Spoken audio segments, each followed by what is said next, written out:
Maude, time to get up, breakfast is ready. Maude Maris rubbed his sleepy eyes, raised his index finger, and drew a small circle in the air.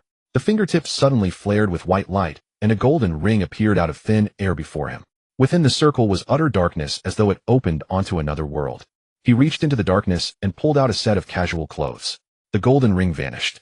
Maude put on the clothes, picked up the glasses by his bed, and walked over to the mirror. In the mirror stood a fair-haired boy, somewhat thin and frail, his skin pale and clean.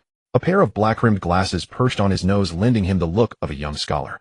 The year was 1991, and the year he would once again apply to study at Hogwarts School of Witchcraft and Wizardry. If he were admitted, he would become a classmate of the legendary boy who lived, Harry Potter. Yes, apply again.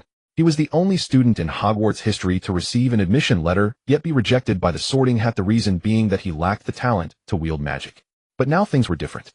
Maude's bedroom was on the second floor. Below lay the living room with the kitchen and dining table beside it. Maude walked down the stairs and saw a blond gentleman sitting on the sofa reading a newspaper. That was his father. Good morning, father. Good morning, Maude. His mother Dany was at the dining table having breakfast. Maude, have you truly decided to go to Hogwarts? Dany was worried that Maude might be rejected again, and worried that if he truly entered Hogwarts, he would have to live alone within the wizarding world. Maude picked up a piece of bread from the table and took a large bite. Yes, mother. But don't worry, I know what I'm doing. Tomayer lifted his eyes from the newspaper. Your magic power has grown quite a bit over these 2 years. This time there should be no problem. He could not help grumbling on his child's behalf. That Sorting Hat. Why was it not so blind back when I enrolled? Tomayer himself had once studied at Hogwarts. He too was a wizard. Maude smiled. Forgive it. It's only a hat. He knew very well that the Sorting Hat had not been mistaken. He had practiced the magic refinement method his father gave him, yet had never once felt magic truly awaken within him. The magic he now possessed came from an ancient wizard cultivation method, Wuxi Yuan Quan, Wizard's Fountain.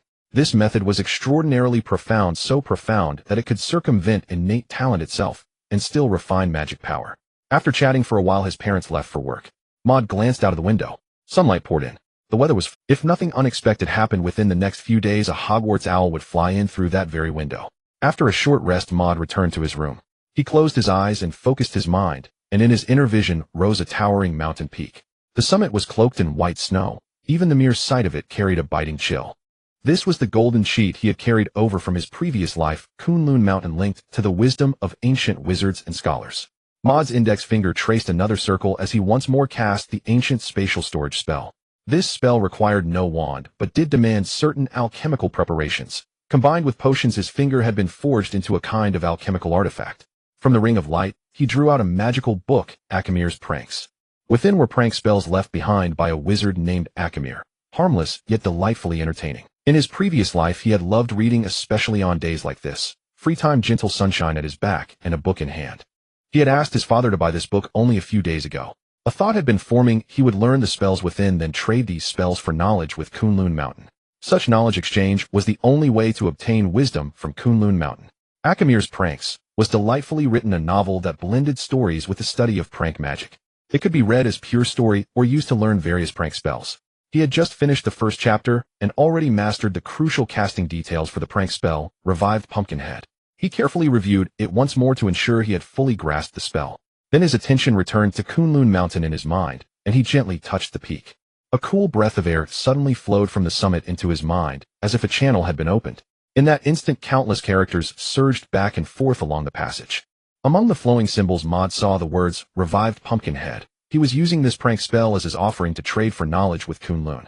What kind of knowledge he would receive depended somewhat on the type of magic he offered, but the true value of what he might gain was left entirely to fortune. The countless characters returning from Kunlun's summit assembled into a long article within his mind. It described a simple ancient wizard spell used to celebrate a certain festival called Vampire's Disguise. Who? Maude exhaled softly. Not bad. He carefully read and studied the spell, then took out his wand. Edward's Disguise. Edward's Disguise. After several attempts, magic surged through his body and a ray of light refracted over him.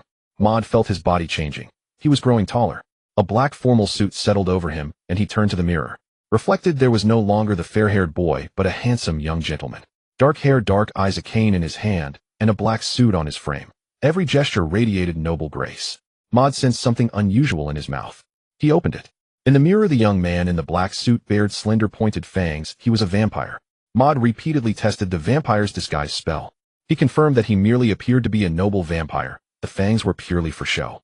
It was a spell similar in effect to Polyjuice Potion, but unlike that potion it required no hair or other components from anyone, only magic power. Nor did it transform him into someone else's likeness. Instead it created an entirely new face from nothing.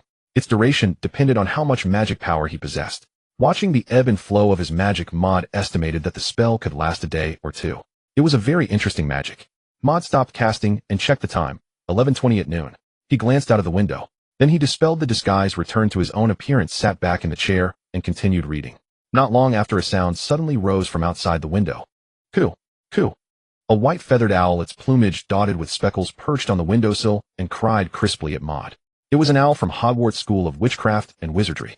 Maude beckoned to it, and the white owl flew from the sill to his desk. A slightly yellowed sheet of paper was tied to its leg. Maude untied the paper and unfolded it. Inside it read, "Dear Mr. Maude Maris, we are pleased to inform you that you have been accepted to study at Hogwarts School of Witchcraft and Wizardry. Enclosed is a list of all necessary books and equipment. The term begins on September 1st. We await your owl's reply no later than July 31st. Yours sincerely, Minerva McGonagall, Deputy Headmistress. You are required to bring the following books: A History of Magic, and the following items: 3 sets of plain robes, black, 1 wand, 1 cauldron." Maude felt both relieved and delighted at the arrival of the letter. He was relieved that through the ancient wizard method, Wuxia Yuan, he had broken the curse that barred him from magic. He was delighted that he was about to enter a true fantastical wizarding world. 2 years had passed since he was last refused entry to Hogwarts. Maude carefully put the letter away, then took out a sheet of paper, wrote a reply, and tied it to the owl's claw. "Go on," he murmured. The owl flew from the windowsill out of the room. At that very moment, a figure suddenly appeared out of thin air inside the room. It was an old man clad in a long gray robe. His silver hair fell all the way to his waist, and his silvery beard hung down to his chest. A pair of half-moon spectacles rested upon his nose. He looked entirely out of place in the modern world. "Long time no see, Mr. Maylis." Maude smiled.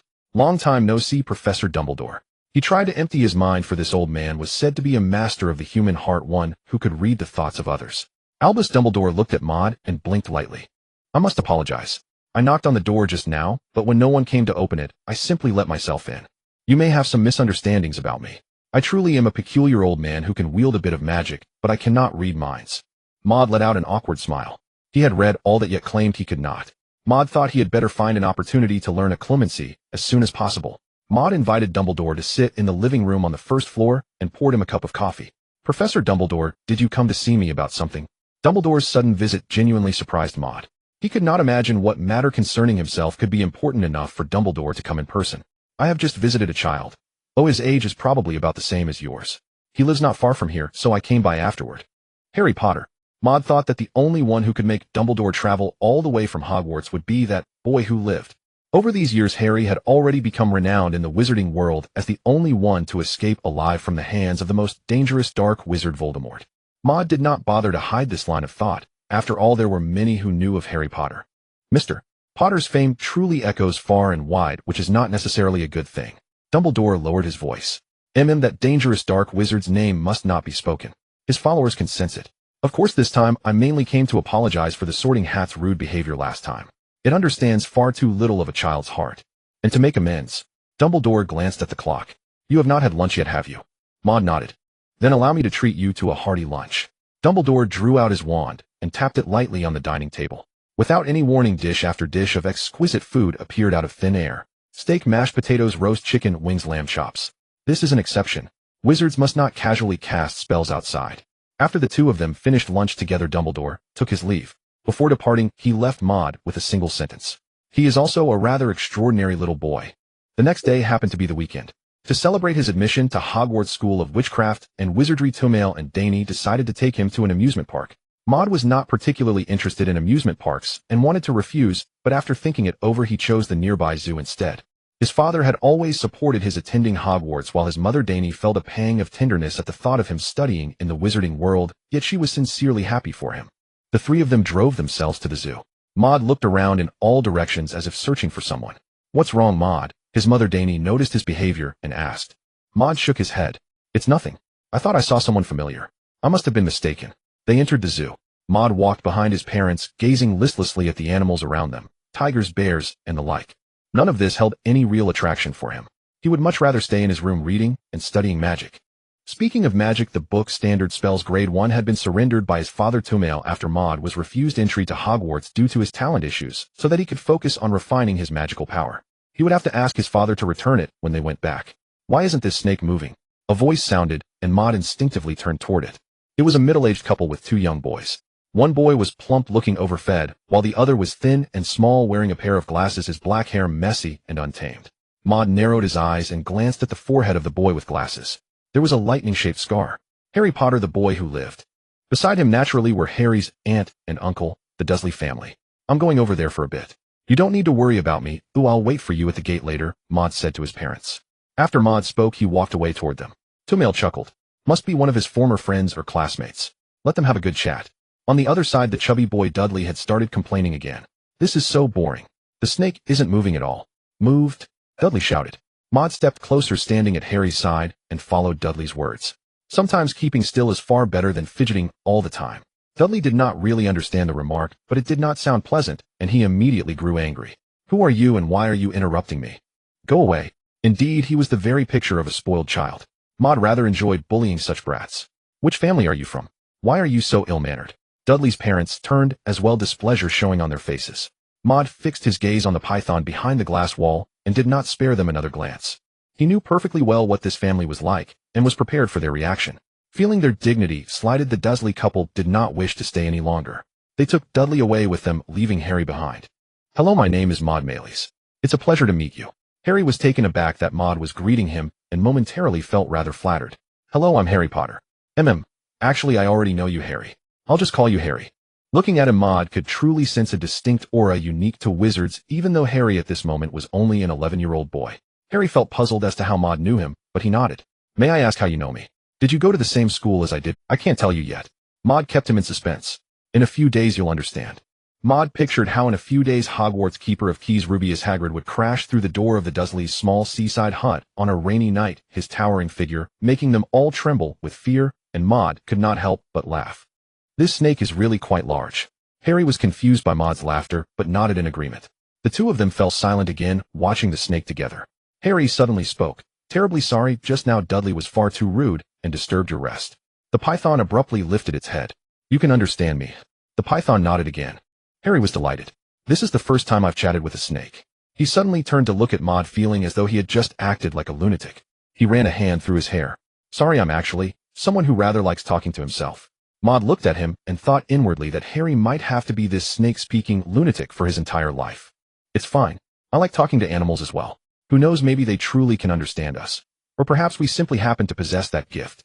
Harry brightened and nodded. That's what I think too. This snake may be different. It's very clever. Harry began chatting with the snake again, and the python slithered closer, pressing its head against the glass wall, as though listening intently to him. The snake is moving. The snake is moving. Dudley came running back, and with a shove he knocked Harry to the ground. Harry stared at Dudley's plump face, anger suddenly boiling out of control. He fixed his gaze on the glass wall. It seemed as though nothing had happened, but Maude clearly saw the pane of glass vanish in an instant. Dudley, leaning on the glass, lost his balance and tumbled into the python's display pit, splashing into the small pool inside. Mum, save me. The python slithered toward him, making Dudley scramble backward in terror. But the snake simply bypassed him, crossed a low barrier, and slid out of the display. It came to a halt before Harry, flicking its tongue as though speaking, and even dipped its head as if in a nod. Harry stared at it stunned, and replied, always happy to oblige. Maude had watched the entire scene unfold without panic. He knew this snake would not harm anyone in the zoo, it only wished to escape. He could not understand what the snake had said to his ears. It was nothing but the sound of a flicking tongue. Indeed, the gift of parcel tongue was truly remarkable. Maude even thought that if Harry could properly control this power, and keep several snakes, placing them around Hogwarts, he would have several extra pairs of eyes, adding greatly to his safety. Then he remembered that Voldemort possessed the same gift, and could command snakes as well, and decided to abandon the idea. The commotion Dudley caused soon drew the attention of the Dursley couple, and they began shouting in panic. Harry's uncle Vernon Dursley strode up to Harry, glaring at him with anger and resentment. Please don't misunderstand. Maude stepped forward. I was the one who did this. Vernon clearly did not believe him. Don't try to fool me. It must have been this little brat. Is that so, Mr. Dursley? Then take a look at this. Vernon turned his gaze toward Maude. Two beams of light shot straight toward him. Maude's eyes suddenly transformed into flickering white light. The brilliance radiated out, illuminating Vernon's face. Due to the angle only Vernon witnessed this scene. Maude's entire demeanor appeared somewhat eerie because of his bright, white eyes. Vernon was frightened and stepped back repeatedly, pulling his wife Petunia Dursley along. At this moment Petunia was anxious about the safety of her child and impatiently shook off Vernon's hand, shouting, "What are you doing?" Vernon pointed at Maude. "This person is one of that kind." Seeing this situation, Maude patted Harry on the shoulder, telling him, "I believe we will meet again soon." Maude departed. This magic was an ancient spell exchanged with Kunlun for a small spell he learned from his father. Its utility was probably limited to scaring people and providing light. As for why wizards couldn't perform magic in front of muggles, the Dursleys had actually known about the existence of magic long ago. With a while to go before September 1st, Maude requested the elementary standard spells from his father and began to study it closely. He spent several weeks learning some simple spells such as the unlocking charm, the light charm, and the marking charm. These everyday spells were relatively easy to learn, while more powerful spells like the fire charm, known for its lethal capabilities, were harder to master. However, while entry-level magic was easy, mastering it to a profound degree was quite challenging. Maude planned to exchange the marking charm he had learned well with Kunlun today. A refreshing aura descended from Kunlun, connecting to Maude's mind. Soon the knowledge exchange was complete. Maude visualized this spell in his mind. The spell was called Special Identification for Wizards. It was a spell used to identify certain objects. As for its function, Maude glanced at his wand. It was a wand with a unicorn hair core measuring 12 3/4 inches long, bought for him by his father. It worked decently. After some time practicing, Maude finally mastered the spell. The numerical world of identification. A faint blue light seemed to flicker in Maude's eyes as he looked at the wand in front of him, then glanced down at himself, and a line of text appeared in his vision. Item wand. Matching degree 35. Effect provides 0 increase in magical power. This wand meets your basic spellcasting needs, but nothing more. Maude was taken aback. Although he hadn't chosen the wand in person, it seemed rather lacking. It seemed he would have to visit Diagon Alley to buy a new wand. Maude looked around at the other items. Wooden bed, matching degree 70. Effect provides a good sleeping experience. This is a bed that has a deep emotional connection with you. Cup, matching degree 40. Effect quenches thirst. This is a new cup, and it's clear you don't like it very much. Maude surveyed the surroundings. Maude chose to match not with himself, but with his mother Dani. Matching degree with her 95. Effect provides emotional support. They were well matched and very much in love. Indeed, identification could also apply to people. Maude thought of the matchmaking industry. With this magic, finding partners would be like child's play. It seemed that for ancient wizards, finding a partner was an easy task. Maude returned to his room. Using the spells had drained quite a bit of his magical power. This spell was very useful, whether it was a wand or any other magical-related item. Compatibility was moreover, this spell provided a visual and measurable metric. Just for selecting a wand, it could be a great help. He wondered, since Kunlun could exchange magic and alchemy, which was essentially an exchange of knowledge, what would happen if he exchanged other knowledge. Maude picked up the book, History of Magic, and spent an hour reading through a small chapter. This chapter discussed the development and changes in modern magic and some institutional reforms in the magical world. After reading it several times and taking notes to organize his thoughts, he remembered most of the important details. Maude connected to Kunlun once again. Thoughts of the recently learned history of magic filled Maude's mind. Countless symbols flowed again. Feasible. The amount of knowledge exchanged this time was surprisingly substantial. Maude organized the information.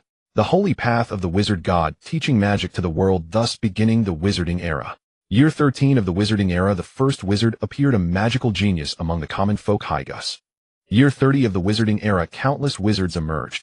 Year 115 of the wizarding era, the wizard tower's master Hygus revised the magic cultivation system, greatly accelerating the advancement of wizards. The talents of wizards are supported by the soul and bloodline.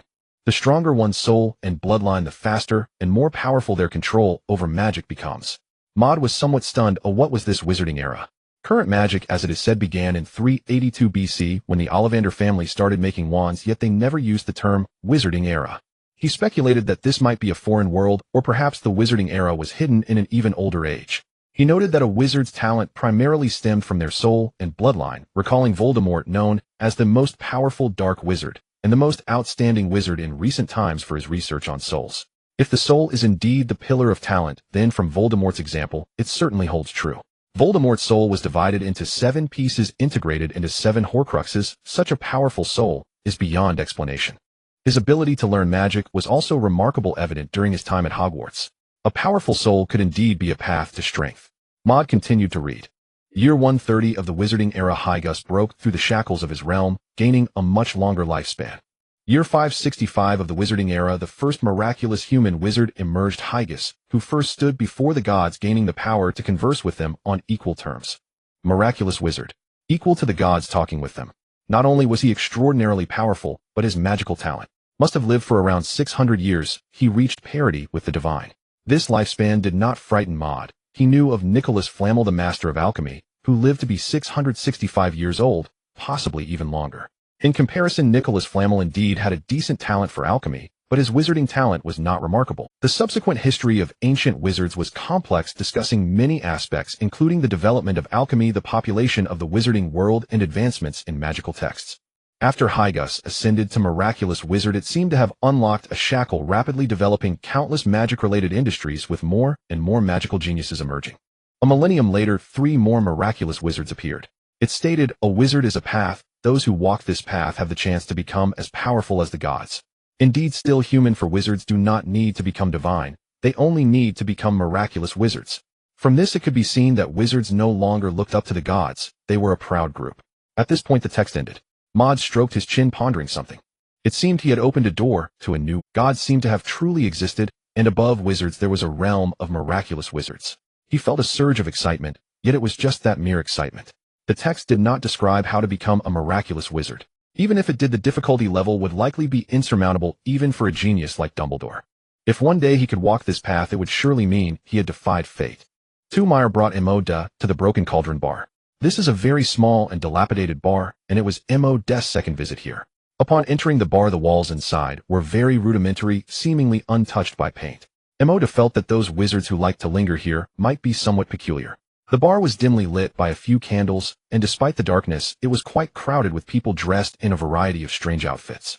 Here one could find all sorts of bizarre individuals. Perhaps the figure cloaked from head to toe is someone wanted by the law of the magical world. Maude quickly spotted the eccentric Quirinus Quirrell, the professor of defense against the dark arts at Hogwarts. Professor Quirrell wore a heavy turban and spoke with a stutter, his hands clasped together as if in prayer. There was a strange odor about him, and combined with his mannerisms, Maude's first impression was one of discomfort and disgust. Even though he had a decent appearance, he failed to leave a good impression on anyone. This Professor Quirrell had managed to transform himself from a handsome man into someone unsettling just to diminish his presence. Maude had no interest in greeting Professor Quirrell. He looked around, but couldn't spot Harry's figure.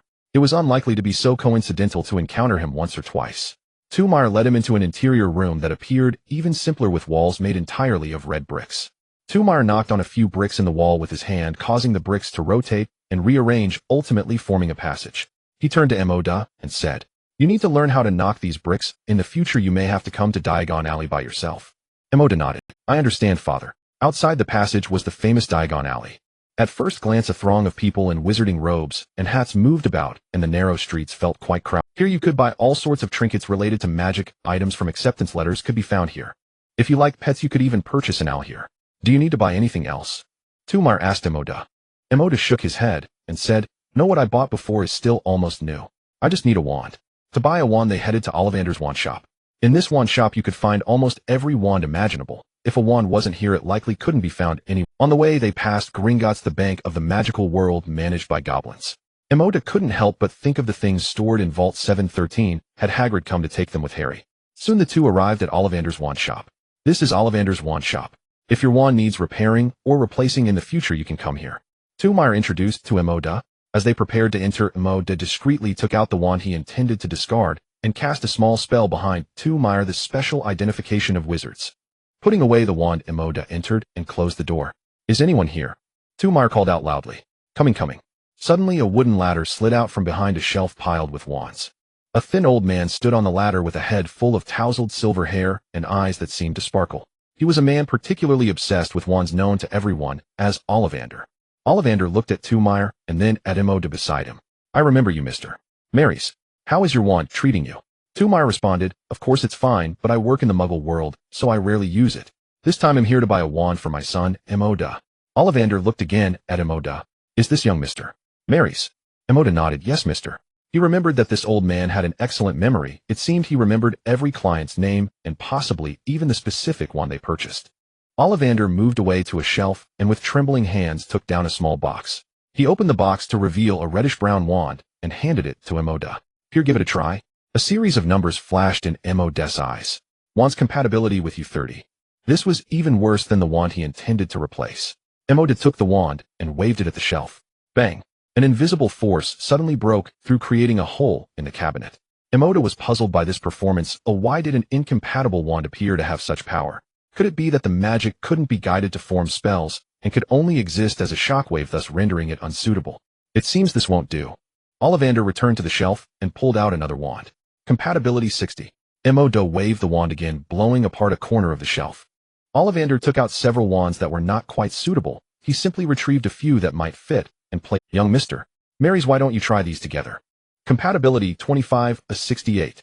Maude noticed that among these wands one had a high compatibility of 93, but he kept this to himself and tested them one by one.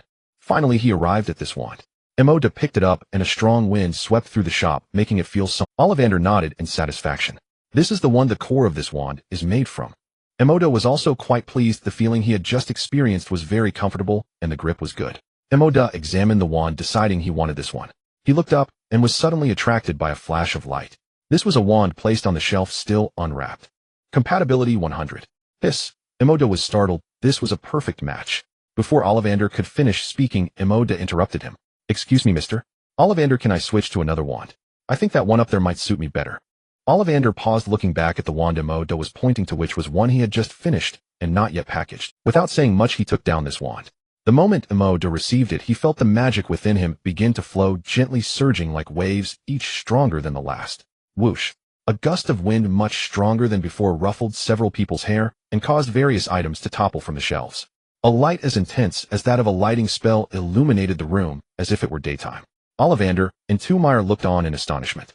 Maude, how did you know this wand was a good fit for you? Tumire asked in surprise while Ollivander stared at him. Maude stroked the slightly dark red wand with delight, smiling happily. I guessed I thought this one looked nice, so I wanted to give it a try. Maude chose not to reveal the truth. The feeling of quietly accumulating wealth was far more satisfying. A glint of light seemed to flash in Ollivander's eyes, but he said no more and began to describe the wand. This wand is made of willow, measuring 11 inches and 5/8 long, with a core of the heartstring from a Swedish short snout. Maude listened while admiring his wand. Compatibility 100. Effects provides a 50 increase in magical strength and a 10 increase in casting speed. This is a wand perfectly suited for you. It is truly born for you. After completing the transaction, Maude left Ollivander's wand shop with his father, reflecting on the earlier chaos. The cabinet's shattered items flew everywhere, and the place was a complete mess. He wondered if Ollivander was inside, exclaiming Merlin's beard. Suddenly, an explosion rang out from Gringotts nearby, billowing smoke. A stream of red flame shot past Maude's feet. Maude jumped up, exclaiming Merlin's beard. Quick, come behind me. Tumire reacted quickly, pulling Maude behind him as he waved his wand. An invisible force stood before them, unseen, yet felt by Maude. It was a peculiar sensation. Soon the spell took effect. Flames splashed, and debris rained down, all halted by the invisible wall. Maude glanced at the scene in the distance. At the entrance of the ancient spirit pavilion, a swarm of fairies poured out. They appeared tiny, about the height of a child, with wrinkled skin, sparse hair, and pointed ears resembling strange old men. This was a group of intelligent beings from the magical world. They were surrounding a figure cloaked entirely in black, whose face was obscured by the robe, leaving only a pair of eyes visible. There were no dialogues exchanged. Instead, both sides continuously cast spells. For the first time, Maude witnessed a magical battle from the wizards. The figure in the black robe waved an ancient wand. Suddenly, flames erupted on the ground outside the ancient spirit pavilion, as if grand bonfires had been lit, causing many fairies to begin retreating. The wand pointed skyward once more, and a brilliant flame manifested at its tip, flickering gently in the wind before shooting towards the fairies like a flying firebird. The fairies possessed a unique talent and did not require wands to cast spells. A few of them extended their short hands and waved with a gentle motion. Bang! The palms seemed to touch the flame, an invisible force extinguishing it, as if transparent water rippled in the air. Their bodies recoiled a step as if struck by an impact. Maude could tell that the magic of the figure in the black robe was formidable, while the fairy's strength was likely inferior. He deduced that this figure in the black robe must be here to steal something from the 713 vault in the ancient spirit pavilion. This meant that Harry and Hagrid had probably just taken it, and he had just missed it. This person's identity could either be Professor Quirrell or another minion of Voldemort. The black-robed figure frequently pointed his wand, unleashing flashes of fire that whistled through the air, resembling cannonballs. The intense flames burned in the air, dimming the surrounding light. It was as if a rain of fire was falling from the sky. Transparent walls appeared before the fairies, shielding them from the flames. Though the flames were extinguished, the fairies were still pushed back by the shockwave. More and more fairies emerged, beginning to resist and counterattack the figure in the black robe. Flames and silver light swirled in the air. Suddenly a loud roar echoed through the sky. Roar! A terrifying aura surged forth, felt even by Maude. A dragon. This was the roar of a dragon. The figure in the black robe paused. Suddenly a flash of fire erupted before him, obscuring everyone's view like a circus trick. The figure took to the air like a bat flying away. In the sky not far away, the silhouette suddenly vanished. The fairies, seeing they could not catch up, began to tidy up the aftermath. They did not suffer any losses. Soon, under the influence of magic, the shattered buildings and disordered streets were revitalized. Maude felt a surge of excitement. He had never seen such a grand display of magic. At home, he had only seen his father Tomer occasionally cast a few minor spells. Were these flames truly blazing? Maude thought this was also a form of fire spell, though it seemed to be a higher-level incantation. This was an impressively spectacular magical duel. However, in the magical world, the spells of top wizards like Dumbledore and Voldemort were truly magnificent and awe-inspiring, certainly enough to be deadly. Let's go. Tomer sighed, having not expected to witness a battle in Diagon Alley. Such occurrences shouldn't happen in the Nocturne Alley across the street. That was where dark wizards frequently roamed. Back home, Maude dashed to his room. He was eager to discover what effects this 100 matching wand would yield. He closed the door and window, drawing the curtains. He prepared to attempt some commonly used auxiliary spells. Maude shattered an old cup, one he had replaced, which had a crack on the rim. He completely smashed it, the cup breaking into small shards. Restore to original. As soon as the wand waved slightly before he could stop, a flash of silver light flickered above the wand. A pile of tiny shards had already gathered together, returning to their original state. This wand was rated to provide a 50 increase in magical strength and a 10 increase in casting speed in the special identification of wizards. He could already feel the increase in casting speed. It was indeed faster than when using the previous wand. What happened? Maude. Tomer suddenly rushed up and knocked on the door, calling out loudly, having heard the sound of the cup shattering. The recent events in Diagon Alley left a deep impression on him, and he was worried something might have happened to Maude, fearing he might have been hurt. No, it's nothing, father, I just accidentally broke a cup. Maude quickly replied. That's good. Be careful. Tomer then felt reassured and walked away. Maude thought he couldn't afford to break any more cups, glanced at the notebook on his desk, tore off a few sheets of paper, and scattered them on the floor. Restore to original. Maude sensed some awkwardness, as if the wand's movement angle was off, so he waved it. After repeatedly tearing the paper and restoring it, he finally felt much smoother. There was indeed a skill to waving the wand. As for the intensity of the spell, it couldn't be tested with the restoration spell. The only ordinary spell Maude knew was one. Lumos. A strong light was emitted from the wand, appearing exceptionally dazzling in the dim room after closing the curtains. Maude estimated the difference compared to his old wand. It should be a lot brighter. However, he had no concept of how much brighter, so he decided to take out the old wand to try. This wand would only be stored in his storage magic after today, serving as a backup wand, though it might never be. He cast Lumos once more, and this time there was quite a significant difference compared to before. The current light could not illuminate the entire room, and the limited areas it did reach appeared dimmer. Confirming the actual effects brought by the new wand's amplification, Maude traced a golden circle with his finger and tossed the old wand inside. This storage magic was truly useful. Maude was quite fond of this spatial magic. Its visual effect was far cooler than apparition. He wondered when he could learn a true spatial magic that allowed one to traverse through space. This wand. It should have a name. Maude stroked the new wand. Since it's related to the heart of a dragon, let's call it Dragonheart Wand. Time quickly passed to September 1st. Maude, hurry up. Maude was still packing his luggage in the house while his father Tomer stood at the door, dressed neatly in a suit. The train leaves at 9. Coming. Maude placed the last few daily necessities prepared by his mother Danny into the suitcase. Take some pastries too, Maude. Danny handed over some packaged pastries. I just made these last night. No, I can't. Maude's suitcase was already too full, and he was really unwilling to stuff anything else inside. In the end, he had no choice but to gesture with his index finger. Open the space. A golden halo suddenly appeared in the air. Maude placed the pastries one by one inside. This spatial magic was indeed very large. What? Tomer saw Maude perform this magic he had never witnessed before for the first time. What kind of magic? Where did you learn this? Maude smiled, thinking of what excuse to come up with. Ding dong. The clock suddenly chimed. Dear, asked later. It's just a magic. It's already 8 o'clock.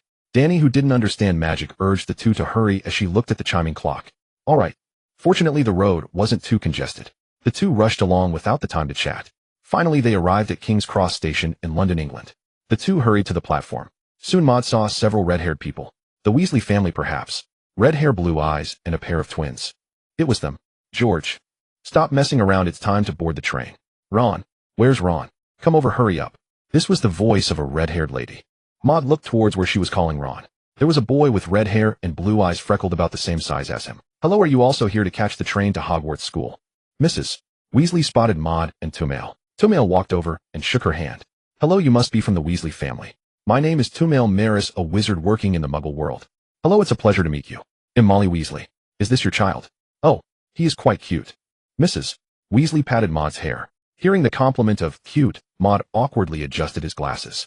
At his age, he should indeed be praised as cute, but his mental age, or rather his actual age, did not quite align with that term. Yes, ma'am. Maude, introduce yourself. Mrs. Weasley, I am Maude Maris. Mrs. Weasley bent down to meet Maude's gaze. Little Maris, are you starting school this year? My child Ron is just like you might become good friends. Ron, come over. The two adults started chatting among themselves. Maude also greeted Ron for the first time, repeating his name once more. Ron widened his eyes, curiously looking at Maude. I know. I just heard your name. I'm Ron Weasley. The two over there are my brothers. One is named George, and the other Fred. Oh, they are twins. Do you play Wizard's Chess? This is great. I must tell you I am very good at it. If you enjoy it, we should play a couple of games together. Maude smiled. Indeed, he was crazy about Wizard's Chess, bringing it up during their first meeting. However, Ron had a nice personality, rather carefree, and sometimes quite funny. He liked that. The two chatted for a while, and due to his understanding of Ron's character, they quickly broke the ice over Wizard's Chess, becoming friends. Not long after, Maude spotted someone pulling luggage alone, very familiar. It was Harry. He raised his hand, signaling Harry to look over. Harry, over here, are you looking for platform 9 and 3/4? My. Harry looked over in confusion. He had just asked the staff here, and there was no platform 9 and 3/4, feeling a bit frustrated. Are you Maude Maris? He suddenly exclaimed with excitement. You are a wizard too. Maude laughed. Ron and Harry met for the first time, and after some conversation, Maude explained to Harry how to find and enter platform 9 and 3/4. Soon they were ready to go into the platform. George and Fred jogged towards a pillar between platforms 9 and 10. Maude began to think maliciously about whether they would bump into it and end up with a nasty head. The moment they touched the pillar, their bodies suddenly merged into the wall, as if a drop of water had merged into a pool of water. The magical world truly defied logic. Ron and Harry also went in. Maude pushed his suitcase and jogged. As he approached the pillar, his vision darkened, and then he bumped into the pillar, yet felt no obstruction. After a moment, his vision suddenly cleared. It was still a train station, but the train was no longer the one before. A sign hung at the platform reading 9 and 3/4. Toot toot. The train was about to leave, and Maude hurriedly boarded, waving goodbye to his father Tumail. The space on the train was not large, and there were many people. Almost every compartment was full. Maude only recognized Ron and Harry, so naturally he followed them into a compartment. Wait. Just as Ron sat down, he suddenly pointed at Harry. Are you Harry Potter? Yes. Harry replied, somewhat bewildered. What is it? Huh. Harry Potter. Ron's expression was somewhat peculiar. What wizard doesn't know Harry Potter? Maude watched the show from the side, when suddenly Ron called out to him. Did you know? He is the boy who lived. Maude simply nodded and said nonchalantly, I know. How do you? Ron was about to share Harry's legend with Maude, but suddenly hearing such a response left him momentarily. You knew, didn't you? Do you want to buy some snacks? A snack cart rolled over filled with various snacks Maude had never seen before. Maude's father preferred Muggle things, so he had never purchased wizard food. Harry looked at Maude and Ron, taking out a stack of coins from his pocket. He'll take them all. Indeed, a wealthy boy, so much money. Maude was very interested in the Wizarding World snacks, so he joined the two in trying various peculiar foods. He held a Bertie Bott's every flavor bean in his hand and popped it into his mouth. His luck was good, not tasting anything odd like earwax or boogers, but rather peach and orange flavors like fruit candy. By the way, Fred taught me a spell. Oh, do you want to see?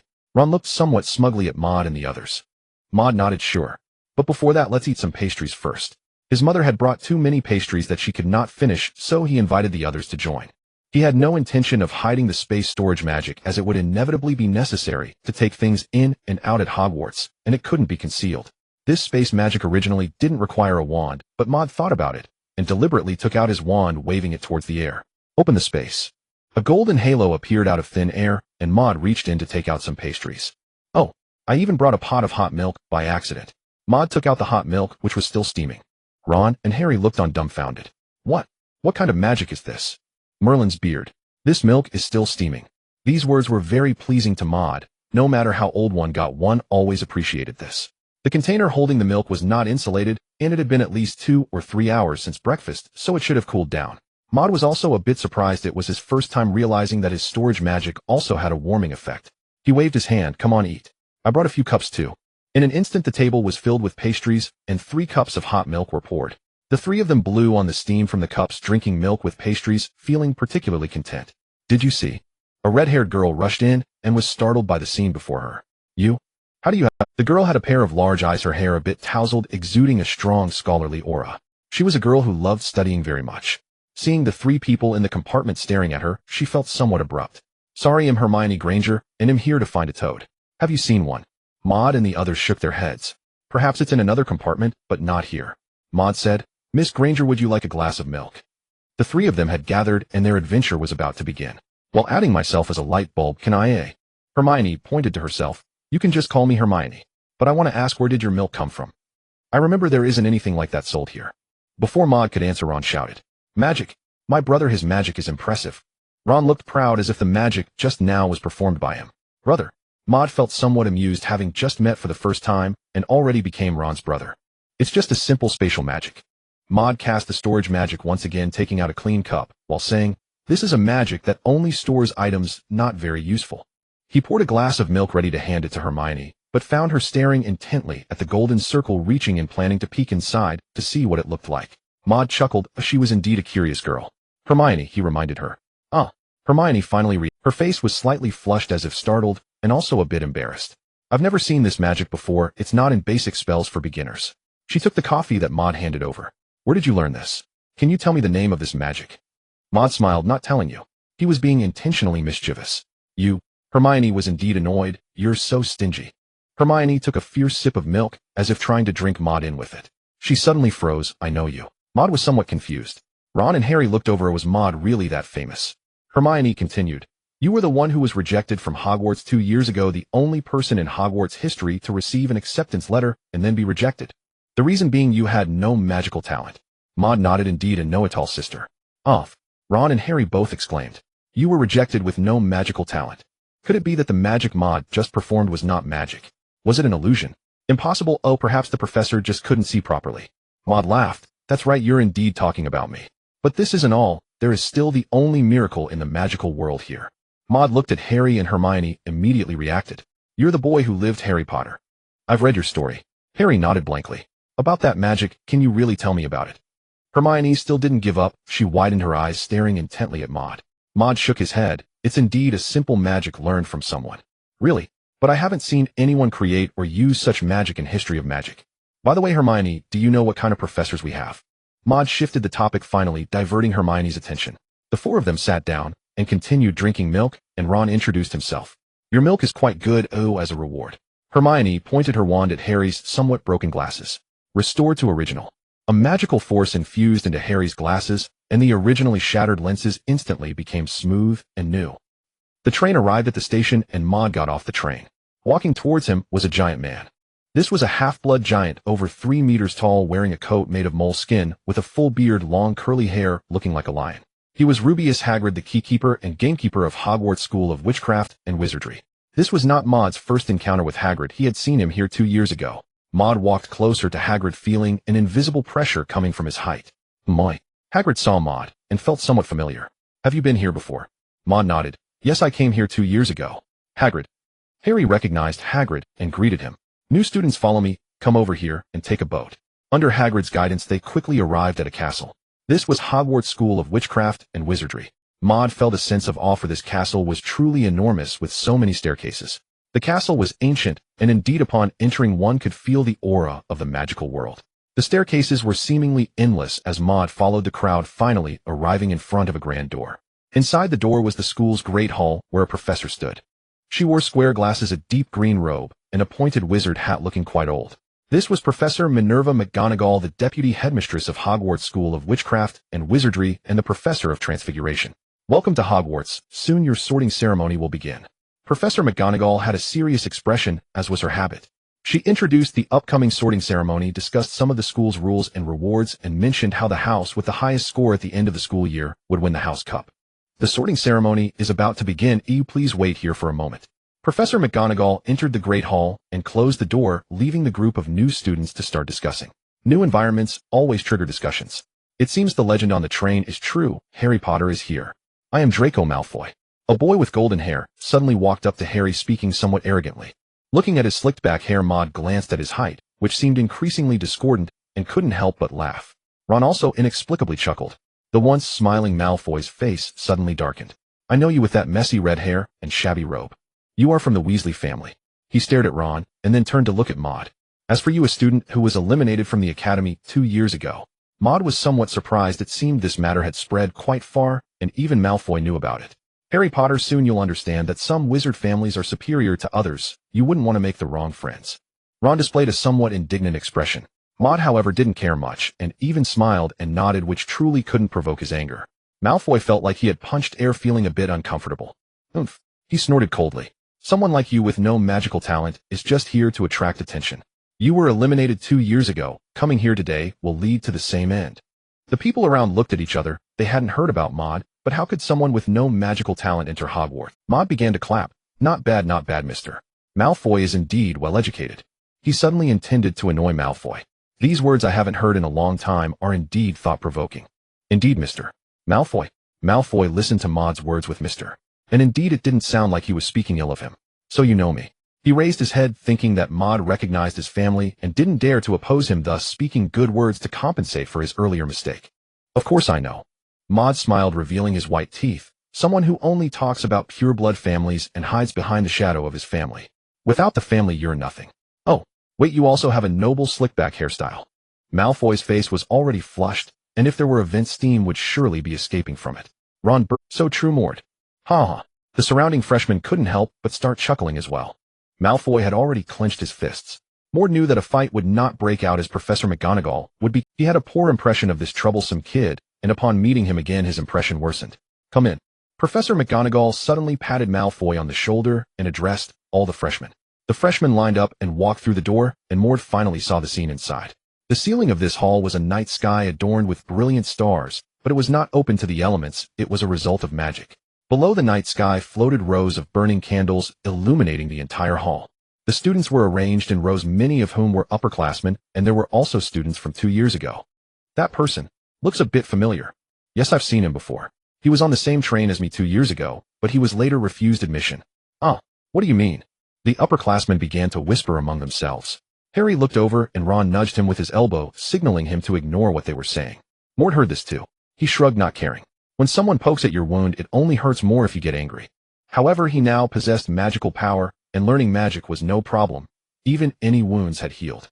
Quiet. Professor McGonagall stood in front of the freshmen, waving her hand to signal all the students to be silent. Next, Professor Dumbledore has something to say. The elderly yet spirited Professor Dumbledore still wore his half-moon glasses, squinting slightly. Before the new term begins, I have a few points to make. It is strictly forbidden for any student to enter the forbidden. Mr. Filch, the caretaker, also wants to remind you all that if you do not wish to suffer and die, do not enter the corridor on the right side of the 4th floor. Maude observed Professor Dumbledore's serious expression and felt the urge to roll his eyes. Telling a group of young wizards not to go somewhere only serves to pique their interest, doesn't it? It is undoubtedly a bait. After Professor Dumbledore finished speaking, Professor McGonagall took over. She held up the Sorting Hat, a peculiar black hat, and said, "Those whose names I call, come forward." Hermione Granger. Maude saw Hermione taking deep breaths, muttering words of encouragement to herself. Go for it, Hermione. Now Miss Granger still seemed quite young. Gryffindor. Entering Gryffindor House as she wished, Hermione displayed a smile. The freshmen below also applauded. Next, Susan Bones. Hufflepuff. Draco Malfoy. Ron Weasley. Gryffindor. Harry Potter. Gryffindor. When Harry's name was called, Maude observed the expressions of Professor Dumbledore and another professor. Professor Dumbledore, sitting in his chair, suddenly straightened up. Meanwhile, the other professor, Severus Snape, fixed his somewhat indifferent gaze intently on Harry. Soon, Maude Maris, called by name, Maude stepped forward, taking another close look at the crooked-mouthed hat that barely revealed any faces. As soon as the Sorting Hat was placed on Maude's head, the Sorting Hat shouted loudly, "I remember you, Maude Maris, the one who was expelled from Hogwarts 2 years ago. You have no magical talent." The students below began to murmur again. What's going on? He has no magical talent. Then how did he receive an acceptance letter? I know Maude Maris, I greeted him on the same train 2 years ago. He was indeed expelled by the Sorting Hat. He had no magical talent. Several professors on the faculty bench also displayed strange expressions.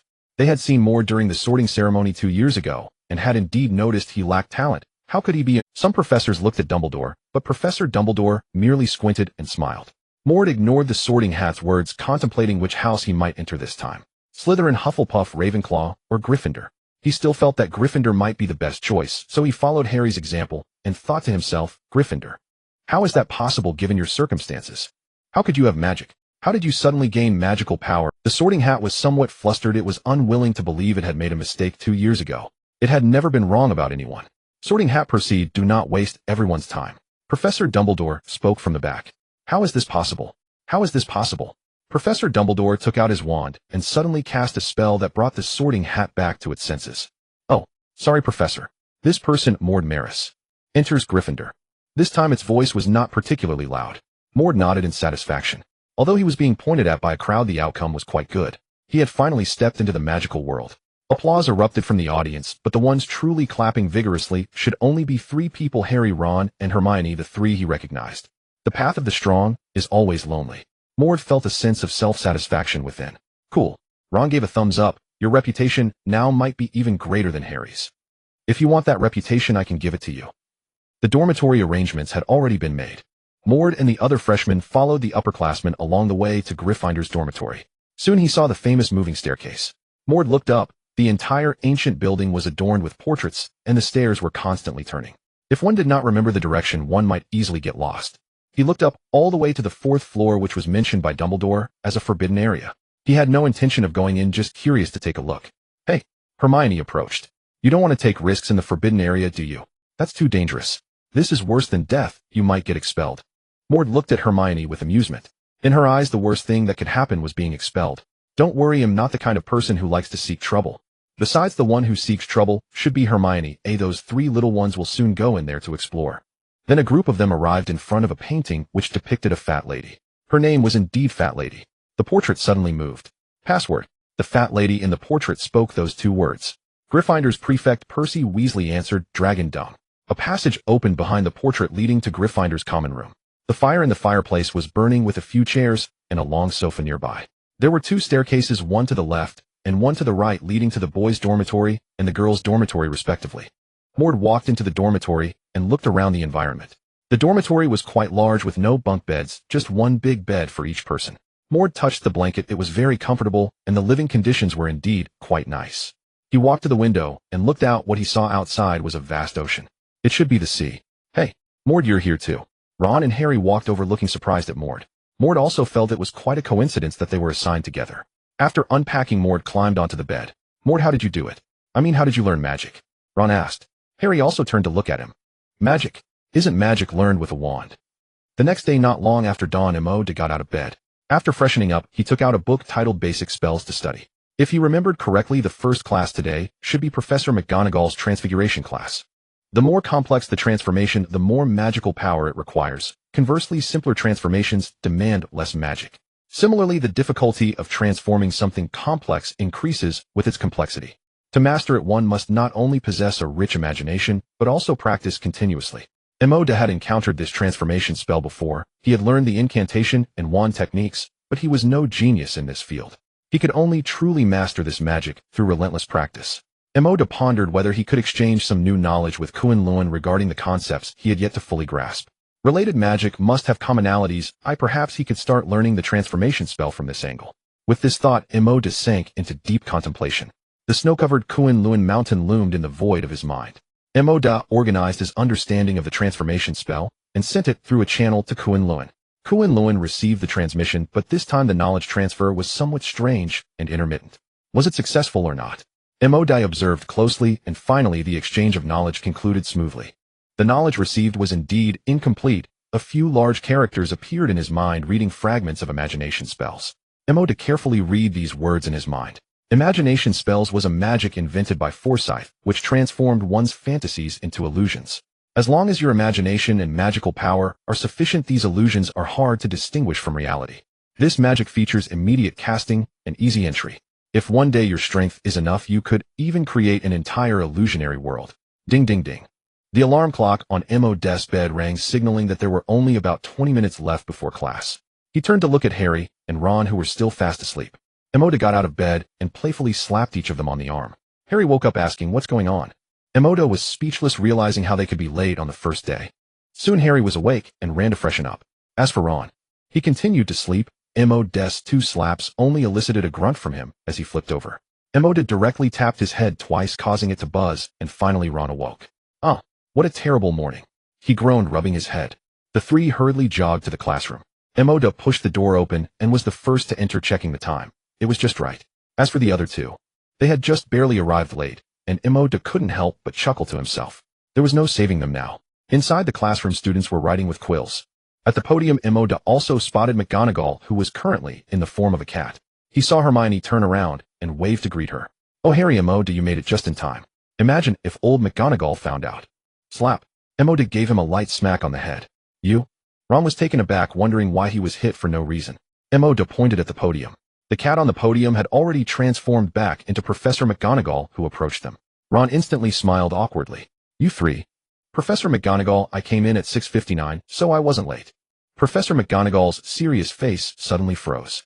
"Even if you weren't late, you should listen to me finish. Interrupting someone while speaking is a bad habit." She was about to teach Maude about politeness.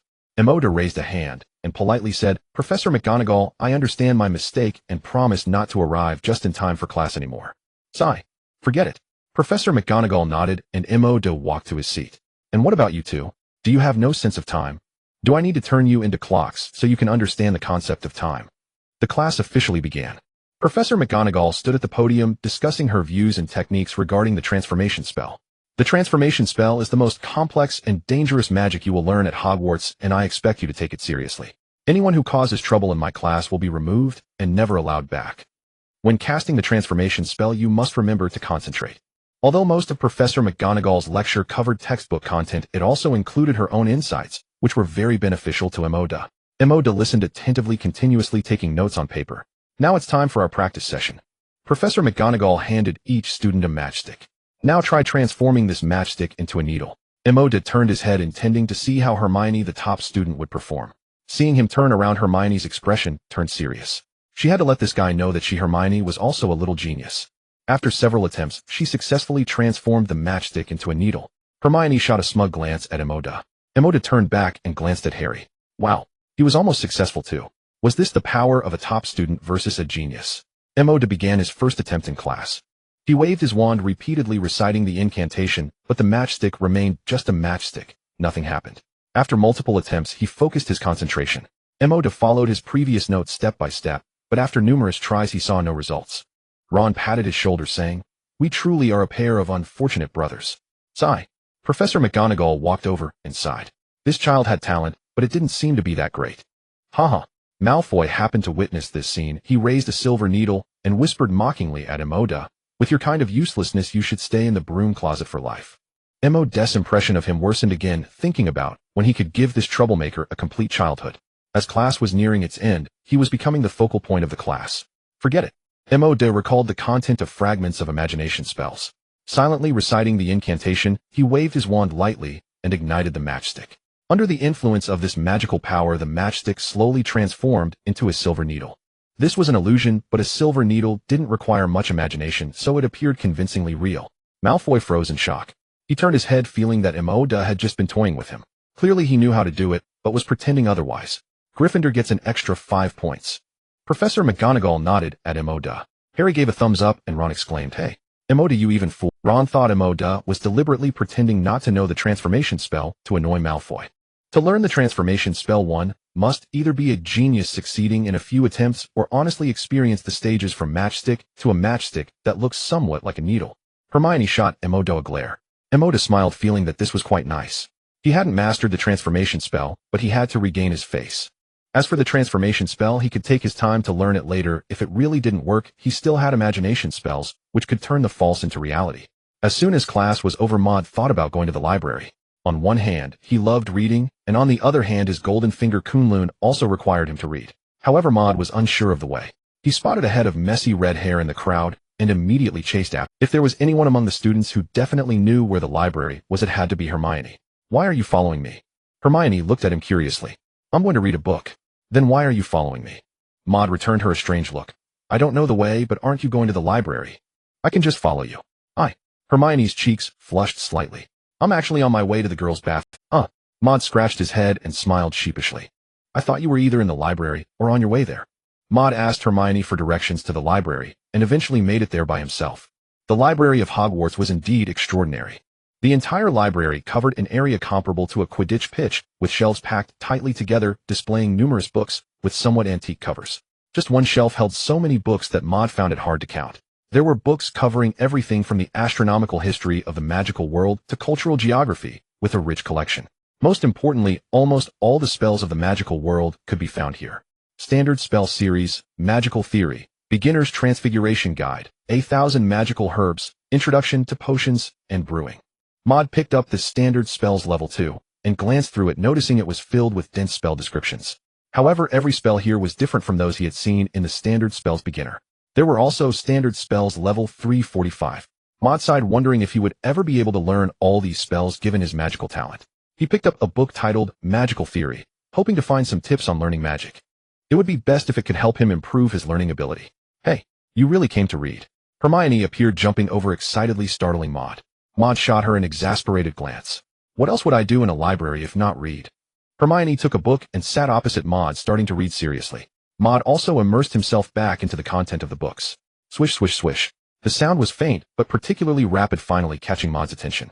He looked up to see Hermione Granger flipping through pages, each one lasting no more than 2 or 3 seconds, reading as if she were simply skimming. She had already read through half of a book in no time. Meanwhile, Maude glanced at the book he had just looked at. 1, 2, 3. 5 pages. He had only managed to read 5 pages. No wonder Hermione was called a know-it-all. This must be photographic memory. In comparison, his reading speed was nothing short of a tortoise's crawl. Indeed, people vary, but it's disheartening. Maude cleared his throat. Miss Granger, that's not the right way to read a book. When we read, we must read carefully, scrutinizing every sentence rather than just skimming through. If we read like that, we won't learn anything. But I remember everything. Hermione looked up, bewildered. You remember it, but do you understand it? Magic is something that requires study, not just memorization. If memorization were enough to learn, how many spells could one learn in a day? Maude was deliberately being mischievous. Hermione was merely slightly distracted and didn't change her reading method. This had already become her habit and would be hard to change. Of course, there was no need to change. Maude was just joking. After the afternoon, the two of them remained in the library, having a light meal at noon, but not stopping at all. Maude was also able to endure it, as he was quite accustomed to solitary reading. Being older, it was normal for him to do so, but for Hermione, this little girl, she really couldn't be judged by common sense. Maude, Hermione, Harry, and Ron came looking for them. We've been searching for you two for a long time. Turns out you were here. Reading. Seeing so many books, the two of them felt a bit dizzy, finding it hard to believe that the two had been here all afternoon reading such dull books. Isn't it better to play wizard chess? Why make it so hard for yourselves? Are you two just torturing yourselves? Oh my God, Ron scratched his head. Do you think those two are crazy? Harry, Harry was momentarily at a loss for words. You two, why not learn from us and take a good look at the books? This will help us become great wizards. Hermione began to preach, leaving Maude in a daze. This girl is also quite the chatterbox. Enough already. Great wizards. Cough, cough, great wizards. Ron mimicked Hermione's tone. I think it's more like becoming a great snot-nosed brat. Hermione's cheeks turned red with anger. Harry covered Ron's mouth to prevent him from continuing. You two. Keep going, you don't have to mind me and Ron. Haha, Harry dragged Ron away. Maude found it amusing. Calm down, little scholar. Ron is just joking with you. He can be a bit cheeky. Don't get mad at him. Hermione was about to voice her disagreement. But he talks too. Just hit him next time, and it'll be fine. This sentence choked off Hermione's response. Ron? In the evening, Maude processed the knowledge he learned today and wrote it down in his notebook. Why don't you learn a spell to help you take notes? Harry suddenly suggested. Over the past few days, he had witnessed many spells, and noticing Maude's fondness for taking notes, proposed this idea. Maude thought of something. Thank you, Harry. Maude felt somewhat rigid. In the magical world, who needed to take notes or write articles? Isn't that what magic is supposed to do? Magic is the foremost productive force in the magical world. Harry is indeed a timeless classic. Maude noted down this need, planning to learn this spell in the library tomorrow. Of course, it depended on how difficult it was. If it was hard, he would just memorize the incantation and some casting details and learn it gradually. Maude calmed down and continued to finish his notes, organizing the content. Since he was reading mostly theoretical knowledge, he had seen some wand techniques, but now it was bedtime, which wasn't suitable. Maude channeled this knowledge into Kunlun. From it, he exchanged for some more practical techniques for casting spells, as well as a spell called Construction of Magical Books. Maude learned about it, and was immediately overjoyed. The spell for taking notes he had just thought of had been obtained. Harry truly had good luck. This was a spell capable of creating a magical energy book. All the words he saw or the content of lectures he heard, as long as he thought about remembering them, the text would automatically arrange itself in this book. This was a spell suited for scholars. Of course, what was recorded in the magical book did not mean he had remembered. The main function of this spell was still to help you take notes, but Maude was already quite satisfied. This spell does not require a high level of magical talent. At least for Maude, this difficulty is considerably lower than that of the transfiguration spell. Originally, he thought that he shouldn't disturb others' sleep late at night. However, Maude glanced at the description of this spell in his mind. No way, it smells too good.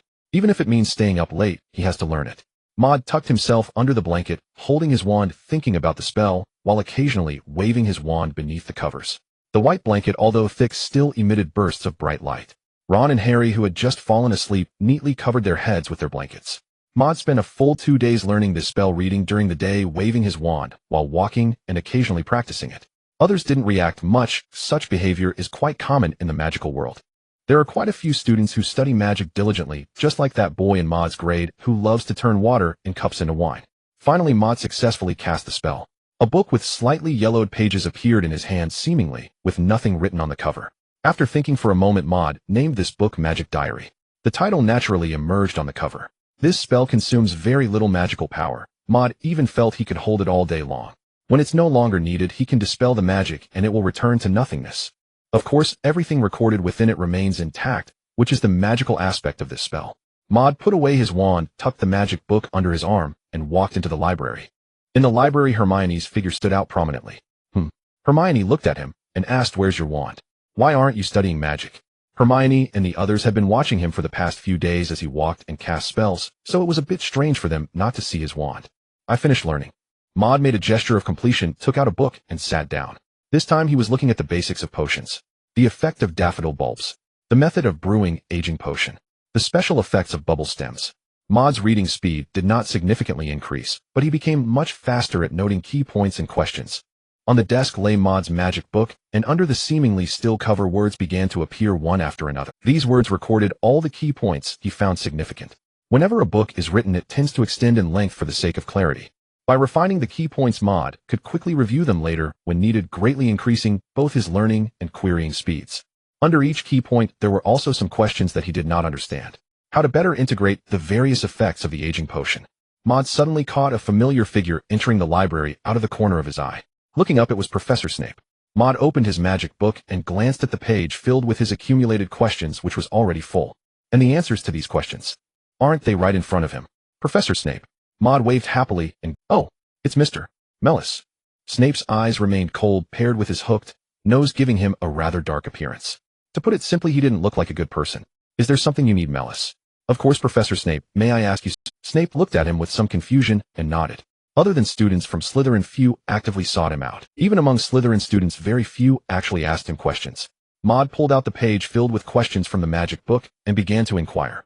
"Professor Snape, the book The Basics of Potions mentions the effects of gillweed, but does not specify whether this herb can be brewed into a potion. The book discusses the exhalation water, but does not introduce its brewing method. May I ask how it is made?" It seemed he was genuinely asking questions and had taken notes. Snape nodded, still wearing that expression, but felt quite satisfied. This is how a student should be. Just look at that famous Harry Potter. Where is he messing around now? Gillweed can indeed be made into a potion, and it can enhance its effectiveness, extending the time it can sustain breathing in water from 1 hour to 2 hours. Snape provided a lengthy explanation of these two questions, detailing it thoroughly. Maude pretended to take notes while the magic book was already forming text by itself. "Any other questions?" Snape asked. "Of course." Maude continued to ask questions. Snape went on to give another lengthy explanation. "Any more?" "Yes." "Professor Snape, what about this question?" Maude asked again. Snape seemed a bit restless. "Mr. Mellis, how many questions do you have left?" "5 more. Oh, now there are 6. Huh. Snape looked at Maude's question notes, which filled an entire page. Having just answered quite a few, only 6 questions were left, which wasn't too many. Thus Snape patiently began to... Finally, he answered 6 questions, and Snape stood up. "Well then, see you next time, Mr. Mellis." Maude grabbed his sleeve. "Wait, Professor Snape, I still have 3 questions. Why does this student keep asking more questions?" Snape displayed a somewhat forced smile. "Mr. Mellis, you are truly a person with a strong curiosity." Seeing that Snape was becoming a bit impatient, Maude dared not ask any further. He reluctantly put away the magic book and returned to sit across from Hermione. He had made good progress. In just one morning, he finished an entire chapter of the Basics of Potions, while the whole book only had 5 chapters. This chapter already covers nearly all the basic potion knowledge they should learn in their first year. The rest is just practice. "What did you just go do?" Hermione asked when she saw him return. "Ask questions." "Who?" "Professor Snape." "Oh." Hermione covered her mouth. "You mean that seemingly fierce Professor Snape?" Maude nodded. "He just looks fierce. He's actually a pretty good professor. He even praised my curiosity." Of course Hermione might not take that in. The blame Professor Snape had to bear would likely continue. What about this book? Hermione noticed he was holding a rather old-looking book. This girl's observation skills are indeed impressive. It's my notebook, Maude replied. Notebook? May I see it? Maude casually handed the magic book to her. Wow! Hermione exclaimed. Did you really ask so many questions just now? She pointed at the questions and the densely packed answers, her eyes seemingly sparkling. How did you manage to jot down so many notes? Seeing Miss Granger's curiosity so intense, Maude explained the magic book to her. This is a spell for taking notes. Like this. On the page that Hermione was holding, suddenly a line of large text appeared. Hello, Hermione Granger. The words then disappeared. Oh my God! Hermione exclaimed, drawing the attention of many, and she quickly covered her mouth. Is this the spell you've been learning? Yes. That's right. Maude took a sip of water. It's the spell I've been practicing frantically on the way. What kind of spell is this? Maude looked at her expression as if he had found a treasure. Hermione was truly obsessed with learning such things. This spell is my secret that cannot be passed on. Currently in this world it might be. I'm learning it myself. Maude paused as if he was about to start a lengthy discourse. Hermione also focused her attention. This is a wonderful spell. It's also a very convenient spell. Of course, what kind of spell it is a secret. Hermione listened seriously, and upon hearing the word secret, she rolled her eyes and scoffed. You're such a stingy person. Maude did not continue reading, but started looking at his notes. These notes were just recorded in the magic book and still needed his own study. After spending quite some time, he initially consolidated this knowledge. He named it Basic Potions Chapter 1. Maude wondered what could the knowledge of potions exchange for with Kunlun. Ancient potion knowledge, or the techniques for brewing potions. Maude closed his eyes, transferring the organized knowledge all at once to Kunlun. Atop Kunlun, covered in snow, a hint of golden light seemed to emerge. Huh. Maude was puzzled. What was this golden light? In the past 2 years, Maude had never seen such a situation. After inputting knowledge, Kunlun would directly exchange knowledge with him. He had never seen any color other than white on Kunlun's peak. Maude concentrated and gradually magnified the golden light on Kunlun. Finally he saw it. It was a golden sphere of light buried in the snow of Kunlun. It looked transparent, but the golden light gave it color. The golden sphere conveyed a message to him. This is the legacy from the first elf king and master of potions of the Wizarding Era, Gudgies. This was an accidental potion experiment during the Wizarding Era, and this experiment inadvertently developed an alternative potion. The potion is named Elf Bloodline. Those who possess this bloodline will become elves of being born from magic. Elves. Maude connected it to the house elves of the current magical world. Are they referring to such elves? Kunlun provided him with an answer. This is a magical creature with two appearances. The original appearance of elves is, but they can also transform into their original human forms.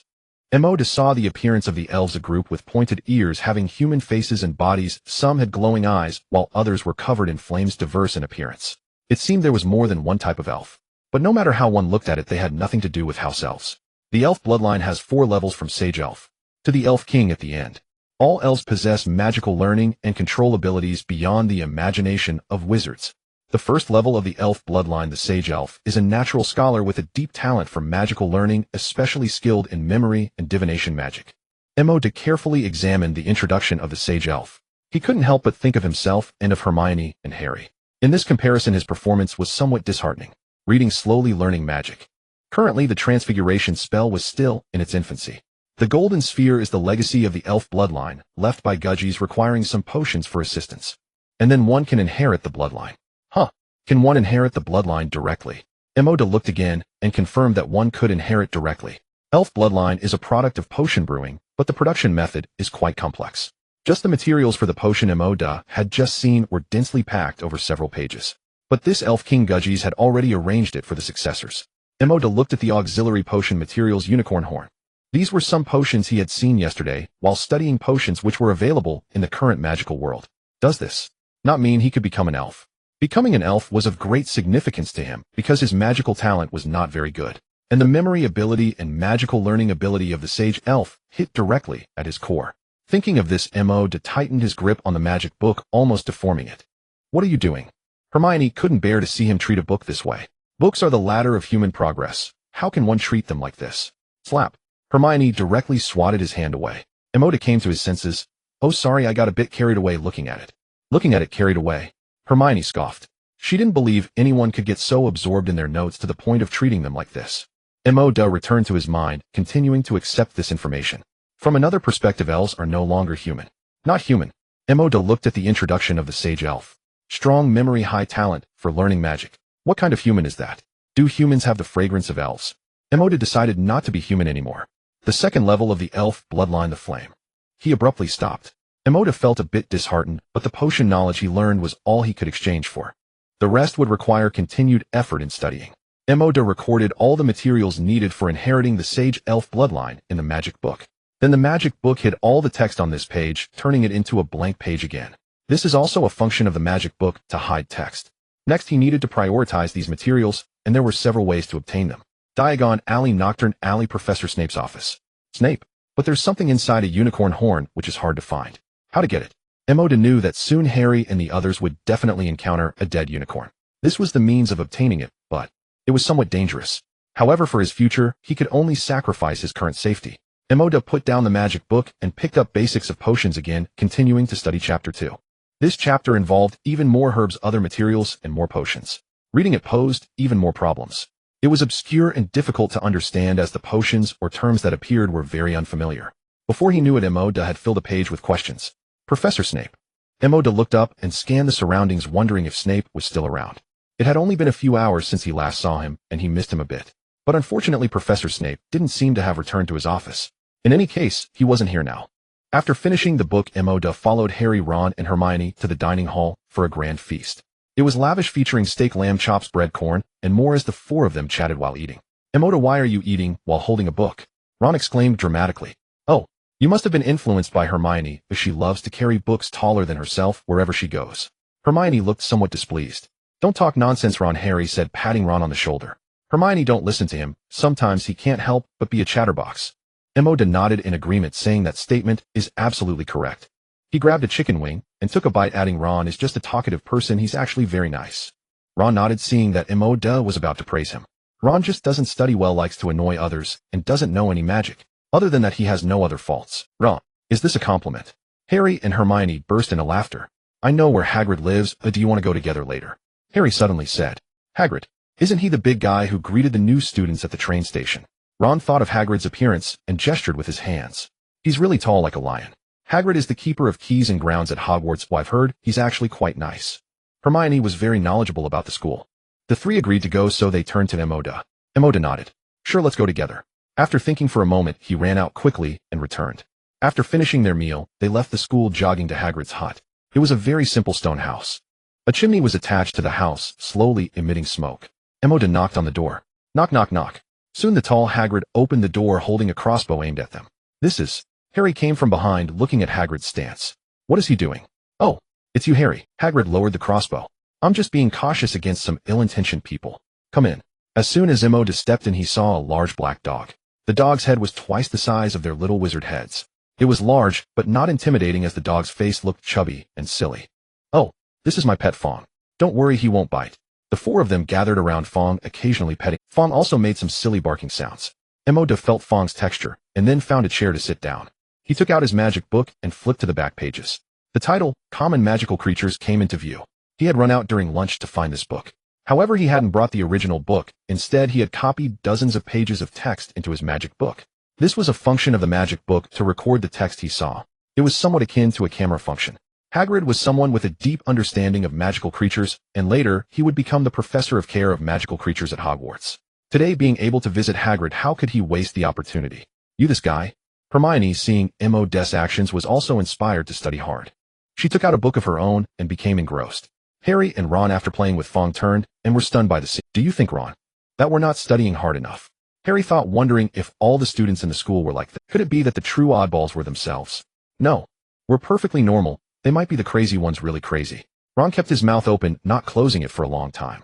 He casually pulled out a Bertie Bott's every flavor bean from his pocket and popped it into his mouth. Ugh. That's awful, it tastes like earwax. Hagrid was also a bit stunned. Mr. Maris and Miss Granger, you really are hard-working students. Harry, you should learn from them. Hagrid hoped that this little boy who had a special relationship with him since childhood would have a better life. Learning was also a way to help Harry. Of course. Hagrid, I will, Harry stammered. Like Ron, he didn't enjoy reading. For them, reading was worse than eating Bertie Bott's every flavor beans that tasted like earwax. Mr. Maris, what are you reading? Hagrid noticed the large text, Magical Creatures, on Maude's book, and suddenly widened his eyes. So you also like magical creatures? Oh, that's something we have in common. Just call me Maude, Hagrid. Maude, looking at the book, looked up at Hagrid. Hagrid walked over to Maude's side, looking at the contents of his book. Oh, I have one of these hippogriffs. It's a little cutie. Maude nodded silently. Seeing Hagrid so interested in magical creatures, it implied that Hagrid also liked being asked questions about them. It seemed that the upcoming question and answer scene would be very warm. Hagrid stood beside Maude, following along as Maude looked at the contents of Common Magical Creatures, talking to Maude about what was in the book. The two of them, along with Hermione, looked at the book for quite a while. Meanwhile, Harry and Ron, after petting Fawn for a long time, wandered around to see if there was anything new. At this point, the two were tired, resting their heads on the table as they counted the number of patterns on the table. Unbeknownst to Hagrid, Maude had already noted down many questions about magical creatures in his magic book. With Hagrid there explaining, the number of questions was relatively less. Maude flipped through his magic book, reaching the pages where he recorded these questions. Hagrid, I know you have rich knowledge about magical creatures. Hagrid felt a bit shy and waved his hand. No, I'm just casually interested in this. Can I ask you a few questions? Maude looked up at Hagrid's eyes. Hagrid was taken aback, but nodded. Inside, he felt very happy because someone acknowledged him and his knowledge of magical creatures. Of course, go ahead. Maude began to ask the first question. Hagrid, this book only describes the appearance of unicorns, but doesn't mention their habits. Is the owl, commonly used as a messenger in the magical world, also a type of magical creature? What unique characteristics does it have? Hagrid laughed as he answered Maude's questions. These questions were all within his realm of knowledge. When he was in school, although his grades weren't very good, if he had to rank his knowledge of magical creatures, he would certainly be at the top. This wasn't talent, but rather a deep interest. Because of his love for magical creatures, Hagrid also found Maude to be a very nice boy. Are there any more questions? After answering several of Maude's questions, Hagrid felt a bit unsatisfied. He really enjoyed this feeling of being a professor and the opportunity to interact with children. Of course. Maude turned the page and continued to ask about the next page's content. Then he resumed reading Common Magical Creatures, continuing to accumulate questions. Hagrid's answers would be organized and recorded by the magic book. Ahem. I'm a bit dry, let me drink some water and continue. Maude nodded. After Hagrid drank some water, he continued answering Maude's questions. Time flew by quickly for Maude. The sky outside had already grown dim. Hagrid's throat felt a bit hoarse and his smile appeared somewhat stiff. He finally realized something was off. The questions seemed to be increasing. Are these really just a few questions? Maude, ahem, are there any more questions? Ahem. He coughed as he asked. Maude looked at Hagrid's condition, or it was evident he needed to rest his throat. He also checked the time, it was getting late. Next time. Hagrid nodded, suddenly feeling a bit happy, and smiled. I'll come by tomorrow if I have time. Maude, listen to me, it's not very safe outside the school. A few people returned to the Gryffindor common room. At this time the sky was completely dark. Hey, Maude. Hermione held a book, flipping through the pages. She pinched several dozen pages of the book like a victor in a Quidditch match. I have read this many books. Forget the rest. When it comes to reading, I will not concede defeat. Maude appreciated Hermione's competitive spirit, but found it amusing as well. This little girl truly had a strong competitive drive when it came to her studies. Maude gave her a thumbs up. Hermione proudly raised her head, preparing to head back to her dormitory to rest. Oh, when it comes to reading, I will not. Ron began to mimic Hermione's tone, but before he could finish, Harry covered his mouth. Whoa.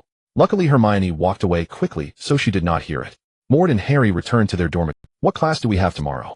Maude suddenly remembered that tomorrow was Professor Snape's potions class. He thought this class was quite good and hoped to learn more about potion making. However, Maude glanced at Harry, who was laughing and chatting with Ron. Should he do something? After thinking for a moment, Maude said to Harry, what is it, Maude? Harry looked over. Do you want to learn some potion knowledge? Tomorrow is Professor Snape's potions. No. Right. Harry chuckled awkwardly and declined. I plan to sleep. Maude was when it came to studying, he just wanted to sleep. This seemed to be a characteristic of a certain group of people in the Muggle world. Maude picked up a pen and wrote something on the paper. Death water. In the stomach of a goat. Aconite. He finished writing, tore off the paper, and tossed it. Harry, remember the answers to these 3 questions. They will be useful tomorrow. What? Harry looked confused, wondering what this was written about. Although he did not understand why Maude wanted him to remember these things, he still picked up the paper and noted them down. In fact, this paper had fewer than 20 words, making it easy to remember. The next day, Maude woke Harry and Ron up early. The 3 of them arrived at the classroom and were not late this time. Maude, you guys actually are not late today. Hermione, sitting nearby, looked over. I thought you guys. You shouldn't. Maude interrupted Hermione. Exactly, Miss Know-It-All, Ron echoed Maude's words. You are too controlling. I have never been late, Miss Granger. Only the 2 of them were late. Maude pointed at Harry and Ron. Harry and Ron. The 3 had barely sat down when the classroom door opened again. Professor Snape, dressed in a loose black robe, strode into the classroom. His sinister face hook-nosed with a cold gaze combined with the black robe. This created an oppressive feeling, as if one were facing an evil dark wizard. In my class, you do not need to take out your wands nor recite spells. In fact, I do not expect you to grasp the intricate science and strict craft of potion configuration. Of course, for the gifted elites, I will teach you how to make hearts flutter and minds wander. Professor Snape suddenly paused, staring at someone in the classroom. Some individuals believe themselves to be extraordinary, filled with confidence, and do not bother to listen attentively. Maude looked to his left at Harry. Harry was currently writing something on paper. Mr. Potter. Harry then lifted his head in confusion and stood up. Tell me, what will you get when you add daffodil root powder to mugwort infusion? Harry immediately turned to Maude for a glance. He had already received the answer to this question from Maude yesterday. Death water, Harry replied. Snape squinted his cold eyes. Then, Mr. Potter, could you tell me where I can find a piece of cowbane? What is the difference between boat-shaped aconite and wolfsbane? The next two questions once again surprised Harry. The three answers Maude had given him were even in the same order as Snape's questions. Is Maude able to predict? From the stomach of a goat. These two are the same plant commonly known as aconite. Harry responded almost without pausing to think. Maude nodded in satisfaction beside him. This time it seemed that Harry had escaped. Very good. Maude could even guess Snape's next words. Gryffindor earns 5 points. Mr. Potter. Snape paused before continuing. Can you tell me what side effects death water has? Huh. Maude suddenly raised his head. Why was there still an extension of the question? Harry took a quick glance at him, revealing a puzzled expression. Why didn't Maude give me the answer to this question? His expression then changed to a bit awkward. He truly did not know. I don't know, sir. Then Mr. Potter, tell me, what is the effect of cowbane? Harry lowered his head and glanced at Maude again. Maude shrugged helplessly. He had realized that Snape was determined today. He would definitely give Harry a harsh lesson. The last question, what is the use of cowbane? Harry shook his head again. That's really unfortunate. It seems that reputation does not represent everything. Snape showed a regretful expression, but his stiff and cold face did not fully convey the regret. Maude couldn't help but roll his eyes secretly. He guessed that Snape must play wizard chess quite well, because he does not play by the rules. Oh no, that's chess. Snape happily deducted 5 points from Gryffindor under the pretext of some individuals being quite disrespectful to the teacher, which prompted Malfoy from Slytherin to look over provocatively and silently smile at Maude. When it came to the practical segment, Maude carefully brewed the death water. This class was about the brewing of this powerful sleeping potion. He added daffodil root powder into the mugwort infusion, and as the temperature rose, the powder began to dissolve in the liquid. Then bubbles started to form in the cauldron. Will it succeed? Maude stared at it. Smoothly, it was successfully brewed. Of course, this was not due to luck, but rather the key techniques Maude had learned before for brewing death water. This was the first time he succeeded in one go. Oh, Ron exclaimed. Harry looked at Maude. He succeeded immediately. Hermione quickly finished as well, and she succeeded too. She raised her cauldron, signaling to Maude. Silly girl, put down your potion. Professor Snape walked over and said to Hermione, Professor Snape, I have some questions I want. Maude immediately raised his hand. Having brewed the potion, he could continue to ask questions. Before Maude could finish, Snape had already walked over quickly. He shouted loudly, his voice drowning out all the whispers of the students. Oh, Mr. Potter, your potion brewing is indeed completely contrary to your reputation. Bang! Just as Harry was about to pour the new mugwort infusion, it was accidentally knocked over, and the liquid began to flow down the table. He was startled by Snape's loud shout. My goodness! Ron said with a long face. This is truly the worst of the worst. Ron's pants were already wet from the spilled mugwort infusion. Harry's clothes were wet too, and he felt quite embarrassed. He hadn't meant for this to happen, who knew what had gotten into Snape.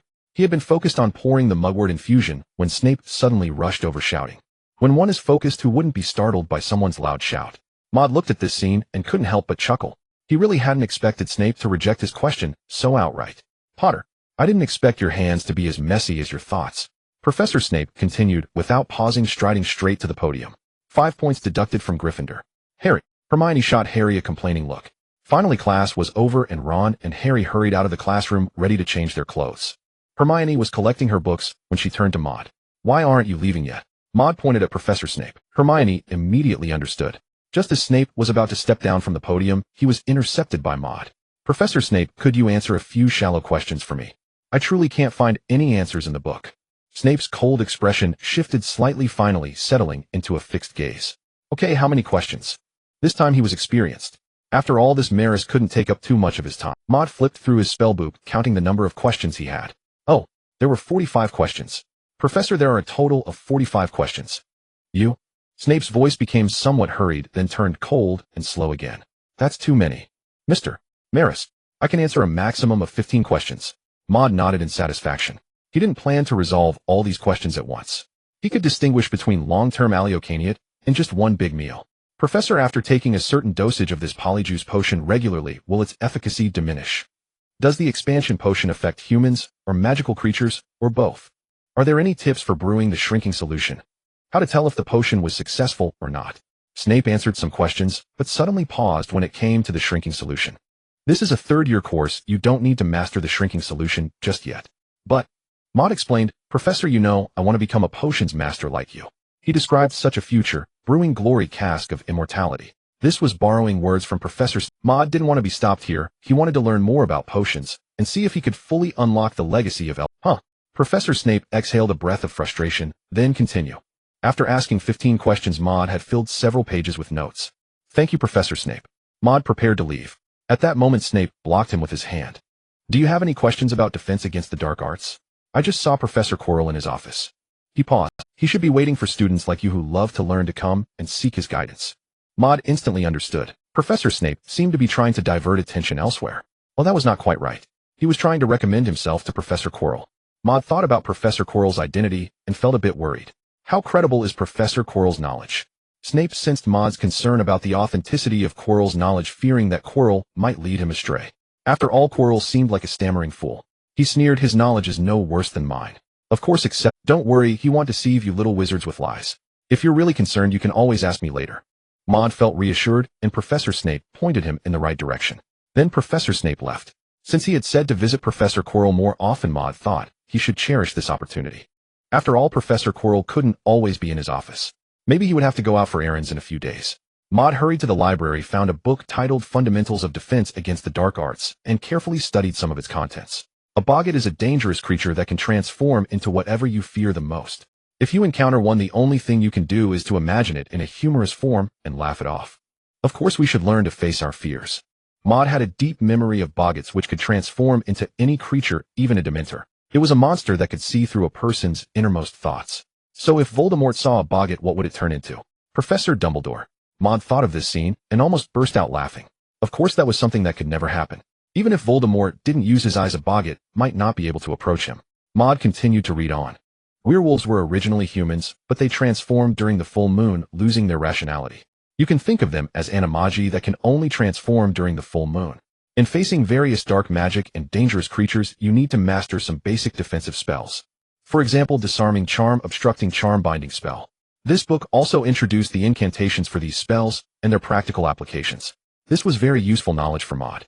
Soon he added another category to his spellbook, defense against the dark art. Notes on this page quickly accumulated, and questions began to emerge one by one. He was becoming more adept at using the spellbook, and his reading speed had picked up. Hey, isn't that Maude Maris? Malfoy approached, still sporting a shiny golden slicked-back hairstyle, with a habit of raising the corners of his mouth when he spoke. Studying so hard. His tone was particularly flippant. But is it really useful? A muggle-born loser, no matter how hard they try, is still just a Bertie Bott's every flavor bean that tastes like earwax. Maude raised his head at these words. He almost laughed out loud. That hairstyle on a young wizard was indeed... Yes. Maude nodded in agreement. Although the earwax-flavored Bertie Bott's every flavor bean may also come from a pure-blood family, its taste is still hard to swallow. Maude seemed to be providing further clarification for Malfoy's words. You? Malfoy was once again... All right, from a pure-blood family, earwax-flavored Bertie Bott's every flavor bean, please step aside. Maude, wait, how can I delay someone else's learning? Watching Malfoy's angry back as he left, Maude thought. This Malfoy's childhood rehabilitation project might also need to be put on the agenda. Maude didn't know how long he had been reading. He flipped through his spellbook. The fundamentals of dark magic defense was not extensively read, and several questions had already accumulated. Perhaps it was the first time encountering dark magic defense combined with some unfamiliar spells that were out of the ordinary, which led to a quicker accumulation of questions. They'll just ask these questions for today. Maude stepped out of the library and went directly to Professor Chilo's office door. He knocked on the door. Professor Chilo, are you there? Who? Is it a... Professor Chilo stammered. It seemed he had to muster all his strength to speak each word. Professor, I am Maude Maylis, a first-year student.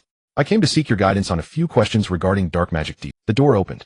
Professor Chilo stepped out wearing a plain brown robe and a headscarf, his hands tightly clasped in front of his chest.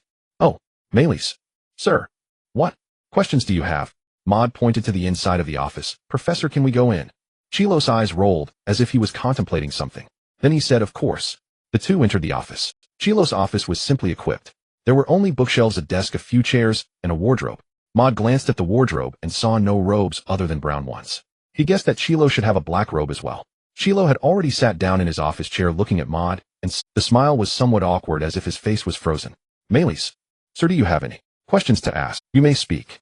Maude felt somewhat uncomfortable. Suddenly he admired Professor Chilo. How had Chilo managed through this year? Maude took out his spellbook. Professor, I saw an introduction to Boggett in Fundamentals of Dark Magic Defense. However, the book did not describe its appearance. Is it true that no one has ever seen its true face? Besides fighting it, is there no way for werewolves to evoke its reasoning? Professor Chilo continued to answer Maude's questions with his stammering voice. He did not like this little wizard in front of him. He had finally put down the facade he wore outside and could be himself at this moment. This little wizard came to disturb him. Boggett. The spellbook recorded Professor Chilo. Maude carefully watched Chilo, as if he were seriously listening to his words. Maude noticed that Chilo's headscarf seemed to move slightly. Yet he did not raise any alarm or react. He knew what lay beneath the headscarf. Chilo squeezed out an unpleasant smile, speaking to Maude. Is there anything else to ask? He suddenly paused. Maude's page-turning motion grew slightly larger, and Professor Chilo leaned down just in time to see Maude's notes. Under the large characters Dark Magic Defense, there were two slightly smaller words questions. Below that was a dense mass of text filling an entire page. Professor Chilo smacked his lips. Oh, I was saying. Melees. Sir, you haven't had lunch? Of course, Professor Chilo, but it's all right, I'm not hungry yet. Professor Chilo seemed to smile at Maude again, pulling out that strange smile. Melees, eating and studying should not conflict. Questions can be asked at any time. I happen to be hungry as well. Maude took out some pastries. Chilo. Here. Professor Chilo, he placed the pastries on the table. Although they are muggle pastries, they taste quite good. Maude stuffed a piece into his mouth and handed another to Professor Chilo. Professor, regarding what you just said about werewolves, I didn't quite understand. Maude flipped back to the recorded answer in his spellbook and asked again. It was just noon, and there was still a long time ahead in the day. After asking some theoretical questions, Maude took out those defensive spells to inquire about casting techniques and details. Magic relies on practice, but learning techniques is still essential. Maude's questions about theoretical knowledge were always aimed at better learning magic. Finally, he resolved his questions about dark magic defense. After leaving Professor Chilo's office, Maude stretched, feeling refreshed. He returned to the dormitory where no one was present. Maude sat on the bed, pulled out the notes from his spellbook, and studied. These pieces of knowledge became easily absorbable after experiencing them once, and then being interpreted by the professor. In no time, Maude had organized a portion of the knowledge on dark magic defense. Maude concentrated, and the image of Kunlun Mountain reappeared in his mind. He transmitted the organized knowledge of dark magic defense to Kunlun. Evidently, it seemed that this knowledge was somewhat lacking, as Kunlun showed no reaction. Maude thought for a moment, and added knowledge about magical creatures. A new ancient magic entered Maude's mind. The lightning magic was created by wizard Jinbemo, marking the first time since the wizarding era that a magic controlling lightning appeared. Its cultivation method is not difficult, but to truly master it, one must endure some physical hardships. Wizard Jinbemo once stood atop the mountain, enduring the blue baptism from nature. Maude read on, noting that while the entry into lightning magic was simple, to truly possess its lethality, one must feel the power of lightning. It is said that this magic helps you absorb lightning, allowing you to truly control the power of lightning. Maude turned back and thought, blue baptism. Isn't that just the big lightning during a rainstorm? This Jinbemo is indeed fiercer than a dragon. The knowledge also introduced the wand-waving techniques for this magic, which were easy to understand. Maude practiced waving his wand, feeling the frequency of the wand, as described by the knowledge from Kunlun. Once, twice, 3 times it became more familiar. What is the incantation? Maude looked down and seemed not to see the incantation until he reached the end. Lightning accumulate. Zizla. A flash of lightning flickered from Maude's wand and instantly vanished without a trace. Though the introduction said it was easy to enter, did he succeed on the first try? Maude looked around. He did not notice anything damaged. This beginner's lightning magic indeed had no Gulyalu. His stomach growled. Maude stowed away his wand he had managed with lunch, but now he was indeed. He walked out of the dormitory. In the Gryffindor common room, there were 2 little wizards. Ron and Harry were sitting on the sofa eating chocolate frogs, a snack from the magical world. Maude. Harry waved at him. What was that answer you gave me? His face was filled with confusion. Do you really know how to predict? Maude smiled, amused that Harry still remembered this matter. He answered with an air of mystery, I can't predict. But not entirely unable to. Harry was even more confused. What does that mean? Oh, Harry, you and Maude are playing riddles with me. Ron was unaware of what was happening. Come on, tell me, Harry. Harry explained the matter of guessing the question in advance to Ron, who suddenly understood. Maude, you must be able to predict, right? Ron exclaimed loudly. Oh. Divination wizards are indeed a mysterious group, although most of them are a bit eccentric. Maude shook his head, then nodded. Harry and Ron exchanged glances. Don't dangle a licorice sweet in front of us. Ron said, frowning as usual. Just tell us already. Maude smiled again, then his expression turned serious. This is my secret, you must not tell anyone. Harry and Ron nodded. Of course. Harry said, I am a person who likes to dream. One day I discovered something magical about my dreams. Things that happen in my dreams occur in reality a few days later. Maude borrowed Harry's dream setup to tell a fictitious little story. After finishing he paused. I indeed cannot predict, but sometimes I have strange dreams. Harry thought of himself as he often had strange dreams too. Come on Maude, what prophetic dreams have you had? Ron exclaimed excitedly, highly interested in the topic. Did you dream of me? Maude nodded. Really? Ron was quite surprised. Did you dream of me becoming the head of... I've always dreamed of becoming the head of Gryffindor. Harry looked at Maude, curiously waiting for his answer. I did dream about it. Maude spoke slowly. Ron, you became the head of Gryffindor. Oh, really? That's great. You managed an ordinary Gryffindor student. Ron, in flying class. Madame Hooch was already standing in front of the first-year students. She wore her usual loose black robe somewhat, like a bachelor's gown, with short silver hair. What was most striking were her yellow eyes, which looked like those of some animal. Next, it's your first flying lesson. In this lesson, I will teach you how to properly use a broom for flying. Maude was not very interested in this flying class. He had tried it yesterday, and it seemed that his magical talent did not support his flying. Maude remembered that even students with poor talent could still make their brooms move a little. But this common knowledge did not apply to him. Now you all stand on the left side of your brooms, Madame Hooch said. Place your hand over the broom and shout up. All the students followed Madame Hooch's instructions. Up. Harry was the first to try. It was incredibly easy for him. The broom lying on the ground rose into the air and was instantly caught by Harry. Hermione cast a surprised glance. Maude also marveled at Harry's talent. The Savior's talent was indeed remarkable.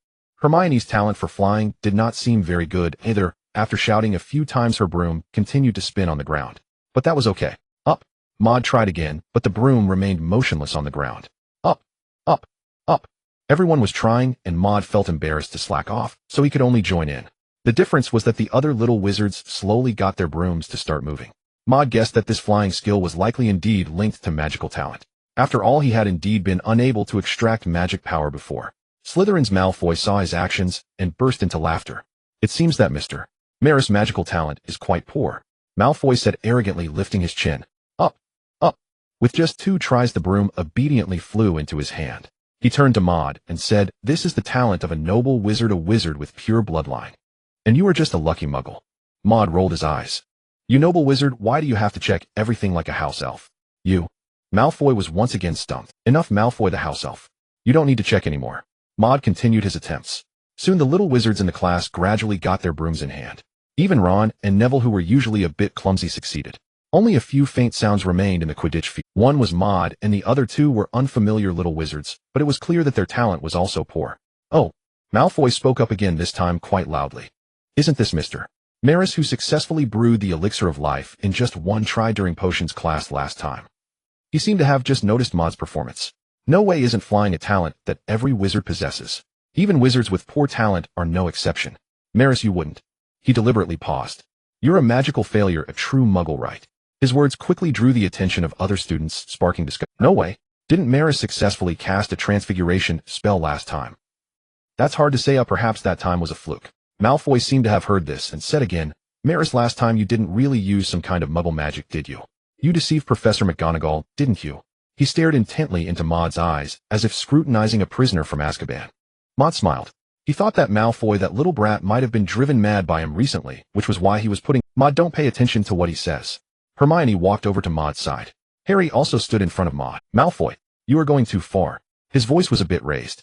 Ron stared at Malfoy full of indignation. Maude made a reassuring gesture. He turned and said, Mr. Malfoy, you look just like a toad I've seen before. It likes to open its mouth wide and croak loudly. Maude was not one to suffer in silence. The quarrel did not last long. Quiet. Madame Hooch came over and shot Malfoy a stern glare.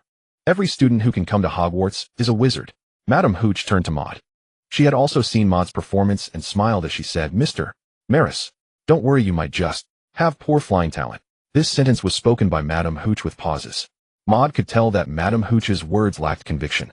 She was comforting him, but also somewhat doubting whether he truly had magical talent. Maude nodded and replied with a smile, Madame Hooch, I'm fine, no need to worry. Madame Hooch looked at his condition and finally felt relieved. The class continued. Maude stood aside, just listening, without participating in the flying training. The chubby Neville Longbottom had been sent up by the broom and fell, injuring himself, and was taken away for treatment by Madame Hooch. Oh, did you see his silly face? Malfoy picked up Neville's memory ball. This was a magical item from the wizard. He provocatively looked at Harry and the others, also glancing arrogantly in Maude's direction. I will hide this memory ball and make Longbottom find it himself. What do you think, should I put it on the roof? He mounted the broom, intending to fly to some roof. He looked back at Harry and the others, grinning brightly. As a result, thud, Malfoy felt someone grab his broom. Unable to maintain his balance, he fell face first into the grass. Looking up, Malfoy saw a smile that made him very uncomfortable. Oh, Mr. Malfoy, you are too careless. But you should listen to Madam Hooch. Flying alone is very dangerous. Flying class had ended. Maude prepared to head to the library. Ha Li and Luo En had already left. He-Min walked with him. The library was a place this young woman made a daily pilgrimage. Are you all right? He-Min replayed the moments from class in her mind, worry shading her voice. She was concerned about Maude's condition. Maude smiled. Do not worry, oh, my heart contains the entirety of the magical world. He was not in truth affected by what had just occurred. Being unable to fly was not the end of the world. Besides, who could say the magical world did not possess other means of flight? They reached the library. Maude drew his wand, preparing to summon a spellbook. He stared at the wand and paused. This wand had been found using the spell Mafashi Teshubianbi, Mage's special identification. If a wand could reveal a compatibility score, could spells do the same? He lifted his wand. The identifier's digital realm. Maude cast Mafashi Teshubianbi. He scanned the shelves and found Biaojuan Zhouyu Chuji, standard spells beginner. Looking at the volume as a whole, he queried, book your compatibility with me. A string of question marks appeared, no concrete percentage manifested. Maude reasoned that the book's contents were too varied to yield a single score. Indeed, a single book could contain many disparate charms. Maude opened the pages and located a section on a blazing fire spell. He tried again, and a line of text materialized. Huiyan Zhou Fire Charm, your compatibility 37. Fire Charm. At those words, Maude already suspected the truth. The identification magic worked on spells as well. He read, effect, no notable effect. This is a spell poorly matched to you. You will likely need to invest far more time. Maude continued leafing through the pages, turning his attention to other charms. Xiaoming Zhou Light Charm compatibility 86. Xiufu Zhou Repair Charm compatibility 83. He examined many entries and finally understood why he had never mastered Transfiguration or the Fire Charm. A match of 30%, or another 35%. Far too low. Spells with high compatibility, like the light charms above 80%, could be learned in a day or two. From this, Maude drew a conclusion: he must allow himself to specialize. Even if compatibility did not directly increase, raw power spells suited to him could be cultivated much more swiftly. That alone was sufficient. Maude skimmed further and selected several more books. He found 4 spells with the highest compatibility. Shu and I Wuchi Disarm Your Weapon 97, Den Nao Fengbi Shu, Den Nao Fengbi, Shu Mind Closure Technique 100, Xuanfu, Zhou Hover Charm 98, Suaxiao, Zhou Shrinking Charm 99. Many spells at 90% did not show an effect summary, but those at 100% did. Den Nao Fengbi, Shu Your Compatibility 100. Effect closure degree increased by 20, can be cast without a wand. When practiced to its utmost, it may be cast without incantation. You are practically a born master of Den Nao Fengbi Shu. Mastering this art will be effortless for you. Maude was not certain what a 20% increase in closure truly entailed, but the ability to cast without a wand or incantation made it well worth training. Maude knew of only 2 at Huagu with CI, capable of casting Den Nao Fengbi Shu wandlessly or without words. Professor Deng Buli Duo and Professor C. Nei Pu. Maude had the spellbook record every passage related to those 3 charms. Chu and I Wuchi Fei Lai Zhou Summoning Charm and Suaxiao Zhou were not spells to practice in the library. Damaging books could invite unpredictable penalties. Den Nao Fengbi Shu, however, showed no ostentatious external effects. He sat down opposite He-Min and studied the text closely. Den Nao Fengbi Shu is an art to resist external magical infiltration of the mind. Its most salient function is to counter Shi Shun Chu Nian legitimacy thought extraction. It can completely cleanse the mind of intrusive thoughts and emotions. At higher levels, it can constrict one's thoughts and feelings, so they require no external cleaning. It was a straightforward but potent charm, primarily an antidote to Shi Shun Chu Nian.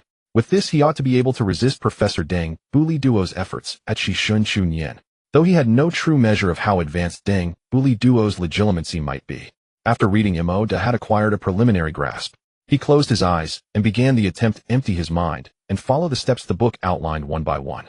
He murmured the incantation and raised his wand. A white light flickered and entered his own mind. He-Min glanced over. What are you doing? He-Min looked around. There were no visible traces of magic. Studying a charm. Maude kept his eyes shut. The curious young woman kept stealing glances. What sort of training was this? Maude felt the thoughts and emotions within his head being swept clean, as if by a gentle cleansing. He became for the moment a monk without desire. Even the spark of excitement had vanished. He had succeeded on his first attempt. Maude continued to practice, waving his wand in repetition to build familiarity. White light flickered again and again, drawing Miss Golan jet appear at him. Time passed in some indistinct way. When he felt ready, he set the wand down. His hand did not even move. He only formed the incantation in his mind. White light bloomed once more. He had just performed magic without a wand. It was the first time Maude had tried a wandless casting in this world. He ought to have felt elated, but the recent clearing had swept away that emotion as well. Hey! He opened his eyes. He men across from him stared with wide eyes. You just did that without. Maude put a finger to his lips in a shushing gesture. Many heads had turned. He did not wish to be the center of attention. Hemin looked around, cheeks flushing, and lowered her voice. That was wandless casting, right? Maude nodded. It's not that. She exclaimed excitedly, your magic level is this high, eh? Not really, he shook his head. I simply learned quickly. It was the truth, though Hemin did not believe him and rolled her eyes. Maude returned his focus to the charm. Perhaps it was the 100% compatibility that made his casting so swift. White light continued to flare until gradually it subsided. His proficiency rose, the signs of casting de Nao Feng Bishu became ever more subtle. The drawback of learning this charm was unpleasant. He had to repeatedly purge his emotions. Maude found himself leaping back and forth between reason and feeling. At last, he could constrict his thoughts and emotions without the need for external cleansing. The traces of his practice had nearly vanished. He only mouthed the incantation, lips barely moving. All thoughts and feelings contracted as if sealed by an unseen force. Maude could clearly sense his mind being sheltered. He guessed that if a mastery meter existed, it would read in the 70s, approaching 80%. The speed at which he absorbed this magic was frankly terrifying. Shi Shun Chun Yen. Maude mused. If his compatibility with the Nao Feng Bishu was so high, then a spell of a similar nature, like Shi Shun Chun Yen, might well be comparably matched.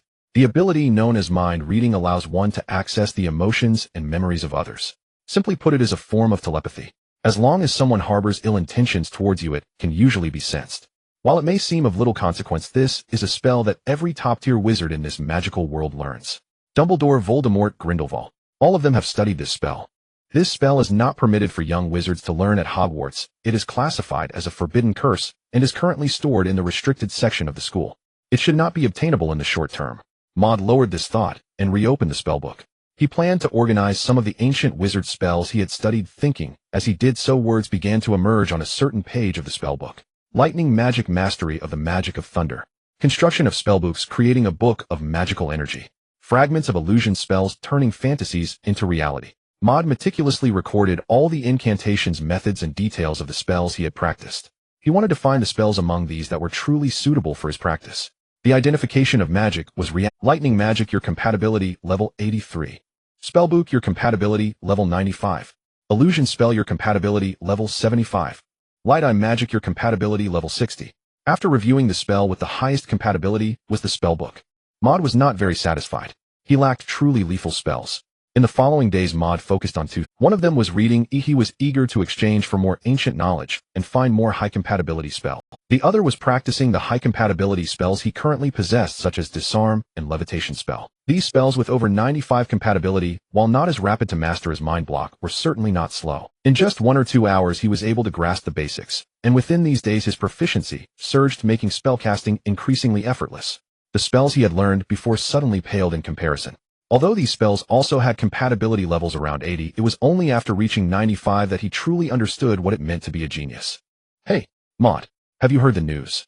Ron exclaimed excitedly, wrapping his arm around Maude's shoulder. Heard what? Maude, who followed a 2-point line daily, was indeed unaware of external happenings. However, he had a hunch about something. Harry has become the Seeker for Gryffindor. Ron explained to Maude before turning to Harry, saying, Harry, you must be the youngest Seeker in Quidditch. Maude nodded. Although Neville's memory ball incident had disrupted things, Harry's talent for flying had still been discovered. I'm not sure I can do it.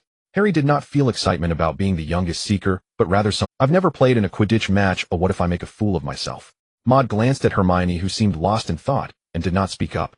He asked Ron, what is your dream? Discussing this topic once again opened the floodgates for Ron. Oh, Maude, I told you my dream is to be the head boy of Gryffindor. He painted a vivid picture of becoming the head boy, his eyes sparkling.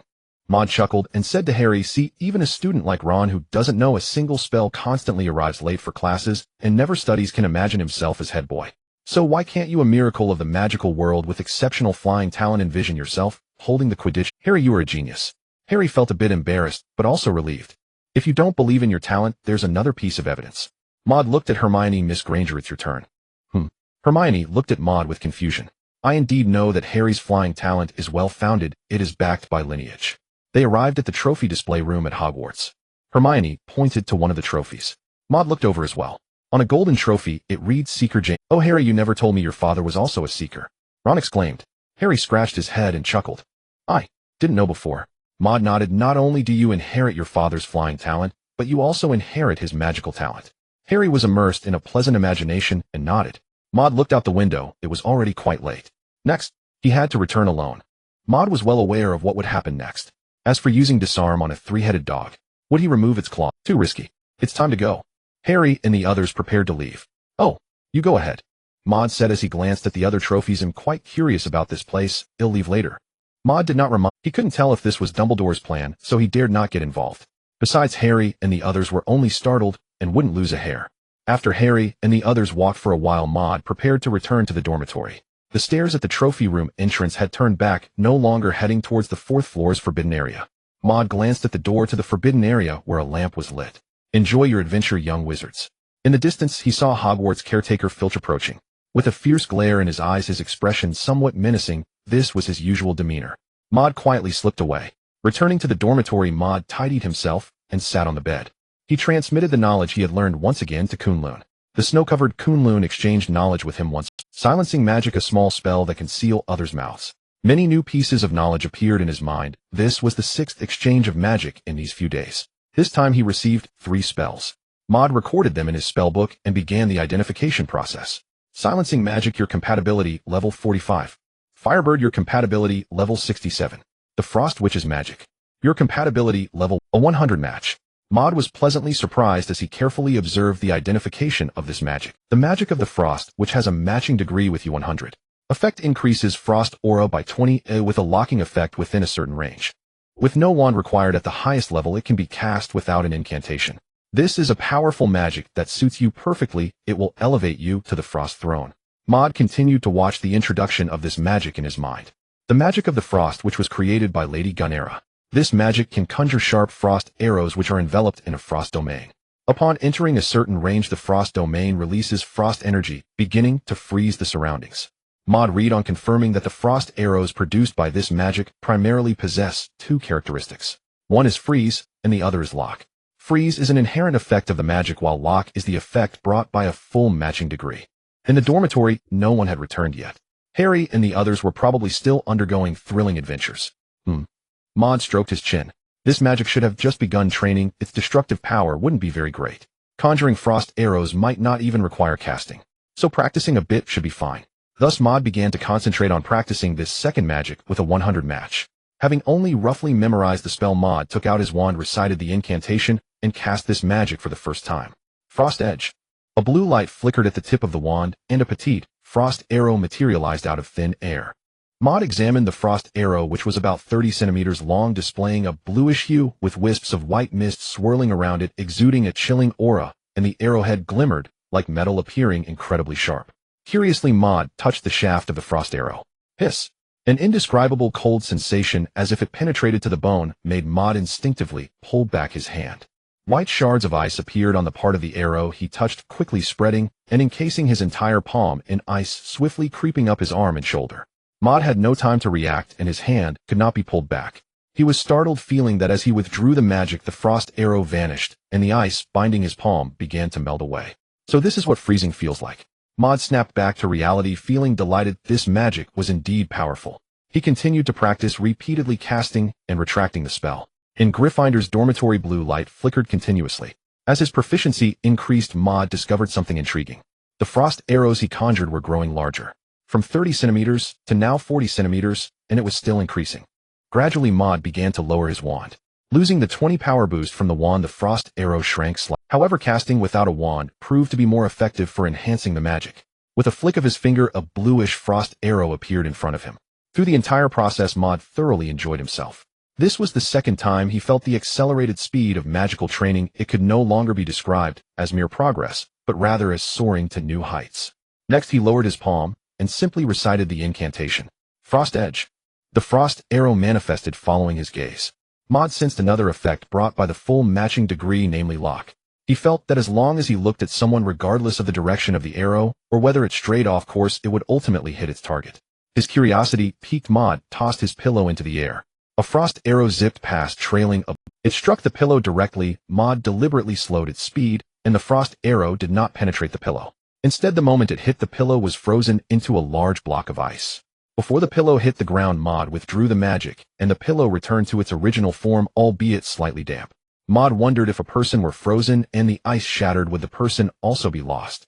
He glanced at the time. It was already past 9 in the evening. He guessed that if he practiced a bit longer, Harry and the others would be back. Time to continue training. The blue light flickered unpredictably in the room again. "Oh, Harry," Ron whispered to Harry. That three-headed dog was truly terrifying. "Do you think, as Hermione said, it really guards something?" Ron and Harry chatted as they entered the dormitory. In the dormitory, Maude was still seated on his bed practicing magic. In front of him, a bluish frost arrow was coalescing. "Oh, Maude," Ron shouted upon seeing this. "What are you doing?" The frost arrow materialized out of thin air, already about half a meter long. Maude had been so focused that he hadn't noticed anyone coming in. At that moment, Ron called out, startling him. This momentary distraction caused the frost arrow to lose its magical constraint, suddenly expanding to about 1.5 meters, swaying slightly. Then it plummeted to the ground. Bang!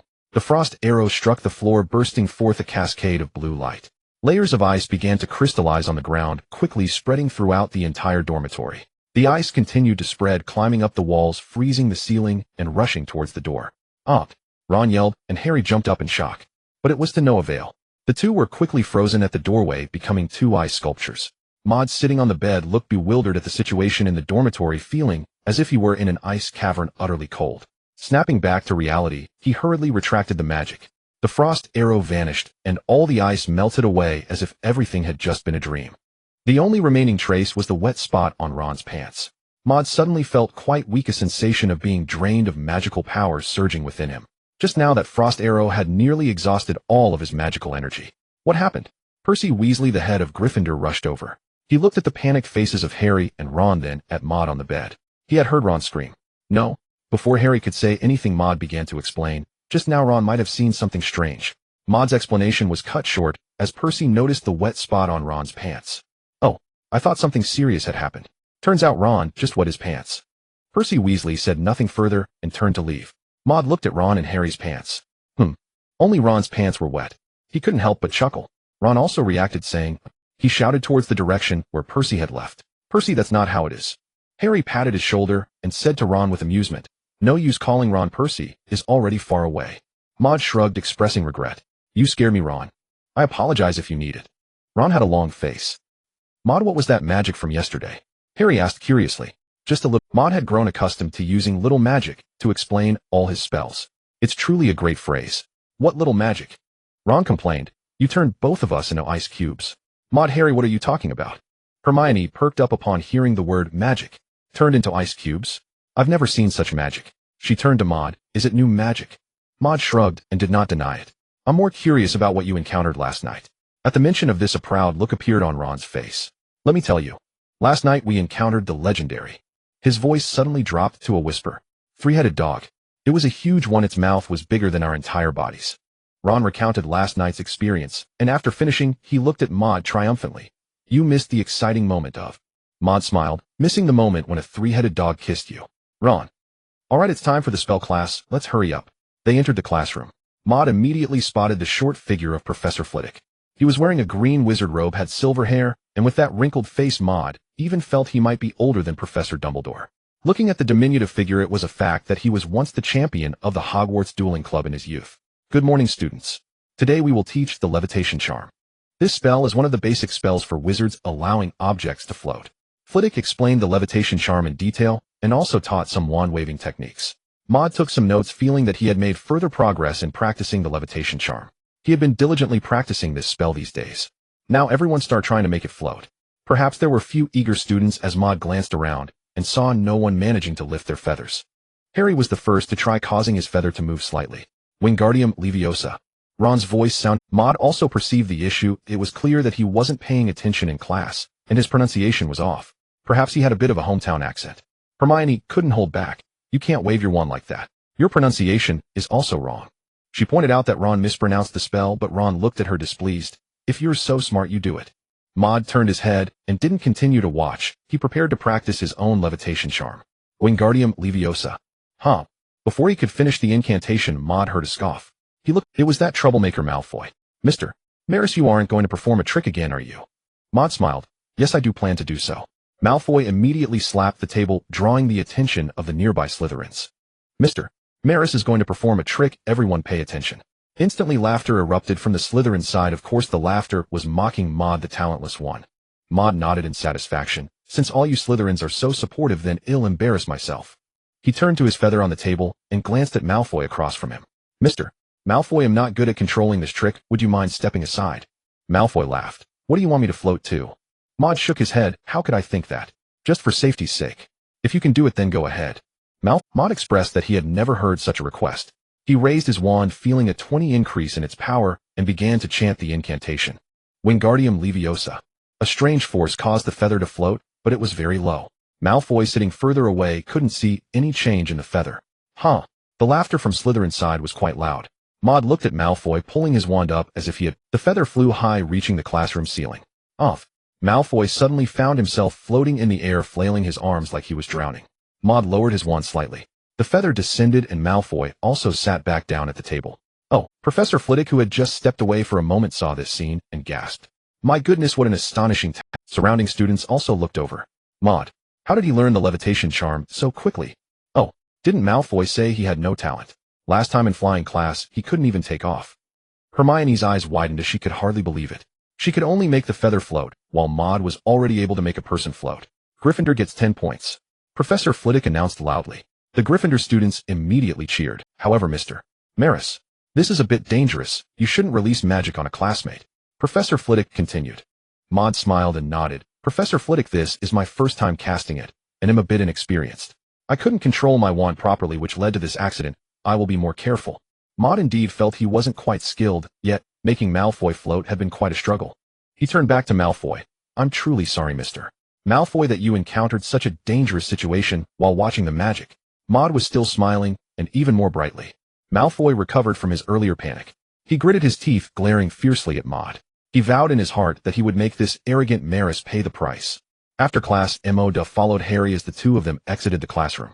Hermione had too many books and was a bit slow in packing, so she had not come out yet. Harry and Ron were discussing Maude's recent performance. Maude, your levitation spell is really amazing, Harry exclaimed. Ron nodded, looking somewhat pleased. Malfoy's proud face turned so red from anger. Maude smiled as he watched the two chatting without interrupting. Ron began to recount what had happened in class. It should be Leviosa, not Leviosar. Oh my god, you have no idea. Hermione is simply. A sudden smack. Maude's hand came down on his head, interrupting his words. What are you doing? Maude pointed behind him. Don't you know that speaking ill of someone behind their back can attract dark wizards? Ron looked back, saying, where are the dark wizards? He's talking about me. Hermione stepped forward. Her expression was not very pleasant. Maude helplessly shook his head. Hermione, go ahead and hit me. Ron. In the end, Hermione stormed off angrily. Maude began to gather the materials needed for the evolution of spirits. He couldn't leave Hogwarts right now, so he had to ask his father Meyer to help find some herbs. He decided to let Snape's office go for now, as it would be hard to explain if he were to be confronted later. Maude had already written a letter, sending it with one of the school's messenger owls. The letter didn't state a specific purpose, it merely mentioned that he needed these items for use at school. Most of these materials were ordinary herbs, and not rare. He could probably gather everything in Diagon Alley. The only truly hard to find item was the horn of a unicorn. Unicorn. Maude mumbled while munching on a chicken leg. Suddenly he thought of Hagrid, who often dealt with these magical creatures. Wouldn't he have a unicorn's horn? It was very likely. He couldn't sit still any longer, grabbing 2 more chicken legs and planning to leave the cafeteria for Hagrid's hut. Oh, Maude, where are you going? Harry asked, watching Maude get up to leave, thinking something had happened. I have something to discuss with Hagrid. After dropping that line, Maude had already raced to the cafeteria door. Harry and Ron exchanged glances. Soon they arrived at Hagrid's hut. Maude knocked on the door. Hagrid, are you there? After a moment, Hagrid opened the door, his tall figure appearing in the doorway. Oh, it's Maude. Do you need something from me? Maude got straight to the point. Hagrid, have you ever seen a unicorn? He thought even if unicorns are long-lived, they must age eventually. Hagrid paused for a moment and then nodded. Of course there are such magical creatures in the Forbidden Forest. Oh, sorry. I let it slip. The Forbidden Forest is very dangerous, you mustn't go in there. Maude nodded. Hagrid really had a big mouth. No wonder he ended up spilling some important information. Hagrid, do you have a unicorn's horn? This is very important to me. Oh, what do you need this for? Hagrid asked, looking puzzled. I don't remember any potion that requires a unicorn's horn. Although my potion class grades aren't very good. Looking at Maude's expectant eyes, he continued, I do have this item, but it's not from the Forbidden Forest. I found it in Nocturne Alley. I suspect it's from some dark wizards hunting unicorns. They are truly despicable. Unicorns are such pure creatures. Do you have it? Maude blinked, suddenly feeling a surge of excitement. There really is one. Hagrid, can I buy this from you? Or if you need something, I can exchange it with you. Hagrid shook his head, and Maude thought he was being refused. Hagrid then said, this item. It's of no use to me. Since you need it, I'll give it to you. Hagrid went inside, rummaging through his things. Finally, from a small cabinet, he pulled out a long horn. Hagrid handed it to Maude, saying, here, take it, Maude. Maude took it, feeling its smooth texture. He examined the unicorn's horn, which had a spiral pattern and emitted a faint white glow like a reflection. He looked at it repeatedly, confirming that this was indeed a unicorn's horn. Done. The most difficult potion ingredient for evolving ancient spirits was finally in hand. He looked gratefully at Hagrid. Hagrid, this is very important to me.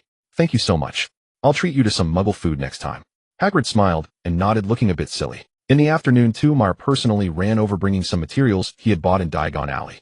Maude checked the herbs, and all the materials were gathered. However, he had not expected Tumar to come personally. If it had been sent by owl, it might have taken several trips, probably the fastest arriving the next day. He looked up at Tumar. Father, how did you find the time to come over? Tumar smiled. I have a day off today, and since I had nothing to do, I ran over to Diagon Alley. I brought this for you on the way. The two chatted about family matters before Tumar left. Maude, feeling excited, prepared to brew the potion to evolve spirits. He recorded the relevant potion brewing knowledge along with the techniques and details for this potion in his spellbook. Then he listed the key points once more and studied them carefully. He had bought excess materials, and the unicorn's horn would be ground into powder and added to the potion at the last moment. Thus, Maude began to attempt making this potion. These materials were sufficient for him to try 2 or 3 times. He earnestly added in the wormwood and bezoar. Igniting the crucible, he began to heat it. At a fixed temperature, he started adding the remaining herbs. Unfortunately, the magical world didn't have thermometers, otherwise he could measure the temperature directly for more precision. Maude stared at the potion in the crucible, which had already turned into liquid and was beginning to bubble. The smell was gradually emerging. It was somewhat pungent and a bit nauseating. Maude thought to himself, is this a success? Will this make me vomit my stomach acid if I consume it?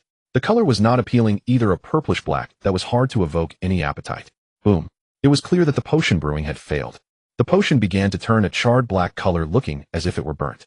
Maude confirmed that he was not a potion-making genius who could succeed on the first try. Dump it out and start over. There were still 2 more chances.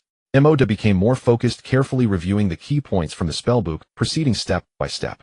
He didn't know how long it had been. A completely purple solution appeared in the crucible. The potion this time should have been successfully concocted. A fragrant aroma wafted from the solution in the cauldron. Maude sniffed, detecting a floral scent. Regardless, it was far better than the previous pungent smell. Once the purple solution stopped bubbling, Maude added the powdered unicorn horn into it. The solution began to boil again, and its color slowly changed. Maude watched as it transformed from purple to white, then to red. It seemed that after cycling through the 7 colors of the rainbow, the color gradually stabilized. Finally, the solution in the cauldron shone with a golden hue, closely resembling the currency of the magical world, galleon. Maude took another look at the magical book's description of the successful appearance of this potion, carefully comparing it. At last, he confirmed it was a success. Maude lifted the cauldron and poured the solution into a cup. He raised the cup to his nose and took a whiff. The refreshing floral scent was still pleasant. He set down the cup, turned his head, and began to concentrate, focusing his attention inward. On Kunlun Mountain, a glimmer of golden light emerged from the snow. Maude imagined closing the distance, and thus the golden light began to magnify, until it seemed he could almost touch the golden orb radiating light. He drank the auxiliary potion in the cup, experiencing a sweet flavor. It started with a light floral taste, followed by a sweetness akin to fruit candy. As the potion entered his mouth, the golden orb seemed to be drawn by some energy and began to tilt. At that moment, Maude noticed a crack had appeared on the golden orb. The crack started to widen, and a golden liquid similar to the potion began to pour out. Thus a stream of golden nectar cascaded down from the peak of Kunlun Mountain. It was unclear where it flowed into the void. Maude felt a sudden warmth spreading through his body, and his heart began to race. He knew that a mystical force was transforming his body. He felt inexplicably comfortable. A white light emanated from Maude's body, and he seemed to become a shining beacon. Subsequently, the light concentrated into beams, eventually forming a sphere of light. From the outside, Maude looked like an egg of some extraordinary creature. Inside, Maude lost his perception of reality, feeling somewhat dazed. He didn't know how long it had been. The white eggshell cracked, and Maude's figure reappeared.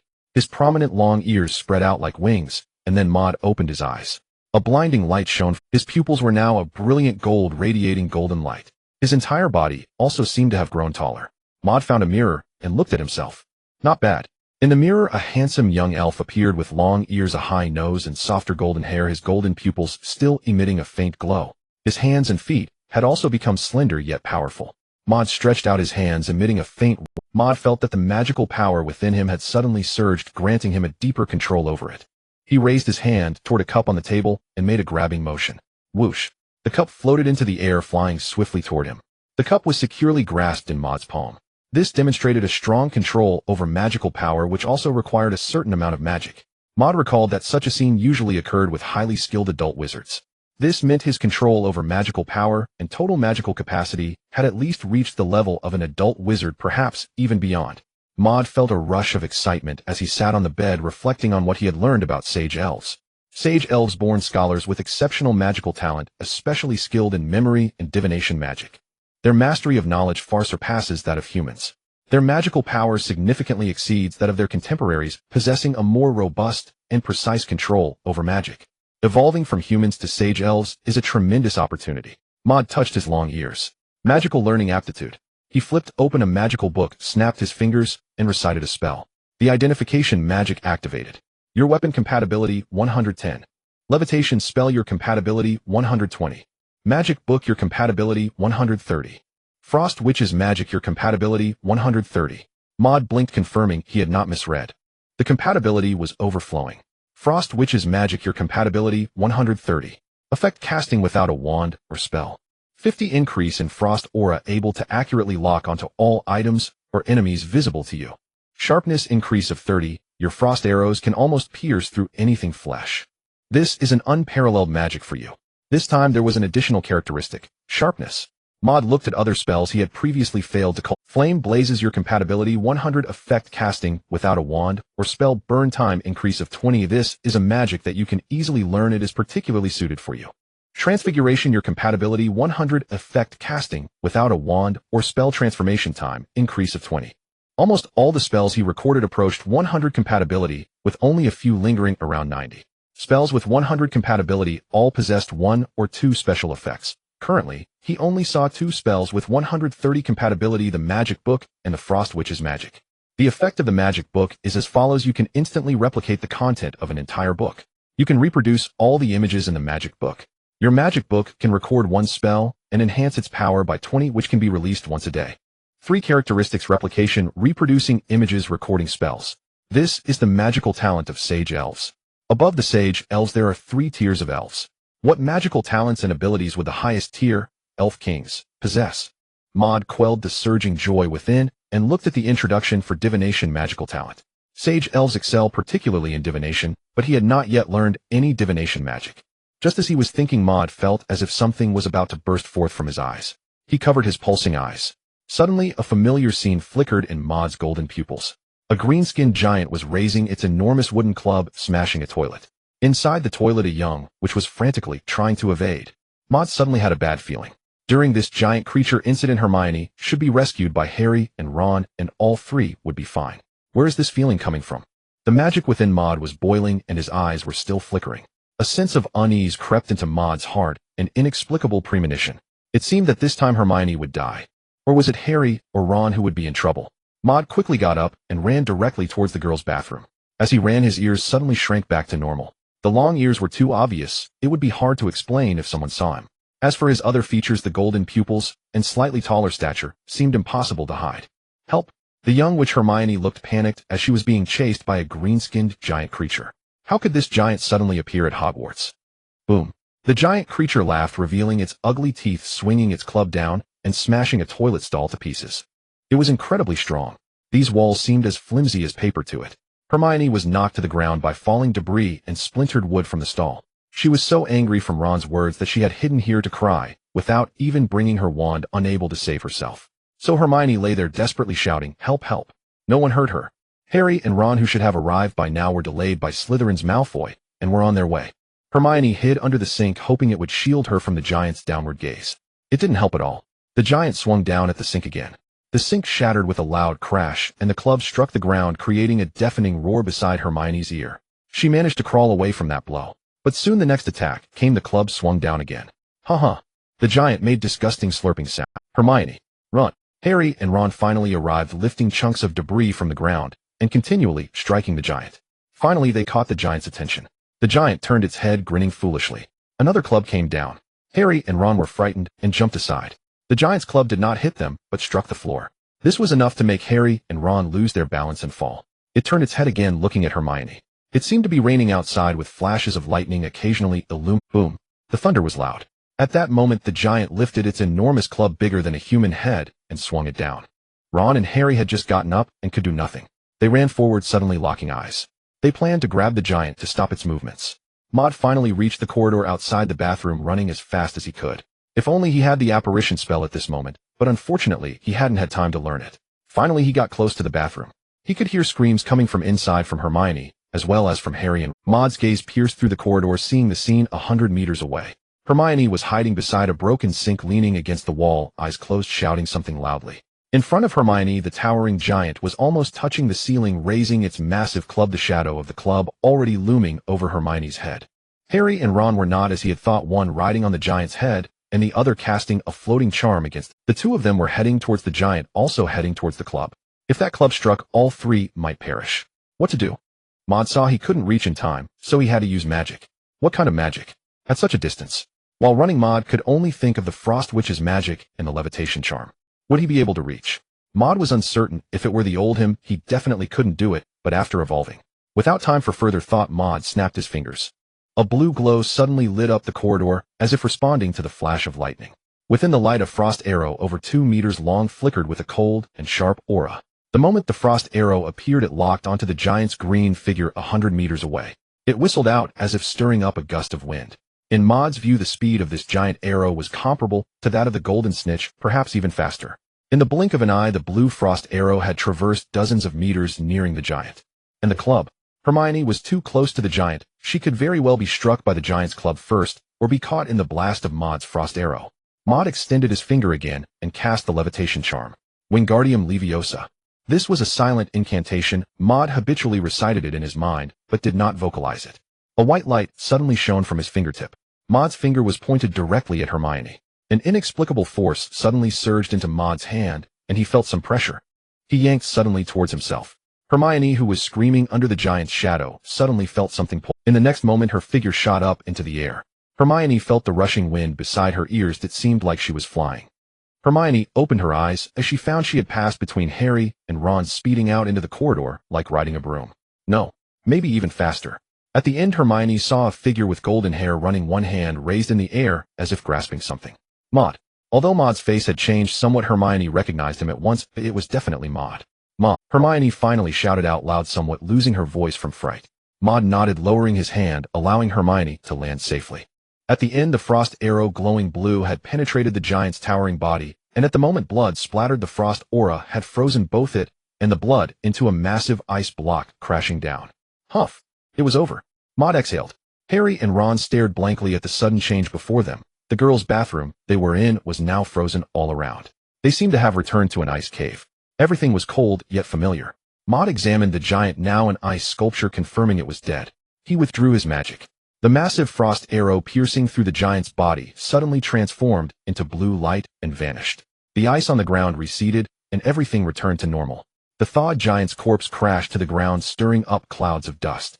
Maude thought for a moment and cast a fiery blaze for the first time, attempting to cover the gaping wounds left by the frost arrow on the giant's body.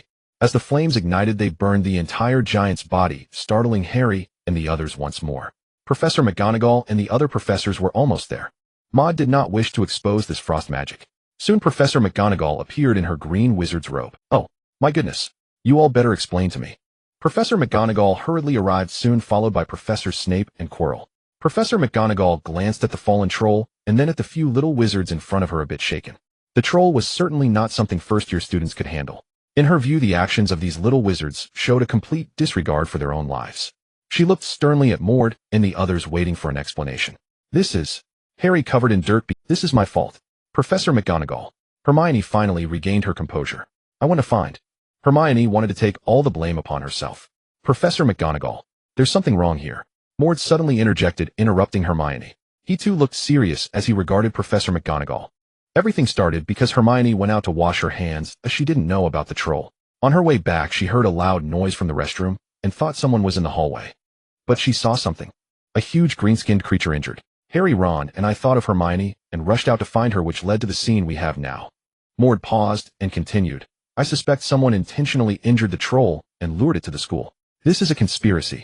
This statement was mostly factual, although it included some of Maude's own thoughts. Harry, Ron, and Hermione stared at Maude with wide eyes. Wasn't that injury caused by you? Then what about that burnt wound? We caused it, Professor McGonagall. I happened to learn the fire spell and managed. Maude took out his wand from behind and pointed at the troll's body. Professor McGonagall sighed. Considering Miss Granger didn't do it on purpose, I want deduct points this time. As for the three of you, I hope you remember that very few first-year students can survive an encounter with a troll. Each of you gets 5 points. Harry and the others exchanged smiles. Maude also stood by, grinning, though his eyes were observing Snape. More precisely, the wound on his foot. He glanced once and then turned away. Harry noticed this too, a puzzled expression emerging on his face as he exchanged glances with Snape. Professor McGonagall walked ahead, followed by Snape, leaving Professor Quirrell, who occasionally twitched his mouth as if something were stirring inside. His expression was quite strange. Before leaving, Maude turned to glance back at the restroom, where he saw a pair of deep blue eyes look back at him. Professor Dumbledore. The matter with the troll came to a close. Maude asked Harry and Ron about their situation before rushing to save Hermione. He found it strange that they hadn't arrived in time. The two explained that they had been stopped by Malfoy. Maude could only attribute the answer to the butterfly effect. Perhaps his presence had already changed something. Maude, what is going on with you? Harry looked at his face. Maude's appearance was somewhat different from before. He was softer, more spirited, and the color of his pupils had changed from black to golden. His entire aura seemed radically different from before. A little magic, Maude explained. This line was indeed quite useful. TCH. Little Witch. Hermione rolled her eyes. Why is it still this line? Your magic can't just be explained as a little magic. She appeared vibrant, casting without a wand, and with such power that even a troll couldn't withstand. Maude could see her passion for magic. He explained further. Perhaps what I said was wrong. Let me clarify. Maude paused as the three of them focused their gazes on him. My changes are all because in going through puberty, it's normal to experience significant changes. Harry and the others. I suspect the troll is the doing of Professor Snape. Harry suddenly whispered. In the restroom, I saw a wound on his foot. He glanced at Maude. Maude, you saw it too, right? Maude nodded. Snape's misfortune was ultimately hard to escape. If it were him, he would first suspect Professor Quirrell. This person behaved too strangely, not at all like a professor. Moreover, Professor Quirrell graduated from Ravenclaw, and those who graduated from that house are usually wise and knowledgeable. Yet only someone like Quirrell could appear so foolish. Hermione and Ron both looked puzzled. Snape avoided that three-headed dog. He must want something the dog is guarding. Harry continued. The secret item we retrieved from Gringotts, the one that is highly confidential for Hogwarts. Maude quietly listened to his reasoning without saying anything. After a while, an owl flew and, clutching it landed in front of Harry and dropped the letter. Delivering mail a bit early, isn't it? Hermione said curiously. She had never received mail this early before. Harry caught the letter and placed it on the table. I've never received mail, Harry said, feeling both excited and puzzled. Maude knew who sent the letter. He smiled at Harry and said, perhaps you have some relatives after all. Of course, I'm not talking about the Dursleys. He adjusted his glasses, pondering if he really had any relatives. Unfortunately, he didn't know much about his family. However, this didn't dampen his joy. After Harry and Ron excitedly opened it, Maude also saw what was inside. A flying broomstick, the Nimbus 2000. The broom was exquisitely made, even the handle had a slight shine. This broom was said to fly faster, and of course it wasn't cheap. Maude observed for a while, but couldn't discern the difference between the Nimbus 2000 and other broomsticks aside from its appearance. He suspected that this flying broomstick was also a product of alchemy. Suddenly Maude felt his eyes twitching again. He covered one eye with his hand. Light and shadow seeped through the gaps of his palm. His eyes felt something again for the second time. What was happening? Premonition. What was it this time? Some information flashed through Maude's mind. Although this information was obscure, it made Maude feel somewhat uncomfortable, as if some of his privacy was being Who was it? Gradually the images in his golden pupils began to clarify. Two familiar figures appeared. This is a place resembling a study. There are many bookshelves, some of which are thickly coated with dust laden with ancient, beautifully bound books. Professor Dumbledore. His fate was suddenly shrouded in a layer of mist. Professor Trelawney's eyes glimmered slightly. She wore round black glasses and had a head of fluffy straw. Unlike other professors who dressed neatly, she wore a green spotted robe that looked tattered. She exuded a strange, indescribable aura. Professor Dumbledore nodded, his long silver beard still strikingly visible. I knew something was amiss the last time I saw him. Trelawney, what did you see in his fate? I saw a strange figure. Professor Trelawney described it was tall like a giant. No, perhaps it bore flames and lightning. It seems to be some kind of magical creature never seen before. Dumbledore lowered his glasses, revealing his deep blue eyes. Oh, I understand now. His magical transformation is significant. But as long as we confirm he is unrelated to that person, it will be fine. The scene faded away. Maude was somewhat surprised that Professor Dumbledore had actually divined for him. He speculated that Dumbledore must have seen the scars of his magic left behind by the giant. Thus the previous scene unfolded. But it made sense. Of Voldemort's presence was erratic, and being the most powerful dark wizard, he could indeed help someone gain powers that did not belong to them in a short time. Back in the dormitory, Maude intended to practice magic. He was very interested in mastering new spells or delving into more profound and powerful magic. For him, this was a form of enjoyment. Maude snapped his fingers and cast the spell to identify his weapon. Your weapon compatibility 110. Effect: each time you cast a spell, there is a 30 chance to stun the enemy. But it requires no wand and no incantation. The spell Remove Your Weapon has gained the stun attribute. Illumination Charm compatibility 115. Effect: your Illumination Charm can choose to release a strong, dazzling flash that can cause discomfort, tears, and even temporary blindness. But it requires no wand and no incantation. The Illumination Charm gained the flash attribute. Armored Protection compatibility 120. Effect: the invisible armor you create can dissipate 20 of the energy from attacks that hit it, and the armor's strength increases by 20. But it requires no wand and no incantation. The Armored Protection spell now had two attributes: dissipation and strength. These were the three spells Maude had chosen to study today. Remove Your Weapon and Illumination Charm had already been practiced, and now it was time to master them more proficiently, while Armored Protection was completely unfamiliar, a spell he had recorded but never practiced. However, this spell was very useful, capable of defending against almost all spells except for the Avada Kedavra curse, which was a bizarre magic that could not be defended against, only evaded. Maude wondered if the dissipation attribute would be effective against the Avada Kedavra curse. Of course, there was no way to find out now. Maude began to practice magic. With a high compatibility for all spells, practicing became second nature. The previously arduous feeling of learning transfiguration and similar spells was no longer present. He snapped his fingers, and white light kept striking the void. Since there was no one to help him practice Remove Your Weapon, he could only do it this way. Maude thought about finding a time to locate the Room of Requirement. If he had the Room of Requirement, he could better observe the effects of magic without being so hesitant. The 8th floor of Hogwarts Castle. He remembered it was there. Maude set aside that thought and immersed himself back. He could feel his proficiency with Remove Your Weapon skyrocketing, casting speed increasing, and the spell's power. Once he reached a deep level of mastery, he switched to the Illumination Charm. The commotion was particularly great. Bright flashes erupted within the room. Even though it was still daytime, the difference between the dormitory and the outside. Maude also attempted the dazzling effect of the Illumination Charm. Hiss! A flickering sphere of light appeared, bright and blinding. As soon as Maude looked at it, it felt like staring directly at the sun, and he couldn't help but want to close his eyes. After a moment, tears streamed down his face. He quickly retracted the spell. Maude was pleasantly surprised by this effect. It was no longer just a support magic. As for the Armored Protection spell, its effects were not immediately visible. This spell created a transparent, invisible armor, or rather a transparent wall. Maude even thought of trying it against a blazing flame to test its effectiveness, but reconsidered. If the dormitory burned down, he might not have a place to stay that night. He had no idea how long he had been practicing. Feeling the light outside dimming, Maude finally stopped. Maude took out his spell book again and casually flipped through it. There are still many spells not recorded in here. What is this? Maude paused upon seeing the fragment of the fantasy spell he had previously studied, as his identifying magic revealed some strange information. The fantasy spell combined with your elven bloodline can become a spell for creating fantasy creatures. Compatibility 150. Effect related to the generated fantasy creatures, currently unknown. This is a very magical spell. What's going on? Maude was somewhat puzzled. This fantasy spell could actually combine with the elven bloodline to become an entirely new spell. What are fantasy creatures? Suddenly, relevant knowledge floated into his mind. This was fragmented knowledge left behind from the ancient elven legacy. Longevity. At the mention of this mode, recalled Nico Lamé, the alchemist who had lived for over 600 years. Nico Lamé relied on a magical stone. Although he had never seen him, it was said that his appearance was quite aged. Maude speculated that the magical stone might sustain a long life, even immortality, but it could not maintain a youthful visage. Could the method of sharing longevity with fantastical beings break this impossibility and preserve a person's youthful appearance?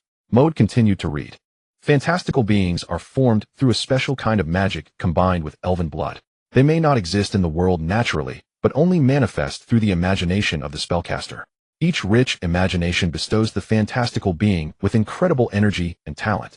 This was quite similar to the findings of the fantastical incantations. Maude suddenly found himself very interested in this fantastical being. It could grant longevity, and its innate talent was also derived from imagination. Though talent does not necessarily mean that one could have anything simply by imagining it. However, just the act of creating a new being could bring one a sense of alternative accomplishment. Maude returned his attention to the remnants of fantastical incantations. Combining elven blood. How does one combine it? Is it simply creating an illusion and then dropping a drop? The introduction was somewhat vague, and Maude wondered if it was due to insufficient information after all this magic was just a fragment. Maude contemplated making a complete exchange of knowledge on transformation spells with Kunlun. He had indeed struggled to learn it before, but now the matching level of this transformation spell had increased, making it quite easy to grasp. Kunlun transmitted the knowledge back. Complete text of fantastical incantations. Suddenly the knowledge in his mind seemed to undergo a chemical reaction. The original text gradually changed. Fantastical being magic created by the second-generation elven King Jelligo. It can create companions for elves who can share talent and longevity with it. The second-generation elven King Jelligo's fantastical being, the Hellfire Dragon, is renowned for its overwhelming power throughout the wizarding era. The cultivation method is as follows. Maude transferred this information to his spellbook and once again used identification magic to examine it. Fantastical being magic, your matching degree, 180. Effect: the fantastical being you create will possess at least 50 of your magical talent. You can share at least 80 of the fantastical being's special talents. The remaining effects are related to the generated fantastical being and are currently unknown. This is an unparalleled creative magic. It added talent enhancement and shared talent. Moreover, the matching degree reached an impressive 180, the highest matching degree of magic Maude had ever encountered. Maude returned to the cultivation method. It was simple. After mastering the magic, create an imagined creature and carefully consider the range of talents it would reasonably possess. The core of creating a fantastical being was 3 drops of elven blood. Isn't this quite simple? With a matching degree of 180, it was easy to get started. Maude pressed his palm forward and an indistinct creature suddenly appeared in the void, its appearance unclear and very blurry. No matter, he continued to practice. Soon the fantastical being he created became clearer. It was an elderly man with silver hair cascading to his chest, wearing half-moon glasses and a pair of deep blue eyes sparkling with wisdom. Maude examined it closely. Not bad, not bad, very detailed. He couldn't help but chuckle. With a wave of his hand, he dissipated the illusion. This was merely an experiment of the magic. There was no way his fantastical being would look like this. The magic had matured. Now it was time for the 3 drops of blood. Maude searched for a needle in the dormitory, but with several boys around, where would he find a needle and thread? Unfortunately, Maude had to pull the zipper off Ron's pants. A quick fix would barely prick his finger. He found a small container and squeezed 3 drops of blood into it. As an elf, his blood was bright red with a hint of golden shimmer. Maude looked closely and was somewhat amazed, confirming that he was indeed no longer human. He cast the spell again. A grand white light erupted. Within the light, a wondrous creature was taking shape. In Maude's imagination, this fantastical being was a grand dragon. Unlike the Swedish short-snout dragon with wings, it had the body of an eastern dragon, vast enough to overshadow the skies. It existed in a state between the ethereal and the real, able to alter its form, rendering itself a void that no one could see. Maude envisioned it being named the Dragon of Reality and Illusion. This was also its first talent, which could be described as invisibility, the difference being that this void could penetrate anything. Maude conceived this talent for self-preservation. After all, the lifespan of the fantastical being could be shared with him. Soon the fantastical being took shape. With the head of a horse, the tail of a snake, deer antlers, and eagle claws, it combined to appear imposing, spiraling within the dormitory, its body almost too large to fit. However, Maude did not feel any tangible presence from it. Because it was intangible, Maude guessed that the magic had not yet concluded. Then the light began to converge, and the fantastical being shrank, growing smaller and smaller until the light condensed into the shape of an eggshell, and the dragon also resembled a little snake burrowing into it. It became an unhatched egg. Maude was using this spell for the first time. Did he need to hatch the egg himself? He searched his mind for knowledge and finally found a solution. When a fantastical being is born, it becomes an unhatched magical creature's egg. The method of hatching is to infuse it with sufficient magical power. Maude stepped forward and touched the egg. The sensation was smooth. The eggshell had dense, mysterious patterns, glowing golden, which looked striking against the white, jade-like shell. Maude infused his magic and instantly felt a powerful suction. He could sense his magic being devoured by it. It was fast. Soon 1/10 of the immense magical power he had after becoming an elf was drained. Then 2/10, 3/10, 4/10. Sweat began to bead on Maude's forehead as his magic abruptly diminished, leaving him feeling weak. Finally, it reached Aiton's and stopped. Phew. Maude patted the egg, which almost drained him before it would. He began to anticipate what it would look like once hatched. The magic within the eggshell shone with a blue light, then gradually faded. Soon the eggshell began to crack. Crack, crack. Under Maude's anxious gaze, the fantastical being stretched out. A claw broke through the eggshell. This is a seemingly ordinary little snake, yet it possesses 4 tiny claws. A snake? Maude guessed that this fantastical creature must have hatched in a very delicate form, but why does it look so ordinary? The black scales are so smooth and tightly packed that they hardly resemble scales at all, more like a layer of snake skin. The 4 tiny claws are about the size of Maude's little fingernail. From a distance, isn't this just a black snake? In Maude's imagination, it should have a majestic azure body. Oh, why has its color changed now? This dragon of reality and illusion seemed to have noticed him slowly crawling over. It nudged Maude's hand, and he could feel its excitement. How could he understand the emotions of a magical creature? Or is this related to his own creation? Maude used identification magic to take a closer look. Fantastical creature, dragon of reality and illusion, compatibility with you 200. It possesses the same magical aptitude as you and has immense magical power. Its existence has been recognized by the world. Transforming from magic into a living being, it no longer consumes your magic. The same magical aptitude and immense power as himself.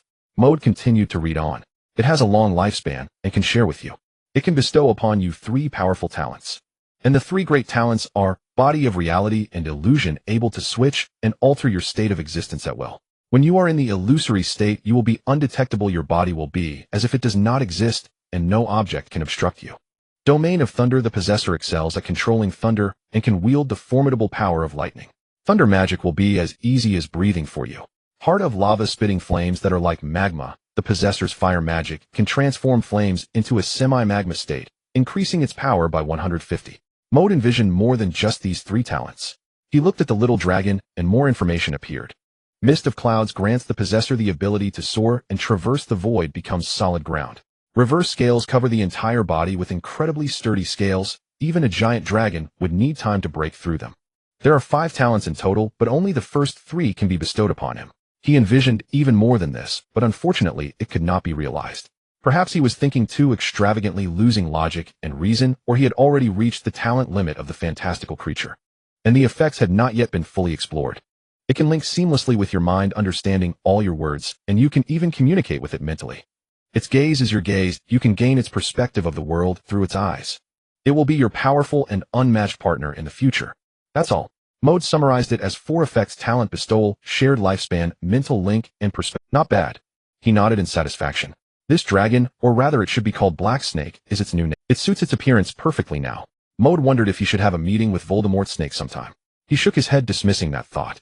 That thought seemed a bit dangerous. Perhaps he should meet Ron Scabbers, the little rat, instead. Scabbers. Maude extended his hand, and the black snake suddenly coiled around it. Then its body turned into nothingness and vanished. This is the effect of the body of reality and illusion. Maude felt curious and also activated this talent. Then his body gradually transformed into nothingness, and he could no longer see his own form. However, his perception of his body still existed. He tried to touch the table, but felt nothing. Maude then moved to the center of the table and suddenly walked right through the solid wood. It felt quite marvelous. Then a strange wave surged through his body. Maude felt as if his body was under some immense pressure, as if a powerful force was pressing down on him. He quickly retreated, canceling the illusory form. What happened? Maude checked his body and found nothing unusual. He tried a few more times and finally figured it out. This illusory form can maintain invisibility for a long time, but the effect of being untouchable requires certain conditions, otherwise it lasts only a few minutes. These conditions may be a powerful physique or something else. And as for the domain of thunder and heart of lava, Maude raised both hands, and a strong current swirled around them. This isn't exactly magic, but it will also draw on magical power. The true effect of the domain of thunder is to enhance his talent in thunder magic. After dispersing the magic, Maude carefully cast a small flame. The blaze surged in the void, and Maude snapped his fingers. The fiery red flames transformed into a blood-red hue, and a wave of rising heat rushed towards him. Although the transformed portion wasn't large, the temperature increased significantly. Drip. 1 or 2 droplets of magma were about to fall to the ground. Maude snapped his fingers again, dispelling the magic. Black Snake. He called out to the black snake in his mind. The black snake reappeared on his arm. He felt curious. The black snake should now be in its juvenile dragon state. So what kind of power would it possess in this state? Maude directly conveyed his thoughts to the black snake. He pondered, glancing out the window. Outside the window was a vast ocean, but it should be fine to cast a spell here. Just aim for over there. Maude pointed at the sky above the ocean. The black snake glanced back at him. Goo goo. This was the sound of the black snake. Maude was somewhat astonished. Oh, was this the sound the dragon made as a hatchling? The black snake conveyed its response to him. Although it was small, it was very clever. The noise might be a bit loud, was what Maude interpreted from its call. Indeed, it was miraculous. He could actually understand the calls of this magical creature. Don't worry, there's no one out at sea. Just go ahead and cast it. Maude peeked out the window again, speaking with the black snake. The black snake's body suddenly radiated intense blue light. Maude could feel the magical power which was of the same source as his boiling within. The darkening sky outside suddenly became oppressive. Today was clear, but now some dark clouds had appeared. The black snake seemed to be roaring, though its voice was still quite juvenile. Suddenly bursts of purple lightning appeared, flowing in the sky, continuously flashing with captivating brilliance. From time to time, lightning struck down from above like a sword of thunder, piercing into the sea. Following that, the lightning seemed to boil. The lightning gathered into a mass as if brewing something. The next second, purple light illuminated a vast expanse of sky. A tree of lightning extended, revealing countless branches. The purple lightning instantly spread all around, piercing through the night. Hiss! Maude gasped in surprise. On one hand, it was due to the black snake's power. On the other hand, he saw a bat-like figure appear beneath the lightning, seemingly struck down. It looked as if its wings had been broken, and it fell. If he wasn't mistaken, it was Snape. Maude's first reaction was him, but upon reflection, it seemed that Chilo also had a similar robe. Maude, being too far away, had little time to react, and did not see the man's face. Just when Maude thought this person might have sunk into the sea, a shadow staggered back up. This time he could see clearly it was not Snape. This person did not reveal his face, and his figure was different from Snape's, more similar to the man in a black robe from the day of the Gringotts heist. Maude instantly deduced his identity: Professor Chilo. Professor Chilo's attire still bore a hint of dark wizard style. He wondered what mischief he had been up to. Looking at Chilo's somewhat charred headscarf and black robe, Maude speculated if his head had been struck as well. He couldn't help but laugh. If it were Professor Snape, he would still be tense as life was at stake. Since it was Professor Chilo, Maude decided to Professor Chilo. Soon Hogwarts urgently announced a state of alert throughout the school. This situation is different from the time of the troll, Professor McGonagall said, along with several other professors. The intruder into Hogwarts this time could be some kind of magical creature, but of course it could also be a dark. What is truly terrifying is the unknown. If it's a magical creature, that's fine. But if it's a dark wizard who can defeat Professor Chilo? The atmosphere among the group suddenly turned heavy. This statement indicated that even the professors did not know whether Hogwarts was safe at the moment. What about Professor Dumbledore? Asked the short Professor Flitwick. He went out and might return tomorrow. Professor McGonagall responded, for tonight's safety, we few will be responsible. All students must remain in their dormitories after nightfall, Professor McGonagall said, sternly announcing this news to all the students in the dining hall. Maude looked at the surrounding students who were discussing among themselves, and the few serious-faced professors on the stage. Professor Snape still wore his usual indifferent expression. Maude felt that he was perhaps the only one playing a serious role here. He guessed that in the coming days the professors would be patrolling every corner of the school, until they discovered something. What exactly happened? Harry asked, somewhat surprised. I heard that Professor Chilo was injured. Hermione continued his words. He's currently lying on Madame Pomfrey's sickbed. They say his back is somewhat charred as if burned by fire, and he remains unconscious. I suspect a dark wizard has appeared in the school. Hermione, who spoke these words, also had a serious expression. Maude almost couldn't hold back his laughter. The greatest dark wizard in this school was indeed Professor Chilo. And the other fake dark wizard was a newly born baby snake, or rather a baby dragon. Ron was also rare to be seriously listening to Hermione's analysis. So Hogwarts is no longer safe, he said. Maude waved his hand. How could that be? The one in danger should be this dark wizard. After all, he was still lying in bed unconscious. Maude speculated that Professor Chilo likely fainted after being struck. Later, the flying Professor Chilo was probably taken over by that person. Of course, this also helped to conceal Chilo's identity. As for how the secret on the back of his head was not discovered during treatment, there might be some method. Maude then said, with Professor Dumbledore here, Hogwarts is the safest place. Harry and Hermione immediately nodded. The night at Hogwarts fell silent once again. Maude looked out the window. The moonlight was bright, with 2 crescent moons reflecting off the water surface. Occasionally small waves appeared on the sea surface, and the sea breeze continuously blew into the dormitory. Outside, a few footsteps could be heard, likely professors patrolling for that dark wizard. Soon he fell asleep. Having had so much magical energy absorbed by the black snake for the first time, he returned to the dormitory that night and fed it some energy. He indeed felt very tired. The next day, Maude arrived at the library early. Inside the library, Hermione, the little witch, was already seated at her familiar spot. In front of her was a tall stack of books. truly worthy of being Miss Know-It-All. Hey, Maude. Maude nodded and greeted her back. He found a few books and placed them on the table. There were standard spells level 2, standard spells level 3, ancient potionology, and so on. Learning has no bounds, and so does magic. He wouldn't think that some progress meant he could stop. Opposite him, Hermione was still turning pages, quickly flipping one in just a few seconds. Seeing Maude looking at her, Hermione asked curiously, "What's wrong? Do I have something on my face?" "Maude, there is indeed something." "What is it?" "A bit slow," Maude continued. "Learning should be more proactive. Your reading speed is too slow. Needs improvement." "Hermione, last time you told her to read slowly and savor every detail, didn't you?" Maude, Ron, and Harry walked in. Maude turned his head, looking at them curiously. "What are you two doing here?" Harry chuckled awkwardly and said, "Looking for some books related to the Quidditch match. I'm about to participate in the Quidditch match between Gryffindor and Slytherin." Maude nodded. The preparations for the Quidditch match were indeed starting soon. Harry should be learning some things from Gryffindor's Quidditch captain Wood. The two also each picked a book and reluctantly began to read. Their reading speed was even worse than Maude's. Maude speculated that they were reading one line, forgetting it, and then looking back at the previous line. He also immersed himself in studying. The knowledge presented by the sage elf of beyond human understanding intrigued Maude. After all, he shouldn't be slower than Hermione, right? Maude opened the book Standard Spells Level 2. Instantly, he felt something magical. At a glance, the densely packed text seemed to transform into a vivid picture, instantly imprinting itself in his mind. Maude recalled the text on that page clearly. He could even begin to organize and understand the knowledge within it. And all of this was completed in an instant. Maude felt a rush of joy. He continuously sped up the pace of flipping through the pages, wanting to experience the limits of the sage elf. Originally, the group was seated together. Only the sparse but rhythmic sound of Hermione flipping pages could be heard. However, with Maude added in, the sound became more rapid and his movements became a bit more vigorous. Hermione and the others looked up. Pages in Maude's hand were being flipped rather roughly, as if he were searching for something hidden within the book. It even stirred a slight breeze.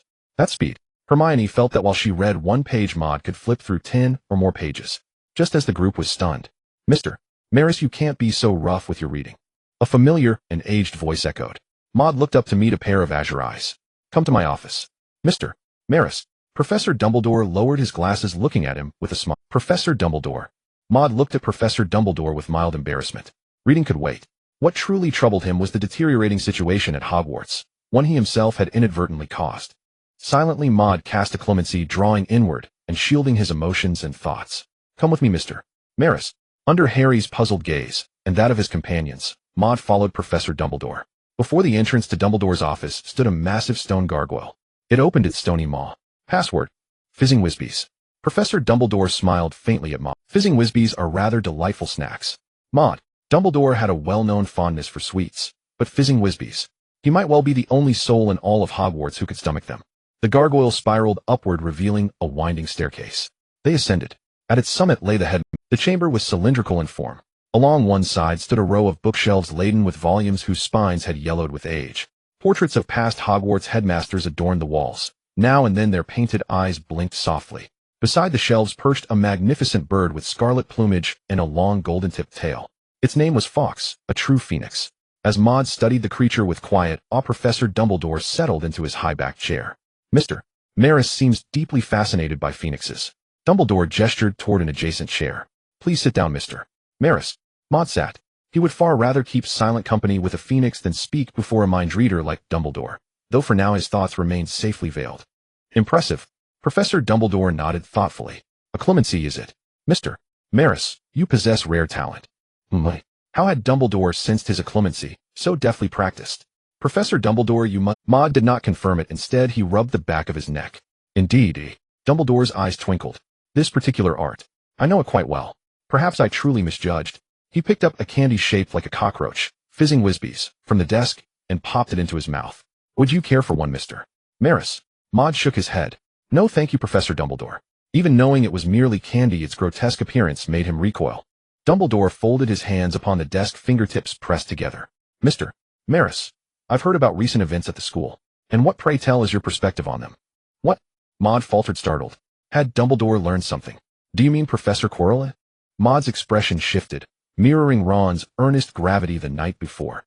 "Under Hogwarts protection, I believe we are all safe." Dumbledore smiled gently. "Mr.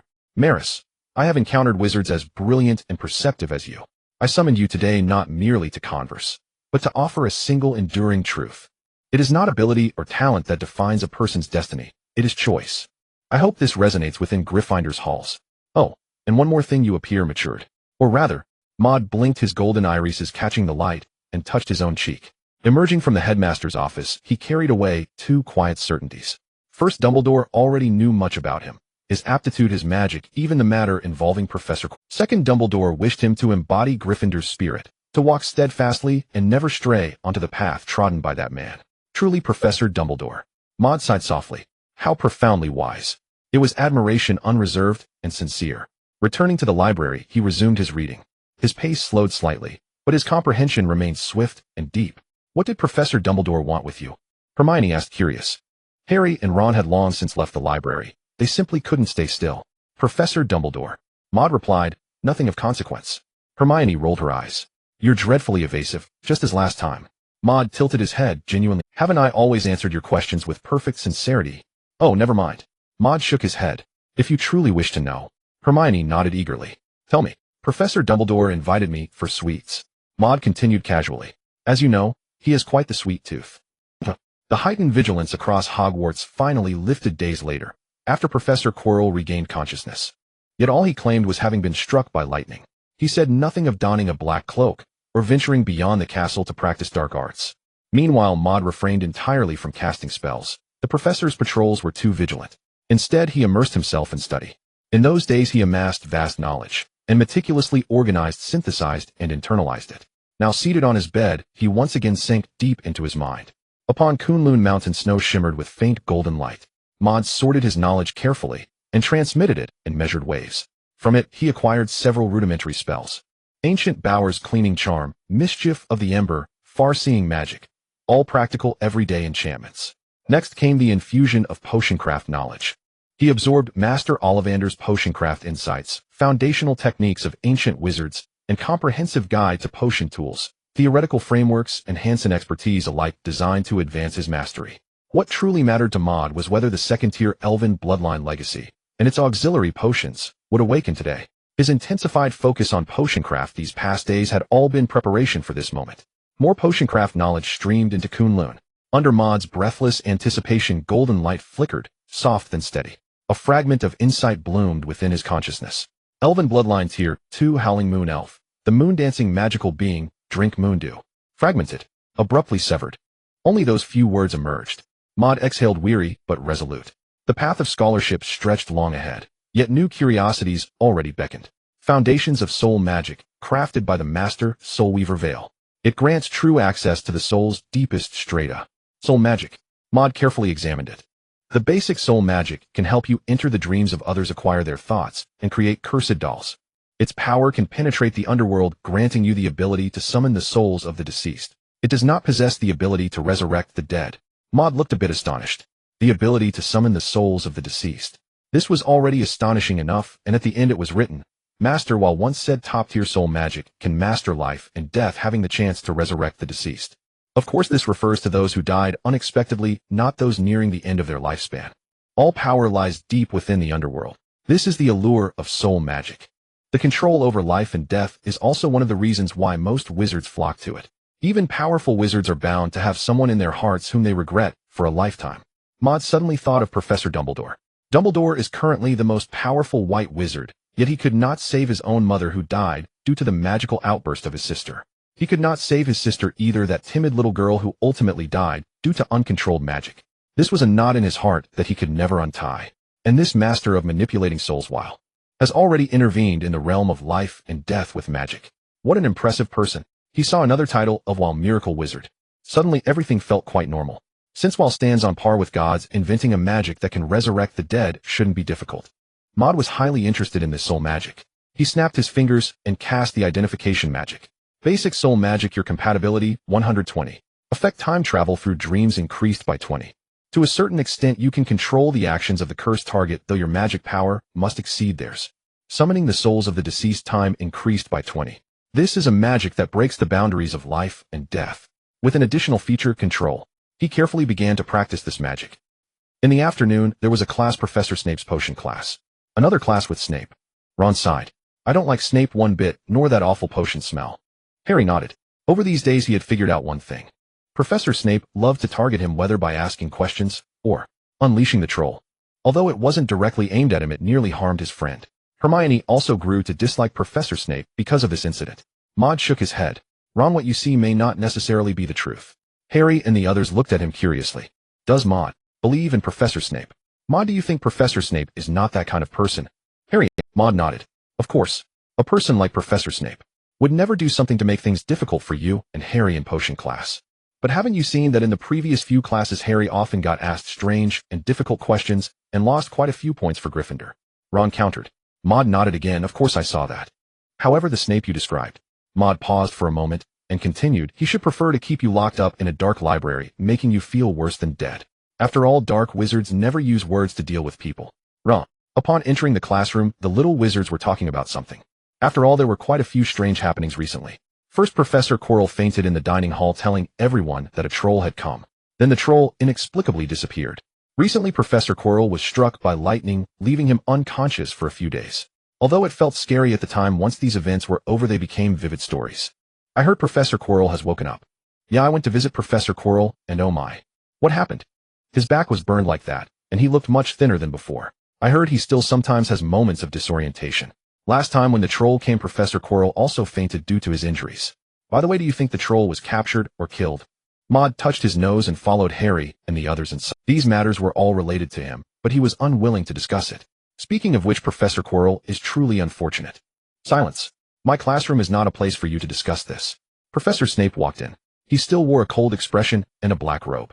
As he walked, his robe occasionally fluttered. Open to page 57 of Basic Potions.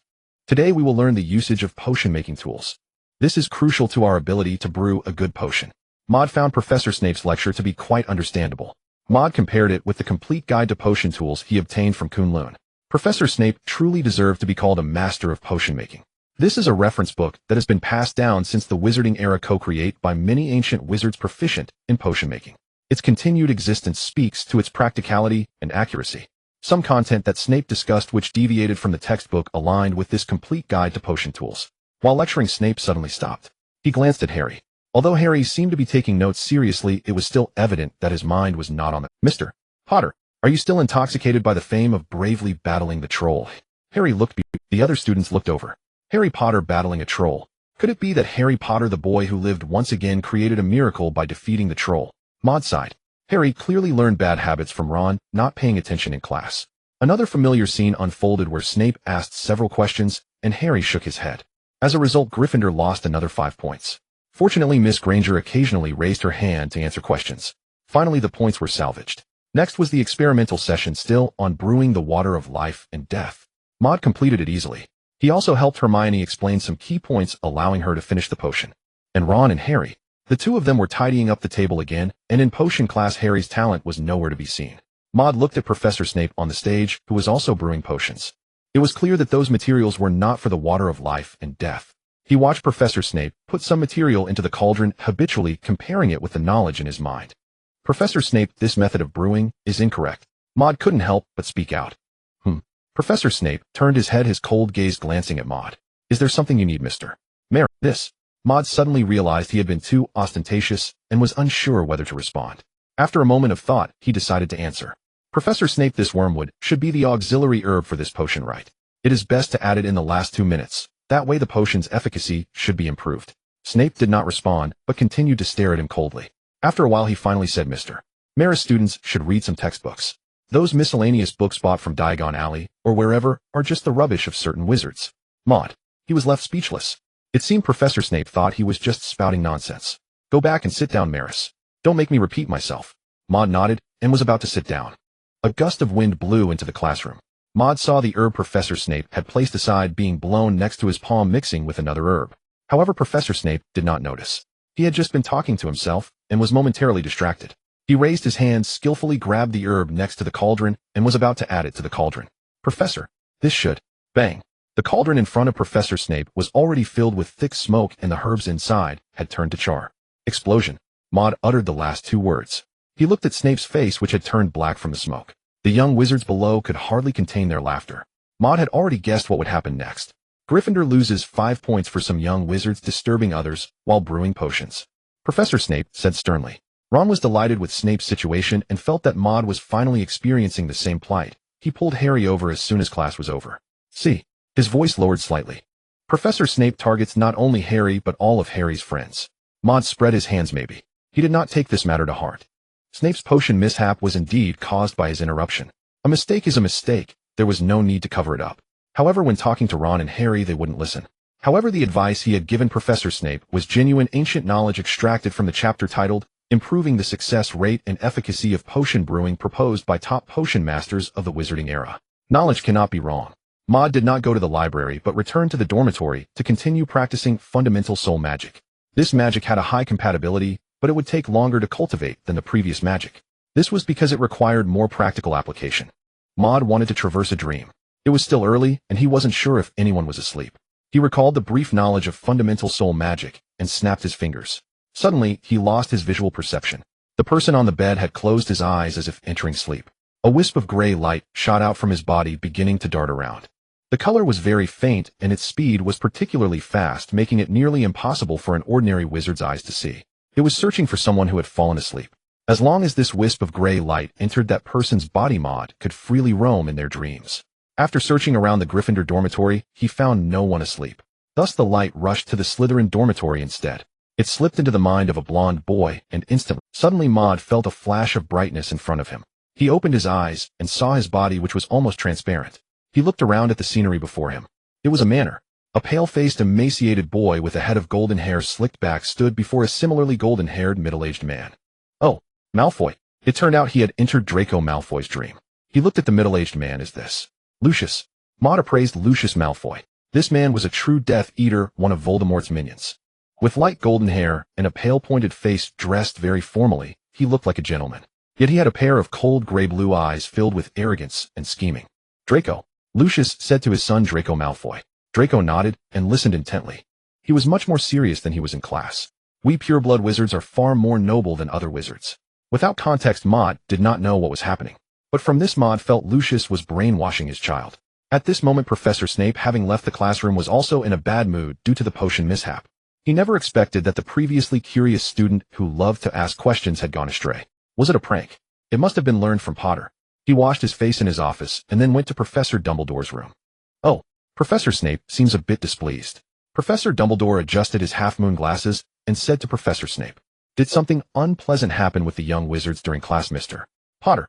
Professor Snape did not respond, but turned to talk about Quirrell's situation. He was entrusted by Professor Dumbledore to monitor Quirrell. Professor Quirrell should not have the time to do anything during this period. Professor Dumbledore listened to Professor Snape's update about Quirrell. Clearly, Professor Quirrell, who had been struck by lightning, had just awakened not long ago and was still weak. This period would also be relatively quiet. Dumbledore looked at Professor Snape with a smile. "Isn't that Mr. Potter? That is, Mr. Maris." Professor Snape finally responded, coldly nodding.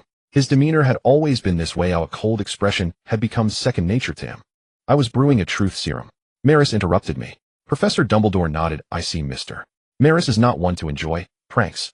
"I thought so too before." Professor Snape continued until he told me that the wormwood should be added in the last 2 minutes. Indeed. Professor Dumbledore pondered, as he was quite knowledgeable in potion making. "I have never heard of adding this thing in the last 2 minutes. All potion brewing must strictly follow the sequence." He shifted the topic. "However, I think sometimes making some changes isn't a bad thing." Dumbledore blinked.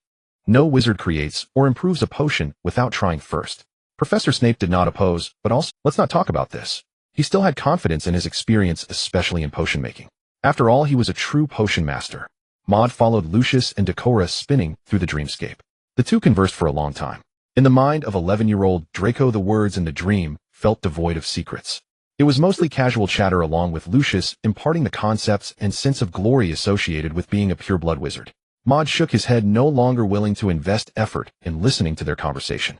He turned his gaze to the entire dream world. It was remarkably real. Every brick and tile, every blade of grass and tree, even the minutest textures were clearly visible. Within Malfoy Manor, Maude did not see any signs of dark wizards likely hidden away by Lucius. He lifted his head. He beheld a vast expanse of blue sky with only a few white clouds drifting by. "What is that?" Maude suddenly spotted a black dot in the sky. As he watched, the dot magnified before his eyes. In an instant, he found himself right in front of it. Oh no, it should be the dot that came before him. He was still standing in place. The dot that landed on the ground was extraordinarily large. "This." Maude estimated it to be several times larger than a Quidditch pitch. It was pitch black, as if a new world was concealed within the darkness. It was quite fascinating. Curiosity sparked within him about this black world. Maude reached out to touch it, and suddenly the front half of his hand vanished into the blackness. What does a person's dream connect to? Maude formed a hypothesis.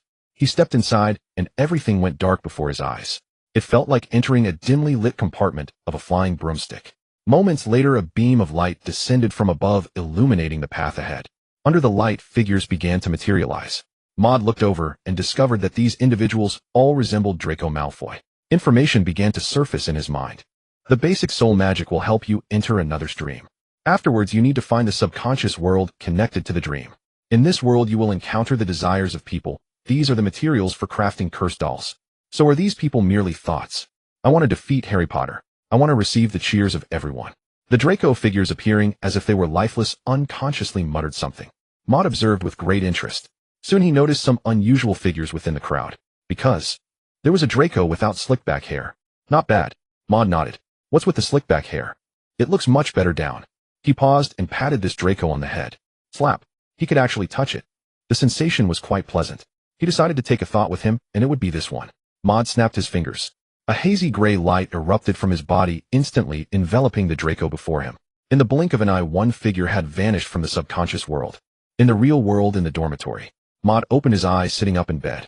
He raised his hand where a gray light orb floated, seemingly containing a human silhouette. Upon careful examination, though somewhat blurry, he could still make out Draco Malfoy's features. Place the thought next to the doll you have prepared. Finally cast the soul magic once more, and you will gain a cursed doll. Maude looked around. A doll. There was none of that in the dormitory. With no other options, Maude tore a few sheets of paper, crumpling them into balls, and tied them together with some thin string. It had limbs ahead, and could be considered a complete humanoid doll. Oh no, perhaps a paper doll. He tossed the gray light orb. The orb floated above the paper doll. He snapped his fingers again. The orb immediately dove into the paper doll, illuminating it from within with streams of light. He picked up the glowing paper doll and examined it closely. It felt as if the doll had changed in texture. It no longer had a rough feel. It felt as if it was wrapped in a thin membrane, making it less prone to tearing. Is this it?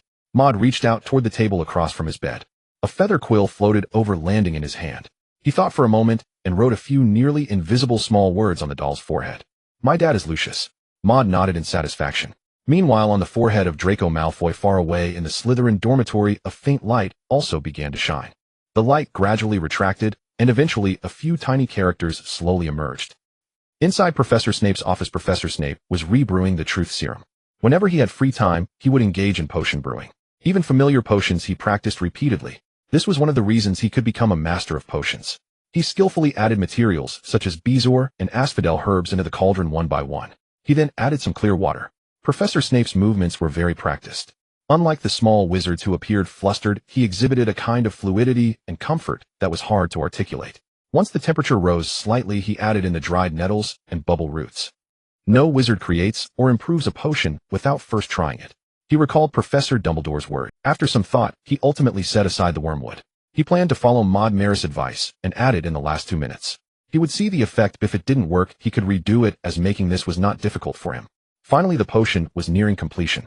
Professor Snape added the wormwood into the cauldron. I hope this works. Snape found himself feeling unexpectedly hopeful.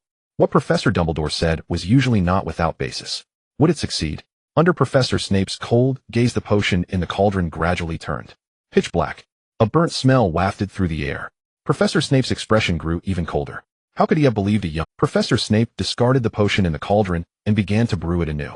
This time he followed his experience. It went smoothly, and before long the potion in the cauldron shimmered deep purple. It was a very clear color. He nodded and poured it into a small bottle. He lifted it to his nose and sniffed. The scent was still the same as before, just more fragrant. Professor Snape sensed something was amiss. How could the truth serum have a fragrant smell?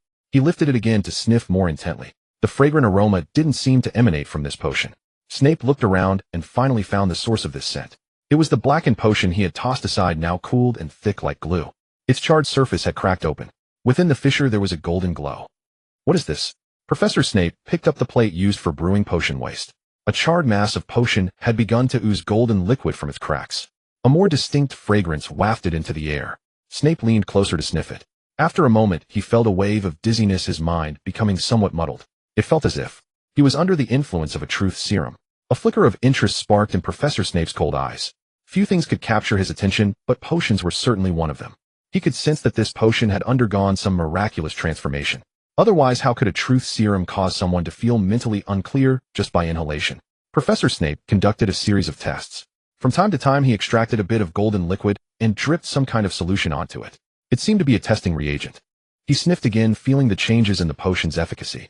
He also observed the color changes of the liquid. Finally, he arrived at an incredible conclusion. This golden liquid's efficacy was at least 3 to 4 times stronger than that of the truth serum he had brewed. Moreover, it exhibited a certain volatility. Its emitted aroma possessing the effect of inducing a truth. A single drop, or even half a drop, could induce a truth state, whereas the original truth serum required at least 3 drops. And it did not need to be stored for half a month to mature. Snape summarized his testing results. The ability to enter the human body through respiration. This broke the previous notion that truth serums could sometimes fail due to human error. This was a significant discovery. Since the emergence of potion making in the magical world, each potion's brewing process, and the order of materials, no one would be foolish enough to alter the brewing process or the order of materials. Each potion in their view was produced due to these seemingly simple yet precise brewing methods and material sequences. To modify it would either result in another strange potion or render it useless. And now this near truth for potion experts had been shattered by the little wizard Mellis. 4 times the efficacy. 4 times the efficacy. Professor Snape paced back and forth in his office. Finally he stepped out. He intended to find Mellis and ask how he knew this. Maude, what are you doing? Harry and Ron returned to. At that moment Maude had just finished tinkering with a Draco figurine and was proficiently studying the knowledge of summoning the dead from the book Fundamental Soul Magic. Learning to summon ghosts. Ghosts? Like Sir Nicholas? Ron asked. Harry also recalled the headless knight he had seen at the beginning of the school year. Maude shook his head, similar yet different. The similarity was that they were all ghosts. The difference lay in the fact that the summoned ghost could only exist in the present world for a limited time. TCH. Ron voiced his discontent. Maude always looks so neurotic. Harry, let's go, don't bother. What kind of ghost are we summoning? Can the deceased be summoned? Harry thought of something. A flicker of unexplainable emotion shone in his eyes. He remembered his parents James Potter and Lily Potter. In that dark little storage room, he was always thinking about them. Maude could sense Harry's emotional fluctuations just by looking into his eyes. Maude nodded and said earnestly, one day I will be able to do it. In fact, Maude could already do it now. However, Harry easily became immersed in his emotions, especially regarding his parents. Immersion would wear down his will, causing him to lose direction in life. Later the Mirror of Ariste would bear witness to this. Therefore, until Maude learned the pinnacle of soul magic, he did not intend to reveal the truth. This would harm Harry. Mr. Mellis. A cold, emotionless voice suddenly echoed. Professor Snape stood at the door of their dormitory, his indifferent face appearing somewhat intimidating in the shadows. Harry and Ron also noticed him and fell silent. It was a mix of dislike and fear. Professor Snape, what do you want? Maude was puzzled. Did Snape really come to the student dormitory to find someone? Harry didn't even have that privilege. Was there some urgent matter? Follow me. Snape did not explain the reason and turned to leave. Maude wore a confused expression. They arrived at the office. 4 times the efficacy. Snape's eyes revealed a serious expression. Off. What? 4 times the efficacy. Maude touched his golden hair. What do you mean? You mentioned in class. Snape said, the timing of adding wormwood to the potion. It boosted the potion's efficacy to 4 times its original level. Professor Snape still maintained his indifferent expression, even though this was quite astonishing. Maude was taken aback upon hearing this. This was knowledge he had acquired not long ago. He had not yet tried it. So ancient potion knowledge was this powerful. Where did you learn this? Snape's gaze fixated on him. I might have guessed. But clearly this statement wouldn't pass muster with Snape. Thus Maude continued. I previously tried brewing some potions myself. I forgot to add wormwood, and only remembered it later. And then I happened to discover it. Snape's eyes still held skepticism. Do you know what this means, eh? Maude shook his head. This changes the existing potion theories. You are very likely to receive the 3rd class medal from Sir Merlin. Maude shook his head again, this time indicating refusal. He said, I don't care for such fame. This award held no value for him. Moreover, too much fame is not a good thing for a young wizard. I will discuss this with Professor Dumbledore and the others. Snape looked at him without commenting on what he had said. We will see what kind of reward you deserve. Maude thought for a moment and still intended to dissuade Snape from this idea. Compared to fame, Maude preferred to work quietly and accumulate his fortune. Oh no, it should be quietly becoming a great wizard. Professor Snape. Maude looked at Snape. Do you have someone you want to meet? Maude thought of the magic he was preparing to practice. I have a spell that can allow you to meet the deceased. He paused. In exchange, you must keep it a secret, both the potion knowledge just now and this spell. Professor Snape frowned. Mr. Melis, do not speak of strange things. Maude paused for a moment and continued, I am serious. Professor Snape. If you wish to meet Lily Potter. Bang. Professor Snape suddenly grasped Maude. He also knocked over the bottle of golden liquid on the table. Are you certain? You can revive Lily. Professor Snape had entirely abandoned his habitual mask of indifference. His mouth hung open, and a strange light flickered in his eyes. Calm down. Professor Maude said, studying with curiosity the expression on Snape's face that one rarely saw in a lifetime. After a long while, Professor Snape regained his composure and sank back into his chair. This is not resurrection. I cannot do that at present. Maude explained, I merely called back Lily Boat's soul in the form of a wraith. She can speak with the living but cannot touch anyone. Not until she is truly revived. Maude paused. And the time is only about an hour. Snape stared into his eyes. Tell me, how did you learn such magic? His voice gradually returned to its usual cold detachment. Did you inherit it from a dark wizard? And how do you know about Lily Boat's affairs? Maude shook his head. You may understand it as my having received the legacy of a white wizard. Or perhaps it is a magic I created myself. Much like how Professor Snape invented Shinfeng Wuing. Maude composed himself and continued, as for matters concerning Lily Boat, there are quite a few who know. I merely sought their counsel. He hedged, not revealing directly where he had learned these things. After all, to substantiate such matters one would have to trace them back to his previous life. Snape frowned, brimming with questions. Milasai, if you are a dark wizard, turn back while you still can. That is hardly a good path. Maude smiled, and replied, rest assured, Professor Snape, I am not one who dwells in dark corners. Professor Snape asked again about bringing Lily's soul back. Speak, Mr. Milasai. How do we make Lily's soul return? First we must return to the place where she drew her last breath. Right? The two hurried out toward the grounds of... Professor Snape seized Maude's hand while raising his wand with the other. Apparition. The two were swept, as if into a whirlpool of space. They vanished in an instant. Maude felt the magic for the first time. It felt like being tumbled inside a drum. In the blink of an eye he found himself in another scene. Maude could not help but retch a few times. When he recovered, he lifted his head and looked around. It was a home arranged with warm touches, yet uninhabited for so long that dust lay thick on the floor and a musty odor hung in the air. Come with me. Professor Snape led him into a room. The door opened to reveal warm yellow curtains and framed photographs of a laughing family on the wall. Near the wall stood a wooden cradle. Maude ran his hand over the cradle. It too was covered in dust. This was where Hallie, the boy who lived, earned his renown, and the place where Lily Boat had perished. So, this is where Lily lived. Snape's eyes filled with nostalgia. 10 years ago he had been here and had seen Lily for the last time. No, he had not truly seen her last face, only a cold corpse. Milasai. He suddenly turned and fixed Maude with an icy stare. I hope you are not deceiving me. Oh, of course, Professor Snape. Maude answered solemnly. Are you, Professor Snape? I will begin. Snape nodded. Maude drew his wand and began intoning the incantation. He would not reveal now that he could cast without wand or incantation. Too much had already been exposed. A searing light began to manifest within the house. Outside, the daylight showed the beams of light seeping forth. Snape unconsciously tightened his grip. He waited with expectation. Return of the departed. The dazzling light flared as if a miracle were about to happen. Then the light abruptly died away. Before them, nothing. Maude faltered. Had it failed? Soul magic was indeed more intricate to cultivate than other arts. A cold, piercing gaze fixed on him. Milasai. Oh, sorry, Professor Snape. Maude offered an awkward smile. Not very practiced, after all. This is a complex magic. Ill cast it again. Maude reviewed the crucial points of the rite. When summoning the dead, you must keep the person's name or visage ever fixed in your mind, he murmured. You must possess an intense longing and be utterly convinced you can breach life and death. Clear away all other distractions. He raised his wand once more. Return of the departed. This time a violent green light flared as though shining from the depths of the netherworld. History unfurled. A vague play of light appeared in the room, replaying Lily Boat's final moments. Lily Boat's phantom form grew steadily more solid until she drifted out of the light. In that moment, the red-haired, blue-eyed Lily Boat's gaze cleared. She was no longer shrouded by death. Snape, she said, bewildered. Lee. Snape could scarcely believe it, his voice trembled. I remember that I am dead. Lily Boat seemed to recall and raised a hand to touch herself. Her hand met only emptiness. Lily smiled. It seems my luck is not so bad. Oh, I can come back to see an old friend. By the way, Snape, how have you changed so much? Lily studied Professor Snape's face. Clearly the wrinkles had increased, and he had grown colder, more distant. Lily Boat smiled at him.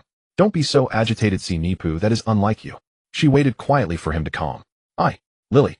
10 years have passed. Professor Snape still could not quell the feeling. A full 10 years have gone by. Even Hallie, your child, he has entered huge Y-Psi. Is that so? Lily Boat exclaimed with delight. It seems Hallie must be doing well. How is he now? Has he grown? Who is this? Lily Boat suddenly saw the blonde-haired youth before her. Ahem. Maude cleared his throat. Hello, Mrs. Lily Boat. I am Hallie's classmate Maude, he said, and the wizard who summoned you back from the nether. Harry's friend. Lily Potter blinked, her uniquely vibrant green eyes looking at him with curiosity. So do you know Harry well? Of course. We share the same Gryffindor dormitory. Maude looked at Lily. He has eyes just like yours. Lily Potter nodded. Is he doing well? Not bad, he sometimes misses you all. Lily Potter turned her gaze to Professor Snape. Severus, how have you been over the years? Professor Snape's tone softened. I'm doing all right. He suddenly realized he was waiting for Lily's soul and didn't know what to say. And how about you? Me? Lily laughed. I'm doing fine. Her eyes narrowed in a smile. It just feels like I took a nap. I can feel that. I should continue sleeping soon. Maude nodded. You only have an hour. Afterwards your soul will return to where it belongs. Lily Potter showed no reaction. For her, being able to return once was already very satisfying. Of course it would be even better if she could see Harry. Is there no way? Professor Snape widened his cold eyes. I mean, is there really no way to resurrect? I remember you said at Hogwarts that it was impossible at the moment. Which means in the future. Yes, that's right, Professor Snape. Maude nodded. Just because I can't do it now doesn't mean I won't be able to in the future. Although he hadn't mastered the top-tier soul magic, yet he would surely be able to exchange his vast knowledge for it later on. It might even happen soon. Professor Snape's expression changed slightly, finally regaining his usual calm demeanor. Do you need any help, Mr. Maris? Maude shook his head. I only need the knowledge within Hogwarts. All knowledge is nourishment for my magic. Of course, if I need help in the future, I will seek you out. What a studious child. Lily Potter interjected. She squatted down, attempting to pat Maude's head. My child should be as lovely as you. Maude smiled awkwardly. Another lovely remark. Severus, he resembles you a lot. That magic ordinary little wizards shouldn't be able to learn it right. He's a genius, just like you. Maude noticed a brief moment of abnormality in Professor Snape's expression. However, he realized he had, even if Professor Snape is the half-blood prince, he, the sage elf Nicholas Maude Maris, should be more gifted than Snape. Is Harry here? Can I see him? Lily Potter looked at Maude with a pleading expression, then glanced at Snape. Professor Snape was about to speak. I'm sorry, Mrs. Potter. Harry is not here. Even if he were, you shouldn't meet him. Maude replied. I really like a saying, giving a person brief freedom is much worse than never giving it at all. Lily paused, taken aback by the words. Indeed, I didn't consider it thoroughly. Maude continued, there will be chances in the future. Because I am a genius, just like Professor Snape. Lily pondered for a moment, seemingly envisioning the scene of their future meeting, her eyes crinkling in a smile. Thank you, Maude. Can I call you that? Maude nodded. Maude, then I'll rely on you in the future. For the remaining time, Maude did not disturb the two. He walked outside the room, sat on a chair, and observed everything inside. After a while, feeling bored, he simply closed his eyes to organize the knowledge in his mind. He deeply recalled the 2 instances of summoning the dead he had just performed, turning the recent experience into stored knowledge in his brain. The basics of soul magic already showed signs of success in cultivation. Lily summoned, and the Draco doll was also made. He thought of the words he had written on Draco's forehead and couldn't help but chuckle. Meanwhile, the conversation between the two inside the room was reaching its conclusion. Take care of yourself, Severus. Lily said to her friend before her. You might want to start a family. Snape shook his head. Lily, we will meet again. His tone revealed a sense of reluctance. Lily smiled and nodded. Then her transparent figure shattered, scattering into light points around the room. Her final smile was imprinted in Snape's eyes. Snape calmly watched until the last trace of Lily's existence completely vanished from the room. He lingered. Lily Potter was a light in the dark life of his existence. He had come to love her even though they could not be together, but being able to see her alive was enough for him. Professor Snape. Maude gauged the time and walked in. It's time to go. Otherwise Professor McGonagall will be worried. How often can this magic be cast? Professor Snape asked. He guessed that such a miraculous magic must have many restrictions. Just like the magical unicorn blood, it can extend life, but also curses the person. Once a month. Once a month, Professor Snape. Maude replied.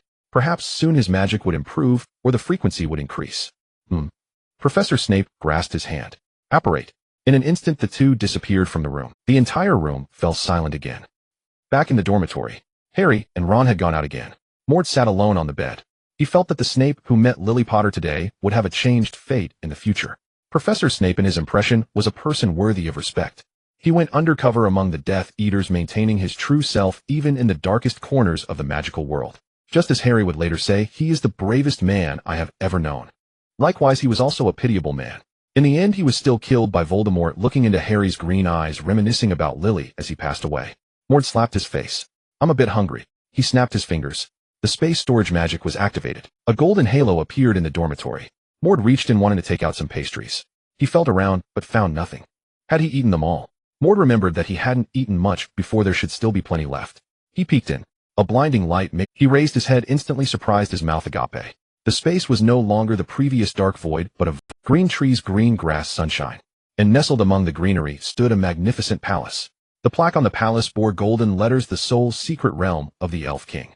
What? How could this place have turned into this? Maude looked around in astonishment at everything before him.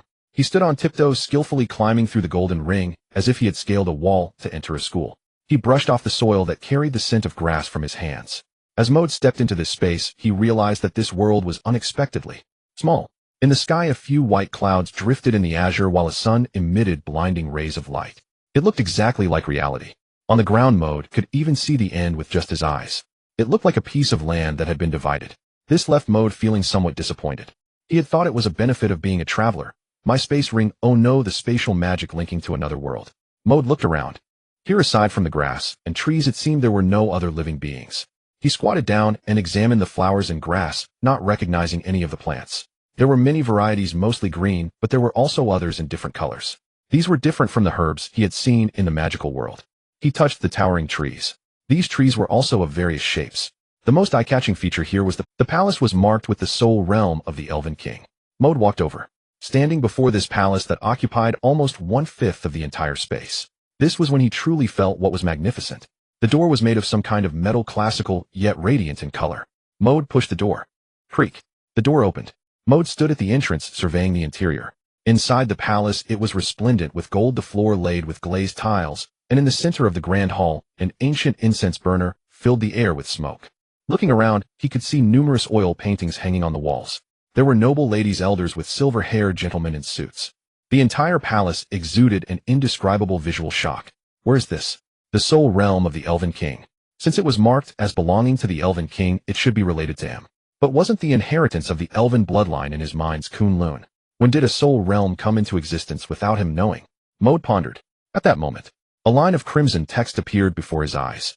Hello, young successor. I am the third-generation Elven King, Nicholas Gaff. Nicholas. The text gradually faded, then new words reappeared. This is a little gadget I created using a certain magic, entrusted to a special existence for safekeeping. It will drift through the void with that existence until its master appears. Do you wish to gain my knowledge and wealth? Go ahead, I have placed everything there. Huh. Maude felt a sense of familiarity with these words. The text continued to write itself in the air. Do you see the golden eggs on the stone platform in the center of the hall? Break them, and you will receive rich rewards. Maude turned to look. In the center of the hall, a stone platform had appeared at some point, with 7 golden eggs resting on it. Beside them was a wooden hammer. Huh. Maude began to have some guesses. He blinked and walked toward the stone platform with a strange expression. He lifted the wooden hammer and examined it closely. The wooden hammer was purplish red, carved with feather patterns, and held in his hand, it released a fresh scent of grass. Maude looked at the several golden eggs before him, which were almost identical. After thinking for a moment, he swung the hammer down directly. Bang! It seemed as if there was a transparent protective layer on the golden egg. The wooden hammer struck it, causing ripples to splash into the air. But the golden egg inside remained completely unmoved. Can't break it. Maude changed to another golden egg and continued to strike down. Still no luck. He switched to another one. Crack! The golden egg shattered easily. Maude flipped over the fragments and saw what was inside.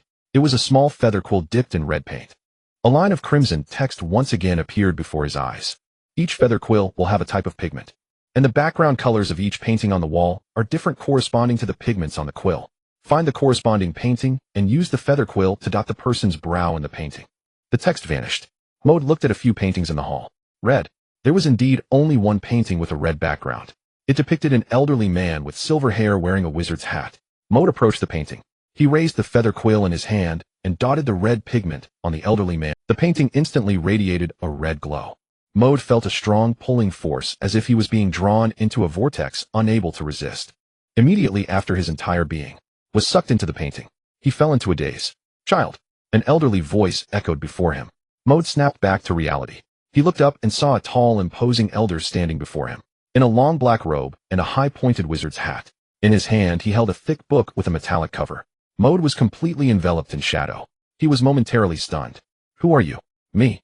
The elder chuckled. My name is Hygus, a wizard. Hygus. Maude instantly recalled this name. It had been mentioned in the history of the Age of Wizards. The master of the Wizard's Tower, the first miracle wizard of the Age of Wizards, Hygus. This was an individual who had achieved divinity. Hygus bent down, looking at him kindly. Like an ordinary old man. I am indeed a miracle wizard, but not a god. Moreover, I can see your thoughts. Maude instantly understood. He was like Dumbledore, capable of reading minds. He used a mental barrier spell and looked again at Hygus.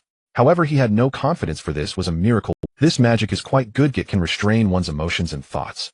Hygus glanced at him appreciatively, but it wouldn't work on a miracle wizard. Do you have something to discuss?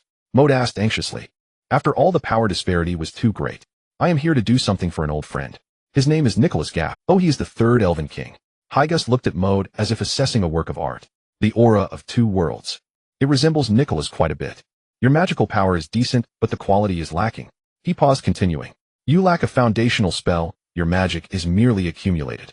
You need a method to establish a foundation. He extended his finger and touched the dazed Maude, standing still. Blue light surged from his fingertip, instantly enveloping Maude's entire body. A powerful magical force accompanied by vast knowledge surged into Maude's mind and body in an instant. Take a good look at the knowledge in your mind. This magical power will help you establish a true magical foundation. Maude felt a sudden swelling in his mind. The wizarding realms are divided into Candlelight, Daylight, Nebula, Legend, Miracle. The Candlelight realm marks the beginning of the foundation of magic, where we will construct a multi-layered magical edifice, a magical tower. Each layer represents a distinct realm. After Candlelight, one must learn to harness vast knowledge, to forge a magical array on each layer of the magical tower. The magical array symbolizes a gifted spell and serves to stabilize and purify the magic within you. The specific methods are as follows. Maude immersed himself in the techniques of magic utilization and the construction of magical edifices within himself. A mass of magical energy gathered within Maude, gradually taking shape in his mind as the image of a towering edifice. When he sensed that the magical tower forming was somewhat loose, a surge of dense magical energy poured in. This was the magic of Hygus. This magical energy enveloped the entire magical tower, compacting it, as if molding clay. Finally, it merged into the magical tower. Maude observed the magical tower within himself. It was an octagonal structure with 5 layers radiating a transparent blue hue, shimmering with brilliance. At each of the 8 corners of every layer, it seemed as if a flame was flickering, imbuing the tower with a magical color. The tower's body was adorned with mysterious patterns, intricate and complex, seemingly representing some significant meaning. Within the magical tower, new magical energy began to flow endlessly from the first layer. This magical energy, once formless, now had a source. In Maude's perception, the magic became purer and heavier. Maude opened his eyes. He felt as if something within him had changed. The most noticeable change was strength. He clenched his fist, feeling as if he could kill Ron with a single punch. Hygus looked at him with a smile. How do you feel? Maude nodded. Very good, unprecedentedly good. Your face has changed quite a bit as well. Hygus remarked. Not bad. Looks even better than when I was young. My. Maude touched his face, but with no mirror around, he couldn't see any changes. Hygus gestured in the air. Light burst forth. A full-length mirror appeared before Maude. In the mirror, the young boy's handsome face, which had already undergone transformation from the elven bloodline, changed significantly once again. His golden eyes became elongated, the bright golden pupils sparkling with vitality, his nose straight as a peak, and his skin as smooth as white jade. If he could still pass for an ordinary person before now, he would surely be seen as a pretty boy. This was not good news for the low-profile Maude. By the way, Senior Hygus. Yes, what is it? The drawing of the magical array requires investigation to create. Oh, you mean this? Blue magic surged from Hygus. This magic connected to Maude's head like a straw. New knowledge flooded into Maude's mind. How miraculous! Maude suddenly felt a keen curiosity about the magical power of miracle wizards. Could it be that when a miracle wizard unleashes a flame, the entire magical world would cease to exist? That's not a good thought. Hygus chuckled. When you reach this realm, you can see for yourself. But destruction is not suited for us wizards. Do you have any other questions? He asked. Maude thought for a moment and shook his head. Then this will be all. Hygus waved goodbye to Maude. Suddenly Maude felt the surrounding scene being pulled backward by a force, the space shifting in an instant. In the blink of an eye, he found himself back in front of the painting in the great hall. The old man in the painting looked the same as before, as if everything that had just happened was an illusion. Marvelous! Maude exclaimed.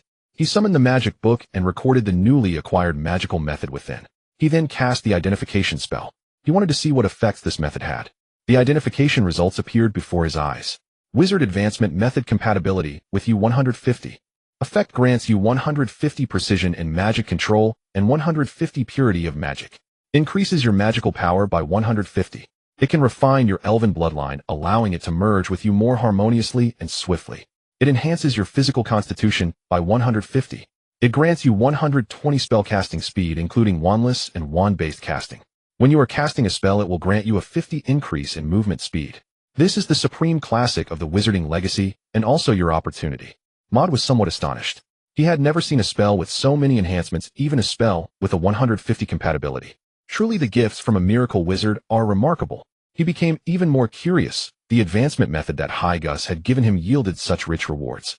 What would the rest entail? What knowledge would it impart? Or would it bestow upon him some magical artifact? Which miracle wizard would he meet next? Maude approached the stone platform, once more attempting to break open the remaining golden eggs with a wooden hammer, but without success. He felt he might be lacking something. Or perhaps he was just too weak. Maude struck the golden egg again. Today's limit has been reached. Thank you for your patronage. A line of crimson text suddenly appeared. Immediately something like petals fell from above and a red banner appeared out of thin air inscribed, "With congratulations on winning the inheritance of the miracle wizard Hygus." Maude felt a wave of disbelief. This third-generation elven king had quite the peculiar sense of humor. Maude exited the palace. Bang! The door slammed shut, startling him once again. At this moment in Professor Snape's office, the golden liquid spilled on the floor was evaporating in the air.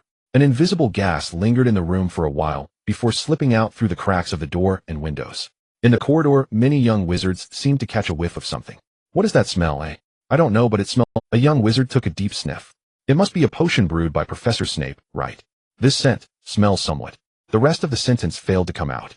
Soon the corridor was filled with a group of dazed young wizards. Some lay on the ground muttering, while others slumped against the wall. Truly remarkable. Maude stretched languidly.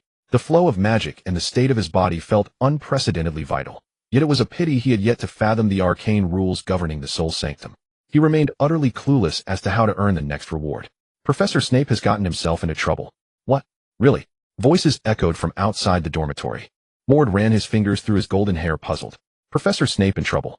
He stepped out of the dormitory. Inside the Gryffindor common room, several upper-year students were deep in conversation. I heard it was Professor Snape's potion that went awry. Yes, students passing by his office collapsed on the spot. I saw it myself. I paid no attention to that. I've never cared for Professor Snape. He favors Slytherin far too openly. Potion. At the word, Maude instantly recalled Professor Snape's earlier words to him. Could it be the very potion he'd suggested, which Snape had since brewed?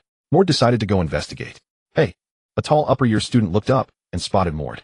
Care to join us for a moment? Maude hesitated, then replied. No thank you. Come on, the senior added with a suave, knowing wink.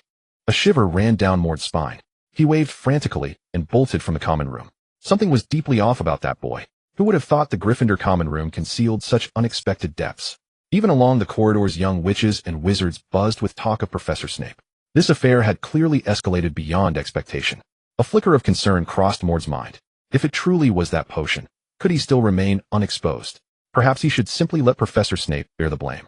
As Maude walked, he suddenly sensed dozens of eyes fixed on him. He glanced around bewildered. Then, recalling the earlier scene in the Gryffindor common room, realization dawned. He touched his face. His visage had indeed transformed dramatically this time. A quiet sigh escaped him. A life, it seemed, would offer little chance for discretion from now on. Maude, Hermione spotted him from afar and called out loudly. Harry and Ron stood beside her. The trio had evidently just arrived. Maude raised a hand in greeting, but as he drew near they froze in astonishment. Your face. Maude shook his head and began. It's just a pubescent transformation, Hermione interrupted, rolling her eyes. That excuse is utterly implausible. Maude burst into laughter and gave her a thumbs up. So what's happened? Maude scanned the surroundings. A crowd of young witches and wizards had already gathered. Before Professor Snape's office door, figures lay slumped inside. It smells like a potion, Hermione explained. The scent alone made me feel strangely disoriented. This could well be the effect of Veritaserum. She suddenly scratched her head. Yet according to my textbooks, only 3 drops ingested orally produce any effect. And its aroma is nothing like this. Maude recalled the classroom scene from earlier. Had Professor Snape truly brewed Veritaserum? Rising onto his tiptoes, Maude finally glimpsed inside 7 or 8 young wizards sprawled helplessly on the floor. They were not unconscious, merely dazed vacanti, murmuring softly to themselves. The surrounding chatter was so loud, he could barely make out their words. Oh, that's Malfoy. Ron pointed toward a figure hunched in the corner, back turned, face unseen. yet unmistakable by that singular flamboyant coiffure. Curious, the group edged closer. Malfoy's eyes were half-lidded, hovering between wakefulness and stupor. "Ha!" Ron snorted. "How can such a noble wizard be caught napping right outside someone's office?" "Shoo!"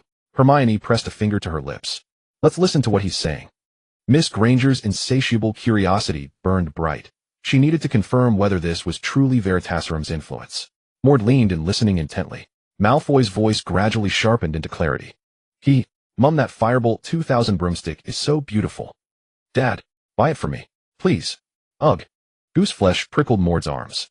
How could the aloof young lord possibly indulge in such childish pleading? Malfoy's carefully cultivated persona had just crumbled irrevocably. "Ha ha ha." Harry and the others erupted into unrestrained laughter. "This Malfoy."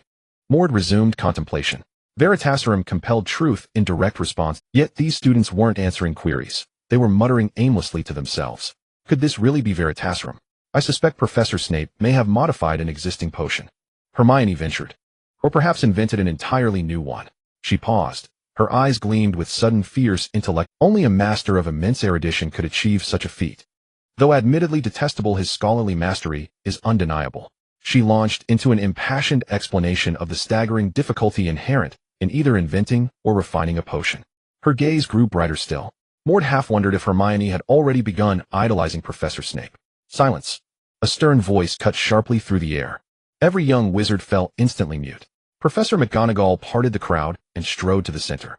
Kneeling, she examined the afflicted students closely. Moments later, Professor Snape arrived. He surveyed the stupefied students, then inhaled deeply, scenting the lingering peculiar aroma in the air. A memory flashed across his mind. He hurriedly unlocked his office door, and there beside his desk lay the shattered remnants of a vial labeled Veritaserim.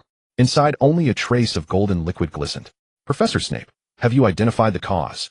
Professor McGonagall entered behind him, her gaze falling upon the broken vial in his hand. Snape paused. "I believe I have." He recalled the moment the vial had shattered, subtle, almost imperceptible shifts crossing his otherwise impassive features. "This appears to be my doing." Professor McGonagall nodded gravely. "As educators, we bear absolute responsibility for our students' safety." She glanced outward, listening to the students' disjointed self-directed murmurs echoing from beyond the door. "What potion caused this?" "Professor Snape, is this a newly devised potion?" She had never encountered anything like it before. "Veritaserim," Snape replied, coolly stepping out of the office. Maude looked up, and their eyes locked instantly. In that single silent glance, Maude understood everything. "Indeed, it is related to me. The potion that transformed these young wizards into this state may not have been created by me, but the suggestions for its improvement were provided by me." Recalling the previous conversation with Professor Snape, a sense of dread washed over me. The Knight of Merlin's third-level badge is probably unavoidable. "What is this?" Professor Dumbledore also arrived. His pair of azure eyes blinked as he looked at Professor Snape. "Professor Snape, was it caused by the potion?" Snape nodded slightly. "Indeed. An improved potion." Professor Dumbledore chuckled and glanced. "Not bad.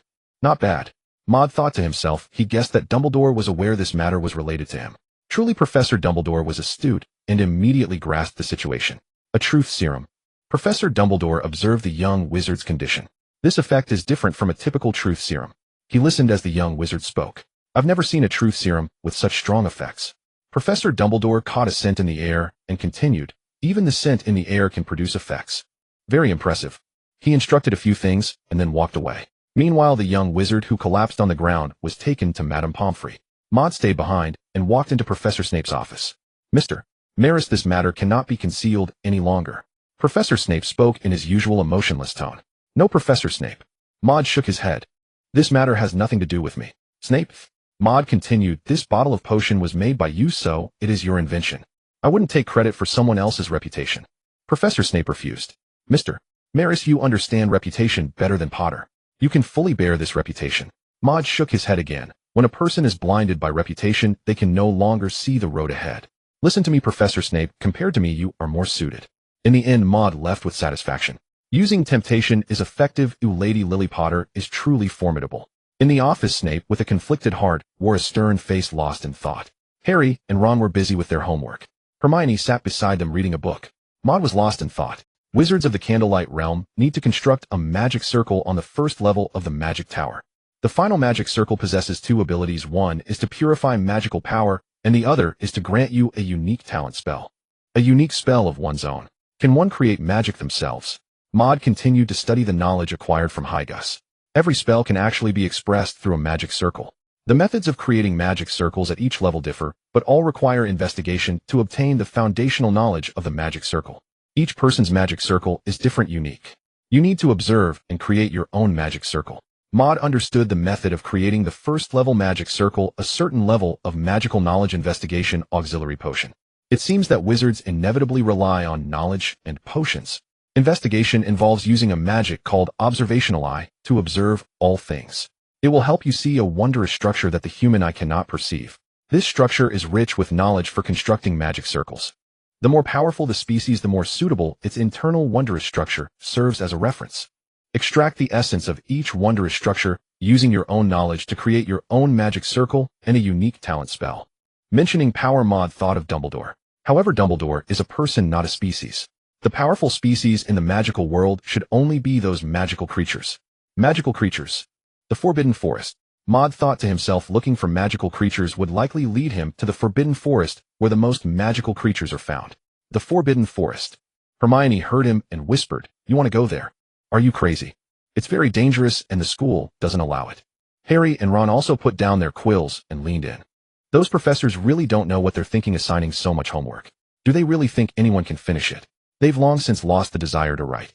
Maude, that's not a good place. Harry said. Exactly the three-headed dog we encountered last time. I've heard there's one in the Forbidden Forest too. Ron mentioned the experience with the three-headed dog, still a bit proud. Maude nodded. Indeed. This is too dangerous for ordinary young wizards. Hermione nodded in satisfaction. Those who are willing to listen to advice are the best. Unfortunately, I am not ordinary. Hermione, if you really want to go, well, go with you. That won't do. Maude shook his head. How can you compare to me? Harry would only increase the risk. Maude certainly didn't want to be monitored by Quirrell and Voldemort all the time. Come on, let me show you the magic of a top student. Maude checked that no one was nearby. He looked at the door to see if any professors were patrolling. Confirming there were none, he extended his hand, a flash of red light appearing in his palm. A fire butterfly the size of a thumb emerged. It fluttered its beautifully patterned wings made of flames circling around his fingertips. Though small, the fire butterfly exuded a blazing aura. Flames danced continuously across its surface. Its essence is pure fire. However, the birth of this little butterfly requires strong magical power to control its precision and purity. This was only possible after Maude learned the advanced wizardry techniques. Oh no! Ron foolishly reached out to touch it, but before he could fully make contact, he screamed. Because the aura around the butterfly was already quite hot. Harry quickly covered his mouth. Be quiet, Ron. How is this possible? Hermione was also stunned. This requires strong magical control to achieve. Only a professor should be able to do this, right? She looked at Maude suspiciously. Could it be another new magic? Maude shook his head. No, this is just the fire. What? Harry exclaimed. You can cast it without a wand or a spell now. Maude shrugged, neither confirming nor denying. That's why learning is the right path. Maude looked regretfully at Harry and Ron. It's just the two of you who dislike studying. That's why your homework is so slow and your magic is so poor. TCH. Ron scoffed in rebuttal. He recalled the way Maude read in the library last time. To him, the speed of turning pages was akin to the flapping of a golden snitch's wings. Even Professor Dumbledore took notice. Ron continued, with your reading speed, who can compare to you? Even Miss Know-It-All would have to concede. Harry nodded in agreement. Hermione. Maude shook his head. That's not true. I'm just a tad faster. Hurry up and write, or you'll have to write under the covers by lantern light tonight. Maude continued to contemplate the matter of the Forbidden Forest.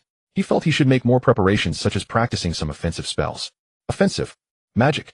Maude remembered the lightning magic, a spell that was easy to learn but lacked in it. He had previously refrained from further studying it because this spell required experiencing the blue baptism. He dared not approach it lightly. But now he had resources. Maude touched the invisible black snake on his hand. The black snake could unleash lightning. Wasn't that just a controllable power bank? Oh no, a discharge device. He looked up at Hermione, Harry, and Ron. A small idea suddenly formed in his mind. Do you want to try being struck by lightning? Ahem. Do you want to try practicing a magical spell that's extraordinary? Maude thought that the experience of the blue baptism should be shared among everyone. Extraordinary magic. Hermione widened her eyes, looking at him with curiosity. Harry and Ron looked over with great interest. Is it like the spell we used to defeat the troll last time? Harry asked, recalling the frost arrow Maude had released to save them. That scene was simply magnificent. Yes, that spell was great. Ron's eyes sparkled. It was as exciting as a Quidditch match. The three looked at him with eager expressions. Not quite. Maude shook his head. They were instantly a bit disappointed. But it might be even more powerful than that spell. Maude smiled, extending his hand. Small bolts of lightning flickered with a blue-purple glow on his palm, crackling softly. Lightning was born from thin air darting back and forth from his palm to the ground. This scene was as if Maude's hand was enacting a thunderstorm in the world. In fact, this was the result of the combined effects of lightning magic and the black snake's domain of thunder. The onlookers gasped in amazement. Shoo! Maude urged them to be quieter lest they attract unwanted attention. What kind of magic is this? Hermione looked at him, her eyes sparkling with eagerness for knowledge. This magic is called lightning magic. No need to ask about its origins. Maude cut off Hermione's furthering. He didn't want to make up stories. Learning this magic requires enduring pain. How painful I don't really know. Maude looked at them seriously. Do you still plan to learn it? The three nodded in unison. Of course. I've been through many painful experiences. Ron recounted stories from his childhood. The twins Fred and George had cruelly transformed his teddy bear into a spider. From then on he developed a strong fear of spiders. I say no matter how painful this is, it can't compare to spiders. Maude looked at him, squinting and smiling. The group found a spot where they wouldn't be disturbed. Harry and the others gathered around his magic book, examining the training method for lightning magic. Maude summoned the black snake. The snake materialized from his hand. Hiss! It rubbed against Maude's hand, appearing quite affectionate. What is this? Harry saw the black snake and felt no fear. Rather, he felt a sense of familiarity. Moreover, this snake was much smaller than the python seen in the zoo. However, Hermione and Ron were hesitant to approach. After all, snakes were not typically seen as gentle pets in their minds. Don't worry. This snake is very obedient. Maude continued. Are you all ready? The text for lightning magic was not extensive and entry was quite... The three nodded. Then let's get started. Maude looked at Ron. You go first. Huh. Ron pointed at himself. Me? Yes. Ron looked tough and resilient. Surely a little electric current wouldn't be much for him. All right. Maude silently shouted to the black snake. Be careful, start with the lowest power of electricity.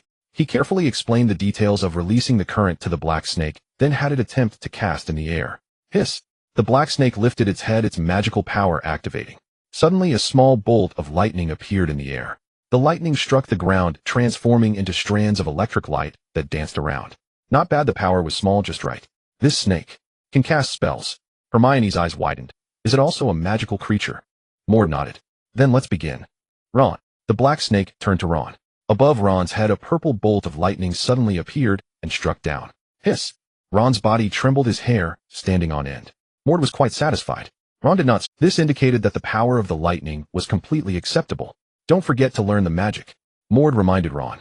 He then turned to Harry and Hermione, who were standing there in a daze. You two should prepare as well.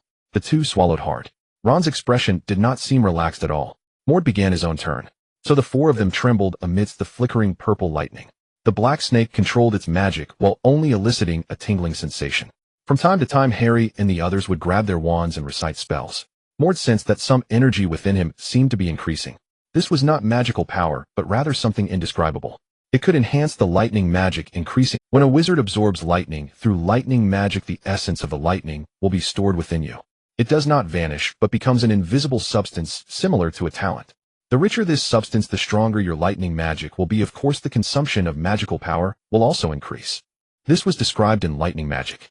Maude pondered, instructing the black snake to increase the power of the lightning it cast on him. It doesn't hurt. Indeed, due to the talent of the domain of thunder, he had a strong resistance to lightning. He allowed the black snake to gradually increase its power. It was only when his body was completely enveloped in fine purple lightning that he felt a hint of pain. Before long, Harry's magical talent allowed him to become the first among the trio to master lightning magic. Not just the basics, but it directly carried a certain lethality. He cast the lightning magic. Lightning be upon me. A small arc of lightning flickered in the air. Crackle! Lightning shot down from the sky, striking the flying broomstick indoors. Instantly, the handle of the broom was charred black, even igniting a small flame. Fortunately, Harry had just learned it, and its power wasn't great. He hurriedly extinguished the fire. This was the broomstick compartment, and he didn't want to ruin all the brooms here due to a fire. Hermione looked over in surprise. She had been struggling with the basics of magic. Huh, Harry, Ron stuttered, trembling slightly due to the lightning. You've learned it. Too quickly, haven't you? The difficulty of mastering the basics of the lightning magic and the subsequent training was quite different. The book on lightning magic stated, this magic is easy to learn at first, but the subsequent training becomes much more difficult. The absorption of lightning energy varies according to personal talent. Harry scratched his head, smiling a bit awkwardly. Hermione, not one to back down, continued to study the magic. Lightning, come to me. Lightning, come to me. Maude. Harry wanted to share his inner joy with Maude. I did it. But he did not see Maude. Where did he go? Harry felt a glow shining behind him, so he turned to look. He saw Maude covered in purple lightning, as if wrapped in a purple shroud. Harry could only vaguely see Maude's face glowing with a purple light. As for Harry himself, he was only surrounded by strands of purple lightning. Harry, how could Maude be as fierce as the legendary dragon? No wonder he had such a performance during the last troll incident. Even those who study diligently. No wonder he is a top student. Harry shook his head, continuing his training. Not long after he exclaimed, "Lightning, come to me." A somewhat cheerful voice from Hermione came through. The intangible substance accumulating within her was already sufficient for her to cast this spell. She glanced at Harry. Miss Granger's pride wouldn't allow her to fall behind. She turned to Ron again. "Lightning, come to me." Ron clearly hadn't fully adapted to the strength of a lightning, so he couldn't practice the magic well. Moreover, his magical talent wasn't high. He also wasn't fond of studying. Hermione sighed in disappointment. The lightning above Maude's head gradually increased in power. His talent allowed him to adapt to lightning particularly quickly. What once felt slightly painful now only remained a tingling sensation. Bolts of lightning continued to strike above Maude's head. The magical power output from the black snake increased significantly. Maude also felt that the substance accumulating within him was growing faster. He thought of the founder of lightning magic, Wizard Jean Baymont, and the blue baptism he experienced from nature. If one could directly endure such power, how fast could the training of lightning magic progress? Of course, Maude was merely contemplating. He wouldn't dare to imitate it. Who knows if Wizard Jean Baymont had already become a miraculous wizard by then. After a while, Maude ceased his training in lightning magic. The lightning above his head had become dense enough, and its power was quite significant. However, such lightning was insufficient to support his upcoming training. And no matter how great the power, Maude looked around this small room. Or rather this compartment. It was too small. He feared that the black snake's lightning would destroy everything here. He had no idea how many galleons those flying broomsticks were worth. Unlike Harry, who had a little inheritance. Maude then glanced at Harry and the others. Not bad. Harry and Hermione were steadily improving in their training. Mr. Weasley was lagging slightly, training more slowly. Next, Maude thought of his finger fire. If he could control his magical power to cast the fire spell like this, then lightning should also be possible. He extended his hands and began to cast lightning magic.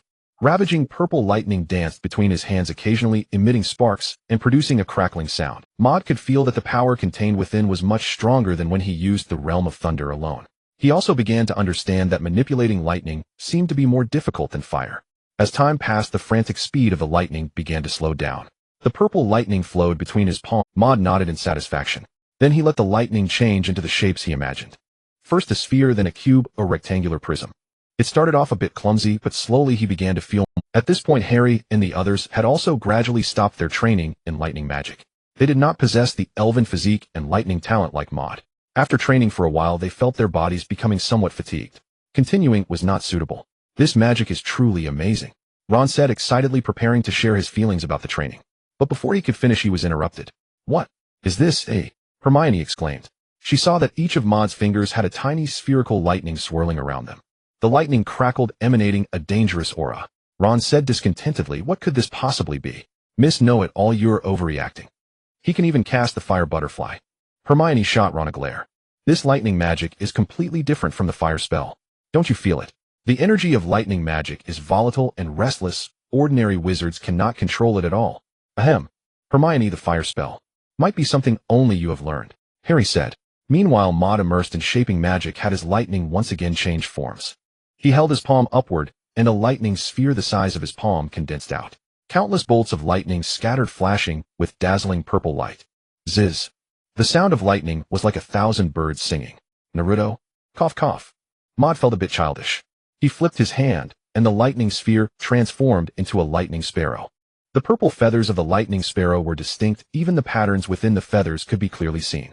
Its wide wings displayed a spiral pattern, and lightning constantly shot forth from its body. It looked quite extraordinary. Not bad, not bad.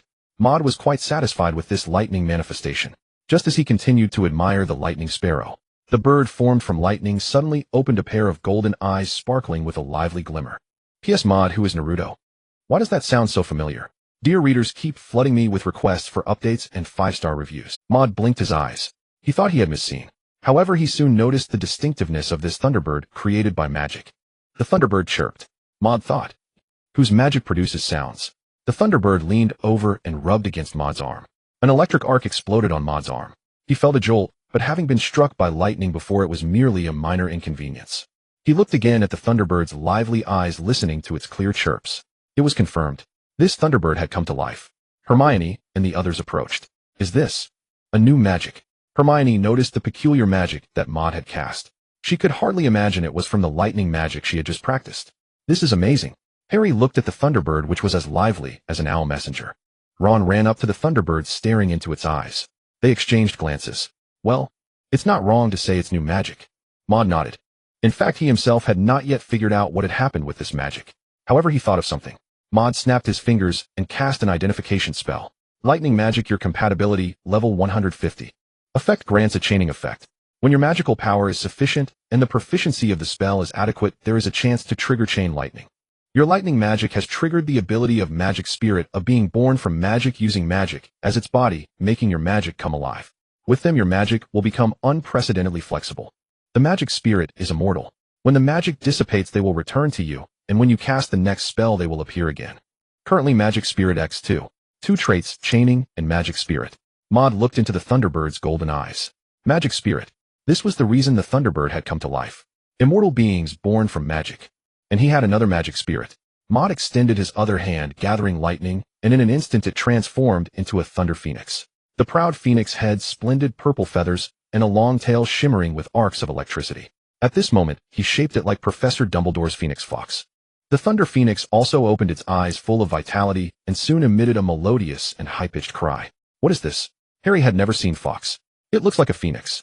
Maude replied. He calmed down, vaguely sensing 2 lives connected to his body. He did not speak it out loud, just thought of letting the 2 magic spirits soar. Chirp chirp. The Thunderbird and the Thunder Phoenix flapped their wings and flew lightly in the cramped space. Wow. The 3 looked at the Thunderbird and Thunder Phoenix in the air, admiring their agile bodies and the purple arcs surrounding them. Feeling their majesty, Maude also stared at the 2 magic spirits. He felt there was still something lacking. It would be even better if he could cast magic himself. Thinking of this, Maude suddenly sensed the magic power within him being drawn. He quickly restrained his magic and looked up. The Thunderbird opened its beak and breathed out a bolt of lightning, dissipating into the air. Meanwhile, the Thunder Phoenix revealed a lightning sphere in its claws, glowing brightly. A Thunder Phoenix version of Sasuke. Not bad. Since they are magic spirits, what's wrong with casting a magic myself? Is it reasonable? Absolutely reasonable. Maude waved his hand, and the Thunderbird and Thunder Phoenix transformed into arcs of electricity and vanished into the air. It felt as if something extra had been added inside him. Let's go. Having learned what he needed, it was time to leave. The black snake suddenly became invisible, coiling around his hand. He left the broom cupboard first, leaving Harry and the others dumbfounded. Did you see that? His magic can actually release magic. In the days that followed, Maude set aside the Forbidden Forest and focused on practicing various spells. Thus, he and the trio lived a clandestine life at Hogwarts, avoiding students and professors, diligently studying magic. What have you been up to lately? Why are you avoiding me? Professor McGonagall looked suspiciously at Maude and the trio. These little wizards had been avoiding her lately, as if they were also avoiding other professors. Professor McGonagall, we are doing something clandestine. Harry quickly covered Ron's mouth. Recently, the few of them often mentioned the phrase clandestine. Ron couldn't hold back his mouth. Maude coughed twice. It's like this, Professor McGonagall. Recently, we formed a study group. We prefer to find a place where no one disturbs us to study well, as it increases our efficiency. Maude looked at Professor McGonagall seriously. As for avoiding you, that's definitely not the case. We just go to less crowded places to find a quiet spot. Professor McGonagall looked at them with a skeptical nod. All right then. We'll take your word for it. As soon as Professor McGonagall left, Hermione shot Ron a glare. Are you really that foolish? Telling the professor we are doing something clandestine, then getting detention together. Ron awkwardly scratched his head. Today, let's go to a new place. A place more convenient for practicing magic. Maude thought for a moment and said to Harry and the others. New place? Where is it? Hermione asked. The Room of Requirement. Maude led them to the 8th floor of Hogwarts Castle. They stood before a portrait of a giant troll. Oh, and there was a person inside. Is this a troll? Hermione felt disgusted upon seeing the troll's portrait. This painting is actually a story. Maude replied, this person. Stupid Banaba tried to teach a troll to dance ballet, and then you can see he is being chased and beaten by the troll. Hey, this person is really foolish. Ron laughed. In the painting, the troll suddenly looked up at them. This startled Ron. Are you saying the Room of Requirement you mentioned is inside there? Harry asked. Maude shook his head. It's on the opposite wall of this portrait. Maude pointed to the wall opposite the painting. He began to think of scenes for learning magic and walked past this wall 3 times. A light door appeared on the wall. This is the entrance. They all gasped as they walked in. Inside the Room of Requirement, due to Maude's needs, it turned into a vast open space. Maude nodded in satisfaction. Here was the perfect place for practicing magic. Harry and the others were curious for a while, then continued their practice of lightning magic. Maude recalled another spell concerning the elevation of his wizarding realm, Eye of Observation. Eye of Observation created by outstanding ancient wizards together. It can see a certain magical structure of all things. This magical structure is the source material for magic circles. Specific cultivation methods are as follows. Maude looked carefully. It didn't seem difficult. He snapped his fingers, and it appeared as if magic was flowing in his eyes. Following that, he looked at Harry and the others. A complex pattern radiating blue light materialized behind each of them. Intricate lines seemingly filled with a wealth of information. This was the magical structure. Maude felt something strange about the magical structure behind Harry. The color seemed off. He stepped in closer to see clearly. Behind Harry there were two patterns almost overlapping. One pattern was a pure blue looking very clean. The other was gray, and the lines of the pattern seemed to ripple with a breath of death. Maude looked again at the astonishing structures of Ron and Hermione. They still bore only one pattern, and it was remarkably similar. What's going on? Is it Voldemort's? Maude stared at the gray magical structure surrounding Harry. The swirling gray smoke. It certainly did not look like a good thing. Maude pondered for a moment, and then cast a detection spell. The remnant soul hidden within the body matches you at a compatibility level of 100.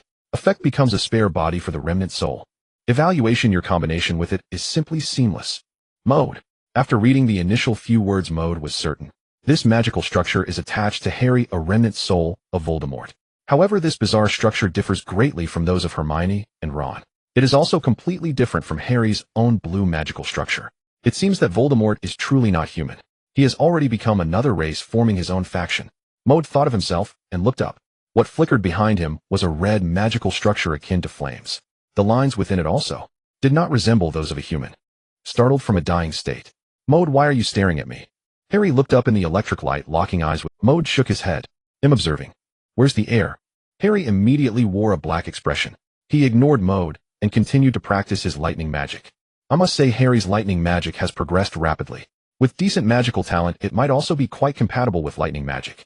He once again walked ahead of Hermione and Ron. Maude continued to focus on these magical structures. Magical structures of the same race are mostly similar with only slight differences. He planned to start learning from the magical structures of humans. First to accumulate experience, and then to seek out some powerful magical creatures. How to learn these magical structures. The knowledge given to him by the miraculous wizard Hygus mentioned, reach out and attempt to touch the magical structure, envisioning that you have already made contact. Infuse your magical power into your palm, and you will see a new world. Maude extended his hand, first approaching Ron's magical structure. He imagined that this was a tangible object, and he had already touched it. Maude directed his magical power to his palm, which suddenly emitted a faint glow. Phew! Maude suddenly felt the world spinning.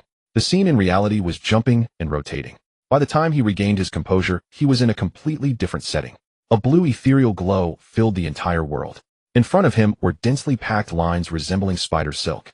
These lines intertwined, taking root in nothingness and returning to nothingness. It was like a spider's lair, a silk cave. Maude reached out again, gently tapping one of the lines before him. Countless pieces of information flashed before him, some of which were dizzying. This was all knowledge about magical structures and magic circles. Magical. Maude could only offer such an evaluation of the magical structure. Although there was an abundance of information, much of it was repetitive. For others, processing this information would be difficult. But he was different. The knowledge mastery talent of the sage elf was on display. A vast amount of information flooded into his mind instantly, allowing him to perform some basic processing in that moment. Maude discarded all the repetitive knowledge, leaving only what remained in his mind. Maude felt that processing the information this way was too slow, so he simultaneously grasped a bundle of lines. This time the amount of information increased significantly. After spending quite a long time, Maude finally organized the knowledge of Ron's magical structure. He felt a bit tired, but the harvest was substantial. If a system panel appeared at this moment, it would display Elementary Magical Structure Knowledge Mastery 3. Exiting the world of Ron's magical structure, Maude found himself standing still, having not moved at all. Hermione and Ron both looked at him strangely, and Harry turned his head as well. This is a new way of learning magic. Ignoring the odd looks from the three, Maude entered Hermione and Harry's blue magical structure again. With the foundation of the previous knowledge from Ron's magical structure, and the fact that most magical structures of the same race are similar. After observing these 2 times, the speed increased significantly. Soon the knowledge of these 2 magical structures was also recorded. Next, Maude glanced at the gray magical structure atop Harry's head, which came from Voldemort's remnant soul. Phew. He exhaled a breath of turbid air. Damn it. The atmosphere is truly unfriendly. Entering this magical structure, Maude looked at the gray world. Just standing within it, he felt a sense of oppression. A house. Maude gazed into the distance. He discovered a similarly gray house far away. Oh no, it should be called a small castle. But how could there be such a thing within a magical structure? He flipped through Sometimes within magical structures there can be desire bodies which are products of souls entering them, causing the world within to change. Once a wizard entered an expansive magical structure world. Maude understood. This should be the reason for the remnant soul of Voldemort causing things that shouldn't exist to appear within the magical structure. But what exactly is a desire body? Could it harm him, or might it leak out his information? Desire bodies are products of souls, their birth requiring an extremely complex combination of factors. They take on a human form as if they are the souls of humans. He carefully reviewed the related knowledge, finally feeling at ease. Maude approached, intending to observe the small gray castle in this world up close. Dumbledore. Harry Potter. The magical world should belong to dark wizards to me. Just as he got close, Maude heard a voice from within. It was a hoarse voice. Right in front of Maude was a window. He leaned out and saw the scene inside. The person was clad in a black robe, tilting his head back, exposing a face as pale as wax with eyes filled with blood. The words madness were written all over his face. He seemed to be hoarsely repeating the earlier words over and over. Although there were some differences from the resurrected face of Voldemort that Maude was familiar with, he still recognized him. This is Voldemort's desire body. Maude observed this Voldemort closely as if he were a living person. Voldemort seemed to have noticed Maude's arrival. He suddenly turned his head, his blood-red eyes gazing over. Just in time, he caught a glimpse of the upper half of Maude's face. Who are you, little wizard? He spoke in a hoarse voice. Maude was startled. This face looked even more terrifying from the front. A twisted face, blurred features as if burned by fire. Sudden visitor. Maude did not want to reveal his name to Voldemort at all. Even if he was merely a desire body that could not even be called a remnant soul. Voldemort opened his strange mouth and smiled. Oh really? I don't like such guests. He raised the wand in his hand. A green light suddenly filled Maude's vision, the light exploding forth. Please urge for more updates. The green glow carried the aura of death, and before anyone realized it, had already penetrated Maude's body. Yet Maude stood motionless, remaining right there. He even blinked as if he were sensing something. The light passed through him, traversing the gray void, eventually dissipating into specks of green light. What is this? Voldemort frowned, glancing at his own body, and then at the location from which the Avada Kedavra spell had originated. Maude smiled slightly. Mr. Riddle, this is not how one treats a guest. However, Maude did not feel as relaxed as he appeared. To be honest, the aura of this magic felt quite unsettling to him. Voldemort truly did not play fair. The reason he remained still was that the knowledge of Hygus contained records about the desire body and in the mysterious structure. All magic related to death or killing intent is ineffective. Within the mysterious structure, even if a wizard dissipates, it will only harm the spirit, and resting for several days will suffice for recovery. The desire body cannot communicate information with the outside world.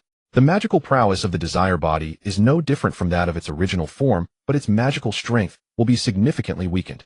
Hence the current situation of Voldemort's desire body was quite dire. Before Maude could finish speaking, he snapped his fingers. Orange flames surged forth, the tongues of fire dancing wildly, filling the room with a scorching aura. In an instant, the flames transformed into a fire lion bearing its fangs and lunging towards Voldemort. This was the first combat trick he had just learned. If you only say part of it, and they resist. Just as the fire lion was about to pounce on Voldemort. Whoosh! A faint sound echoed, and Voldemort had vanished without a trace. Then a figure appeared behind Maude outside the window. Voldemort waved his wand. A blazing tongue of fire shot out, aimed directly at Maude. A blue glow rose up in front of Maude. A frost arrow shot forth, carrying a chilling aura. The collision of ice and fire caused the frost arrow's cold energy to rise. The ground bloomed with blue light. Ice blocks formed, spreading around, as if they were geckos climbing up the walls of the small castle. Whoosh! Voldemort disappeared from his original position once again. Not bad, not bad. Voldemort returned to the castle, pacing as he looked at Maude outside the window. You are just like the me from my childhood. Talented. Your magic is quite interesting and can amuse me. He looked at the ground charred black by the fire lion and smiled. The Avada Kedavra is ineffective here, but other spells like the fire spell seem capable of causing harm, including killing you. Voldemort's blood-red eyes suddenly narrowed. His wand pointed repeatedly, unleashing waves of flames. Instantly, the fire illuminated the entire castle. Maude snapped his fingers, and a transparent force enveloped him. Then frost arrows floated in the air, their icy aura spreading. Blue light and red light occupied half of the sky each. The sounds of collisions and crumbling walls echoed incessantly. The castle had already been demolished by more than half. The wall between the two had also vanished. Maude's frost arrows ultimately proved stronger than Voldemort's desire body's blazing flames. From time to time frost arrows pierced through the flames attempting to penetrate Voldemort. He sensed that Voldemort's magic was likely weakened to a similar level as his own. However, Voldemort's prowess in combat was considerably superior to his. Bang! The frost arrow smashed through the floor, blue light bursting forth once again, forming a sheet of ice. Yet Voldemort was nowhere to be seen. He had already evaded using the disapparition spell. At that moment, Maude realized his own shortcomings. He didn't even have a movement spell. No wonder he was being kited by Voldemort. But fortunately, Voldemort might have to use a resurrection coin. Oh no, an immortal little wizard. With a snap of his fingers, 2 thunder phoenixes appeared, blinking their lively eyes. Their long tails sparkled, leaping with purple arcs of electricity. They let out a high-pitched cry. Phoenix! Voldemort looked up at them. His wand was in constant motion, flames shooting forth like cannonballs. Indeed, Mr. Riddle, they seem to take quite a liking to you. Maude smiled. The 2 magical spirits were summoned by him to disrupt Voldemort's use of the disapparition spell. Another frost arrow came hurtling through the air. With a whoosh, Voldemort vanished from his original spot. Just as he reappeared, he was about to wave his wand. The Thunder Phoenix opened its mouth and unleashed a tiny bolt of lightning. Zzz. The lightning flickered with a purple hue, arriving in an instant. But in midair it was blocked by an invisible force. Armor protection. Maude looked at Voldemort. He had not expected to resolve Voldemort so easily. And no one who becomes a leader of a domain is simple. This magic is quite good. Voldemort looked at the 2 phoenixes with satisfaction. To be honest, you should share power with me, brew immortality. Maude shook his head. I don't have such lofty aspirations. Being an ordinary little wizard is quite nice, studying diligently, striving for progress every day. Is that so? Voldemort returned a peculiar smile. He raised his wand high, the wand coming down from above. The surging flames rolled like giant waves. A huge fire serpent emerged, spewing flames. Maude looked up at its exaggerated size. It was true. Releasing this magic seemed quite strenuous for Voldemort at the moment. His wand continuously emitted flames, seemingly replenishing the energy of the fire serpent. Seeing this, Maude took the opportunity to unleash a barrage of blue frost arrows towards Voldemort. Bang! The enormous swaying body of the fire serpent blocked all the frost arrows. Even the suntiform ice surface was vaporized into billowing water vapor. It was too powerful. This was Maude's first time dueling in magic. It was still compared to the pinnacle of dark wizards.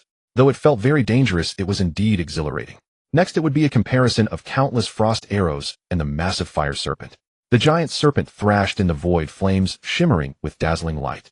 The blue light surged forward only to disappear amidst the red glow. The fire serpent shielded Voldemort behind it, unable to move for the time being. Maude watched the 2 thunder phoenixes in the sky, unable to make a move. Under his gaze, the 2 phoenixes merged into one. In a swirl of purple light, a gigantic phoenix gradually took shape. A significant amount of magic power was extracted from him. The giant thunder phoenix opened its phoenix eyes, sweeping its long tail, and the lightning emitted sharp sounds in the void. The 2 magical spirits jointly controlled the gigantic phoenix, flying towards the massive serpent. A colossal light blotted out the sun. The thunderous talons of the colossal lightning phoenix collided with the fiery body of the giant serpent. Thunder met flame. Violet lightning pierced the void, its blinding arcs darting wildly. Flames surged like a tidal wave, crashing against the fabric of space. Clang! Clang! The lightning phoenix let out a piercing cry and unfurled its wings. Wings forged from crackling lightning. As it soared skyward, the serpent lunged forward, unleashing a torrent of crimson fire from its maw. With a sweep of its wings, the phoenix split the blazing stream in 2. Snap! Snap! Snap! Voldemort appeared to have recovered. He raised his hands and began to applaud, while the fire serpent continued its fierce struggle against the phoenix. A student of Hogwarts. This attire, how nostalgic. Voldemort murmured, raising his wand. To him, the young wizard's magic brimmed with ingenuity. He possessed remarkable talent. Yet tragically, that power served no purpose for him, and might even become an obstacle. His wand gestured toward the fire serpent. The serpent's massive body coiled upward, instantly engulfing the descending lightning phoenix in shadow. Its sinuous form tightened, intent on crushing and incinerating the phoenix utterly. Maude also witnessed this moment. He turned again toward Voldemort, only to find the Dark Lord had vanished. Another apparition. Are you prepared? Prepared to die? A hoarse voice whispered from behind.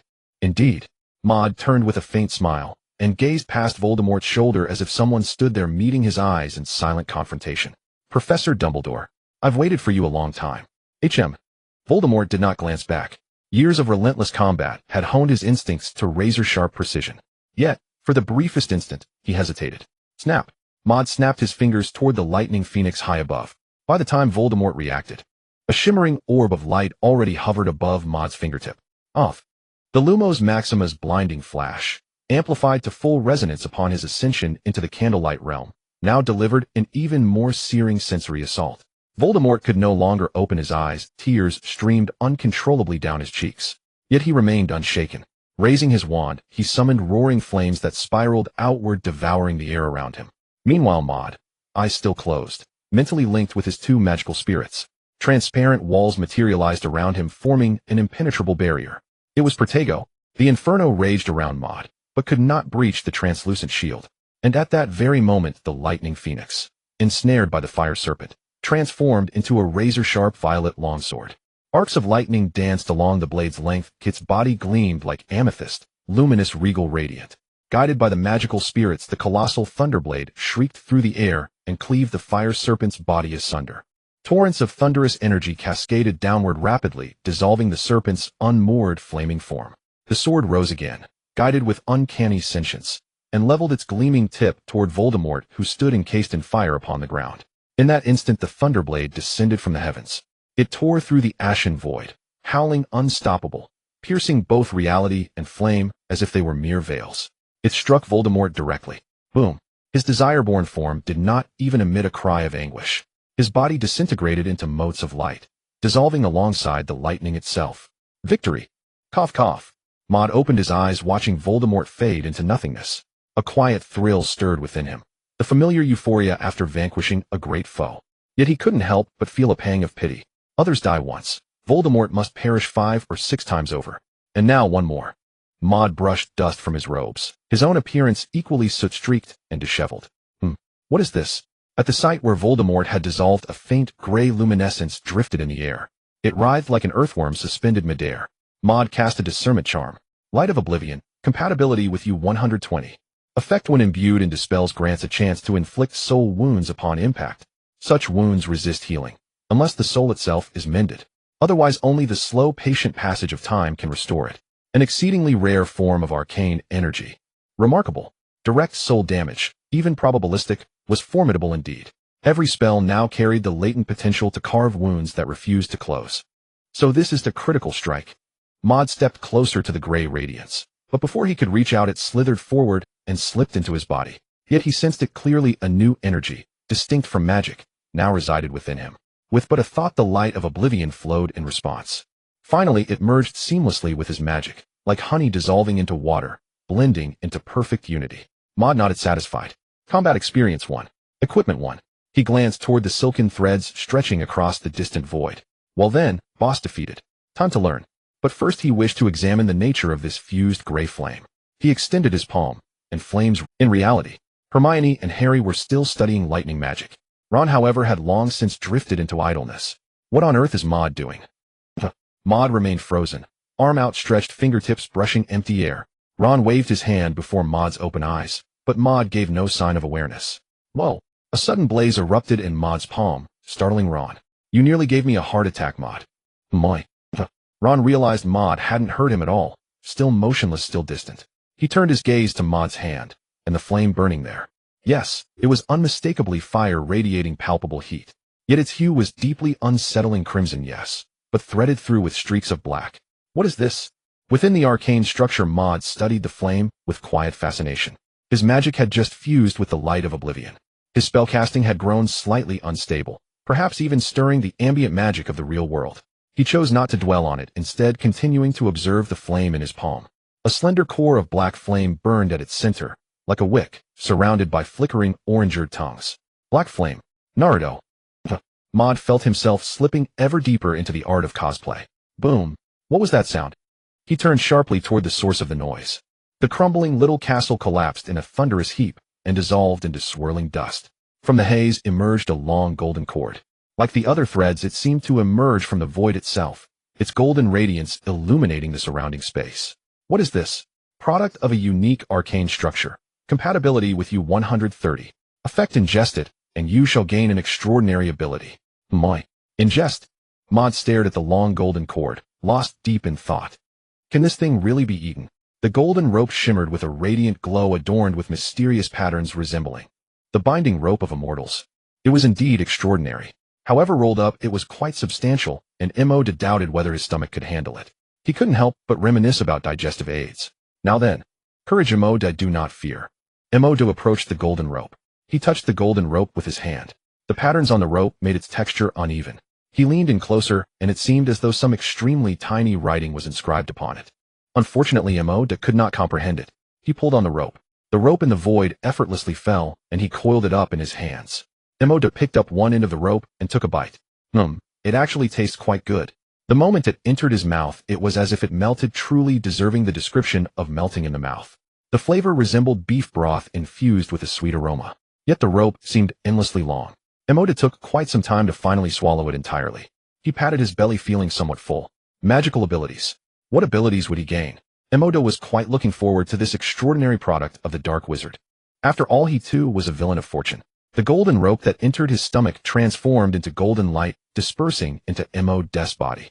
It felt as if his body was generating some kind of tissue. The warmth and the strange sensation of bodily change persisted. At times comfortable, at times slightly uncomfortable. After a while it finally settled down. What is this feeling? Maude truly sensed the presence of something new within his body. He extended his hand, and blue mist swirled around it. Eventually it formed an eyeball. The entire eyeball was blue, only the size of a fingertip, crystal clear, resembling a blue sapphire. It occasionally rotated, its pupil exhibiting extraordinary agility. Maude's perspective began to distort. It felt as if he had two perspectives, one displayed the scene before him, while the other revealed himself. This spatial disorientation was quite uncomfortable. Maude closed his eyes, leaving only one perspective. He regarded his body with a peculiar gaze. Soon he connected it to the blue eyeball before him. It seemed to be directly linked to his brain. The blue eyeball emitted blue light, completely obscuring the pupil. Darkness fell before him. Maude opened his eyes and snapped his fingers. The identification magic was cast. The magical blue eyeball compatibility with U-150. Effect: it grants you a broader perspective, allowing you to see what is normally hidden. The vision of the blue eyeball is excellent. Everything within hundreds of meters is within sight. It will provide you with a 360-degree view without blind spots. When it is destroyed by some force, it will hatch anew within your body. This is the basic ability, and the following should be the features granted by the 150 compatibility. It possesses invisibility, allowing enemies to be unaware of your surveillance. Of course, powerful wizards may. It can perform eye insertion, securing itself in a specific location, unable to be shaken loose. Eye insertion. Maude immediately thought of something. Welcome to the Summoner's Canyon. Cough, cough. The specific usage method for eye insertion is as follows. The method is quite simple, literally eye insertion. Maude blinked. Was it really eye insertion? He extended his index finger and sharply poked the blue eyeball. The blue eyeball transformed into blue mist swirling around his finger. Maude glanced into the distance, raising his finger to point at the ground far away. The blue mist sharpened into tiny spikes, shooting forth in an instant. It plunged into the ground, transformed back into the blue eyeball, extending thin blue threads that resembled plant roots. Soon after, the blue eyeball vanished before Maude. Maude gained another perspective. He then thought of something and raised the blue eyeball with his hand. The distant blue eyeball returned to his grasp. He placed the blue eyeball at the back of his head. Now, the ambush from the Dark Wizard behind will be useless. In light of Mr. Maris' excellent response, Gryffindor earns extra points. Professor McGonagall rarely revealed a smile on her serious face. Maude Maris had mastered transfiguration quite well and was particularly diligent in class.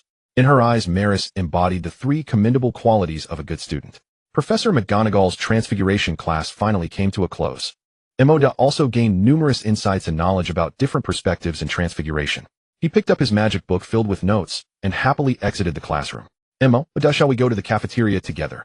Harry approached. No. I plan to head to Hagrid's hut and treat him to some muggle treats. What kind of food? Ron's head leaned in close to Maude. Maude expressionlessly pushed his head away. Some pastries. Certainly not comparable to the cafeteria's delicacies, but wizards should find them quite unique in flavor. Are they like the pastries from the train last time?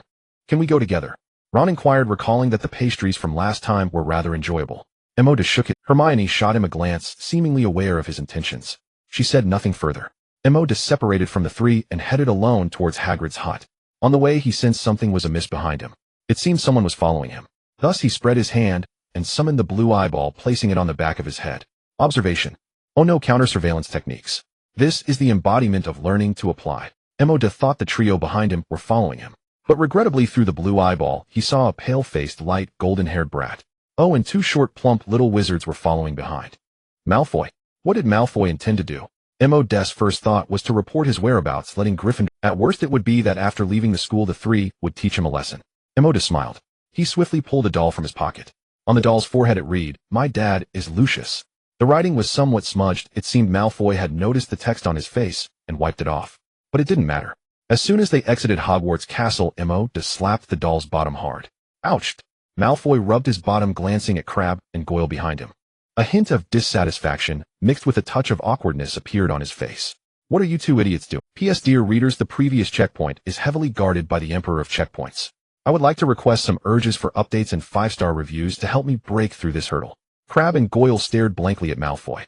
Their already narrow eyes nearly squinted into a slit. Malfoy shot them a sideways glance and said nothing more. He turned back to observe that detestable Maude. "This time, I won't let you off easy."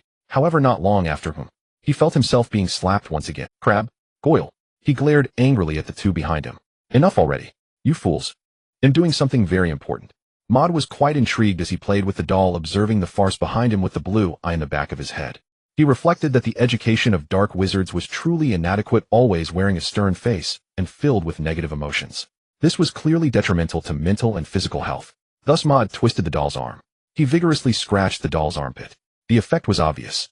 Laughter had already erupted from Draco behind him. Perhaps for the first time since his birth, he laughed so heartily. "Not bad." Maude nodded with satisfaction. Unfortunately, the effect was still not optimal. He did not possess dolls of Crabbe and Goyle. So under Malfoy's command, Crabbe and Goyle continued to follow Maude. Maude did not want to continue being followed by Malfoy and his friends. Fire spell. Invisibility. Maude pondered for a moment and snapped his fingers. Lightning swirled around his hand. In an instant, several fingertip-sized purple butterflies appeared on his palm. The butterflies were adorned with purple-blue patterns, their thin wings shimmering with purple light, occasionally crackling with arcs of electricity. Maude released the lightning butterflies. The butterflies danced gracefully. Through the vision of the blue eye, he made them circle around and fly behind Malfoy and his friends. A few butterflies landed behind the three, snugly tucked against the back of their clothing, just right to hide in their blind spot. Maude snapped his fingers again. This time the effect should be good. Maude quickened his pace slightly. As Malfoy and his friends walked, there was a strange tingling sensation coursed through his body, causing him to collapse to the ground. After a while, the tingling feeling finally faded. Malfoy and his friends stood up again, wanting to continue chasing Maude. A faint, ghostly purple light flickered behind them. The three collapsed back to the ground. "What is going on?" Malfoy assumed that Crabbe and Goyle were playing a prank. "You too?" In Malfoy's eyes, Crabbe and Goyle's hair had all stood up. "Young master, your hair." Crabbe and Goyle pointed at the top of his head. His slick-back hairstyle was now frizzed and puffed up, making him look significantly taller. "My hair." Malfoy thought of something and turned to look. Maude, who had been nearby, had already vanished. He squinted. "Maris." Meanwhile, Maude, who had arrived at Hagrid's hut, took out some leftover pastries and he invited Hagrid to enjoy a delightful and fresh Muggle meal. The two chatted for a while. Maude inquired about his experiences in the Forbidden Forest, mainly asking about dangerous magical creatures and whether any outsiders had visited. He certainly did not want to confront such unknown dangers directly. Hagrid selectively answered questions. He did not wish to pique Maris' curiosity and lead him to a dangerous place. Interestingly, Hagrid's mouth was quite reliable. Having learned about these matters, Maude felt full and ready to leave. "I'm off, Hagrid. See you next time." Maude stepped out of Hagrid's hut and waved goodbye. "Okay, Maris." "Oh no, Maude. Today's pastries I really liked." Hagrid waved back, slowly closing the door. Creak, the magical creatures of the Forbidden Forest. Maude was quite looking forward to it. He checked his surroundings. Touching the black snake in his hand, he activated the illusory body. His figure instantly vanished from the spot. The vegetation in the Forbidden Forest was exceedingly lush. Some tree roots twisted on the ground. It was easy to trip over them. The atmosphere here was also rather uncomfortable. Maude could sense that some energy was drifting in the air, as if Voldemort's magic. Was it such a coincidence? Had he encountered this just on his first visit? A dark wizard? Or Quirrell? Maude speculated for a while. He looked at himself. He was entirely ethereal. The black snake's illusory body talent allowed him to hide very well. Even in the event of sudden danger, he could activate the untouchable effect of the illusory body to escape in time. With this thought, Maude felt that being a bit cautious wouldn't hurt. He continued deeper into the Forbidden Forest. Not long after, a flash of green suddenly caught his attention. A tall, bulky figure with green skin holding a massive wooden club. It turned out to be a troll. A troll? That works. Maude cautiously approached a bit closer, standing behind the troll. A purple lightning flickered in his hand. Crackling. Maude's body was revealed due to casting magic. This was the current flaw of invisibility. Casting magic made it impossible to maintain the invisible state. However, the time was sufficient. Maude waved his hand. A lightning ball shot towards the troll's head with great speed. The purple light arrived in an instant. Bang! Maude snapped his fingers. The shimmering lightning ball transformed into arcs of electricity scattering everywhere. In an instant, a dense network of lightning appeared out of nowhere, flashing with menacing electric light enveloping the troll.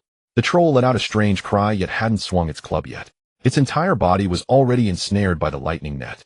A strong electric current burst forth from the net, dazzling purple light spreading all over it. Crackle, crackle. The electric light flickered incessantly, continuously flowing. Yet the troll stood motionless.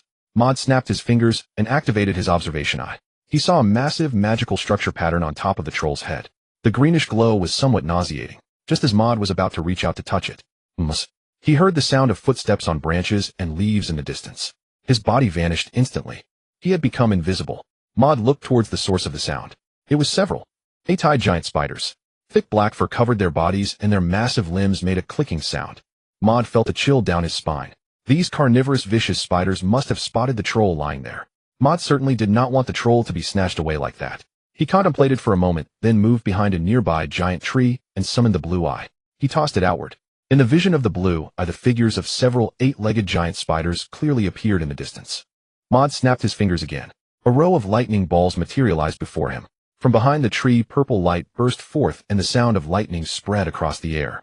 Maude suddenly thought of a saying. Do you know where I am? I am watching you, but you don't know where I am. I am 100 miles away. Cough, cough. One by one the lightning balls glowed with purple light, the surrounding electric light jumping, emitting sharp, sizzling sounds. Immediately the lightning balls shot out like bullets. The blinding sphere of lightning surged forth, streaking through the air and leaving long purple trails behind. By the time the 8-eyed giant spider noticed the purple glow, the lightning ball was already upon it. Maude could sense that this lightning magic seemed somewhat different this time. As he pondered, he realized something. The lightning ball lightly landed on several 8-eyed giant spiders. Immediately, a dazzling purple radiance erupted across their black bodies, enveloping them entirely. Ziz! This was not the end. The purple light grew ever more intense, as if it were brewing some powerful force, until it became hard to look at. A thick bolt of lightning suddenly appeared out of nowhere. It darted past the bodies of several 8-eyed giant spiders like a devouring purple-gold dragon. The lightning branched out, expanding like countless leaves, seemingly penetrating the giant spiders. Boom! Maude barely had time to blink when in the blue sphere, several giant spiders' figures had already collapsed to the ground. Their bodies were charred black, even rotting. And he could smell a strange scent of burnt flesh. The chain lightning effect had triggered. Impressive. Impressive. Maude felt it was quite spectacular himself. But something was still missing. If only there were a legion in front of him, and he could ride on a tall horse, pulling out a spellbook and shouting chain lightning. That would be perfect. Maude used his eye of observation to look at the several 8-eyed giant spiders. Above there were still several large magical structures floating as black as their bodies. Maude thought for a moment and snapped his fingers. A small purple lightning sparrow appeared out of thin air. Chirp, chirp. The lightning sparrow's golden eyes sparkled playfully as it looked at Maude. Maude retracted the blue sphere and placed it on the sparrow. Then he released the sparrow. The lightning sparrow flew around above Maude, and from his perspective he saw the surroundings from above. This shall be called TPP. Cough, cough, the god's perspective. With this he felt much safer. Even if he temporarily neglected the view of the blue sphere, the magical lightning sparrow would remind him. Maude touched the green magical structure of the giant. In an instant, he entered a green world. Looking at the verdant void above, he felt quite uncomfortable. However, it was much better than the oppressive magical structure world of Voldemort. He quickly entered a learning state. A wealth of knowledge about magical structures flowed from the threads in his hands. Maude organized this knowledge in his mind and discovered that it was not much different from Ron's knowledge of magical structures. Clearly the giant was not a formidable magical creature. Next came the magical structures of several 8-eyed giant spiders. They were dark and almost devoid of light within. However, the knowledge contained therein seemed even more profound. If the giant was a beginner magical structure, this one should be considered close to intermediate. After a busy session, he felt particularly fulfilled. Maude gained a deeper understanding of magical structures. He also noticed that he was becoming increasingly fluent in this knowledge of magical structures. Faster and faster. Maude gazed at the entire forbidden forest before him, as if he could see a multitude of magical structure knowledge beckoning to him. Mouse spirit grass. Maude spotted a mouse spirit grass in front of him. He had quite a demand for herbs.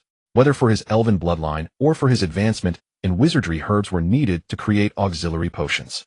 Thus he embarked on a path of harvesting herbs along the way. The magical creatures in the forbidden forest were numerous, and there were plenty of herbs. Maude had already seen all sorts of herbs: red, yellow, purple. Esker herb, daffodil, wormwood. He counted his harvest and casually knocked down a giant-eyed spider. He placed the herbs into the spatial magic, which was now in the sole secret realm of the Elven King. Along with the spare wand snacks and a few pieces of clothing he had previously stored, he packed them all together. After the mutation of the spatial magic, the storage space, compared to before, had significantly increased. Maude was very satisfied with this. He also thought of the seamless expansion spell. This spell was later used by Hermione to create a large space pouch for storing many sundries, such as tents. If I could exchange this with Kunlun. Maude thought that this spell should be able to fetch some good items. Although this spell was strictly controlled by the Ministry of Magic, Hermione being able to find it indicated that there were indeed ways to learn this spell. Could it be? Also in the library's restricted section, Maude tucked away his thoughts and continued to search for magical structures and potions concealed in the Forbidden Forest. What is this? Maude looked up and saw a silvery magical structure shimmering with pure white light. Just gazing at it made him feel at ease. And the source of the magical structure was a unicorn. The unicorn lifted its head, its long silver mane cascading down from its neck, its deep and lively eyes resembling those of a forest elf. It radiated light all over, standing out in the eerie and strange environment of the Forbidden Forest. Under the combination of the identification spell and the eye of observation, the information of the magical structure emerged. Pure magical structure compatibility with U-150. Effect: it will provide you with the highest level magical structures. The magical formation established with this structure will possess an extremely powerful magical purity effect. Other effects unknown. Maude's eyes sparkled at the sight of the words top level. This unicorn, the descendant of Nicholas. Oh no, the descendant of the Elven legacy. He planned to find an opportunity to befriend the unicorn, and if that didn't work, he would knock it out. Maude became invisible and was just about to approach. The unicorn glanced at him and swiftly dashed away. Maude was taken aback. He quickly gave chase and had the sparrow follow the unicorn. The unicorn did not run very fast, occasionally turning its head to glance at him. Was it waiting for him? He had the sparrow fly higher, the blue sphere looking into the distance. Indeed, he spotted several figures. A wizard cloaked in black, a huge centaur, and, lying behind the centaur, a wounded golden unicorn. Quirrell. Voldemort. Dark wizard. Maude understood the unicorn's predicament. He couldn't be sure who this wizard really was. However, the green glow on the wand, coupled with the appearance of the little unicorn, basically confirmed that he was the dark wizard. Maude stopped several hundred meters away from that location. After contemplating for a moment, he ultimately decided to saving the little unicorn would surely forge a friendship. But there were methods to saving, and Maude had an idea and smiled. Ahead. Do not attempt to hinder me, you foolish centaur. The dark wizard spoke in a suppressed voice, pointing his wand at the towering centaur. Give up. Dark wizard, you cannot continue to harm this unicorn under the protection of the centaur. The centaur looked down at the dark wizard, his face covered in a beard, his voice deep and resonant, and very firm. The dark wizard fell silent again, his wand glowing green once more. P.S. Maude, a new day has arrived once again, asking for updates and 5-star reviews. With enough updates and reviews, the dark wizard will be taken down. In the vision of the blue-eyed sphere, a faint green light weaved through the forest, accompanied by a chilling aura of death. At times, fierce flames would erupt, resembling a beast ready to pounce. The flames ignited numerous trees within the Forbidden Forest, immediately enveloping the area in firelight and thick smoke. The dark wizard deftly dodged the centaur attempting to attack him. He even had the leisure to mock the centaur before him. How could you possibly obstruct my path, you lowly creature? It was proven true. This dark wizard was somewhat stronger than the centaur across from him. Though the centaur was robust and tall, he was more adept at archery, and without his bow his weaknesses became apparent. The green light relentlessly pursued him, and his massive form instead became a moving target. Maude observed carefully, not in a hurry to strike. Instead, he prepared to find the right moment, a decisive blow that would determine the outcome, although he wasn't quite sure how to seize such an opportunity. However, he understood that knowing oneself and one's enemy would lead to victory in 100 battles. The centaur was soon covered in many wounds, primarily burns. They were also skilled in healing magic, but this was not the right time. My kin will arrive soon. Dark wizard, if you don't leave now, you won't be able to escape. The centaur spoke in a deep voice, hoping to intimidate the dark wizard before him. But it had little effect. Dumbledore from Hogwarts will soon take notice of this. He continued. The dark wizard let out a cold laugh. Perhaps Dumbledore's reputation had frightened the dark wizard before him. He instead took a greater risk, approaching quickly to finish him off. But the centaur appeared agile and was not so easily killed. As time passed, the dark wizard grew impatient. He glanced at the battered centaur and then at the small unicorn being protected. Do you wish to save this unicorn? His voice made the centaur uncomfortable. The centaur sensed the impending, but the dark wizard's wand had already been waved. He cast the Avada Kedavra spell once more, and this time the target was not the centaur, but the small unicorn behind him. The green light shot forth with a dangerous aura. The centaur watched this beam of deathly green light. After a moment's hesitation, he decided to step forward to block the magic. But evidently he could not outpace the spell. He could only watch helplessly as the Avada Kedavra approached the small unicorn. When suddenly a silver adult unicorn charged in. It used its body to shield the small unicorn, ready to take the hit for it. It emitted a hissing lament as if bidding farewell. What a touching scene. The dark wizard intended to strike again, aiming his wand at the dazed centaur from behind. Crack! No sound of something shattering. Instead it was the sound of ice freezing. The dark wizard looked on in astonishment. A faint blue light suddenly caught his eye. Frost arrows descended from the sky, colliding with the green light of the Avada Kedavra. The arrow body fractured somewhat, but the green light dissipated, becoming star-like specks carried away by the wind. The shattered frost arrows suddenly shimmered with brilliant blue light. The blue light bloomed like a garden of flowers, enveloping the surroundings in an icy chill. In an instant the ice spread to the feet of the dark wizard. He hurriedly retreated. But the surprise was still to come. A series of whistling sounds echoed above. He looked up. One by one frost arrows came soaring through the air, all their tips aimed at his body. Yet he could not discern where these arrows were emerging from. Obstacles galore. He shouted out this spell, reacting promptly. But unfortunately what lay before him was not a single frost arrow, but many. As blue light surged forth. Bang bang bang. Several frost arrows struck a transparent wall simultaneously. The transparent wall was instantly breached. The frost arrows, losing their momentum, fell, and once again burst into blue light. Countless blocks of ice surged forward, enveloping the dark wizard's surroundings. They climbed up his feet, his calves, his thighs. He realized he could not break free. This all happened in an instant. Soon after he lost consciousness. The subsequent frost arrows followed closely behind. They pierced through the immobile dark wizard. In an instant they transformed into blue light, obscuring the view of the surrounding centaurs and unicorns. Finally the blue light dissipated. What remained was an ice sculpture resembling a piece of art. What is this, eh? The centaur stared in astonishment. He had never seen or heard of such magic. What kind of magic carries such a chilling aura? Who? He then exhaled a breath of stale air. Regardless, both he and the unicorn were saved. The centaur looked at the two unicorns, one large and one small. The golden small unicorn was affectionately rubbing against the body of the silver adult unicorn. The adult unicorn's gaze remained fixed in the distance. The centaur instinctively looked over as well. A handsome gentleman with black hair and black eyes, dressed in a formal black suit, was slowly approaching. Who is this, eh? He looked at the young gentleman with some wariness. Hello. Maude transformed into a vampire gentleman using the vampire disguise spell, smiled kindly at him. I am Nicholas Jousey. You can just call me Nicholas. He added, forgetting to mention. This ice sculpture is my work. He pointed at the ice sculpture. Oh, it looks quite gruesome, my apologies. Maude waved his hand, causing the ice around to dissolve into light points. The deceased dark wizard lay on the ground. Maude glanced at the face revealed beneath the dark wizard's robe, not recognizing it. He walked in front of the centaur and extended his hand. Pleased to meet you. Centaur, sir, may I ask? The centaur's face, though bearded, surprisingly appeared quite youthful. It seemed as if it was the first time he was shaking hands with someone, appearing somewhat at a loss. After a while he extended his hand, and their massive palms clasped together. Maude felt the inhuman strength. But fortunately he was not human either. Hello. I am Felbin. It's a pleasure to meet you. I touch my hair, Mr. Nicholas Jousey, your name is quite nice. Maude nodded. Thank you, Mr. Felbin, your name is also very pleasant. He looked at the unicorn that had brought him here.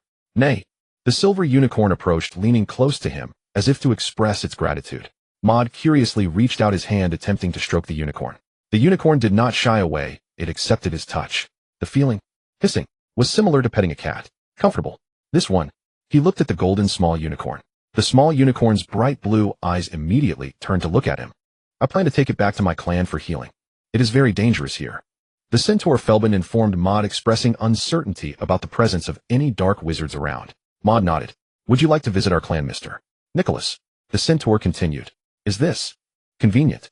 Maude thought of the healing magic and archery skills that the centaurs were proficient in. He was quite envious of both. Therefore he looked forward to this centaur tribe. Of course. Felbin nodded vigorously. You saved my life, you are a friend of the centaurs. Maude then glanced at the two unicorns beside him, and behind them the huge and pure magical structure. He nodded once more. Reborn, what's wrong with you? And who is this? Before reaching the centaur tribe, Maude saw a much taller centaur approaching. He possessed deep sapphire blue eyes and long silvery white hair that cascaded down his shoulders. His equine body gleamed with a radiant silver hue. He was strikingly handsome. Uncle Forenza, this is my friend. He just rescued me from a dark wizard. Reborn said, then added quietly. Oh, and he even saved this young unicorn. He gestured toward the golden foal standing behind him. Forenza. That name stirred a deep, familiar resonance. Maude studied this centaur, named Firenze, comparing him silently to the Firenze he remembered, a centaur whose face bore the unmistakable rugged contours of a horse. He whistled in quiet awe. Was this truly still a centaur? Or rather, genuine Prince Charming on a silver steed? Oh, hello. Thank you, deeply, for saving Reborn. Firenze examined the wounds on Reborn's body and observed the young unicorn closely. Then comprehension dawned in his gaze. Gratitude shimmered in his eyes as he extended his hand toward Maude. Sir, Nicholas Thomas, please call me Nicholas, Mr. Firenze. Maude shook his hand once again, feeling the formidable strength of a centaur's grip. Mr. Nicholas, this way. Firenze offered a graceful gesture of invitation, gesturing toward the tribe's encampment. But before he could finish, another voice cut sharply across the air. Firenze, we welcome no wizard, human or otherwise, into our lands. Maude turned. There stood a blackman centaur, thick-bearded and wildeed, his face etched with untamed pride and fierce independence. Bane, please, show some courtesy, Firenze replied calmly, his voice steady and unshaken. Mr. Nicholas saved Reborn. Is that not reason enough for gratitude? Yet Bane, true to centaur nature, carried every ounce of their ancestral pride and yielded not an inch. Firenze gave Maude a subtle, knowing wink, then signaled Reborn to lead him inside. These two unicorns will remain with me for now. I'll tend to the foal's injuries. Maude followed Reborn into the centaur tribe. Their settlement appeared modest, built from rough-hewn stone and gnarled timber. Maude's current vampiric form stood at full adult height. Yet here amid towering centaurs, he felt small once more. Please don't take Bane's words to heart, Mr. Nicholas. He holds deep misconceptions about human wizards. Reborn offered this explanation for what had just transpired. Maude smiled faintly. He knew Reborn wasn't telling the whole truth. It wasn't only Bane who harbored disdain, for distrust of wizards ran deep in centaur blood, as deeply as the Ministry of Magic classified centaurs among the beasts in its own statutes. It's quite all right. Hardly had the words left his lips, when Maude noticed more and more centaurs turning their gazes upon him, drawing near, gathering round, watching him, as though he were some curious spectacle. Reborn flushed crimson, clearly embarrassed. This wizard just saved me. He tried explaining to those nearby, but few truly listened. Maude watched the scene unfold and realized his tour of the centaur tribe was likely over before it began. Just as that thought surfaced, was there perhaps a twist of fate? From afar, a centaur with a commanding, regal countenance strode forward. He spoke briefly to the assembled centaurs, and they dispersed without hesitation. Then turning away, he paused, glancing once at Maude. His gaze held both curiosity and disbelief. Maude rubbed his temple, momentarily bewildered. That is one of our most respected elders. Reborn told him. He often converses with our clan elder. Clan elder? Maude asked, intrigued. He suspected, rightly, that this elder's intervention had been decisive. Yes. Reborn's expression brightened with quiet pride. The clan elder is the most gifted seer and healer among us, and in his youth the finest archer our tribe has ever known. He is a gentle soul. What he didn't say aloud was that even the clan elder held strong reservations toward humans. Divination. Archery. Maude stroked his chin, pondering, then looked back at Reborn. You're wound. It's nothing. Barely a scratch. Reborn thumped his chest, only to wince as his fist struck a tender spot. Ow. A pained grimace crossed his face. Maude almost saw a lovable fool before him. Shall we seek treatment first? But Reborn insisted it wasn't necessary. Would you like to see our archery training ground? He changed the subject.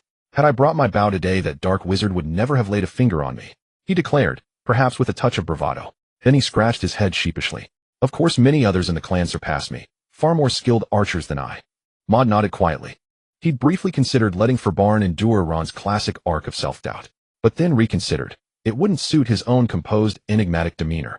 They arrived at the archery ground. Reborn had described a broad, open field, distant targets, standing tall, and a group of centaurs practicing their craft with disciplined focus. A young centaur drew back a massive bow, his arms corded with sinew, the bowstring pulled taut into a perfect luminous crescent. He narrowed his eyes, fixing his gaze on the faraway target. Confidence etched across his features. Then he released. Whoosh! The arrow shot forth like a bolt of wind, stirring the very air, loose leaves spiraling in its wake as it streaked toward the target. Thud! It struck dead center, piercing so deeply it nearly breached the heavy wooden board. Only the trembling fletching remained visible, quivering faintly. Bravo! Truly worthy of Firenze's legacy, Greendon, our tribe's brightest young archer. Cheers erupted around the young centaur Greendon. Reborn watched with undisguised admiration. Clearly his own skill fell short of Greendon's mastery. Greendon swept his gaze across the crowd, basking in their acclaim.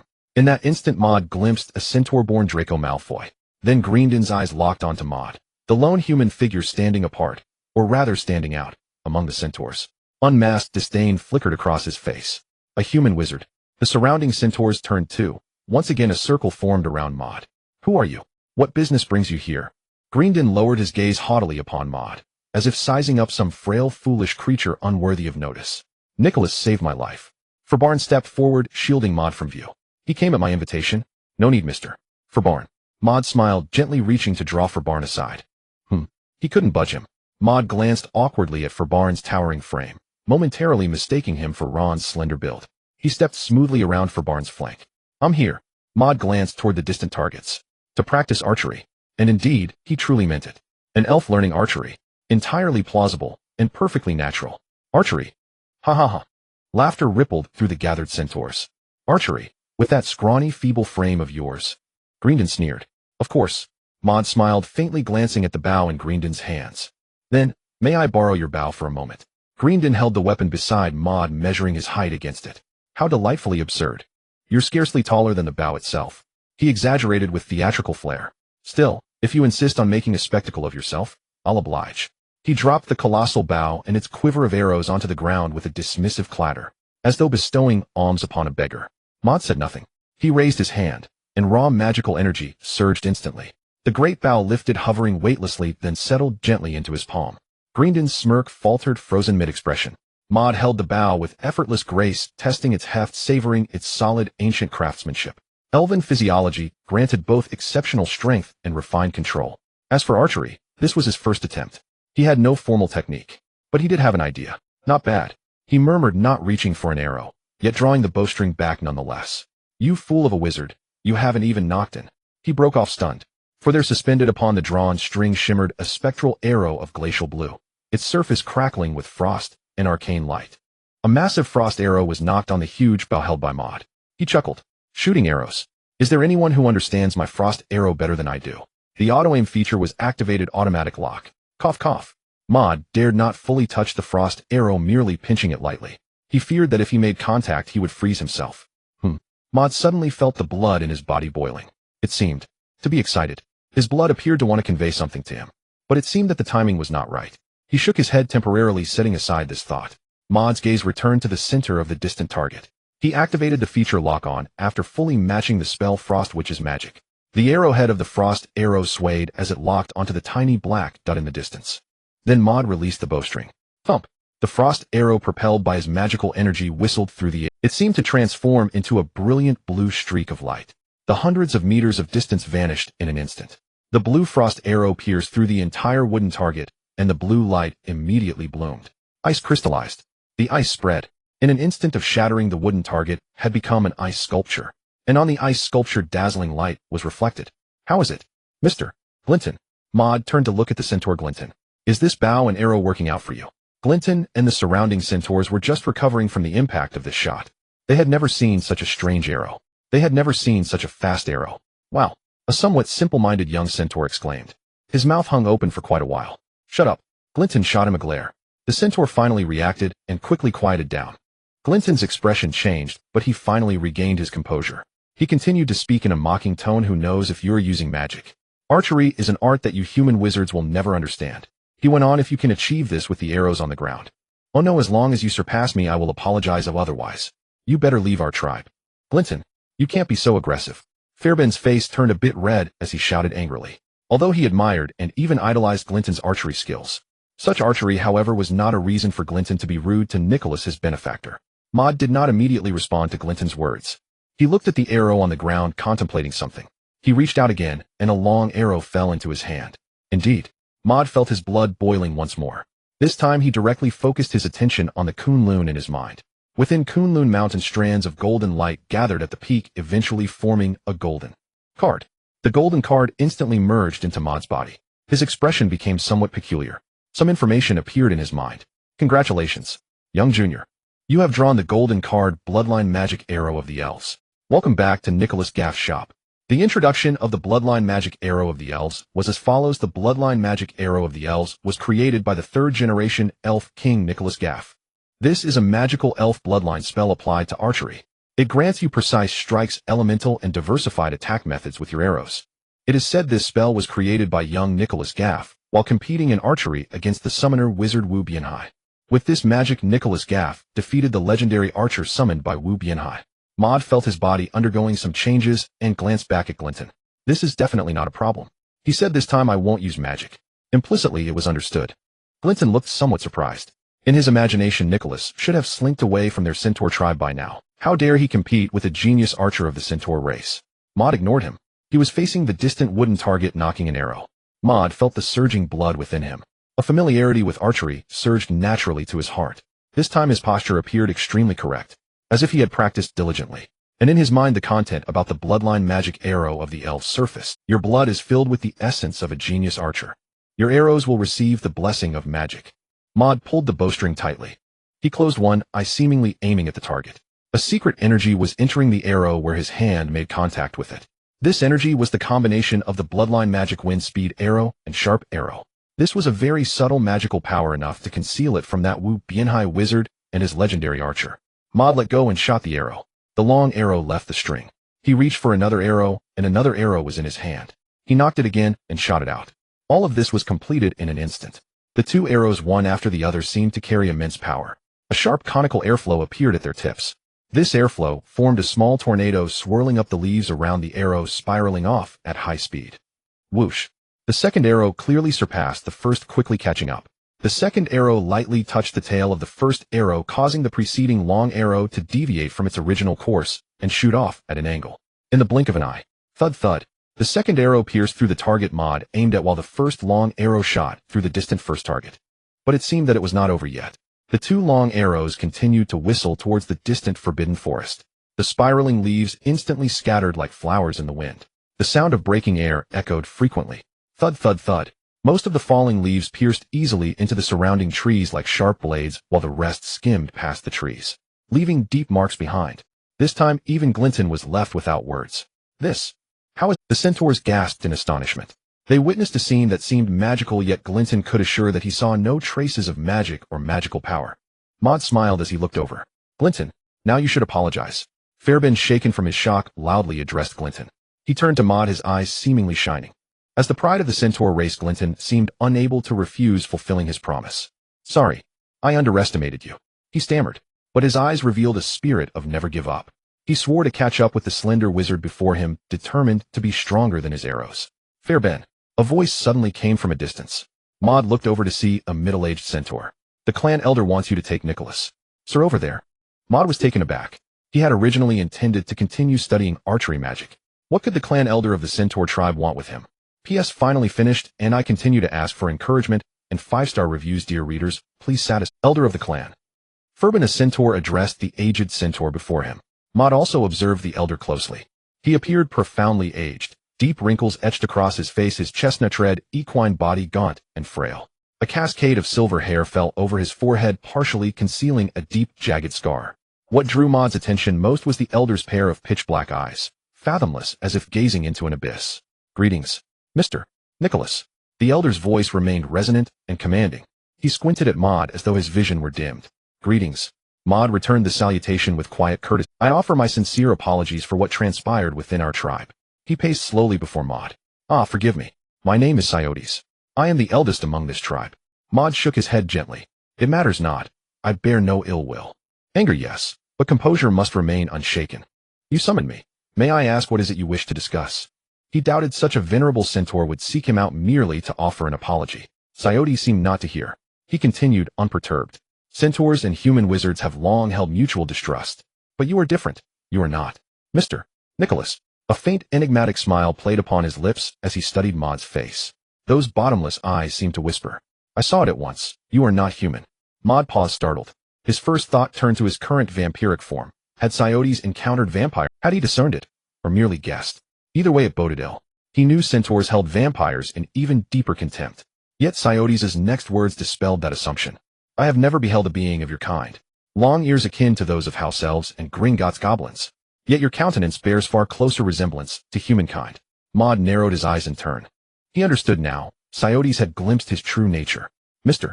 Coyotes, how did you perceive it? Coyotes raised his weathered, wrinkled hands in a gentle gesture. Lower your guard, Mr. Nicholas. We harbor no enmity toward you. I foresaw this meeting in the starlit heavens, and caught fleeting glimpses of what lies ahead. Divination. Maude recalled the centaur's famed mastery of celestial augury. Coyotes nodded. I called you here for two reasons. First, to express my regret for your experience among. Second, to forge goodwill with you, Mr.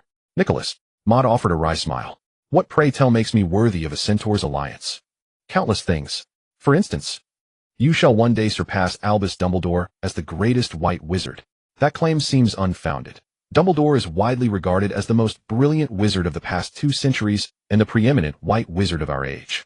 Maude instinctively waved a hand in dismissal. He was but an obscure young wizard. No need to crown him with undeserved laurels. Coyotes inclined his head as if in quiet assent. Dumbledore is indeed the most exceptional among human wizards. Yet you differ from him fundamentally. He left the rest unspoken. But Maude understood his meaning. Dumbledore stands supreme among humans. Yet what bearing does that hold for you, an elf? Furbin listened bewildered. Such discourse was wholly alien to his blunt, earthy nature. You may withdraw, Coyotes instructed him. Furbin obediently departed the dwelling, glad in truth to return to the archery range where he felt most at ease. Royer. Coyotes turned to the middle-aged centaur beside him. Royer. Maude blinked surprised. Without a word, the centaur produced an ancient yellowed scroll and a massive bow. He presented both reverently, palms upturned to Coyotes. This scroll records the centaur's most revered arts, archery and healing magic, Coyotes explained, holding it aloft for Maude. And this bow, I heard of your astonishing performance at the practice range. It is yours along with the scroll. He placed both objects into Maude's hands. Maude met Coyotes' gaze, then looked down at the artifacts resting in his palms. Now, Mr. Coyotes sensed his hesitation. Fear not. I ask only this: should our people ever face peril, I hope you will extend your aid, once you have ascended to greatness. Maude reflected a moment, then gave a slow, solemn nod. After Maude departed, the middle-aged centaur murmured, Elder, why do you place such weight upon him? His eyes followed the direction in which Maude had vanished. He could not fathom why the elder treated this stranger with greater gravity than even Albus Dumbledore. Coyotes spoke slowly, deliberately. Because his future remains nearly veiled to me. I glimpsed but a sliver of time, a colossal figure wreathed in destructive power, a solitary wanderer standing astride eternity, questing endlessly after boundless knowledge. And his lifespan seems exceedingly long. He blinked, his dark eyes locking onto the centaur beside him. No, only this aligning with him outweighs any alliance with Dumbledore, by far. He emphasized the final words with quiet intensity. As dusk approached, Maude visited the 2 unicorns entrusted to Firenze's care. Rest assured, I shall tend to them well during your absence, Firenze said with a gentle smile, assuming Maude's concerns stemmed from affection for the creatures. Should you find time in the coming days, feel free to visit them anytime. Maude gazed at the pair of radiant, ethereal structures rising gracefully behind the unicorns. He nodded, reluctant to part. Of course I shall. His journey back to Hogwarts Castle proceeded on. Invisibly cloaked Maude slipped directly into the Gryffindor dormitory, dispelling the charm just before entering. Oh, Maude, Ron cried out in surprise upon seeing him. Where on earth have you been? We haven't seen you all day. Harry watched him with equal curiosity. Yes, we even checked with Hagrid. You weren't there. Looking for me. Maude blinked innocently. Harry and Ron nodded in unison. I haven't gone far. Ever tried fishing? I spent the day angling in the Black Lake. Lying in bed beneath his covers, Maude withdrew the scroll from his spatial magic pouch. He cast a detection charm upon it. Centaur healing magic. Compatibility with you 120. Effect capable of mending nearly all external wounds. Severe injuries require time, and often repeated applications. Also enables infusion of healing effects into confections. Confections. Maude thought of Dumbledore's cockroach clusters, and of the dark wizard who charged at him only for Maude to pull a lollipop from his pocket and suck it calmly. A soft jingle echoed. Maude opened his drowsy eyes and gazed out the window at the shimmering water's surface. Daylight had broken. He then turned to look at the 2 figures sleeping soundly. No, not you. Harry and Ron. He rose, washed and dressed, then approached Harry and Ron. Seeing how peacefully they slept, he couldn't help but smile. Just as always. Wake up. Maude gave both boys a gentle pat. Yet they remained utterly undisturbed, clearly accustomed to such nudges. Ron even pulled the blanket over himself, tucking it tightly around his entire body. Maude tugged lightly at the edge of the quilt, and felt Ron instinctively press it down further. Quilt seal. Maude tugged again, harder this time. Just as he loosened it slightly, Ron yanked it back into place. Maude's expression darkened. Then he stroked his chin in quiet contemplation. Ever experienced winter's touch? A hand. Autumn had deepened, a crisp chill now lingered. With a faint smile, Maude slipped his hand beneath the covers. His fingers brushed against Ron's warm neck. Ah! Ron shrieked. Who's there? Who is it? Harry jolted awake, as if from a nightmare. What happened? He blinked groggily at Ron and Maude. Maude waved a dismissive hand. Nothing serious. Ron just had a nightmare. Ron, everyone up? Else we'll be late. Their morning class was charms with Professor Flitwick. a lesson notably freer and lighter than most others. Thus the young witches and wizards concluded the session in cheerful ease. Maude, where were you yesterday? Hermione fixed him with a serious, searching gaze. She knew precisely where he'd gone. Even if your magical aptitude is exceptional, safety must never be overlooked. Maude nodded solemnly. Rest assured. Hermione, sensing his reticence, rolled her eyes and continued. By the way, someone at our school has been awarded the Order of Merlin 3rd class, though no one yet knows who it is. Maude's eyes narrowed thoughtfully. He thought of Professor Snape and the refined potion he'd helped improve. The Order of Merlin 3rd class? Harry asked, puzzled. He remained unfamiliar with many facets of the wizarding world. It's a prestigious honor. Hermione launched into an earnest, detailed explanation. She savored the joy of sharing knowledge. Oh, not showing off, but sharing. Harry, you really must study more diligently. She ended with a sharp glance toward Ron. Ron bristled instantly. What did Harry's lack of diligence have to do with him? Oh, you study so diligently. He mimicked Hermione's toned voice, dripping with mockery. Harry hastily clapped a hand over Ron's mouth. MMPH. MMPH. Maude sighed, turning to face the indignant Miss Granger. Don't hold it against him. After all, he did have a nightmare this morning. A nightmare? Hermione paused, startled. Yes, he dreamt he'd been laid to rest inside an ice cavern. Hearing Maude's whimsical tale, Hermione's mood softened, at last a little. Are you heading to the library later? Me? Maude glanced down at the spellbook in his hands, its margins once again dense with unanswered questions. He pondered for a moment. No, I'm going to consult Professor Snape. Parting ways with the others, Maude made his way directly to the potions master's office. He knocked softly. Who is it? Professor Snape's voice emerged, cold, precise, and unyielding. Professor Snape, it's Maude Maris. Enter. Maude pushed open the door.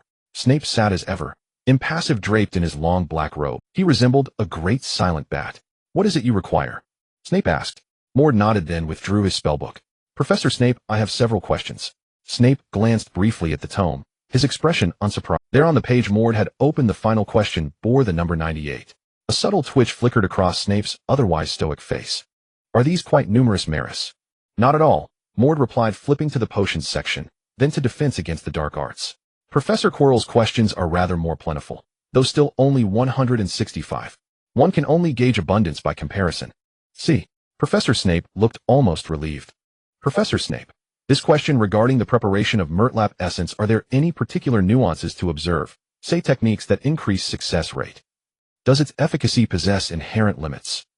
Will deeper wounds exceed its capacity to heal fully? Before long, Maude filled several pages with meticulous notes. He reviewed them and felt deeply satisfyingly enriched. This was the daily rhythm of a prodigious young wizard. The Order of Merlin 3rd class. Have you heard, Maude asked. Snape regarded him coolly. Naturally. It is yours, Maris.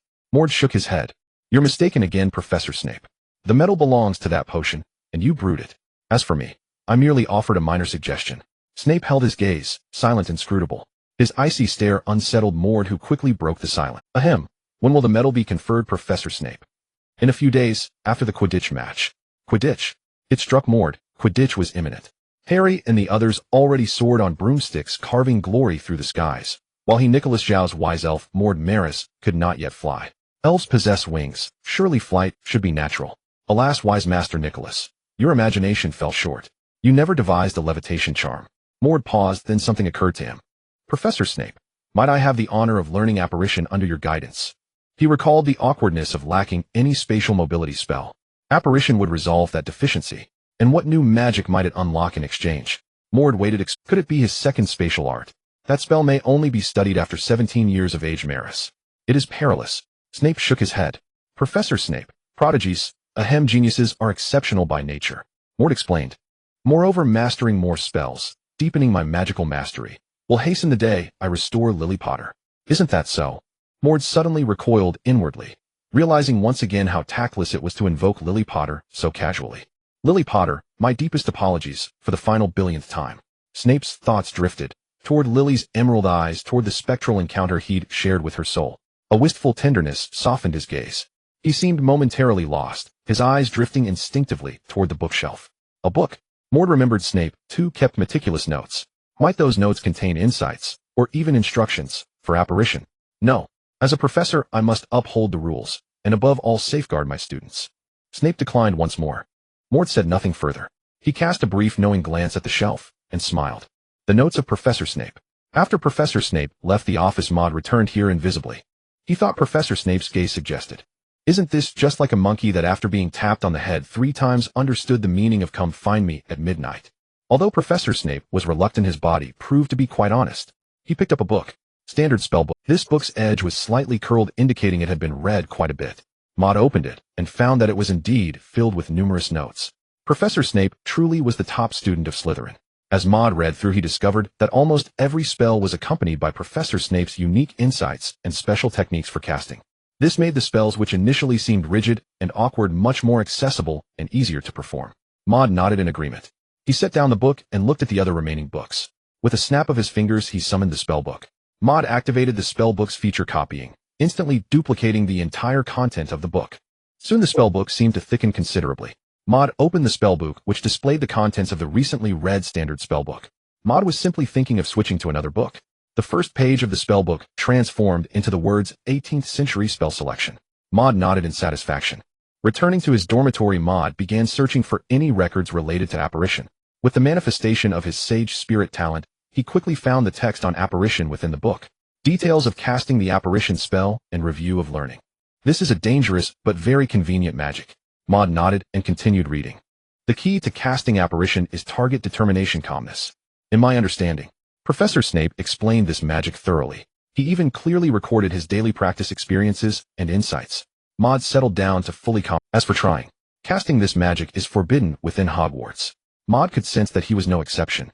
However, this would not hinder the learning of the sage spirit. With a certain level of understanding, Maude focused on his mind, exchanging knowledge with Kunlun Mountain. Countless symbols whirled into Maude's mind. Spatial portal. This was clearly a spatial magic. Maude restrained his inner excitement and carefully continued to read. The spatial portal was created by the spatial master Gudmao Ning. It can open a portal to another space, and crossing through this door you will arrive at the place you desire.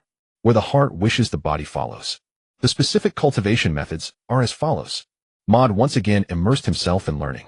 Uncertain of how much time had passed, Maude opened his eyes and transferred the knowledge of this spatial magic into the spellbook, casting the identification spell.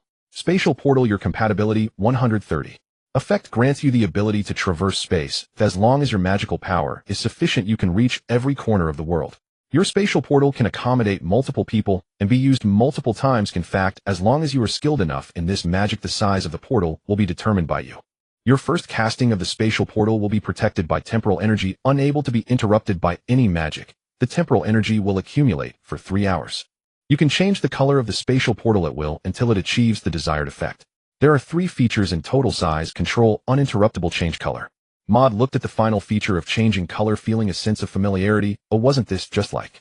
Cough, cough. Maude snapped his fingers in front of him. In the originally dim dormitory, a golden light appeared. Then the golden light unfolded like a painting, forming a dog door. Maude lowered his head and examined the glowing circle on the ground, which was only about 50 centimeters in diameter, falling into deep thought. This is also called a door. Maude helplessly lay on the ground, peeking through. The scene before him changed rapidly. In the blink of an eye, he saw another place. Towering trees, thick roots sprawling everywhere, and a small house in the distance. Lying on the ground, Maude caught the mixed scent of soil and plants. This scene felt familiar. He was not far from Hagrid's hut in the Forbidden Forest. This means this magic completely disregards the restrictions of Hogwarts. Starting today, Maude became the second person at Hogwarts capable of freely traversing space. Oh no, he could move as freely as Professor Dumbledore. Maude retracted the magic and walked back and forth in the dormitory. He pondered why the spatial portal had been so small just now. Was it due to a limitation of magical power? No, Maude felt it was due to another issue. He pulled out the previous knowledge and began reviewing it again. The knowledge of this magic was far more extensive than any magic he had learned before, and it was even more obscure and difficult to understand. Maude repeatedly studied the knowledge step by step. The golden painting unfolded in the air again and again. In the end, he finally formed a glowing circle tall enough for a person to pass through. The edges of the circle sparkled like sparks. It was brilliant and dazzling. But Maude shook his head. This was too ostentatious. He snapped his fingers.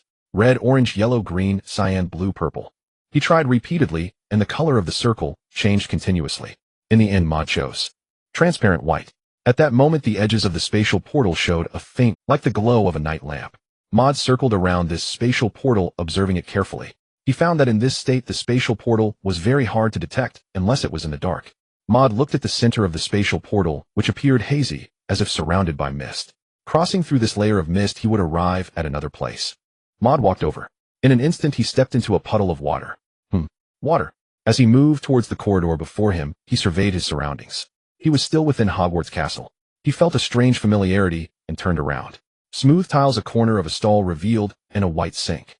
Maude was momentarily stunned. He had just been thinking. Troll. A familiar voice reached his ears. Maude, what are you doing here? Hermione approached, looking at Maude with suspicion. Weren't you looking for Professor Snape? Maude nodded, earnestly snapping his fingers behind him. The glowing spatial portal vanished in an instant. Of course, Professor Snape just said to come to the restroom. This is a matter we need to discuss as we walk. Hermione turned to glance at the restroom, sign momentarily stunned. Wow. The Quidditch stadium was filled with raucous cheers. Whoosh. On the vast field, the players of Gryffindor and Slytherin soared through the azure sky on their flying brooms. Welcome to the first Quidditch match at Hogwarts. The commentator, a man with dark skin, announced the opening of the match in an impassioned voice. Today, Gryffindor will face Slytherin. Harry, go for it. Gryffindor cheer. Ron was the first to shout. Soon, all the young wizards began to go Slytherin, go Gryffindor. Even the proud Draco Malfoy was shouting with flushed cheeks. Hey Maude, do you think Harry will win? Ron suddenly wore a worried expression. Maude couldn't help but roll his eyes.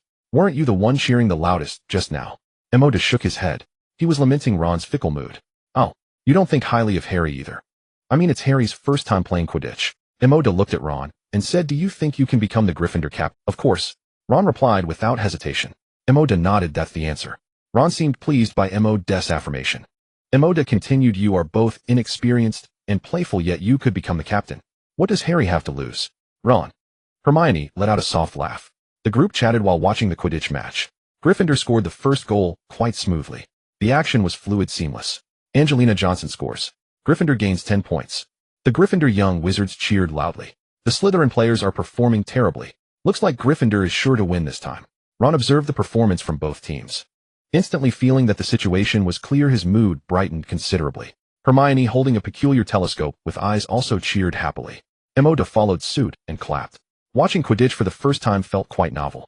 However, what were Professors Quirrell and Snape doing right now? Are they preparing to cast spells? He curiously glanced at the opposite stands.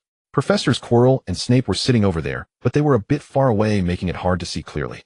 Maude snapped his fingers. The spell Farsight was cast. A faint golden light flickered in his golden pupils. This was a spell that allowed one to gain a wider and clearer view. The golden light in his eyes served a similar function to a telescope. But the effect? Maude looked towards the opposite stands again. A pair of giant eyes turned upwards entered his view. Maude was taken aback. Why was it that clear? He adjusted the strength of the spell. The scene in the stands. Professor Quirrell was sitting in the second to last seat on the right side of the last row. His hands were rubbing together as if in prayer. His eyes seemed vacant, as if waiting for something. Professor Snape's seat was 2 places in front of Quirrell. He watched the entire arena with a cold expression, occasionally glancing in Harry's direction. He was particularly concerned about this child who had emerald eyes like lilies. What if Harry turned into a girl? Maude shook off the strange thought in his mind and refocused on the match. Cheers erupted again from Gryffindor. Gryffindor scored again. Maude wasn't overly concerned about the outcome. He listened to Hermione and Ron's discussions while watching the game before him. It was a rare moment of relaxation. If only a bucket of popcorn and a soda could be had right now. The match continued with fierce intensity. It was unclear how much time had passed. Gryffindor's captain would have been knocked out by a bludger for what seemed like the umpteenth time in his life.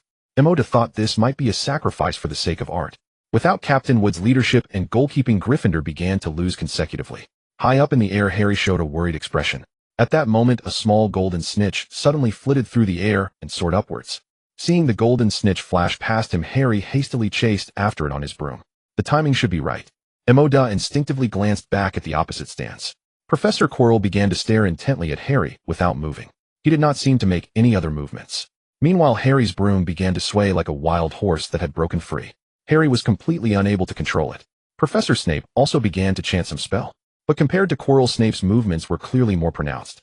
No wonder Snape would take the blame. Maude knew this situation would soon be broken, with Harry safely catching the golden snitch to conclude it. Thus he remained quietly observant. But soon something felt amiss. Under his Farsight spell, he saw that Harry's legs were gradually coming together as if they had stiffened.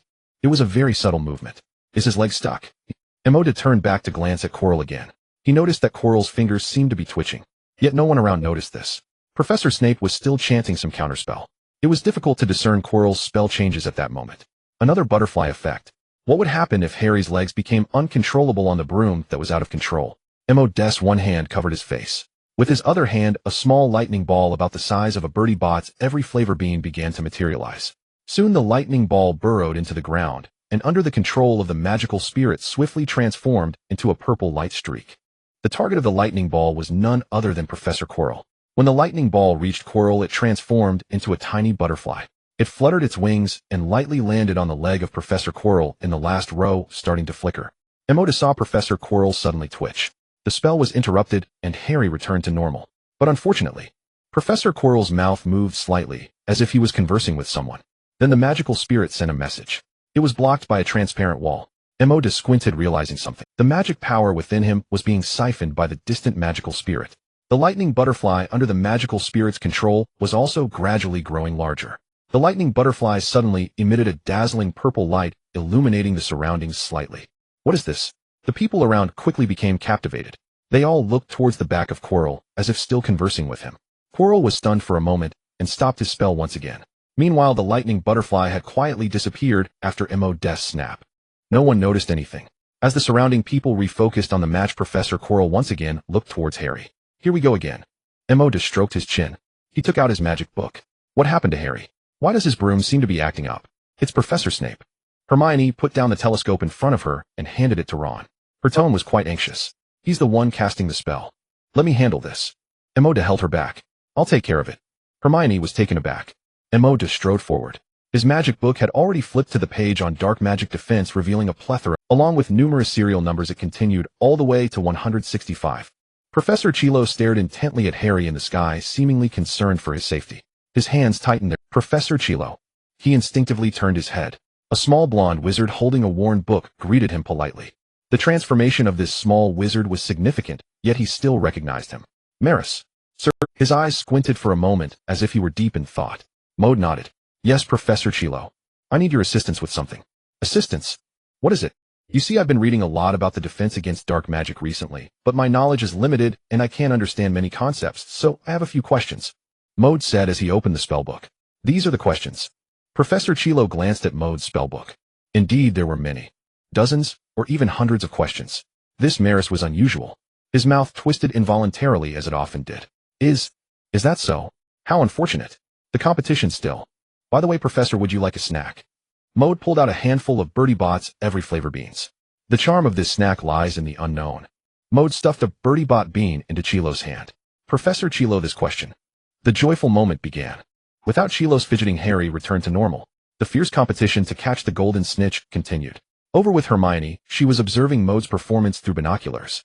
In her little head, she just couldn't understand. Why did Maude go to see Professor Chilo?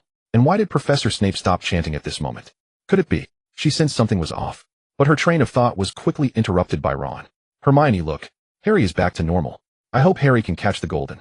Ron said excitedly. Look at Harry's performance. Whoosh, the golden snitch flew very low. To continue the chase, one must fly close to the ground. The difficulty here was quite very high. Thus Slytherin looked at the golden snitch, unwillingly remaining suspended in the air. Meanwhile, Harry gritted his teeth and chased it down. He did not fall to the ground. Instead, he rode his broom, steadily following closely behind the golden snitch. It must be said that Harry, like his father, had a remarkable talent in this regard. Harry stood on the broom as if wielding a sword. Oh no, flying on a broom. He wobbled slightly, stretching out his hand to grasp the golden snitch that was so close. Ron, Hermione, and Hagrid on the platform held their breath. This was extremely risky. Maude noticed this as well. He knew that a classic scene was about to unfold. Harry lost his balance and fell from the flying broom. Amidst the gasps of the crowd, he directly swallowed the golden snitch. Although he couldn't catch it with his hands, he at least managed to eat it. Gryffindor wins this match. Professor Hooch, the flying class instructor, shouted loudly. Instantly, the Gryffindor side erupted in cheers. Maude looked at the spellbook in his hand along with the questions inside. He shook his head. Joyful times are always short-lived. Hey, Maude, Hermione called out to him as he was just leaving the Quidditch pitch. What just happened? She stared at him with wide eyes. I mean Professor Snape and Professor Chilo. Maude pondered for a moment, stroking his chin. What do you think? I think. Hermione paused. I suspect that Professor Snape cast a spell. But you approached Professor Chilo. And as a result, Harry returned to normal. TCH. Ron interjected. That goes without saying. It must be that Professor Chilo was targeting Professor Snape. Of course, Snape wouldn't dare to continue. Harry looked over curiously. In his heart, he also believed that Professor Snape was more suspicious. Maude looked at Ron with the gaze of someone who considers him a great intellect. Then he turned to Hermione and said, "In this, one person is casting a curse and another is reciting a counter curse. If I say that the one casting the curse is Chilo," Ron countered, "how is that possible? Professor Chilo has no reason to target Harry." "I think so too, Maude." Harry spoke. Hermione was deep in thought. Maude shook his head. Sometimes what the eyes see isn't necessarily the truth. He offered no further explanation. After bidding farewell to the others, Maude walked to a corner of Hogwarts. He snapped his fingers. Suddenly white light appeared out of nowhere like a canvas unfolding. A portal appeared before Maude. He snapped his fingers again, and his form began to change. In an instant he transformed into a tall and handsome gentleman. He straightened his black suit, adjusted his black hat, and walked in gracefully. "Mr. Nicholas." Firenze the silver-white centaur noticed Maude approaching from a distance. Maude waved his hand and walked up to Firenze. "It's been a few days, Mr. Firenze. I came today to check on the 2 unicorns. I hope that's all right." Firenze blinked his bright blue eyes. "Of course." Firenze took Maude to see the 2 unicorns before leaving. He had other matters to attend to. Nay, the large and small unicorns saw Maude and seemed very happy, their eyes shining with a certain light. They approached and affectionately nudged Maude's palm. They even stuck out their tongues, wanting to lick Maude's face. Fortunately, Maude dodged quickly. While petting the 2 unicorns, Maude was feeling the comforting texture. At the same time, he cast the eye of observation. Compared to stroking unicorns, he preferred being a relentless learning machine. A shimmering light appeared. 2 seemingly divine magical structures appeared behind the unicorns. Maude reached out to touch the magical structure of the small unicorn. In an instant, he entered a world of pure whiteness. Ah, so comfortable. Maude found himself in this world, the first sensation being one of physical and mental relaxation. The white light seemed to possess some special effect. Maude looked at the glowing white threads before him and reached out. A multitude of characters suddenly flickered in his vision. Maude focused on organizing this knowledge. After a while, Maude saw some knowledge about magical structures that differed from the usual. The Radiant Contract Array is a formation that can bind an item to you. It allows an item to possess the ability to glow and transform. I must bind them. Dear friends, lend me your requests for updates and 5-star reviews. Transformation and illumination. Maude thought of a type of energy. After flickering, a tall horse appeared on the road. This is commonly known as the manifestation of fighting spirit. Cough, cough. Maude continued to watch. This item engraved with the Radiant Array will possess the ability to respond to your heart's call. No matter the distance, you will be able to sense it and urge it to return in light. The Radiant Array can only bind one item, and each wizard can only use it once. Maude glanced at the items on his body. He thought of the miscellaneous items in space magic. The only one that could be considered important was the Dragon Heart Wand that matched him perfectly. Seems not bad. Maude hadn't used this wand for a long time, but in a critical moment, it was definitely a life, because it possessed 50 increase in magical strength, 10 increase in casting speed. This attribute seemed not very significant in the hands of a novice wizard. However, in the hands of a powerful wizard, even minute changes could lead to completely different outcomes. So how is this Radiant Array to be engraved? The conditions for engraving the Radiant Contract Array are extremely stringent, requiring a light feather. This light feather can only be condensed by unicorns that reach a certain level. Maude was taken aback. A unicorn's light feather? Is there such a thing in the magical world? Do not attempt to kill the unicorns that can condense light feathers to obtain them, because when you acquire the knowledge of the Radiant Contract Array, your information has already reached the King of Unicorns, who sleeps in the endless void. This array is closely related to him. Boom. In the world of magical structures, it felt as though the earth was shaking. Even the void trembled. What? Maude hadn't reacted yet. A hazy and ethereal voice directly invaded his brain. This aura. Nicholas, is that you? This voice was soul-stirring, like a bronze bell ringing directly in Maude's mind. Maude was stunned. Oh, so it's a little spirit imbued with Nicholas' aura. Countless dazzling platinum lights suddenly appeared in the world of magical structures, continuously condensing inward. A beam of light that could overshadow the sun gradually took shape. The massive light then morphed into the form of a giant beast with 4 legs, and a huge horn appeared. Maude looked up. In the mist, a unicorn beast with a golden crown shimmering above its head flickered in and out. Its form was like a towering mountain, breathtaking. The unicorn was radiating auspicious light, filling the entire world of magical structures, seemingly penetrating through this world. Maude stood rooted for a long time, unable to speak. Nicholas. This voice poured down from above like a voice from the heavens. How nostalgic. Descendant of Nicholas. Where have you seen Nicholas? Maude finally regained his sense. Nicholas. Maude thought of the soul's secret realm within his space magic. The Spirit King. You? Are you looking for the 3rd-generation Spirit King Nicholas Gallup? Maude felt a current swirling above. A voice slowly came through him. Maude tried to calm himself. He pondered his words. Spirit King Nicholas. I have not seen him. but I carry his remaining soul secret realm within me. Oh, a gaze fell from the sky and a massive golden light illuminated Maude. Maude immediately felt a warmth in his body.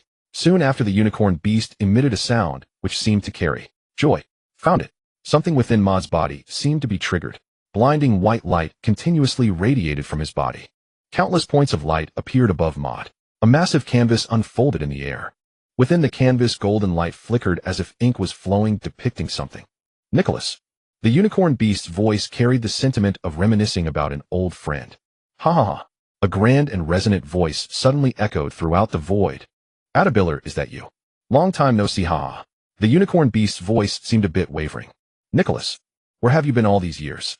The loud voice resonated again. Adabiller, I went to pursue my path. The endless knowledge that is my pursuit. Then why not join me? Ha ha, the dangers along that path are too many. I cannot endanger you, Adabiller, whom I have raised since childhood. I do not care. Two resounding voices exchanged in the sky. Maude below was taken aback. He realized Nicholas had left something on him, or rather in the soul's secret realm, that allowed him to traverse the void and converse with the king of unicorns before him. And this king of unicorns was raised by Nicholas. He dared not think too much. For the ethereal spirit and the massive beast before him, if you said they couldn't hear your heart's call, that would be impossible. He did not know how much time had passed. This child, what is he to you? The ethereal voice of the unicorn beast came. Ah, he is my descendant regardless of past life. Or present. Ha ha. Nicholas' voice carried an indescribable boldness. Maude felt his blood boiling just by listening. Then, that's also my descendant. I shall bestow upon him a few small gifts. A white light suddenly emerged within Maude's body, then gradually faded. Nicholas, convey your location to me. Ha ha, very well, I am now. The voice was quickly drowned out by a massive sound. Boom. A brilliant and massive beam of light, origin unknown, pierced through the void and struck then roar. The unicorn beast raised its head and roared. The earth of the entire magical structure world trembled continuously. Maude watched in shock.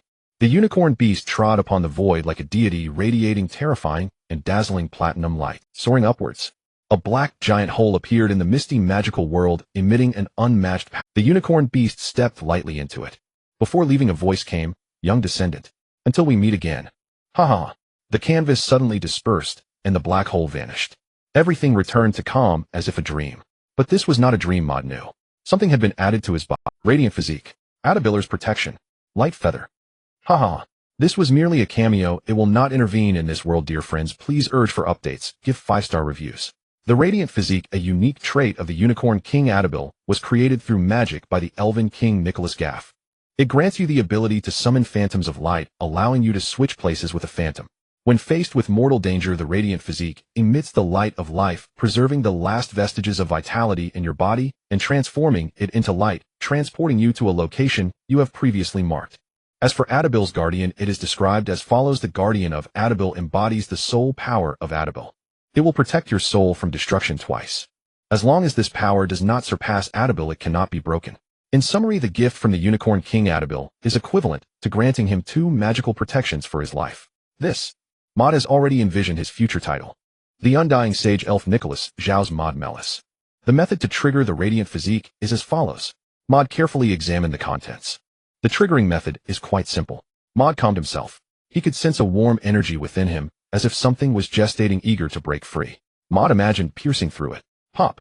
A faint sound of cracking seemed to resonate within him. A wave of warmth radiated from the center of his stomach. It felt like drinking a bowl of hot milk on a cold winter day. Maude sensed the subtle changes in his body. His body was being endowed with some kind of power. Something seemed to be trying to escape from his mouth. It became more and more constricting. A hint of white appeared in Maude's mouth. He tried to open his mouth wide. Finally, a egg fell out of his mouth. Maude blinked his eyes. Isn't this something only a green-skinned Namekian would do? Maude picked up the egg. The eggshell was entirely white, emitting a hazy glow. The surface already had some cracks, as if something was about to hatch. This reminded Maude of the black snake's birth and the appearance of his evolved elf. Soon the eggshell completely broke open.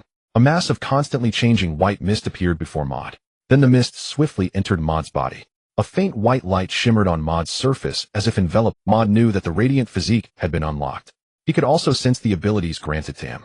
Phantom of Light, a real phantom magic. You can summon a mist of light that can transform into any living being's form. If attacked, it will disperse, and the light mist will return to your body to be nurtured again. Its nurturing time will gradually accelerate with your skill and magical power improvement.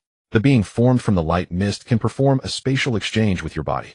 Its usage has certain difficulties and requires adaptation and proficiency. This is the Phantom of Light. In the other one lives radiance, this magic possesses the blessings of the Unicorn King and the Elven King.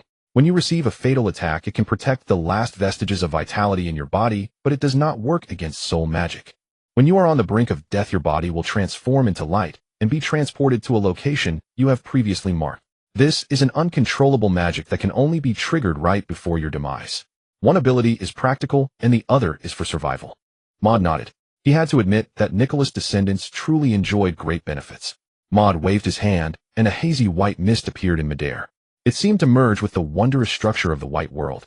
Then the mist gradually took shape in Maude's imagination like a face sculpting game. It was a figure over 2 meters tall with a body as sturdy as steel, displaying a blend of red, purple, and white colors with a diamond-shaped gem embedded in its chest. It had a sharp horn on its head shining with a metallic luster, and its eyes resembled 2 bright lanterns radiating a platinum hue. It looked incredibly robust. Just standing there, it seemed as if a BGM played in the background. A new storm has emerged.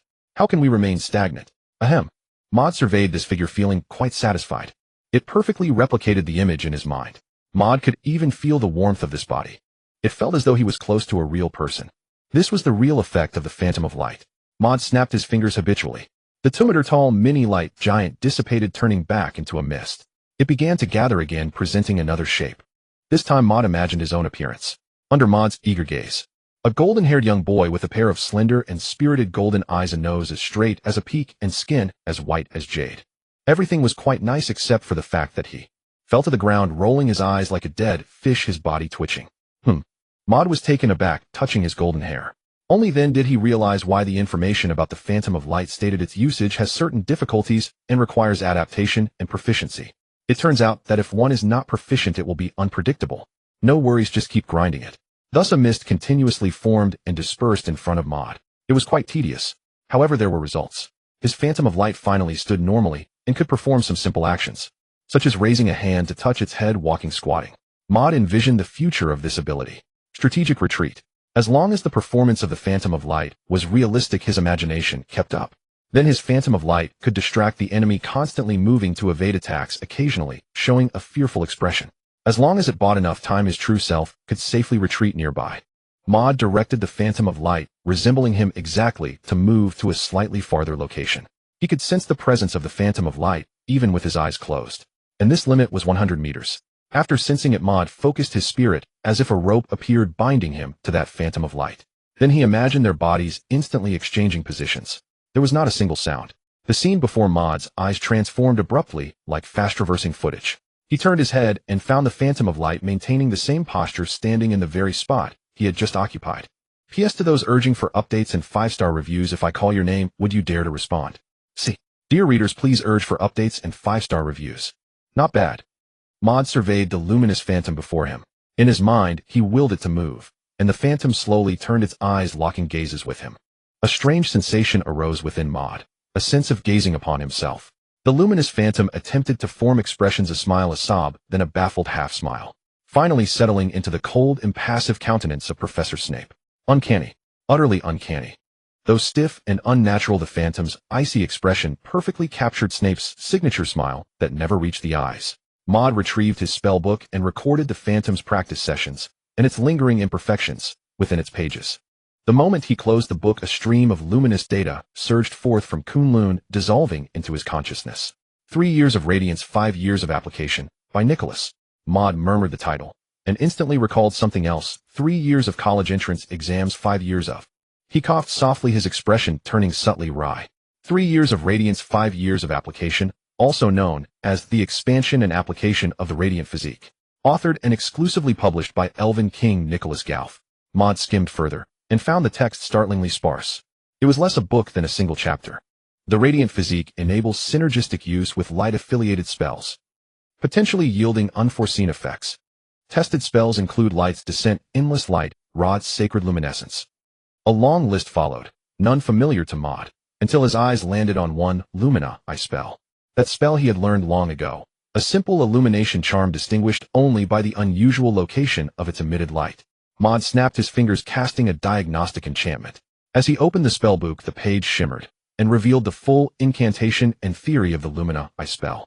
Indeed, something had changed. Lumina Eye spell, when combined with the radiant physique, yields the new spell Luminous Phantom Eye. Luminous Phantom Eye compatibility with U-135. Affect your Luminous Phantom's pupils gain illusory properties. Anyone meeting its gaze whose soul strength falls short of yours, or who harbors no innate resistance, will instantly lose spatial orientation, misjudging up, down, left, right.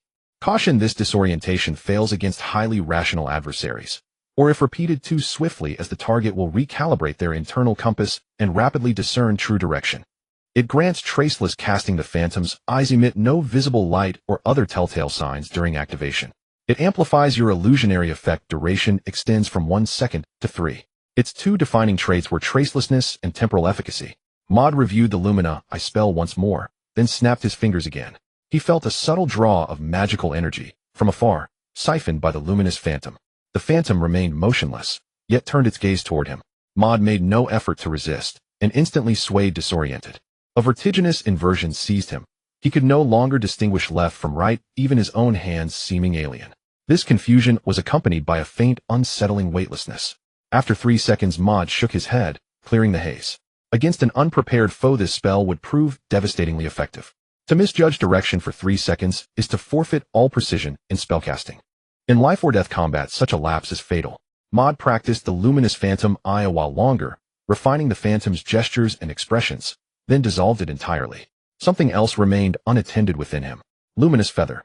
He sensed a gentle warmth lingering deep in his body, as a single pristine white feather drifted down from the air. It settled softly onto his palm. Resembling a quill in shape, it pulsed with soft platinum radiance, its texture like brushed silk, delicate as dandelion fluff. Its function was singular. Luminous feather, forged by a unicorn. Sole purpose: crafting the Radiant Covenant array. It imbues ink and script with arcane potency, transforming mere diagrams into fully functional magic-infused arrays.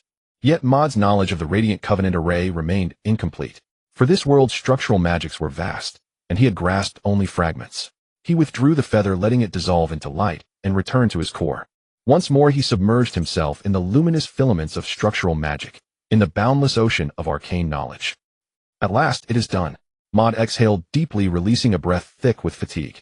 The unicorn's structural knowledge surpassed every other magical architecture he had encountered, more intricate, far denser. His mind strained under its weight, throbbing with quiet pressure. Yet he had now gathered every fragment required for the Radiant Covenant array, and began organizing them coherently. The method of carving the Radiant Covenant array used the luminous feather to inscribe the array's form upon any object's surface, infusing each stroke with magical intent. The feather's essence merges seamlessly with your mana, lending your script and glyphs transformative power. Concentration is paramount. Distraction shatters the flow. Maude returned to the present, and drew forth his Dragonheart wand. From this day onward, it would bear a new name, the Radiant Dragonheart wand. Ferens had placed the two unicorns in a place of profound stillness. He had assured Maude it was safe, nearly impervious to intrusion. So Maude scanned the surroundings, confirmed absolute seclusion, then selected a sturdy wooden stump, seated himself upon it, and resolved to complete the Radiant Covenant array. Light flickered, then the luminous feather hovered above his palm. He focused inward, tracing every line of the array in his mind's eye. He began to draw. As the feather traced its first glyph, luminous lines ignited along the wand's length, only to vanish, instantly disrupted by a sharp repulsive force surging at the feather's tip. Maude did not falter. The array's documentation had forewarned of precisely this. Resistance manifests during inscription, a test of mastery and patience over the array's arcane grammar. Maude raised the feather, preparing to resume, when an inexplicable tremor rose within him. His left eye twitched violently, and a vision erupted in his. A male wizard, his left cheek marred by a deep, jagged scar, soared on a broomstick between the steel-and-glass canyons of the Muggle world. His robes differed subtly from those Maude had seen. His face twisted in manic fervor, his wand spewing torrents of fire. Flames rained from the sky, devouring skyscrapers, and scorching countless Muggles below. Then Maude's perspective plummeted, plunging through the air, into a room inside one towering building. His father, Thumiel, clad in a sharp suit, sat immersed in documents, deep in thought, when fire shattered the window and roared inward. Inside the room, a clock ticked steadily. Time 5:53 p.m. A storm of realization crashed over Maude. The final scene lingered at the doorway of a room filled with countless flames. The fire roared fiercely, and one could almost smell the scent of burning. Outside, people were shouting and screaming. Maude awaited something. However, no one emerged from the room. "Maude, it's time to get up. Breakfast is ready." Maude recalled the sound of his father's daily calls for breakfast, thought of Tomeir's wrinkled smiling face, and imagined him reading the newspaper. A tremendous anger suddenly ignited in Maude's heart, akin to the flames. He could hardly suppress the tremors of his body. Calm down. Calm down. Maude forced himself to regain his composure. He needed to contemplate some things. This scene was a precognitive ability of the sage elf. In other words, this event had yet to occur. Time. Maude put away his wand and light feather snapping his fingers. A portal of light instantly opened. He stepped through it. London, Surrey County, Little Whinging District. Maude's room.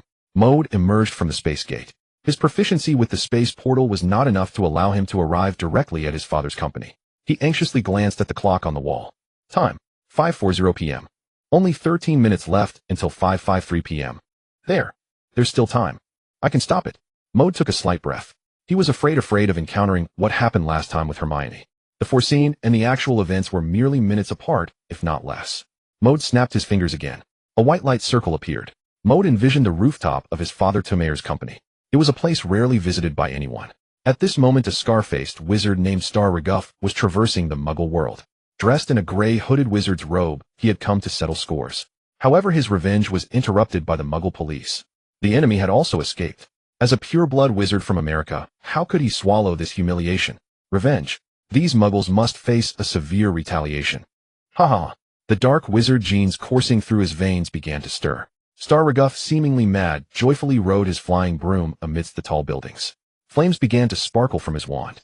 Streams of hot fire sprayed into the sky, crashing down hard. Both the high buildings and the streets were baptized by the fire. The crowd panicked, running in all directions while screaming. Star Reguff continued to ignite one bonfire after another, as if hosting his own wild celebration. He laughed, even more frantically. Soon Aurors from the Ministry of Magic appeared, attempting to manage this embarrassment. Stop it! You there! A middle-aged Auror appeared atop a tall building. He glared at Star Reguff, loudly admonishing his actions. Star Reguff let out a harsh, raspy laugh. Don't try to stop me, or you'll die. His flying skills are excellent, so he was not afraid of anyone intercepting him. If worst came to worst, his family, in his view, nothing could not be resolved with interests. The middle-aged Auror's expression darkened. He seemed to recognize the identity of the wizard before him. He also seemed to be wary of his magic, as he was not skilled in casting spells in the air. Just with this moment of hesitation, Star Reguff had already ridden his broom and flown far away. And this direction was towards Tomeir's company. The speed of the flying broom was incredibly fast. Soon Star Reguff had shaken off the group of Aurors behind him, whom he considered foolish. He raised his wand, preparing to continue his bonfire party. Boom! A purple lightning bolt suddenly descended. It exploded in the clear blue sky without any warning. Countless arcs of electricity danced in the air. Star Reguff hurriedly dodged on his broom. But soon the purple light shone brightly. The lightning sword fell again from the sky. Who? Come out! Star Reguff shouted loudly. He had already guessed that someone was behind this, otherwise how could there be thunder on a clear day? Boom! More bolts of lightning struck down. Ultimately, the lightning forced the scar-faced wizard to fly lower and lower. He turned and headed into the distance, trying to escape from this cursed phenomenon. Maude stood atop a high building, stroking the black snake in his hand. His golden eyes sparkled with a faint glow. This was the distant view magic. Maude was directing the black snake to make the lightning strike more accurately. However, the distance was still too far. Gurgle. The black snake made soft sounds, its magical powers surging within. In the distance, lightning struck down one after another. The sound of thunder echoed continuously in the clear sky. Maude gazed at the figure frantically dodging in the distance, his gaze sharp. He suddenly smiled. If I get a bit closer. If he got any closer, the scar-faced wizard would definitely not escape the black snake's lightning. That would be ideal. The Ministry of Magic's regulations were of no consequence to him. Because the Ministry stipulated that wizards could not cast spells in the Muggle world, what does that have to do with the black snake? It was just a little snake. Oh no, just a little dragon. But unfortunately, he turned his head. What is that? An Auror in the distance noticed the situation in the sky. Another wizard. The middle-aged Auror squinted his eyes. He was unsure, as he had never seen such magic. Several Aurors cleared the scene, and also wiped the memories of the Muggles who had seen Star Reguff. Then they began heading towards Star Reguff's direction. Before long, in Maude's distant view, he saw several Aurors who had arrived late. One of the Aurors seemed to sense his gaze and looked over at him. Maude snapped his fingers and instantly became invisible. The lightning suddenly ceased. Maude continued to focus on the distant wizard's figure, watching him gradually fly lower. It seemed he was about to land. That place. Maude remembered there was an abandoned factory there. The scar-faced wizard would find it even harder to escape there. Maude avoided the Auror's line of sight. The space gate opened. He stepped inside again. His figure and the space gate abruptly vanished. Sunshine Immortal Steel Factory. This appeared to be an abandoned factory with everything inside cleared out, leaving only dust and an empty lot. Star Reguff landed heavily. He was panting, his heart racing. He nearly thought he was going to die. Bastard, he cursed loudly. If I find out which wizard did this, I will definitely make him. Oh, make him what? A young voice interrupted Star Reguff's words. Before his eyes, a dazzling white light circle appeared out of. A figure stepped out. He was dressed in a black suit with black hair and black eyes. You? Who are you? Star Reguff asked, both alert and angry. He did not recognize this wizard in front of him at all. He raised the wand in his hand. Me? Maude pressed down his black top hat and let out a laugh. He appeared quite calm. Yet within his laughter there was an unspoken fury. Because this wizard in front of him was not only ugly, but also wanted to kill his family. If it weren't for his foresight arriving just in time. I am merely someone who wants to let you. He paused. Meet God. Star Reguff observed Maude's condition. He realized that Maude did not seem to be holding a wand at all. What about the lightning just now? I am from the Reguff family of North America, closely related to your Ministry of Magic. Is that so? But I am not interested in that. Maude gleaned some information from his words. This person in front of him was not a British wizard, but belonged to North America. He himself belonged to a family called Reguff. Although he did not understand this family well, these clues were enough for him to investigate and prepare. Star Reguff's wand had already revealed a spark. The blazing flames were about to spew forth. This. Star Reguff's eyes flashed with surprise as he hurriedly turned to dodge. A purple beam of light zipped past his body. Just the edge caused his hand to scorch black. He looked once more in Maude's direction. The person had already disappeared. Where did he go? He waved his wand. Armor protection. A transparent wall protected him. He cautiously scanned his surroundings. But in every direction there was no sign of anyone. Come out. Star Reguff shouted sternly. He hoped to provoke a response from the other party and reveal his position. I am here. A stiff voice came from. Star Reguff quickly turned to look. Maude's figure appeared there. Star Reguff immediately unleashed a fire spell. Oh no, it was the Fierce Fire Curse. He intended to use the Fierce Fire Curse to make this seemingly inexplicable enemy suffer painfully to death. The golden-orange flames seemed to transform into a flaming beast rushing toward Maude. The sound of flames roaring in the air echoed within the empty factory. The scorching heat enveloped the surroundings. Hee. Star Reguff seemed to envision Maude being consumed, letting out a strange laugh. Like a cold-blooded beast devoid of intellect. But Maude's figure suddenly vanished. Just before the flames could touch him, he transformed into a beam of light. Star Reguff was momentarily stunned. I am here. Another stiff voice. Star Reguff looked behind. That black shadow had already reached his back. He seemed to still be sneering. Unforgivable. Not a spell. Star Reguff cast the Fierce Fire Curse once more. The fierce fire erupted from the wand, forming a curtain of flames that surged again toward Maude's figure. Unfortunately, Maude's figure vanished again. I am here. I am here.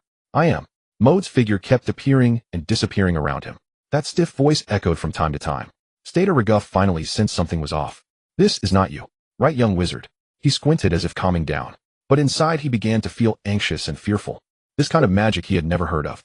And the unknown is the most terrifying thing. Is that so? The voice came from behind again. Aren't you going to look behind you? Do you really think an armor protection can shield you? Whoosh! A sudden sound of air breaking came from behind. Star Reguff hurriedly turned to look. A flurry of frost arrows glowing blue shot toward him. He quickly mounted his broom and soared into the air, trying to evade the frost arrows.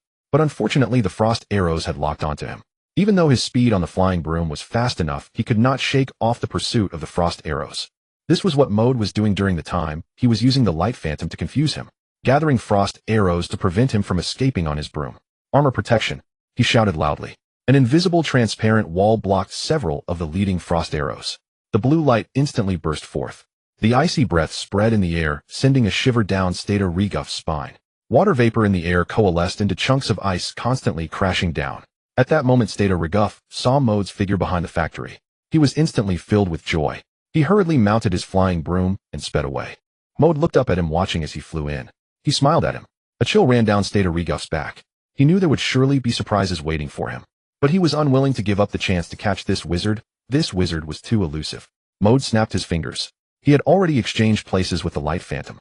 The light phantom still locked eyes with Star Reguff. A sense of weightlessness surged within Star Reguff's heart. This was the effect of the light phantom eye. Star Reguff lost his sense of direction. His broom became uncontrollable and flew low to the ground. His legs constantly scraped against the surface. He let out a terrified scream. Ow! The frost arrows in the sky suddenly shot down all at once. Blue light kept blooming. The ice surface froze, spreading out. It began to crawl up Stata Reguff's feet, and soon he could no longer fly or move. His feet had completely frozen solid. "Spare me." Before he could finish his words, he had already died, pierced through by several frost arrows. His body turned into an ice sculpture refracting light. Maude snapped his fingers again. A fiery lion enveloped in flames appeared, shimmering in deep red and golden orange, occasionally dripping a drop or two of molten lava, melting small holes in the ground. This was the lava heart talent bestowed upon him by the Black Serpent. The lava fire lion leaped onto the ice sculpture. The ice surface transformed into blue light points and scattered away. The flames and half-molten lava gradually consumed that body. Phew, it's over. Maude finally felt a great weight lift from his heart. He looked up at the sky, then toward his father Tumul's direction. A gentle breeze swept by, calm and comfortable. Nice weather. He waved his hand. A blue eyeball shot over from a distance, entering his body. The light phantom transformed into light mist and vanished. The fire lion also dissipated. A spatial door unfolded in the air like a canvas. Maude pressed down his black hat and walked inside. After a while, several figures appeared at the spot the previously mentioned Aurors. He ran away. The leading middle-aged Auror looked at the burn marks and the pits on the ground. He vaguely guessed that the mad wizard might have already died. Reguff family. He shook his head. Sigh. It seems we can only let the higher-ups handle it. P.S. Maude causing trouble. Just wipe it out. Everyone please urge for updates and 5-star reviews. Hey, you guys look at this. Ron exclaimed, pointing at the newspaper in his hands. This newspaper had just been delivered by an owl. Maude sat across from him and caught a glimpse of a corner of the newspaper. Shocking. A wizard from North America was brutally murdered in the Muggle world. What a shock. What a brutal murder. Maude squinted his eyes, recalling the events he had experienced. He guessed that this newspaper was talking about that incident. What's wrong? Harry asked, puzzled. Could it be another big event, like the previous break-in at Gringotts? I'm telling you, you will definitely be surprised, Ron teased. This prompted Hermione to roll her eyes. Just spill it, stop wasting time. Hermione, you're such a buzzkill. Ron, seeing Hermione glare at him again, obediently began to narrate the content of the newspaper. A direct descendant of the Regulus family from North America, Sta Regulus, was reportedly attacked by dark wizards in the Muggle world. The reason for the murder is currently unknown. Sta Regulus came to the British wizarding world representing the Regulus family for a goodwill visit. Minister of Magic Cornelius Fudge stated that he will do everything possible to investigate the truth and give the Regulus family an explanation. The newspaper also printed a moving picture. It showed scenes of Maude fighting with Sta Regulus, as well as footage of Cornelius Fudge being interviewed. The newspaper made no mention of Sta Regulus' actions. Instead, it meticulously depicted various individuals expressing regret and condolences over his fate. In this narrative, he had become a thoroughgoing, brutal dark wizard, while Sta Regulus was merely an innocent visitor to the Ministry of Magic. He suddenly smiled. His mood fluctuated slightly, but it was acceptable, because the Ministry of Magic had indeed been nearly corrupted by power. Moreover, this incident was caused by Nicholas Flamel. What does it have to do with him, Maude Malice? My goodness. Does this mean that dark wizards have entered the Muggle world, and Sta Regulus is already dead? At that moment, Harry thought of what had happened to his parents. He felt a bit gloomy for a moment. Dark wizards. Hermione rested her chin on her hand. Her eyes rolled as if she was pondering something. Just then she caught sight of Maude's smile. Maude, do you know something? Everyone turned to look at him. How could they laugh at such bad news? Is it not knowing the truth, or is there something wrong with his mind? Of course, Maude said with a smile. Really? How do you know? Spill it. He looked at the eager eyes of the three. He could only continue, I don't know. TCH. But the answer is quite obvious. What do you mean? Far away in the sky near at hand. Maude said this quite confidently. This left Hermione stunned.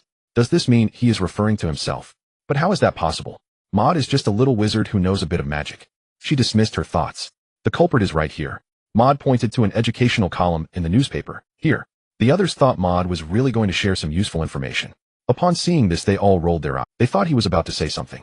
Instead, he pointed out that the culprit was on the map of Britain. Let's not talk about this. Harry said. We're still investigating the identity of Nicholas Flamel. But so far there has been no progress. Hagrid mentioned that the things protected by the three-headed dog were very precious. This matter was between Professor Dumbledore and Nicholas Flamel. They were told not to get involved. But how could a little wizard's curiosity be quelled by a mere sentence? Ron listened and sighed. Don't say anything more, I'm about to throw up. I've been buried in the library all day. Hermione shook her head, indicating that she hadn't found anything either. Oh, Maude, you might not know. Ron planned to let Maude in on the plot. Maude smiled at them. Hermione, you really don't know Nicholas Flamel. You are the Miss Know-It-All.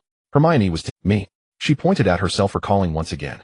But she couldn't remember any information related to that name. Sigh. You read too slowly and not carefully enough. You really need to change this. Hermione had a black line on her face.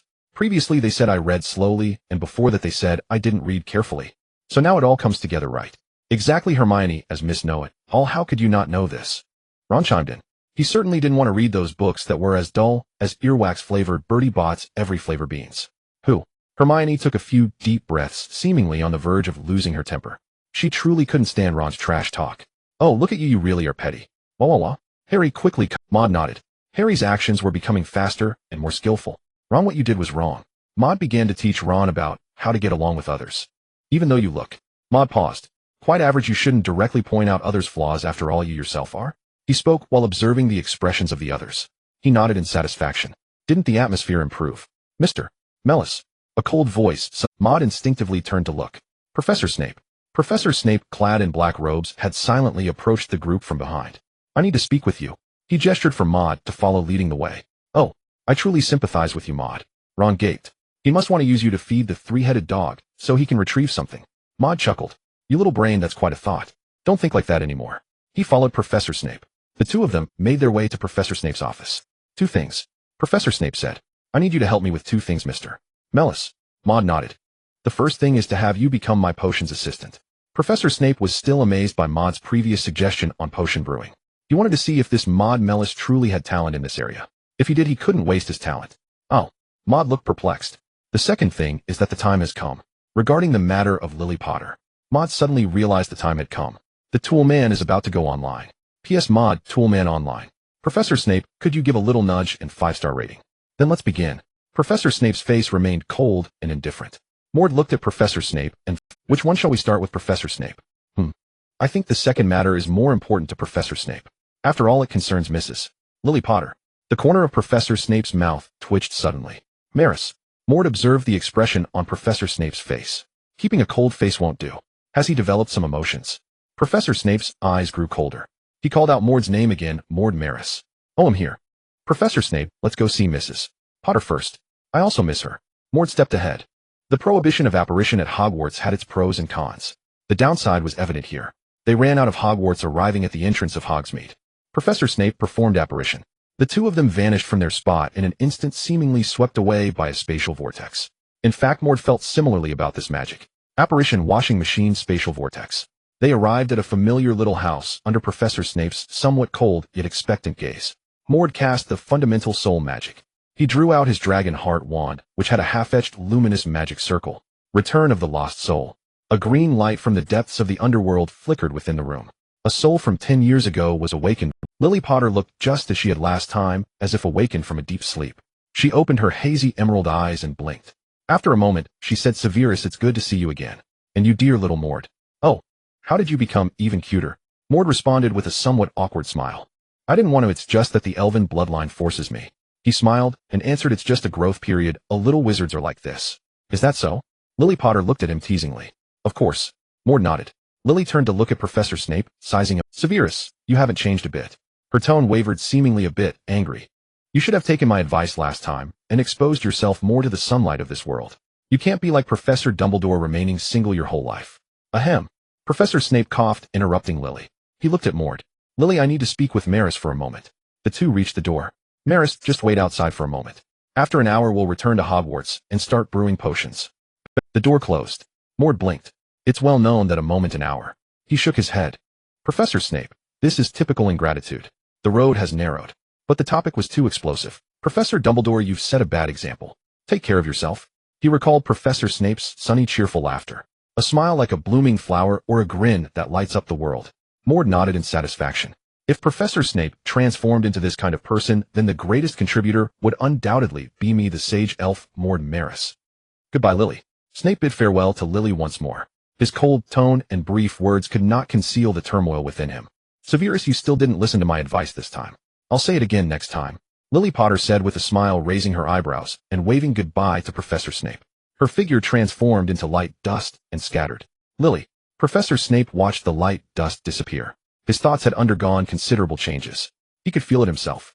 The reason being, there was a possibility of Lily being revived. Maude had already opened the door for a while. But he did not interrupt Professor Snape. The emotions of parting and reunion were sacred. He did not wish to disrupt this atmosphere. It wasn't until the green light faded that Maude knocked on the door. Knock knock. Professor Snape returned to himself. Let's go, Maris. I'm brewing the polyjuice potion, so pay close attention. If you don't understand anything, feel free to ask me. Professor Snape added 12 lacewings that had been brewed for 21 days, 1 ounce of coarse antimony leeches and fluxweed into the cauldron. He continued, don't overlook any details and don't assume that what's in the book is always correct. No potion master would blindly follow what's in the book like a fool. Maude nodded. He thought of Professor Snape's Half-Blood Prince's notes. Snape indeed often tried to think outside the box, making the potion brewing process appear simpler and more efficient. Maude watched Professor Snape stir the potion's semi-finished product. He looked very serious.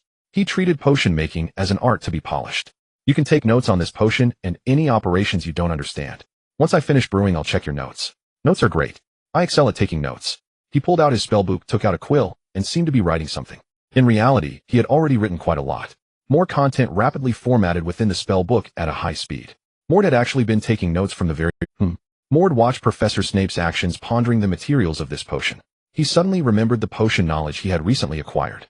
Adding another 14 ounces of fluxweed will enhance the potion's effects and speed up its efficacy. The temperature adjustment of the cauldron is actually. He sorted through these thoughts while observing Professor Snape brew the potion. Professor Snape adding another 14 ounces of fluxweed would make it even better. Maude still couldn't help but point. He thought to himself, this habit needs to change. Professor Snape glanced at him. His eyes flickered, seemingly deep in thought.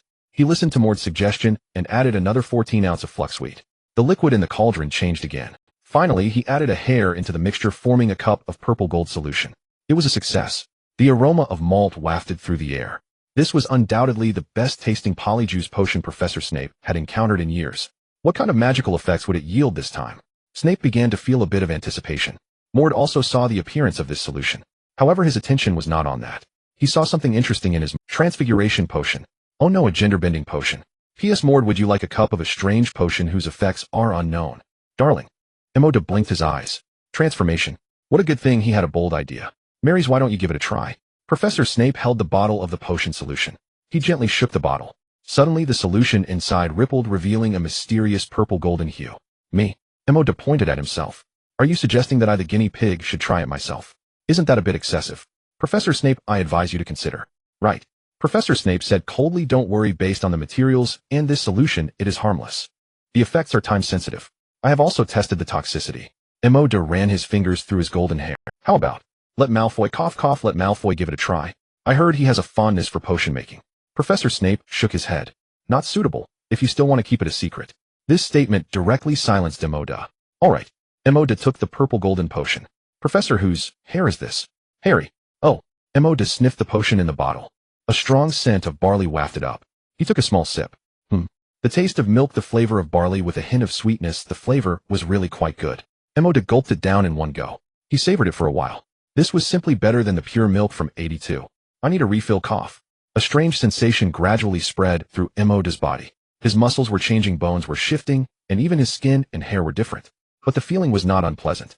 Soon he had transformed into the green-eyed Harry Potter. Snape watched Maude's transformation, his gaze becoming even colder.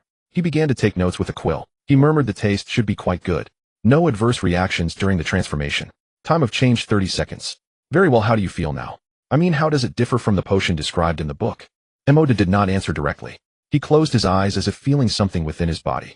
After a moment he replied, I feel that I can transform back to my original appearance in an instant. Maude merely contemplated. His whole body changed again. He became that golden-haired young boy. This. Professor Snape stared with incredible. He emphasized this statement. In that instant Maude transformed back into Harry. Maude summarized, I can sense the consumption of the potion within me, that is the duration of the transformation. This potion should last for an hour and a half. Also, it seems this potion can only grant 3 transformation opportunities from me to Harry, back to me, and finally back to Harry, after which I would have to wait for the effect to wear off. Very good. Professor Snape nodded. Compared to an ordinary transformation potion, this one was significantly stronger. An ordinary potion only allowed a person to change into another for an hour. This improved potion extended the duration from 1 hour to 1.5 hours. Do not underestimate that extra half hour. It increases the original efficacy by 50. Additionally, it allows the wizard to perceive the remaining time of the transformation, greatly avoiding the embarrassing situation of forgetting the time due to distractions, which could also prevent a very dangerous scenario. Its transformation effect has also become more flexible, providing 3 transformation opportunities. An hour and a half passed. Indeed, Maude transformed back to his original appearance. Professor Snape stared at him intently, his expression more serious than ever. Mr. Marys, I don't care whether you acquired this knowledge from others or through your own talent. Now it has become your advantage in potion making. I hope you make good use of this advantage and do not waste it. Professor Snape paused. It could potentially revolutionize the entire field of potion making. When he said this, Professor Snape's eyes seemed. Maude sat happily in the room of requirement.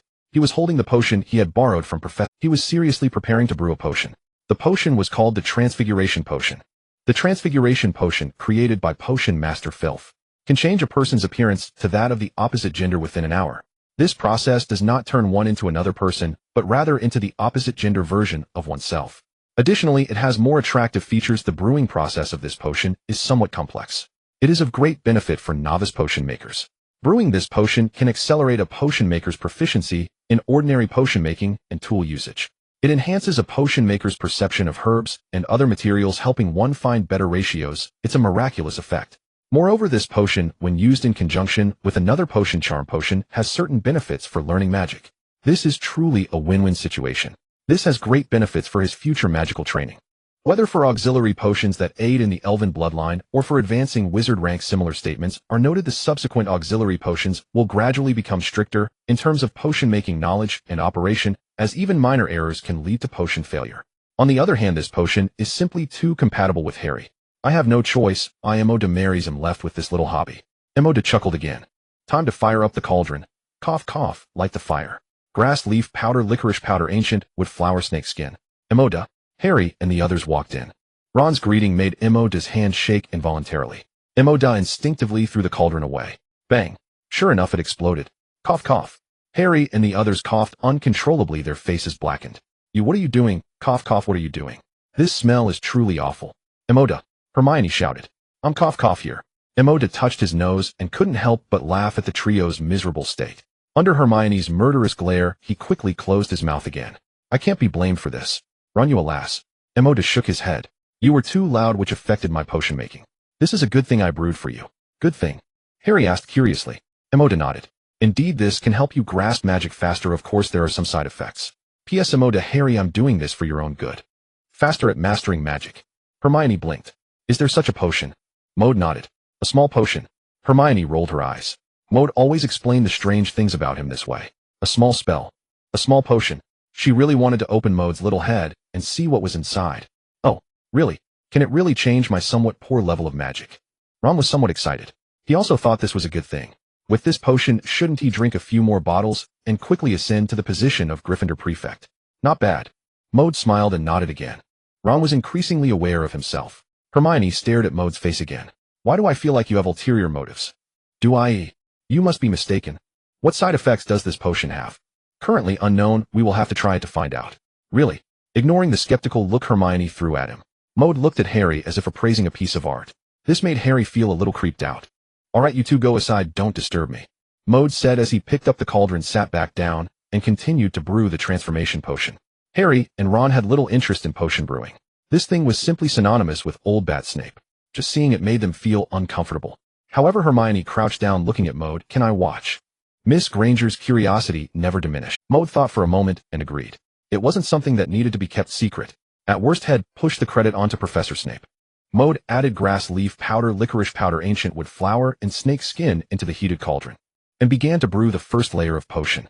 The brewing of this potion is divided into 4 layers, requiring 4 basic solutions to be brewed, which are then combined and brewed again to finally become the transformation potion. Maude couldn't understand why the brewing process of such a useful potion was so complicated. The solution in the cauldron began to bubble. After a while, signs of solidification began to appear. Maude poured it into a beaker to brew the second layer of potion. Hermione knew that brewing potions required focus and shouldn't be disturbed, so she quietly sat aside and watched. Maude's potion brewing skills seemed to surpass hers again. She hadn't been studying potions less recently, yet she still couldn't catch up to Maude. Did Professor Snape give him special lessons? Or is it just that geniuses are like this? How annoying. Hermione's identity as a top student was questioned for the first time. Maude caused the cauldron to explode again during the brewing process, ruining 45 basic potions. Finally, it came to the last step. He carefully poured the 4 cups of basic solutions into the cauldron along its inner wall. The dark red solution gradually turned light red after stirring, then further faded, until it became a clear solution with a hint of green threads. Maude looked at this cup of solution with satisfaction. This was just barely qualified as the transformation potion. The color wasn't great, he hadn't refined the solution to its best state, but it still had a certain transforming effect. As for another potion, the charm potion, it would have to wait for next time. It was quite exhausting. Maude reflected on his feelings during the potion brewing process. He was now more familiar with most of the tools needed. Additionally, his understanding of herbs had also improved. It was a strange feeling, as if he could begin to communicate with herbs and various materials. This made it easier for him to control the proportions of the materials each time. Not bad. Hermione watched Maude shake that cup of solution, smelling the faint scent of licorice. It indeed smelled like licorice. Is it ready? She asked. Maude nodded. Harry. He looked in Harry and Ron's direction. Harry was being struck by lightning from the black snake. Ron had just been struck and was now resting. My. The black snake stopped its lightning. Harry looked up at Maude. He also saw the potion in Maude's hand. What's up, Maude? Nothing, I just want you to try this potion's effect. Me. Shouldn't I do it instead? Ron eagerly suggested. He couldn't wait to try this potion. You. Maude shot him a disdainful glance. This cup was meant for Harry. No mistake there.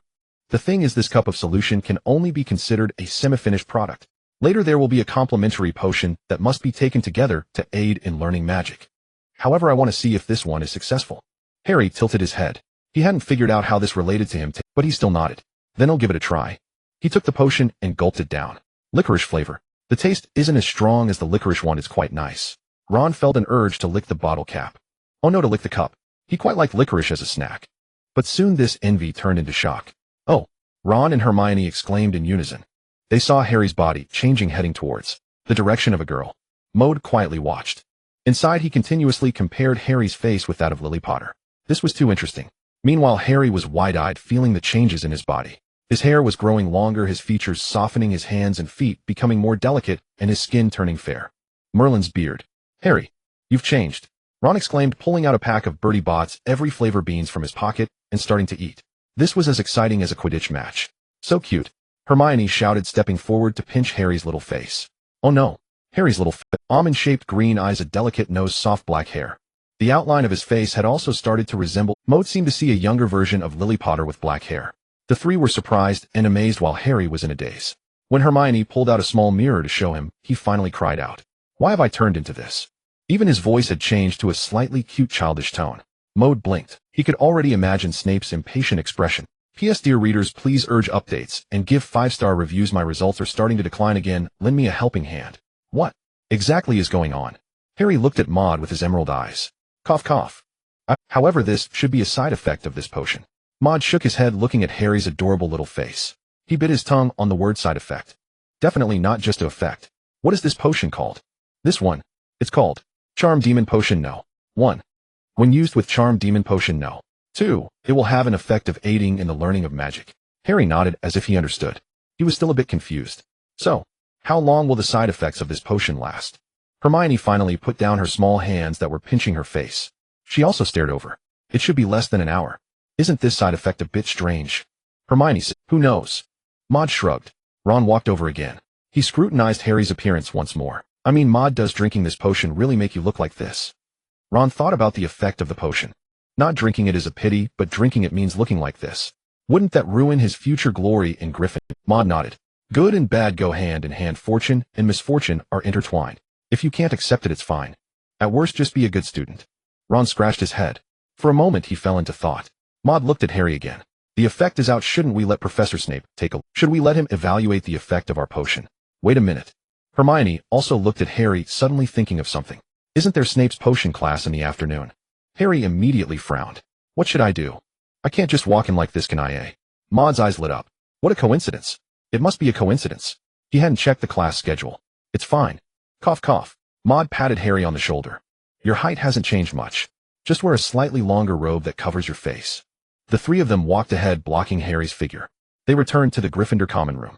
Harry changed into a slightly larger robe and donned a hat that looked a bit like a wizard's hat. The brim was wider, capable of blocking out light. If you didn't look closely, you could only vaguely see the outline of his face. Maude nodded. Seeing Harry's worried look, Hermione comforted him. It's okay, Harry. I can't even see your face clearly from. Even if they see it, just say you accidentally drank the potion I brought. As for where it came from, Professor Snape. Harry finally felt a bit at ease. The distance from the Gryffindor common room to the classroom wasn't very far. Harry's attire was a bit strange, but it only drew a few curious glances. They arrived at the potions classroom smoothly. What if Professor Snape calls on me to answer a question? What then? It's okay, Harry. Just say you're not feeling well, Hermione said. Soon Professor Snape pushed the door open and entered. Swinging his black robe, he walked in with a stern face. Turn to page 45 of Basics of Potion Making. Today we will learn. Professor Snape paused. He noticed Harry's strange outfit. Mr. Potter, what are you doing? He said coldly. Did you do something you shouldn't have? Hence dressing like this. Harry was suddenly too nervous to speak. Professor Snape stepped forward and grabbed Harry's head. He leaned down, gradually lifting Harry's face. Maude saw his pupils suddenly constrict. It was as if he had seen something astonishing. Maude knew he had seen Harry's face. On the other side in the Slytherin seats, Malfoy was also staring at this scene. The corners of his mouth had already curled up. He could already imagine how Harry would embarrass himself. Harry Potter. Then in the eyes of Malfoy watching the drama, Professor Snape gently adjusted Harry's hat and even lightly patted the back of Harry's head. Malfoy. Is this something an angry professor would do? Mr. Potter, if you're feeling unwell, remember to rest well. Snape left this remark and turned back to the podium. Harry was bewildered. He didn't understand what was wrong with Professor Snape. Didn't he see how strange he looked now? Has Snape lost it? Hermione and Ron were also puzzled. Maude almost laughed out loud. Professor Snape must be under some spell. There's nothing to be done. A Lily Potter is just that powerful. Next we will continue discussing the use of potion-making tools. The method of using a cauldron along with precautions. During this lesson, Snape's tone seemed to have changed in Maude's ears. It became less cold. Maude speculated that Professor Snape was lost in memories. He was back in the scene of meeting Lily under the tree as children. Harry's appearance really posed a significant emotional impact on Professor Snape. Next I will ask a few questions. Last class I mentioned, Professor Snape unusually did not call on Harry. Instead he asked Malfoy. Mr. Malfoy, you answer this question. Malfoy's potion studies were also quite good. He easily answered the question and smugly glanced over at Maude. Not bad. Snape surveyed, but his gaze seemed to be fixed on a particular direction. He coldly said, did you all hear? And not take notes? Is it only Mr. Potter who takes notes? Gryffindor gets 10 points. Ron gaped, watching Harry with a quill writing something unrelated to the lesson on paper. My goodness. Professor Snape has lost it. After class, Professor Snape stopped Maude. Maris, did you do this? I mean, Harry's appearance. Snape quickly guessed that this matter involved Maude. Maude knew he couldn't hide it and nodded. A potion born from an accident. Snape said with a half smile. What effect does the potion have? It changes. But he didn't finish. I heard that the Ministry of Magic sent someone to our school. Why? I heard it was regarding the incident mentioned in the last newspaper. The matter of Star Regulus. The young wizards were discussing. Maude lowered his head, his gaze flickering. Who's coming? The Minister of Magic, Cornelius Fudge. P.S. Please urge for updates and 5-star reviews. Maude thought to himself. Was there a possibility of exposure? The deed was done, and he felt not a shred of regret. After all, Star Regulus was no ordinary person. He recalled how he had handled the situation. He should not have been discovered. At that time he still looked like Nicholas Jousey. Even if he were found out, it would be a matter concerning Nicholas Jousey. Maude speculated further. The Ministry of Magic likely hadn't found any clues, but had deliberately let the incident escalate to Hogwarts. And the reasons could not escape power and profit. The Ministry of Magic. Professor Snape's lips moved slightly as he murmured to himself. They'll consult you about the potion next time. He did not hear Maude's introduction to the potion and hurriedly walked away. He probably went to find Professor Dumbledore. Maude watched the receding figure of Professor Snape, shaking his head. A new storm was already brewing. At the entrance of Hogwarts Castle, Lucius Malfoy walked in, with his light golden hair, pale face, and a pair of gray-blue eyes gleaming with arrogance. He cast a glance at Professor McGonagall, who seemed to be there to receive him, and at the little wizards gathered to watch, giving a cold smile. It seemed to mock something. Lucius, what brings you here? Professor McGonagall asked. She knew that the Ministry of Magic's arrival this time was not with good intentions. Oh, Professor McGonagall. I am here, of course, on official business for the Ministry of Magic. Lucius, to investigate the clues regarding the Star Regulus incident. Hogwarts has no clues you seek. Is that so? But regardless, I must conduct a routine inspection of this school. Ignoring Professor McGonagall's furious gaze, he strolled confidently into the castle. Soon a figure with silver hair, cascading to the chest, approached from ahead. Lucius. Professor Dumbledore adjusted his glasses, revealing his wise blue eyes. What brings you here this time? Oh, Dumbledore. Lucius feigned surprise. He smiled. I am here, of course, to eliminate Hogwarts from suspicion. After all, I graduated from this school too. Professor Dumbledore smiled as well. Is that so? Then let's discuss this in my office. By the way, if it turns out that the Star Regulus incident is related to Hogwarts, then Dumbledore, your position as headmaster may not be secure. Lucius said, laughing heartily, as if recalling something amusing. Perhaps you'll end up spending your last days in Azkaban. His last words were said with certainty and a heavy tone. It seemed he had already concluded that this incident was perpetrated by someone from Hogwarts. Oh. Professor Dumbledore glanced at him, narrowing his eyes without saying much. He already knew. Lucius' visit was likely to cast blame. As long as I conclude that it was Hogwarts doing, even if the truth is otherwise, it will ultimately become so. That was Lucius and the Ministry of Magic's attitude. And the reason? Perhaps it was his overly loud reputation or his formidable magic. Who knows? In the dining hall that evening. Have you heard? Someone from the Ministry of Magic has come to investigate the culprit behind the Star Reguff incident. Hermione spoke with Maude and the others. What does that have to do with Hogwarts? Harry asked, puzzled. I mean, has the Ministry of Magic lost its mind? Are they being foolish? Ron seemed to forget that there was also someone from the Ministry of Magic in his own family. Maude continued, eating his chicken leg, saying nothing. This chicken leg was crispy and fragrant, quite good. Hermione continued, the one who came is a man named Lucius Malfoy. Malfoy? Yes, he's the father of Draco Malfoy, also a graduate of Slytherin House. He must be no good. Lucius. So it's him. Maude savored another chicken leg. He wondered what kind of changes Lucius' arrival would bring. He was also a Death Eater. Next, would Quirrell team up with Lucius to steal the Philosopher's Stone? Or even more straightforwardly, kill Harry Potter, the enemy of the prophesied Voldemort? Maude involuntarily narrowed his eyes. He felt that these were not impossible. A reddish-brown figure suddenly... Maude raised his head. It was Quirrell. Maude. Maude. Hermione waved in front of Maude. You mentioned? Hermione's voice suddenly lowered. When will the siren potion know? To be brewed. Are you interested? Maude glanced at her sideways. Of course. Hermione nodded. It's just a little side effect, compared to learning magic. Indeed, the desire to learn outweighed the fear. This is the essence of being a top student. I actually have a little interest too, Harry said, stuttering. He seemed a bit embarrassed. Even though he didn't like studying, he could not resist the allure of becoming a magical genius. Maude nodded. Ultimately, Harry had fallen for a girl. Cough, cough. What did he fall for? I don't know either. I certainly don't want to become that way. Ron had already made up his mind. Becoming a girl was too absurd, easily leaving a stain on one's career. Absolutely not acceptable. Oh, is that so? Maude chuckled. He turned to look at Hermione and Harry. The siren potion, no. 2 should be ready in a few days.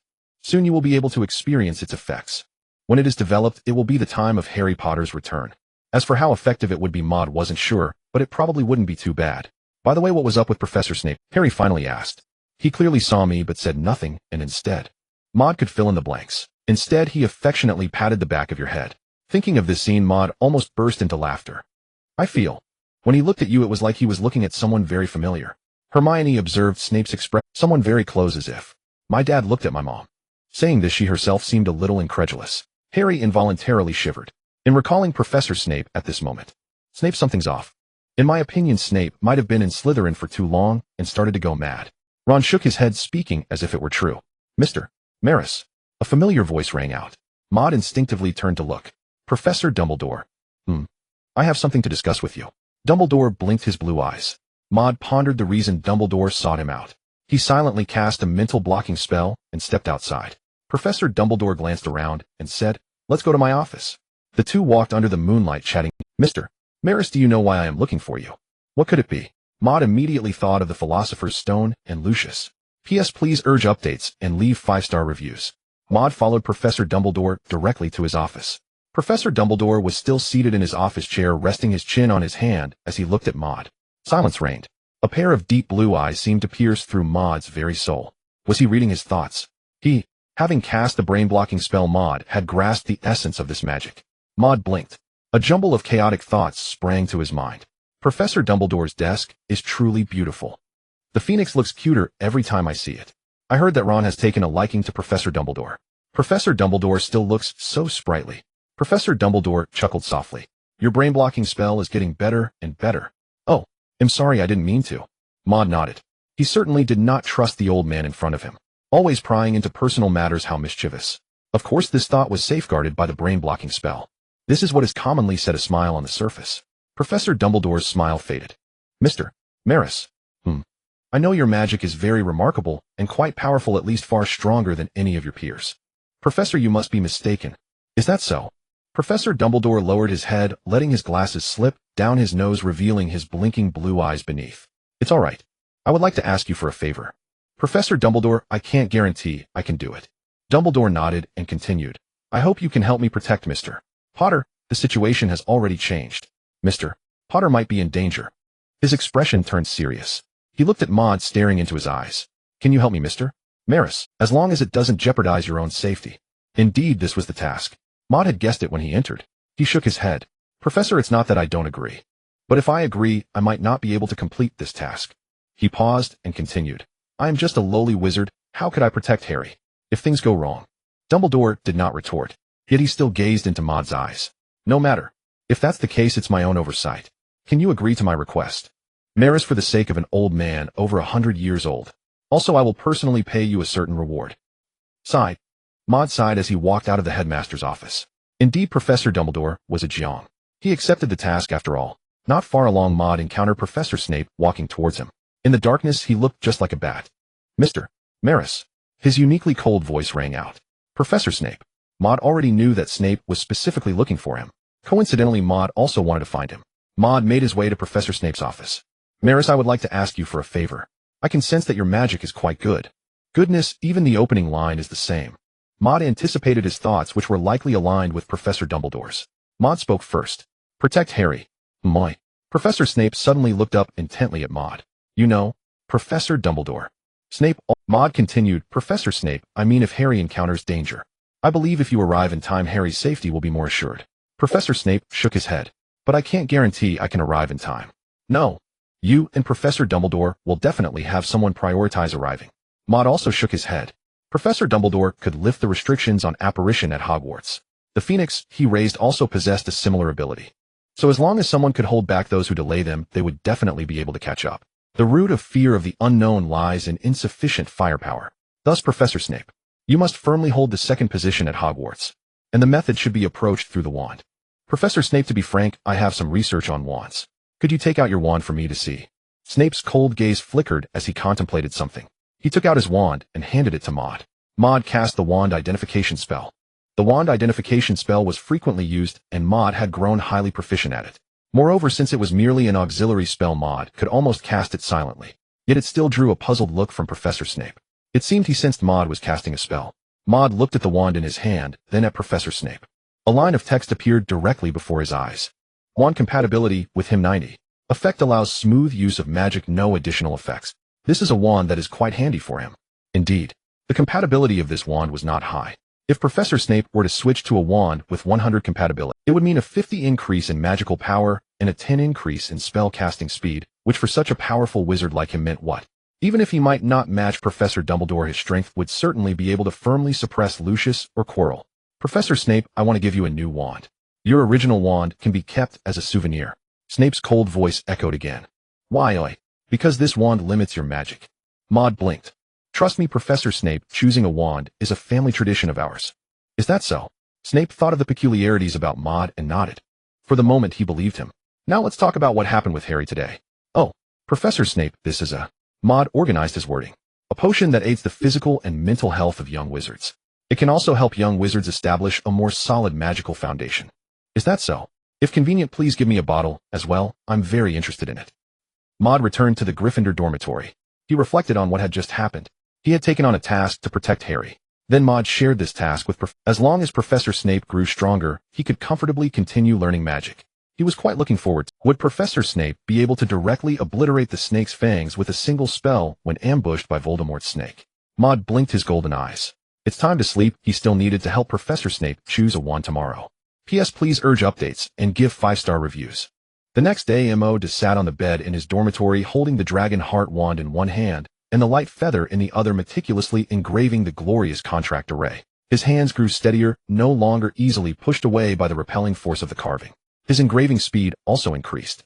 He was quite looking forward to the birth of the glorious dragon heart wand. The array patterns on the wand gradually multiplied. Finally, the patterns connected at both ends. Buzz! In that instant, the wand suddenly floated in midair. The wooden body was completely covered in dazzling white light. Then the wand transformed into glowing points scattering into the air. Maude felt a connection. He opened his hand, thinking of wand. The white light points swarmed back into his... It transformed back into the original dark red wand. Not bad. Maude thought of something and tossed the wand away, seemingly unafraid of it getting damaged. Just before the wand was about to smash against the nearby wall, he said, sword. Cough, wand come. Maude blinked and raised his hand.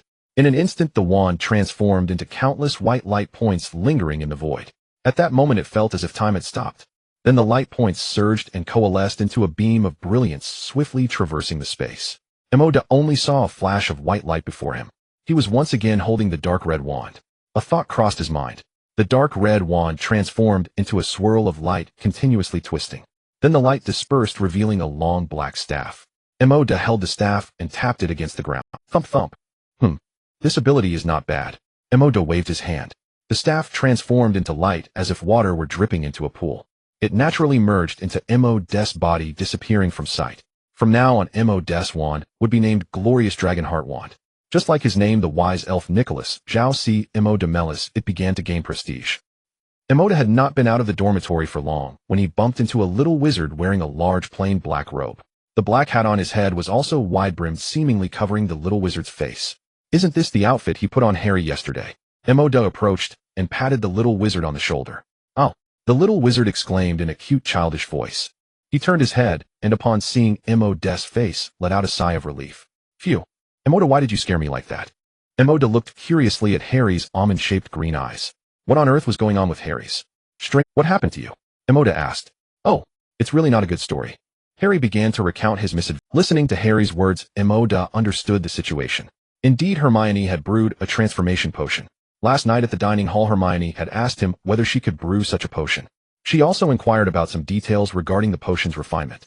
Maude thought that the transformation potion wasn't very important, and since it spread among the three of them, it didn't matter much, so he agreed. So Hermione brewed 2 bottles, and asked me and Ron to try them. Ron's bottle didn't succeed, but mine seemed to have worked. The reason he said seemed to have worked was that the potion's effect was delayed by a full half-hour. Fortunately, Harry and Ron had safely donned the oversized robes and wide-brimmed hats first. This time Harry appeared much more natural. As he walked alone on the way, the potion's effect kicked in, and upon putting on the hat, no one. Cough cough. Harry was heading towards Gryffindor's dormitory. That was when he ran into Maude, who was coming out of the dormitory. So that's how it is. Maude stroked. He noticed Harry's face showing a hint of worry, and comforted him the effect of the potion should last a shorter time. Don't worry, it will be over soon. Suddenly a person rounded the corner. They collided with Harry, who was chatting with Maude. Harry and the person both fell to the ground. Harry's hat fell off, revealing his dark shoulder-length hair. What an annoying nuisance. Draco Malfoy, with his light, golden slicked-back hair, turned to look, ready to curse the little wizard who nearly caused him to fall. But looking down, he saw a rather cute little face. Green eyes, delicate nose, fair skin. Maude watched this scene, his eyes involuntarily blinking. A soul encounter. Love at first sight. You. Harry looked up and saw Malfoy's detestable face, wanting to retort. However, he noticed Malfoy was staring at his face. Wait a minute. Harry touched the top of his head. The hat was gone. He hurriedly glanced at the ground, picked up the hat, and put it back on. Finally, it covered his face and hair again. Young master. Nearby Goyle noticed Malfoy in a daze, and suspiciously stared at Maude, nudging. Oh. Malfoy came back to his senses, and his expression turned arrogant again. It was her who bumped into you. Goyle shouted, pointing at the fallen Harry. Although he didn't know who this was being with Maude, this was the young master's nemesis. Just when Goyle thought Malfoy was going to berate the little wizard on the ground and scold Melis beside him, Malfoy helped the fallen little wizard up. He patted the dust off the little wizard's robe. Sorry, I'm really sorry. I didn't watch where I was going when I turned the corner. It was my fault. Harry was taken aback. Is this really Malfoy? Does Malfoy look like this? Harry knew that Malfoy probably didn't recognize him. His voice was not very suitable for speaking, so he could only respond with a cute tone, it's fine. Malfoy's gaze made him a bit scared. Harry didn't dare to linger, turning to leave. Maude observed Malfoy's dazed expression and the figure of Harry walking away. He almost burst out laughing. Young Master Malfoy, you took a wrong turn. Maude shook his head and continued towards Professor Snape's office, leaving Malfoy staring at Harry's retreating figure, lost in thought. Who is this little witch? So cute. Cute what? It should be detestable, I don't know. Knock knock. Professor Snape's indifferent voice came from within the office. Maude pushed the door open. Professor Snape, go to Diagon Alley. Diagon Alley. The narrow street was still filled with a bustling crowd. The lively sound of trade echoed in his ears. Do you need to buy anything, Melis? Professor Snape swished his black robe and walked alongside Maude. Me? I do need to buy a few things. Maude thought of the ingredients for auxiliary potions. Then let's go. Maude glanced at Professor Snape's face. Does this mean he's going to buy for me? They arrived at Slug-Jigger's apothecary. Hello. I need to buy some herbs, 4 ounces of wormwood, 5 ounces of myrtlap essence, 5 ounces of 4-leaf clover. Oh, anything else? I also need some wolfsbane black cohosh. And daffodil. Moonlit grass. Maude's mouth felt a bit dry from talking so much. He belatedly looked up at Professor Snape. Professor Snape, can I still buy more? Snape's lips seemed to twitch slightly. He replied coldly, you can. Let me get some more. Snape turned his head and unconsciously touched his pocket. P.S. This chapter is just about some fun daily life. Please don't read too much into it. Purely for humor. Please urge updates 5-star reviews, everyone. Maude walked out of the apothecary with satisfaction. Professor Snape also patted his pocket, appearing quite satisfied as well. Let's go, Professor Snape. Let's head directly to Ollivander, Maude said to Professor Snape. In fact, he hadn't been able to purchase all the potion ingredients. There were some materials that didn't look like those of a white wizard or rare herbs that weren't available at Slagig's apothecary. He would have to find another opportunity to check out Nocturne Alley in Professor Snape's office. Professor Snape nodded and coldly said, Mr. Maris, is your knowledge of wands also derived from the same source as your potion knowledge? What? Maude touched his golden hair. Was he probing me again? Professor Snape, my knowledge of wands is from family tradition, just a little knowledge. Is that so? Snape's eyes flickered as if he understood something. Ollivander's wand shop. Maude looked up. The entrance still had that faded golden sign that read Ollivander, making fine wands since 382 B.C. Professor Snape pushed the door open. Oh, Ollivander was dusting the shelves while organizing wands. Hearing the sound of the door, he turned to look. Isn't this Mr. Snape from Hogwarts? Yes, it is Ollivander. I am here to buy a wand. Professor Snape's indifferent voice echoed. For Mr. Maris, right? I remember he just bought one not long ago. Ollivander looked at Maude, recognizing the young wizard. Last time he certainly surprised me a lot. He winked, his eyes seemingly filled with a certain light. Maude nodded back at him, acknowledging his greeting. No, I am buying a new wand for myself. A new wand? Yes. The previous wand was severely worn out. It's just the right time to get a new one. Ollivander sized up Snape. Turning around, he walked to the shelves and began to carefully select wands. While Ollivander was busy, Maude cast an identification spell. Soon Ollivander brought out several wands for Professor Snape to try out. Suddenly his gaze shifted and locked onto Maude. This startled Maude. He knew that Ollivander was very obsessed with everything related to wands. This look, learning from him, Maude knew that he couldn't discern anything. So he began to match wands for Professor Snape's Nerve Wand Core, matching rate 86, Vila Hair Wand Core, matching rate 70, Dragon's Nerve Wand Core, matching rate 65, Unicorn Feather Wand Core, matching rate 95. Professor Snape tried each one. The Unicorn Feather Wand appeared exceptionally bright in his hand. He weighed the wand and looked over at Maude. Maude shook his head. He turned to look at other well-packaged wands on the shelves. Ollivander, I'm sorry, I don't feel it's suitable. Could you let me see some other wands? Snape said to Ollivander. Ollivander squinted his eyes and smiled, nodding. He then retrieved several more. Maude took another look and shook his head again. Ollivander didn't get angry. Instead, he seemed to enjoy the process. He knew this young wizard must have some extraordinary understanding of wands. How about these, Mr. Snape? Ollivander took out a brand new wand from its box and Maude used the identification spell again. Snake's Nerve Wand Core, matching rate 77, Snake's Nerve Wand Core, matching rate 97, Dragon's Nerve Wand Core, matching rate 89, Unicorn Feather Wand Core, matching rate 100. Found it. Maude nodded at Professor Snape. This Unicorn Feather Wand Core was perfectly positioned beside Professor Snape. Snape picked up the wand. Upon holding it, an abrupt feeling surged in his heart. It was as if the length and material of this wand were custom made for him. Professor Snape raised the wand. Give it a try, Mr. Snape. Ollivander noticed the exchange of glances and gestures between the two. He knew that this wand would be very special for Snape. Snape nodded. At that moment, the indifferent expression he wore suddenly held an inexplicable anticipation. It was a feeling he hadn't experienced in a long time. He lifted the wand and pointed it at a wall in the shop. Whoosh! A surge of powerful magic flowed. A strong wind burst forth from the tip of the unicorn feather wand, sweeping upwards from the ground. The shelves by the wall began to float as if lifted by a giant. The wind grew increasingly fierce, until the dark shop suddenly illuminated as if it were daytime. The wand in Professor Snape's hand glimmered with an unbearable brightness. The wind ceased and the light faded. Everything returned to normal. Professor Snape stared at the wand, sensing something not bad. After a long while he spoke. I'll take this one. Ollivander nodded, looking over at Maude. Mr. Maris, you have an incredible understanding of wands. If you are willing. Maude shook his head before he knew what Ollivander was about to say. Such a pity. After exiting the wand shop, the two did not linger. Professor Snape used apparition to return to the entrance of Hogsmeade. Unicorn Feather Wand Core, matching rate 100, effect 48, increase in spellcasting power 12, increase in spellcasting speed. This wand is truly a perfect match. Maude observed this information and noted some differences in the wand's amplification.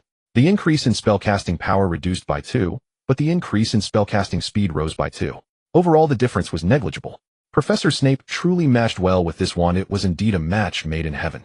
Professor Snape, how does it feel? Maude asked. Professor Snape stroked the grayish-white wand. Your wand must be similar, right? I can feel that it brings me a different kind of power. Maris. Professor Snape cast a meaningful glance. He was already beginning to understand how much this wand would impact him. Using it was incredibly smooth, even better than the previous snake nerve wand. In fact, this wand even amplified his magical power. Maude suddenly stopped, his eyes fixed on the distance. Elves have better vision than ordinary people. He saw some strange things. A faint golden light began to radiate from Maude's eyes. Farsight had been cast. In the Forbidden Forest, a figure clad in black robes held a wand emanating a ghostly green light. Opposite his wand stood a silver unicorn glowing with white light. Professor, aren't you going to try your wand? It was yet another scene of hunting unicorns. Was it Quirrell this time? Maude squinted his eyes. Was Snape operating independently of Quirrell? Or was Snape independently possessed by Quirrell's Voldemort? What? Professor Snape noticed Maude's serious demeanor. He looked up, but saw nothing. There is something in the Forbidden Forest, right? Yes, Professor Snape, someone who looks like a dark wizard and a unicorn about to die under his wand. Snape's expression shifted, and he hurriedly headed out. Professor. Maude tossed a potion over. This was something he had taken from Snape's office along with the herbs. Polyjuice potion. A wizard's hair. Snape instinctively caught it. The bottle was labeled Helga's. This was a wandering wizard he had encountered before, but he was already dead. After a moment of thought, he twisted the cap of the polyjuice potion and drank it. Professor Snape endured the churning in his stomach and continued running toward the Forbidden Forest. His face quickly transformed into that of a stranger wizard. Professor Snape raised the black unicorn feather wand. A searing and massive flame surged forth from the wand. Fire spell? This flame was at least half larger than the one he had cast before. If the previous flame was like a small doe, now this flame was akin to a mighty lion. In an instant, the flame seemed to transform into a fierce beast shooting forward through the void. Dazzling flames filled the surroundings. The scorching breath surged forth. The dark wizard looked up and the green light of his wand instantly extinguished. What followed was a transparent wall. The raging flames were blocked by the transparent wall, scattering into fiery streams in all directions. Crackling sounds. The flames ignited the vegetation around, almost setting the dark wizard behind the transparent wall ablaze. The dark wizard was forced to retreat a few steps. Professor Snape, with an unfamiliar face, rushed over. Both of them were engulfed in flames. All Snape could see were the person's eyes.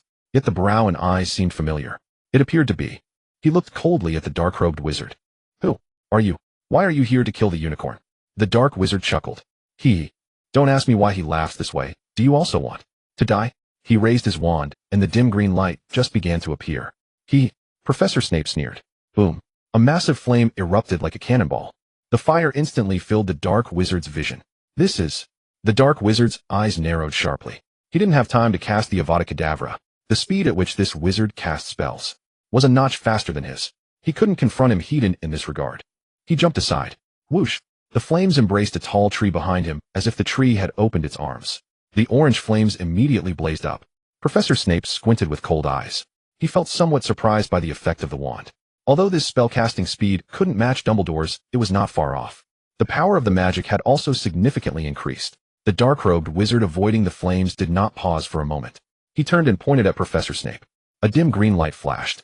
Avada Kedavra! The green light shot forth like an arrow in an instant. But Professor Snape was faster.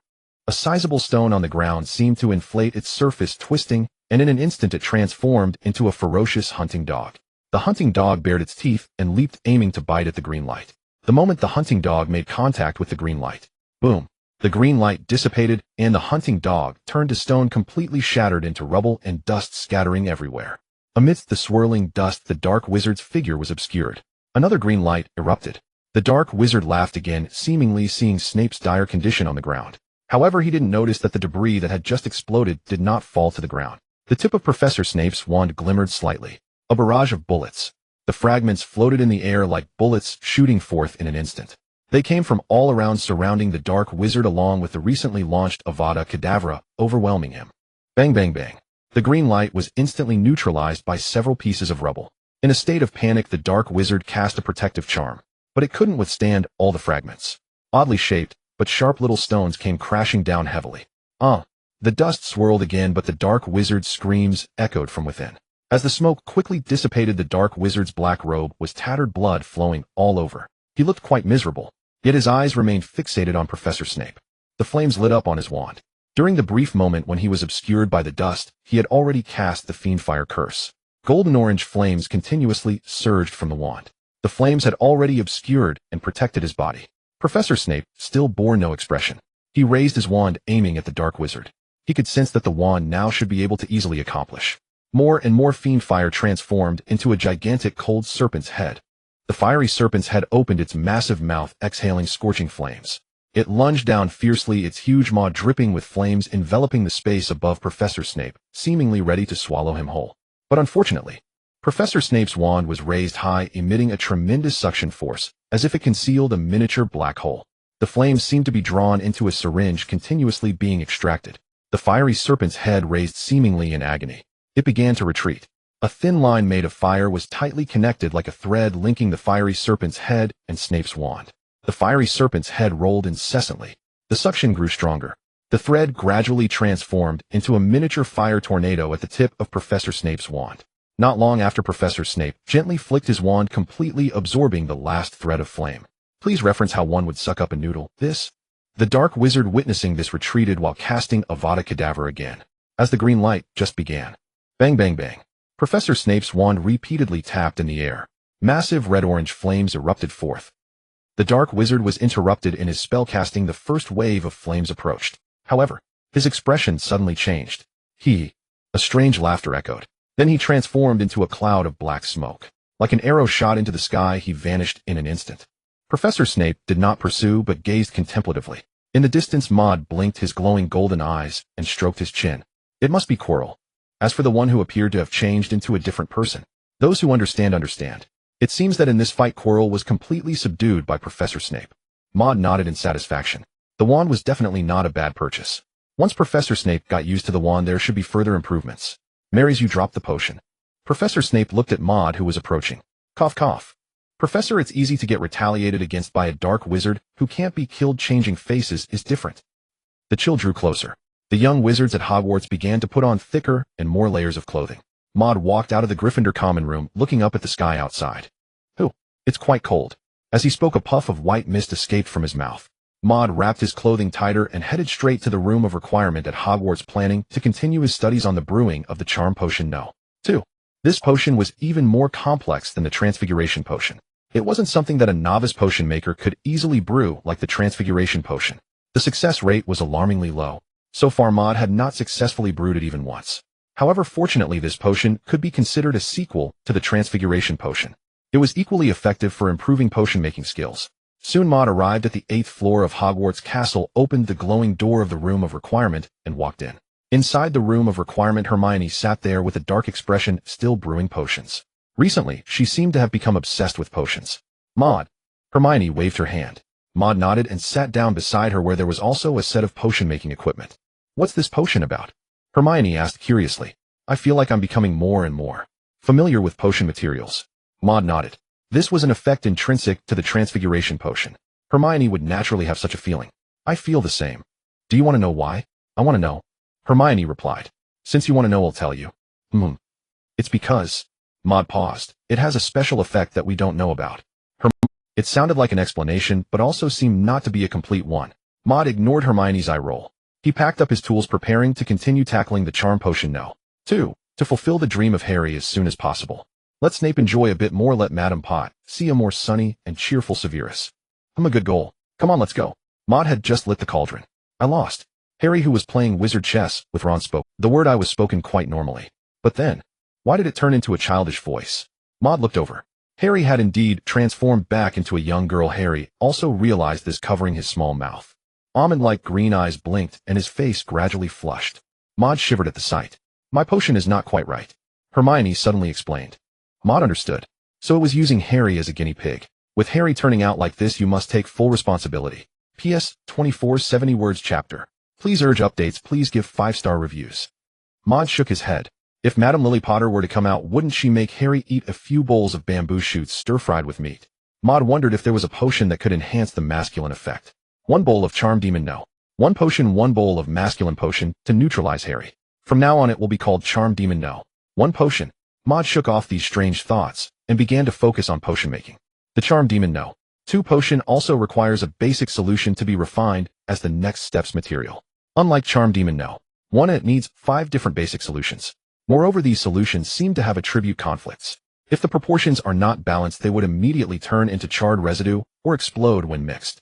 Pour in scallions, ginger, garlic. Cough cough. Pour in snaketail powder, flowing grass, and shriveled fig. Maude quickly immersed himself in the process. Harry, do you think Maude can succeed in refining this time? Ron, who had just finished a game of wizard chess, said It should be possible. Harry looked at Maude's noticeably more skilled technique. Last time it was almost successful. But didn't you say you weren't going to take that potion again? Ron nodded. Of course. I don't want to use it at all. Then last time Hermione forced me. Luckily the potion failed. My goodness, I really don't want to go through that again. Bang. A sudden puff of black smoke erupted from the cauldron. This situation should be a sign of failure. However, Maude smelled a sweet fragrance similar to honey. This was not the smell of potion residue. Was it a success or a failure? Thick smoke billowed up and Maude patiently waited for it to dissipate. Finally, beneath the black smoke, the solution in the cauldron became visible. A pale yellow solution with a slightly shimmering surface. Maude cast a discernment spell. Charm Demon No. 2 potion inferior version compatibility level with you 80. Note this potion needs to be used simultaneously with Charm Demon No. 1 potion. Grants awakening effect within 30 minutes. You will gain a clear and focused mind, making it more suitable for learning. Grants magical learning effect within 30 minutes. Your talent for learning each magic will be raised to the highest average level of your usual magical studies. Additionally, your magical talent seems to have increased by 8, making it easier for you to learn magic. Side effect: the duration of the gender transformation effect will increase from 1 hour to 3 hours. This is a magical potion. Of course, this is the inferior version. Was it successful? The smell is quite nice. Hermione asked. Harry and Ron also leaned in. Maude nodded. It succeeded. The effect is decent, just a barely qualified potion. However, there are still side effects. It will increase the effect of the No. 1 potion. Cough cough. Side effects will extend to 3 hours. You guys. Who wants to try it? Maude looked at the 3 of them. Ron shrugged and declined. I don't want to touch that. I'll do it. Harry still looked like a little girl. He agreed with a little bite of his small tooth. In this weather, 2 blushes had unknowingly appeared. Anyway, I already look like this now. There are no classes left today.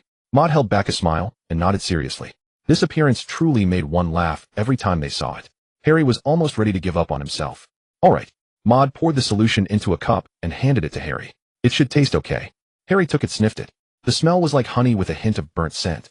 He gulped it. The entrance was incredibly smooth, and the flavor was fresh with a touch of sweetness. How does it feel, Harry? Hermione looked at him with concern. She gently touched Harry's long hair, which was also very smooth. Harry. Oh no, Harry's hair was truly a flower among flowers. Harry lifted his head. His eyes seemed to shine. I feel. Suddenly the whole world seems clearer, and my mind is particularly clear. You should try some magic. Hermione said. Improving magical learning ability is the charm of this potion. Try this. Maude tossed his magic book to Harry. The magic book flipped open to the spell Flame Blaze. He knew that Harry had never mastered this spell. Harry's green eyes blinked as he picked up the magic book and looked inside. He picked up the wand. Flame Blaze. Flame Blaze. Flame Blaze. On the 3rd time the wand seemed to ignite with a flicker of flame. Hermione's eyes brightened. How is it? Is it effective for magical learning? Harry's excited little face. It's useful. I feel like I can learn this fire spell in no time, maybe in just 1 or 2 hours. Maude nodded in satisfaction.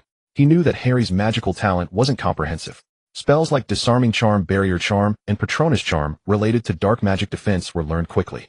However, other spells seemed rather average. He had practiced Flame Blaze later as well, but the effect was not good. He was also not as good as Hermione with the Levitation Charm. However, this potion raised Harry's learning talent for various spells to the highest average level, making his magical talent appear much more comprehensive. This bottle of potion might have a tremendous effect on Harry and Hermione. As for Ron, cough cough, just being Hermione's son would suffice. Maude went back preparing to review the process of potion making he just undertook and jot down some notes. Hermione grabbed him. Maude, can you make another bottle for me to try? Her eyes sparkled. Maude shook his head. I might have been lucky just now, but I'll try my best. Hermione nodded. By the way, Christmas is coming soon. Are you going? I probably won't go back. Maude replied. I might go back, but it's still unclear. Ron said, suddenly recalling something. Harry, didn't you forget something today? What? Isn't we supposed to find you for Quidditch practice today? Time is running out. Oh, my goodness. Harry froze for a moment, letting out a cute little scream. His long eyelashes fluttered, and his green eyes were filled with the word trouble. There's this too. Maude blinked. Dressing as a girl to play Quidditch. What a coincidence. This really is a coincidence. It has nothing to do with me, Maude Maris. P.S. I try to make this daily life interesting, so sometimes it inevitably gets a bit quirky, but my values are very upright, and I won't mess around. Cough cough, you understand. Remember, this book has very upright values. So do I. Please urge for more updates, and give 5-star reviews. Ding ding dang ding ding dang, the bells ring. Maude sat on the bed humming a tune, while looking at various notes in his magic book. There were notes on potions, magical structures, and spells. He reorganized the notes according to his own logic and language, gradually constructing a closed-loop magical knowledge system belonging to him. Of course, it still couldn't be closed. This was his learning habit. Maude put down the magic book and suddenly he thought of the bottle of charm potion. No. One that Professor Snape had asked him for. Has he figured out what to do with it yet? Maude blinked. If Professor Snape were to use it for, Maude's mind conjured a strange thought. Big brother. Cough cough, Harry, come, it's time to drink the potion. Hiss. Maude shook this image out of his mind. He turned his attention back to the magic book, focusing on the new spells he had obtained from Kunlun today. One was called Vortex Magic, and the other was Rotee's Haunted House. The introduction of the Vortex Magic was Vortex Magic, your compatibility 120 effect. You can summon a water vortex on the ground, trapping the lower half of your enemy inside for 13 seconds. If damaged by magic, it will dissipate. Enhance the deformation ability of the vortex. With practice, you can turn the water vortex into a water column. Endow your water column with high-pressure jet effect. As long as your magical power is sufficient, your water column can completely knock your enemies away. Not bad. This should be the first magic he acquired that can bind and obstruct enemies. The other one was much simpler. Rotee's Haunted House, your compatibility 110 effect. Summon an invisible haunted house that gives the opponent a certain degree of mental intimidation with a chance to cause them to be stunned for 0.1 seconds. You can manipulate the actions of one ghostly apparition within. Note this haunted house is invisible and does not have attack capabilities.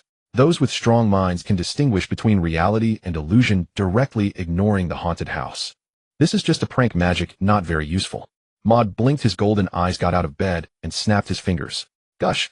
Sound of water flowing, transparent blue water instantly gathered at his feet, spinning rapidly, forming a funnel-shaped water vortex that was narrow at the bottom and wide at the top. A powerful suction came from his feet. Maude felt as if his feet were fixed in place, making it hard to move, as if they were bound by a giant rock. This was the beginner's version of vortex magic. Maude dispersed the water flow. Only the damp floor remained. As for the Rotee's Haunted House magic, Maude snapped his fingers. Oh, Harry. This is an invisibility cloak. Ron exclaimed in surprise, looking at the black cloak. Who sent it to you? I don't know. Harry shook his head. The letter only said to use it well. This is a very rare garment, my goodness, it's the first time I've seen the real thing, it's really... Splash. The room suddenly darkened a few degrees. The light coming through the windows and the firelight from the fireplace seemed to be covered by a green curtain, turning into a dim and eerie green glow resembling ghostly fire. What's going on? Harry. I don't know either. Ron suddenly felt a bit scared. He gripped Harry's hand tightly. Could it be that a dark wizard has come in? Or worse, a few giant spiders have come in? Harry shook his head. He appeared relatively calm. After all, he had spent countless nights sleeping in the narrow dark staircase. It won't happen. By the way, where is Maude? Ron suddenly realized. Right. Maude's magic is so powerful, he can definitely help us. My goodness, this is truly unbelievable. Maude. Ron shouted loudly. Harry, don't grab my shoulder. I'm not grabbing. Ron instinctively turned back. A seemingly normal middle-aged man with black hair. Who are you? He cautiously grabbed his wand, intending to ask who this person was. In the next moment, the person's head suddenly detached from the body. The head floated in the void, hair dripping wet, sticking out a long pus-dripping tongue, eyes constantly shedding blood tears. Clap. The light suddenly returned. Maude stood on the stairs, awkwardly snapping his fingers. This magic is a bit difficult to operate. It can work, but the range is hard to control, and it's a bit tricky. Oh, Maude. Harry covered his ears, he saw nothing. Maude waved his hand and came down. Harry patted Ron on the shoulder, causing Ron to scream again. Ron finally raised his head, patted his chest, and took a deep breath. Merlin's beard. Maude, did you drive away that? He didn't know how to describe it. Was it a person? Or a ghost? Cough. Maude nodded seriously, handing Ron a pack of snacks. That's right, it was me. It was just a little ghost, easily dismissed with a snap of my fingers. Thank you so much. Maude. Ron immediately forgot what had just happened and started munching on the snacks. So good. What are you guys doing? Maude looked at Harry. Oh, I received an invisibility cloak. Harry handed the black cloak-like invisibility cloak to Maude. But Maude touched the invisibility cloak and didn't reach out to take it. It felt just like ordinary clothing. Harry said, I plan to wear this invisibility cloak to the restricted section to find some information on Nicholas Flamel. Maude nodded. This was going to be a scene of encountering Professor Snape and Professor Quirrell in an intimate interaction. But Harry looked a bit worried. Isn't it bad to break school rules? Maude looked at Harry in confusion.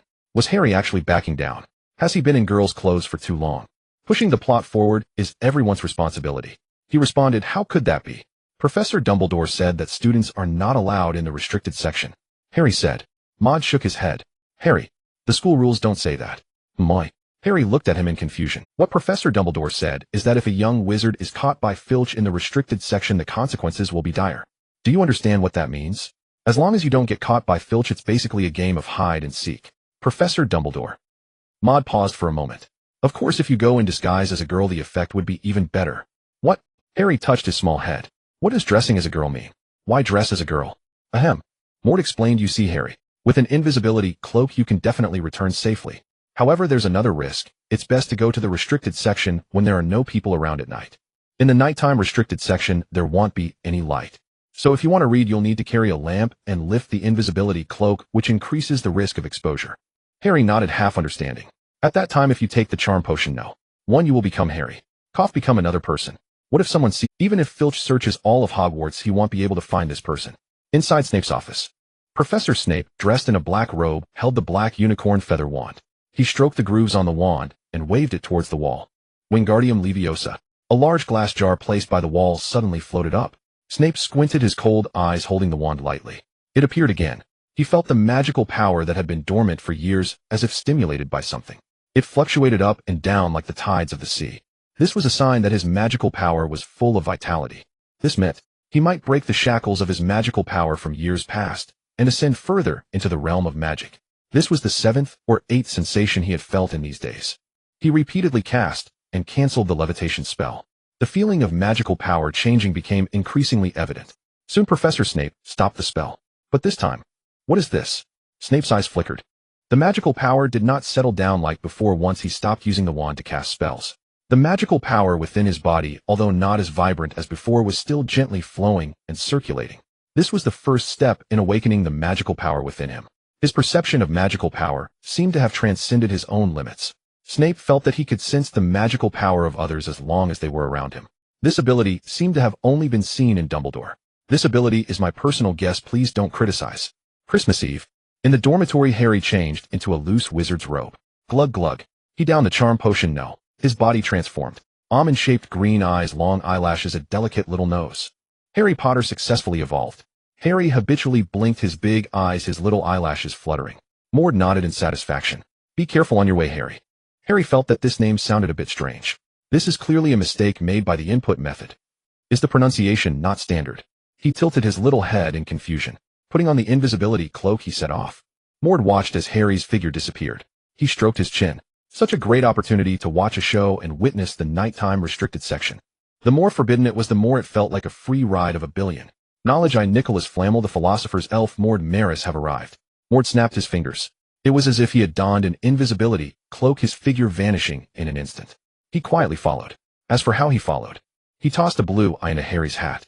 The invisibility cloak wouldn't obstruct his vision, and the blue eye could also see the scenes in Harry's eyes. Additionally, Maude could sense the position of the blue eye. The nighttime Hogwarts was eerily quiet. Most young wizards had gone home for Christmas. Harry arrived at the library on the 2nd floor of Hogwarts Castle. The restricted section was a special area within the library. It was an area forbidden for young wizards to enter. Is this the restricted section? Like the ordinary open areas, it was filled with bookshelves and thick books. Harry curiously walked in. Monsters of the 15th century. The famous one is the fire crab. Harry looked at the book covers on the shelves. Where is Nicholas Flamel? Maude followed and standing at the doorway, leaning against the wall, ready to watch the show. Before long, a piercing scream echoed through the empty, quiet 2nd floor of the castle. A strange book in Harry's hands suddenly revealed a human face. The face seemed to be imprisoned within the book, desperately trying to break through the pages, letting out an unpleasant wail. Who? The voice of the caretaker Filch came. Harry hurriedly grabbed the invisibility cloak resting on the table. In a moment of carelessness, he knocked over the lamp he had brought. Crash! The glass shattered everywhere. The lamp went out. A person and a cat entered. I know you're there, you can't hide. Filch raised the lamp, the dim light illuminating his somewhat fierce face. Maude blinked. He thought of another saying, don't hide in there, without making a sound. Ooh, I know you're there. Cough. But clearly Filch's words were only meant to scare the young wizard. He could not see Harry beneath the invisibility cloak. Harry nervously crept along the wall. In his big green eyes the light flickered. He was very anxious. Maude followed closely behind. Maude thought next it would be a friendly scene. About the 9th night of Professor Snape and Professor Quirrell, that must be mentioned. Harry turned the corner and heard a sound. Severus. Aye. Professor Quirrell's voice seemed to be filled with tension and fear. You definitely don't want to become my enemy. Quirrell. Snape's voice remained cold. Harry looked at this scene with some naivety.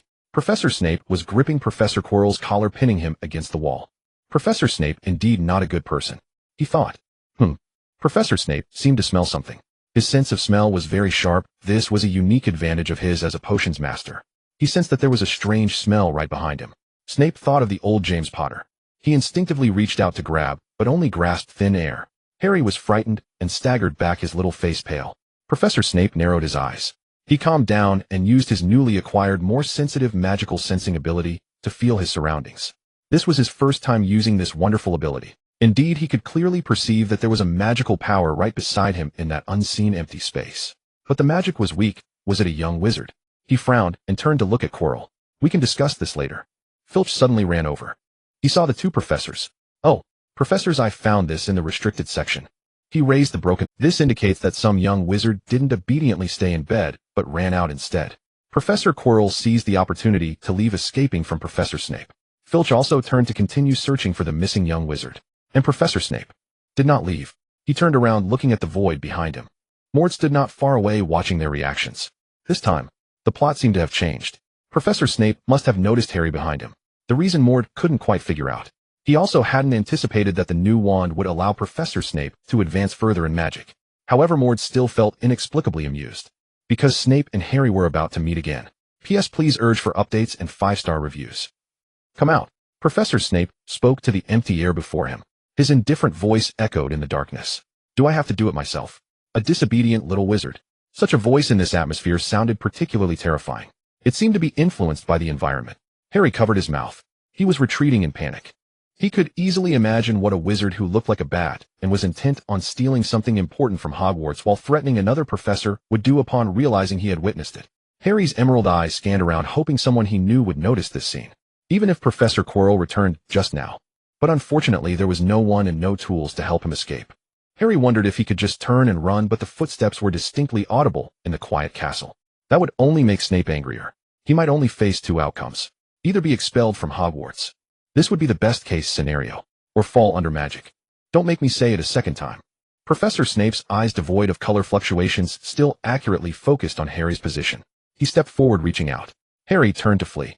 But a corner of his invisibility cloak was caught by In panic, Harry collided his nose against the nearby wall and fell to the ground.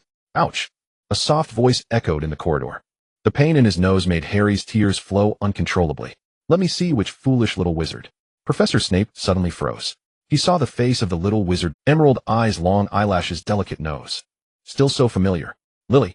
A strange color added to Snape's indifferent gaze. Harry instinctively covered his nose and eyes. Thinking in his heart, he realized he could no longer escape. Next would be magic or threats. Get up. A cold yet gentle contradictory voice echoed. Harry blinked his emerald eyes. Had he become so nervous that he was hearing things? At this moment, a pair of large hands grabbed his shoulders, lifting him up. Had someone saved him? The fear in his heart was suddenly suppressed by confusion. Harry raised his head, lifting his little face. His eyes filled with confusion, a red nose and tear streaks on his face. What he saw was still that cold face, still Snape's face. But Professor Snape's eyes were different from any other time. He was momentarily stunned. Snape's eyes sparkled with a certain light as he examined the child before him. So similar, too similar. He thought of Lily under the tree. That you're looking just like this. Lily's child. He couldn't help but reach out and gently pat Harry's long hair. Harry didn't know whether he should move. This situation was too strange. Two thoughts arose in his. Professor Snape might not be a bad person. The other thought was, this Professor Snape was a person disguised by potions, as if he had transformed into this appearance. But the former obviously conflicted with all the previous events. And with so many coincidences. Harry's little brain couldn't process it for a moment. Who's there? Filch's voice echoed nearby. He heard Harry's earlier shout. Snape tilted his head, listening to the footsteps, and immediately unfurled the cloak, instantly covering Harry. In confusion, Harry's figure vanished. Let's go. Hurry back to the dormitory. It's not safe outside. Harry looked at the distant dim lights, not having time to think. He instinctively took off running. Oh, Professor Snape. Filch asked breathlessly. Did you hear any sound just now? Did you see a little wizard? Professor Snape's previously nostalgic expression turned cold as he turned his head. Snape's expression changed instantly. He shook his head and said coldly, I just ran over. I didn't see anyone. Moaning, Myrtle hid in the shadows. Grinning, unable to hold back a laugh. Brilliant, absolutely brilliant. Myrtle, having seen the performance, planned to return to the restricted section. Lock the door. Isn't that just perfect? Myrtle activated the intangible effect of phantom form. She walked over effortlessly, passing through the wall, entering the restricted section. Outside, Filch was shouting, insisting on finding out the despicable little wizard who had trespassed into the restricted section. Inside the restricted section, Myrtle began to stroll leisurely. This book's cover is so ugly. Oh, this cover is much better. It seems to be gilded. Encyclopedia of Dark, no cultivation methods. And this one? Myrtle dropped it on the ground, pressing it down hard. So it was you just now, making a fuss. The face on the book twisted under Myrtle's pressure, unable to make a sound. Enjoying herself undisturbed. Tonight Myrtle was the queen of the restricted section. The next day, the dining hall. The dining hall during Christmas time was also cold and quiet. Only a few little wizards were dining. I think there might be 2 Professor Snapes in the school, Harry said, taking a bite. Last night, I met another one. He thought for a moment and continued, another very gentle Professor Snape. Impossible. Ron shook his head, having fallen asleep early the previous night. Harry, you must have been dreaming and got it mixed up. Myrtle said nothing. He knew Harry probably couldn't explain the previous coincidences, whether it was the targeting in class or Snape's foot injury during the troll incident. Moreover, it's difficult for a person to overturn a judgment they have made, because he had already told himself in his heart, I am right. This is a common psychology. Harry touched his little head. But how could a person have 2 faces? The truth will eventually be revealed. Myrtle said, don't jump to conclusions too early. Instead of thinking about this, it's better to spend more time learning magic. Speaking of which, Harry nodded, inadvertently thinking of the feeling when he learned the flame charm with the charming fairy No. 2 last time. A smile appeared on his little face. Myrtle looked at his smiling face. For a moment she thought of Lily Potter. Oh no, if Mrs. Potter were to be resurrected and saw her son like this. It has nothing to do with me. It has nothing to do with me, Maude. Maris. Well said, Maris. Professor Snape, dressed in a black robe, approached with a cold face. Mr. Potter, you really should spend more time learning magic. His face showed no signs of anything unusual, as if nothing had happened the night before. Truly a master of expression management. Harry and Ron quickly lowered their heads to eat, no longer speaking. Maris. Snape raised his black wand in his right hand. I have a few questions to ask you. By the way, let's discuss the topic of potions. Potions and wands. Myrtle thought of Professor Snape's performance from the previous night, seeming to understand something. As for potions, what to discuss? Charming fairies. Cough cough. P.S. Please urge for updates. Please give 5-star ratings. Professor Snape, is there something wrong with the wand? Maude examined the wand. Had Snape sensed Harry last night through this very wand? Snape twirled the wand in his fingers, then placed it gently upon the table. Can you detect any Maude shook his head. Professor Snape fell into quiet contemplation. He said, this wand has reawakened the vitality of magic within my body. In other words, my long-standing magical bottleneck has begun to loosen. Vitality. Maude blinked his golden eyes. Could this wand possess such a function? Maude picked up the black wand. The surge of magical energy was immediate. His identification charm flared into being. You just cast magic. Professor Snape sensed Maude's magical energy. Off. Maude touched his gleaming golden hair. Professor Snape, you must be mistaken. When exactly did you first sense the shift in your magic? He deftly changed the subject. Snape gazed at him deeply. Within this young wizard he faintly perceived the resonant aura of a fully matured sorcerer. The day after returning from Diagon Alley, while casting a spell. I see. Maude's eyes remained fixed on a mutated unicorn haircore wand. Compatibility with its wielder 100. Effect 48 spellcasting power, 12 spellcasting speed. Special effect: after being thoroughly cleansed and attuned by its rightful master's magic, the wand unexpectedly activated its vitality trait. When wielded by its master, this wand stimulates the innate vitality of magical energy within the body, awakening dormant potency and infusing it with dynamic vigor. Once sufficient vitality accumulates, and paired with innate talent, it may shatter most magical bottlenecks. Yet such vitality builds gradually over time. Moreover, this unique vitality heightens the wielder's sensitivity to magical resonance. With each successive breakthrough, ever greater reserves of vitality are required. Truly, this wizard and this wand are a perfect match. A special effect. Maude paused, startled. This heightened magical resonance sensitivity must be why Professor Snape could perceive Harry beneath the invisibility cloak. An input method error misled me. Furthermore, Professor Snape's certainty that Maude had just cast magic likely stemmed from this variability. This was merely an ancillary benefit. What truly mattered was that this trait would enable Professor Snape to transcend his current magical constraints. Maude knew that after Dumbledore's death, Snape would assume the mantle of headmaster of Hogwarts. That position demanded not only profound knowledge and mastery, but also formidable magical strength. Though Snape's power fell short of Dumbledore's, he remained the second most potent wizard within Hogwarts. To break beyond his present limits, would he not draw perilously close to Dumbledore himself? Maude mused one day Professor Snape would inherit Albus Dumbledore's title as the greatest white wizard, and from then on both light and shadow would bow to the authority of Batman Snape. Ahem, he'd wandered far afield. While Maude, Professor Snape observed the boy's distant gaze and surmised he had discerned something significant. Maude paused, gathering his thoughts. Professor Snape, this wand, having been refined and attuned by your own magic, has awakened a unique ability bound solely to you. It is named Vitality. Maude proceeded to explain the full scope of Vitality's effects. Professor Snape narrowed his cold, detached eyes, lost in thought. After a long silence, he nodded slowly. I see. He had assumed the wand merely restored his magic's former vibrancy. He believed that once this bottleneck yielded, that renewed vitality would fade, and that resultant state might well mark the apex of his lifelong magical potential.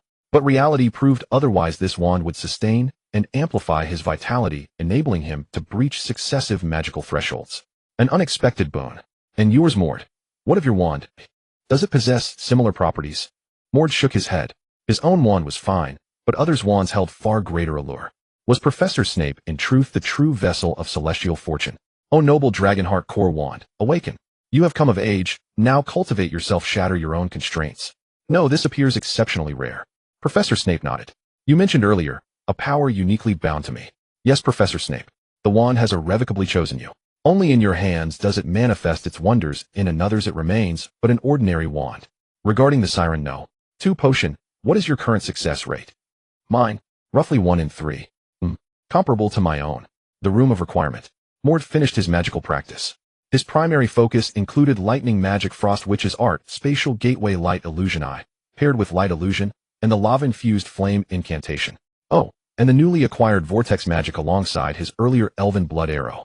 After thorough study, Maude discovered the elven blood arrow's chief value lay in granting frost arrows a 10 velocity boost, and crucially in harmonizing their inherent conflict with lightning magic, thereby revealing promising avenues for spell combination.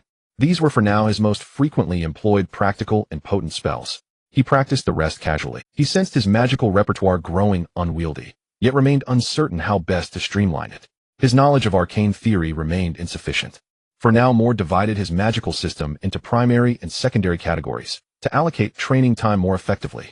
His time management adhered strictly to the Pareto principle: 80% devoted to core spells, 20% to supplementary ones. The Pareto principle, truly unmatched. Maude stretched languidly and noticed Harry practicing nearby, distracted his thoughts elsewhere. Had Harry already encountered the mirror of Ariste? Maude blinked, then stepped forward and tapped Harry lightly on the shoulder. His hand brushed Harry's thick, raven-black hair, lustrous as a silken waterfall enriched by the siren potion regimen. Such hair, if sold, would fetch an exorbitant price. Harry blinked his vivid emerald eyes toward him. What's on your mind, Dewey? Harry, I saw a strange mirror, and in it I saw my parents. Harry touched his small head. I miss them so much. His voice dwindled to a whisper. He sank deeper into that tender sorrow. Harry, there's something I must tell you. Maude spoke with deliberate mystery. About a prophetic dream I had, concerning your parents. Would you like to know? Oh. Harry's little head was filled with question marks. Soon a golden light seemed to flash in his crystal-clear blue eyes, and his tone was somewhat excited.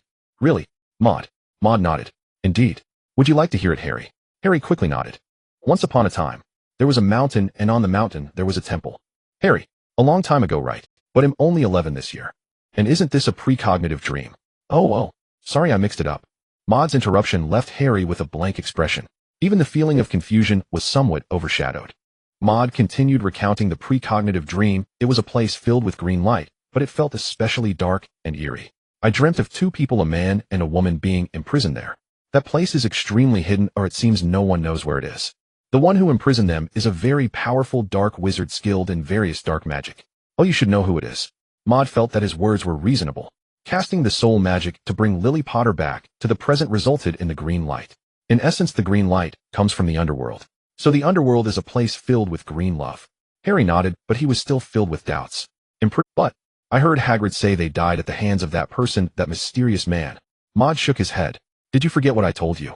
What you see with your eyes is not necessarily the truth. Moreover, the only true witnesses are you, your parents, and the mysterious man. In short, they are all talking nonsense. Harry frowned, rubbing his head. He felt somewhat confused. Maude continued, they were imprisoned by the mysterious man. So the biggest obstacle to rescuing them, is the mysterious man. In my precognitive dream, I saw someone rescue them from that green dark place. But I only saw that person's profile. It was very blurry, but they looked. Maude paused. A breathtaking beauty. Harry felt that Maude's expression was somewhat strange when he said the last sentence. He scratched his head. Maude wouldn't just be trying to comfort himself, would he? He spoke his thoughts. Is this really a precognitive dream?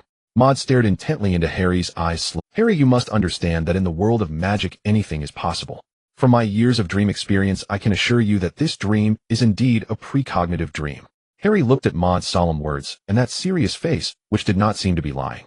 So, Harry suddenly felt the world had become much clearer. He recalled the day he met his parents, wishing he could experience their embrace once more. Huff. Letting out this breath, Harry felt as if a huge stone had fallen from his heart. Maude nodded with satisfaction. At such a young age, being so sentimental is harmful. I feel much better now. Maude shook his head. I merely recounted a precognitive dream. Harry, you must not be like Ron, who just... Ron was studying FADI nearby. Sigh. Maude sighed. Ron, how does this involve me? Harry, your task is to study magic diligently. Strive to defeat the faceless. The mysterious man soon. Me? Can I do it? Of course. The night was already deep. Gryffindor dormitory. Harry, he seemed to have had a nightmare. He looked at the snowflakes falling outside and paused for a moment. Maude was awakened by him and sat up. Seeing Harry's somewhat dazed appearance, he asked, what's wrong? Oh, Maude, I had a strange dream. Oh, Maude looked thoughtful. Tell me about it. Harry pondered his words. I dreamt of two people wrapped in black robes searching for something within Hogwarts. They were preparing to release several trolls. At the castle entrance, it seemed they were about to come in. Then they were planning to find a three-headed dog. Maude squinted. This should be Voldemort's memory. Two people, one was Quirrell, the other was likely Lucius. I have a feeling that something might happen tonight, something very important that Hagrid mentioned. Harry rubbed his face with both hands, trying to calm his inner self. I need to go out and take a look. He was just about to take out that invisibility cloak. Maude snatched it away. Little brat, it's late at night, hurry up and go to sleep. Harry, I'll go take a look, at least my magic is stronger than yours. But, Maude put on the invisibility cloak and vanished. Don't follow me, or it might put me in danger. He knew Harry's character, he would definitely follow him. So he could only say something stern. Harry's foot, which he had raised, indeed retreated, standing there in a daze. In his green eyes, worry flickered. After leaving the dormitory, Maude took off the invisibility cloak and stored it in his spatial magic. Then he looked up at the distant entrance of Hogwarts Castle. Golden light flickered in his eyes. He gazed far away as the magic unfolded. Indeed, there was light flickering in the distance. Something must have happened. The professors still at the school may have rushed over. At this time, if one person lured the three-headed dog while another sneaked in, they should be able to safely enter the passage beneath the three-headed dog's feet. As for retrieving the item protected by the three-headed dog, the Philosopher's Stone, and the trial of the Mirror of Erased. But it's hard to guarantee that Voldemort knows some method. Maude's task was set to stir up trouble. If Voldemort truly obtained the Philosopher's Stone next, he would lose a stable environment to learn magic. Maude tossed the blue eyeball outside the Gryffindor common room to prevent Voldemort from stealing home. This guy doesn't even have a face, can you expect him to follow the rules? Professor Snape. Still watching Quirrell. Maude pondered for a moment. He snapped his fingers, and a grayish light flickering on the edge appeared as a spatial door. Maude's figure transformed into Nicholas Flamel, adjusting his black top hat as he walked in. To avoid encountering Quirrell and the others directly, Maude went to the 5th floor of Hogwarts Castle. Just as he arrived here, he heard Professor Snape's voice. What are you doing? Lucius. Professor Snape's cold voice echoed in the chilly corridor. Lucius. Lucius is here blocking Snape. Then who will lure the three-headed dog, and who will retrieve the Philosopher's Stone? Maude squinted. P.S. This chapter's logic is a bit difficult to clarify, though I've rewritten it several times. Please urge for updates, please give good reviews. Hogwarts Castle 4th floor. Oh, Professor Snape, something must be amiss tonight. Someone is surely up to no good within Hogwarts. Lucius Malfoy said, blinking his cold gray-blue eyes with a smile. As a member of the Ministry of Magic and a former Hogwarts student, it is my responsibility to investigate the truth alongside you. Besides, you are still our Draco's favorite professor. Is that so? Lucius. Professor Snape's indifferent gaze scrutinized him. He glanced subtly down at the room where the three-headed dog was located. Quirrell must have gone in. So does Lucius truly remain unaware? Snape pondered for a moment. If you wish to follow, then follow. He stepped toward the 3rd floor, but Lucius reached out to stop him. Professor Snape, did you see any suspicious individuals? Can you tell me about it? Let me contribute as well. Maude stood in a corner listening to their conversation. He blinked his golden eyes. The show has yet to begin. Lucius now seemed intent on stalling for time. This meant Quirrell should be luring the three-headed dog. Sure enough, not long after. Roar! A roar erupted. Then from a room on the 3rd floor came the loud metallic sound of chains being pulled. Professor Snape's expression changed. He rushed over. This time Lucius did not stop him, merely watching coldly as Snape walked away. He He chuckled arrogantly, turning to leave from another direction. His target was also the room on the third. Maude, who had just become invisible and was standing not far from Lucius, witnessed this scene. Lucius. Maude speculated that Lucius was likely responsible for retrieving the Philosopher's Stone. This is a very simple and practical strategy. Time is insufficient for Quirrell and Lucius to distract the three-headed dog, so Lucius will use his identity as a ministry employee to stall Snape. Afterward, while Snape chases Quirrell, unable to divide his attention, Lucius can go retrieve the Philosopher's Stone without hindrance. However, there remains a question: are they not afraid of encountering Professor Dumbledore? Another possibility is that Professor Dumbledore has left for some reason tonight, and the reason for leaving might very well be related to the Ministry of Magic. Hiss! A faint sound came from Lucius' direction. Maude squinted. A snake. The Dark Lord. After pondering for a moment, he followed along. But with Professor Snape's ability to sense magic, he did not get too close.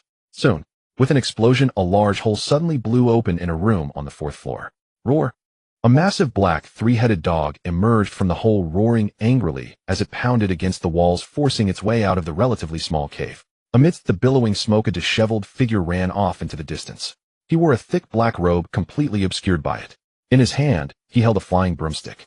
Maude immediately recognized his intention. Quirrell intended to walk the dog, riding the broomstick to walk the three-headed dog. Not far away. Bang! A fiery red light exploded. A massive flame shot through the air like a lion pouncing on its prey. The target was the unidentified figure flying in the air beneath the black robe, Professor Quirrell. But alas, the broomstick was too agile. The flames missed their target. The scene grew chaotic. Quirrell, riding the broomstick, soared through the air, intending to lure the three-headed dog away. The three-headed dog, watching Professor Quirrell flying around like a fly, jumped angrily, stirring up clouds. Meanwhile, Professor Snape coldly fixed his gaze on Quirrell's figure, occasionally casting spells to impede him, while also scanning the surroundings for someone. Lucius walked in Snape's blind spot, a cold smile playing at the corners of his mouth. He observed the changes in the situation while approaching the broken room on the third floor. Maude witnessed everything, blinking. At this moment, he felt as if he were standing in the stratosphere. Professor Snape must have sensed something. He was worried that someone, possibly Lucius or others, might take the opportunity to steal the Philosopher's Stone. Professor Quirrell was also acting oddly. Although he was flying around to evade the three-headed dog, it was evident that he was moving in the direction of the Gryffindor common room. Snape noticed this as well, furrowing his brow. If Quirrell is not stopped, Harry is likely to be in danger next. He weighed his options, his gaze flickering, and ultimately decided to pursue Quirrell. Seeing this, Lucius stopped hiding and strode toward the room on the fourth floor. Maude stroked his chin. Should he follow inside, or stir things up here? As he contemplated, he remained in place, watching Lucius move further away. Then he turned the corner, reflecting on the location of the restricted section on the second floor of Hogwarts and the room of the three-headed dog. Harry entered a classroom from the restricted section and found the Mirror of Erist. The intersection of these two locations should be. Maude snapped his fingers, and a flickering gray portal appeared before him. He stepped inside. In a classroom on the second floor. This place resembled an abandoned classroom with numerous desks and chairs piled against the wall, casting a large crowded shadow on the floor under the dim night light. Against the wall opposite the desks there stood a gigantic mirror. Is this the Mirror of Erist? Maude curiously examined it. This was his first time seeing the Mirror of Erist. The mirror towered to the ceiling, its golden frame strikingly bright, supported by two claw-like feet. Above the mirror's frame, an inscription was carved resembling a long, strange name. But when viewed upside down, the words changed to, "What I show is not your face, but the desires of your heart." This is a magical mirror that reflects the desires of your heart. It's a bit large. Maude stood before the mirror and saw a tall, shadowy figure standing in the void. This seemed to be his grown-up self. Maude snapped his fingers again, opening a portal. This time he maximized the size of the portal. The Mirror of Erist stood vertically, so it couldn't fit through, but laying it down. Maude huffed and puffed as he laid the mirror flat. He carefully and slowly pushed it into the portal. After finishing looking at the empty classroom, Maude felt a bit monotonous. Lucius and Voldemort had come along. After battling through various challenges only to find the end is an abandoned classroom. Just this. Too impolite. Maude took out a feather quill and paper from his spatial magic. With his left hand, he wrote a few slightly crooked large characters on the wall. Congratulations on becoming this year's first player in the challenge game. Sigh. Maude nodded. Even without a prize, he should at least say congratulations. Are you ready? Challenge game player Lucius. Oh, possibly with a snake too. P.S. Maude, are you ready? Are we starting the challenge now? Please urge for updates. Please give 5-star reviews. Maude completed these tasks and turned to walk into the portal. The gray-white light circle vanished in an instant. Maude stood aside with his eyes closed, his vision connected to the blue orb outside the Gryffindor common room. He could see that the corridor was deserted. The spatial portal opened once more and Maude arrived directly outside the Gryffindor common room. Something major must be happening outside. Yes, the entrance of the castle is on fire. And the sound of that monster. Ignore the noises outside. In this special situation, no one can go out. The little witches staying at school for Christmas are discussing tonight's events. They must have been awakened by the sounds outside. By the sound, it should be the twins George and Fred.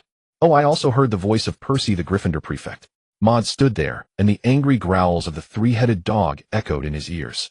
The three-headed dog and Quirrell should be approaching soon. Maude arrived at a corner of the Gryffindor Tower where he had a clear view of the scene at the library not far away. He cast a long-range spell again. In the darkness, snowflakes danced in the air. The massive, three-headed dog crazily chased the shadow of a person in the sky. They were passing through a passage connecting the library to the Gryffindor Tower.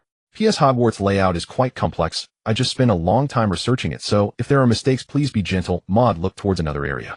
Professor Snape knew he couldn't catch Quirrell in the air, so he did not follow him, but headed straight towards the Gryffindor Tower. Moreover, it seemed Quirrell was deliberately waiting for Professor Snape. The distance between the two was not far. Maude brushed his hair that was lifted by the wind and adjusted his black hat. Time to get to work. He knew that letting the three-headed dog and Quirrell approach was not a good thing.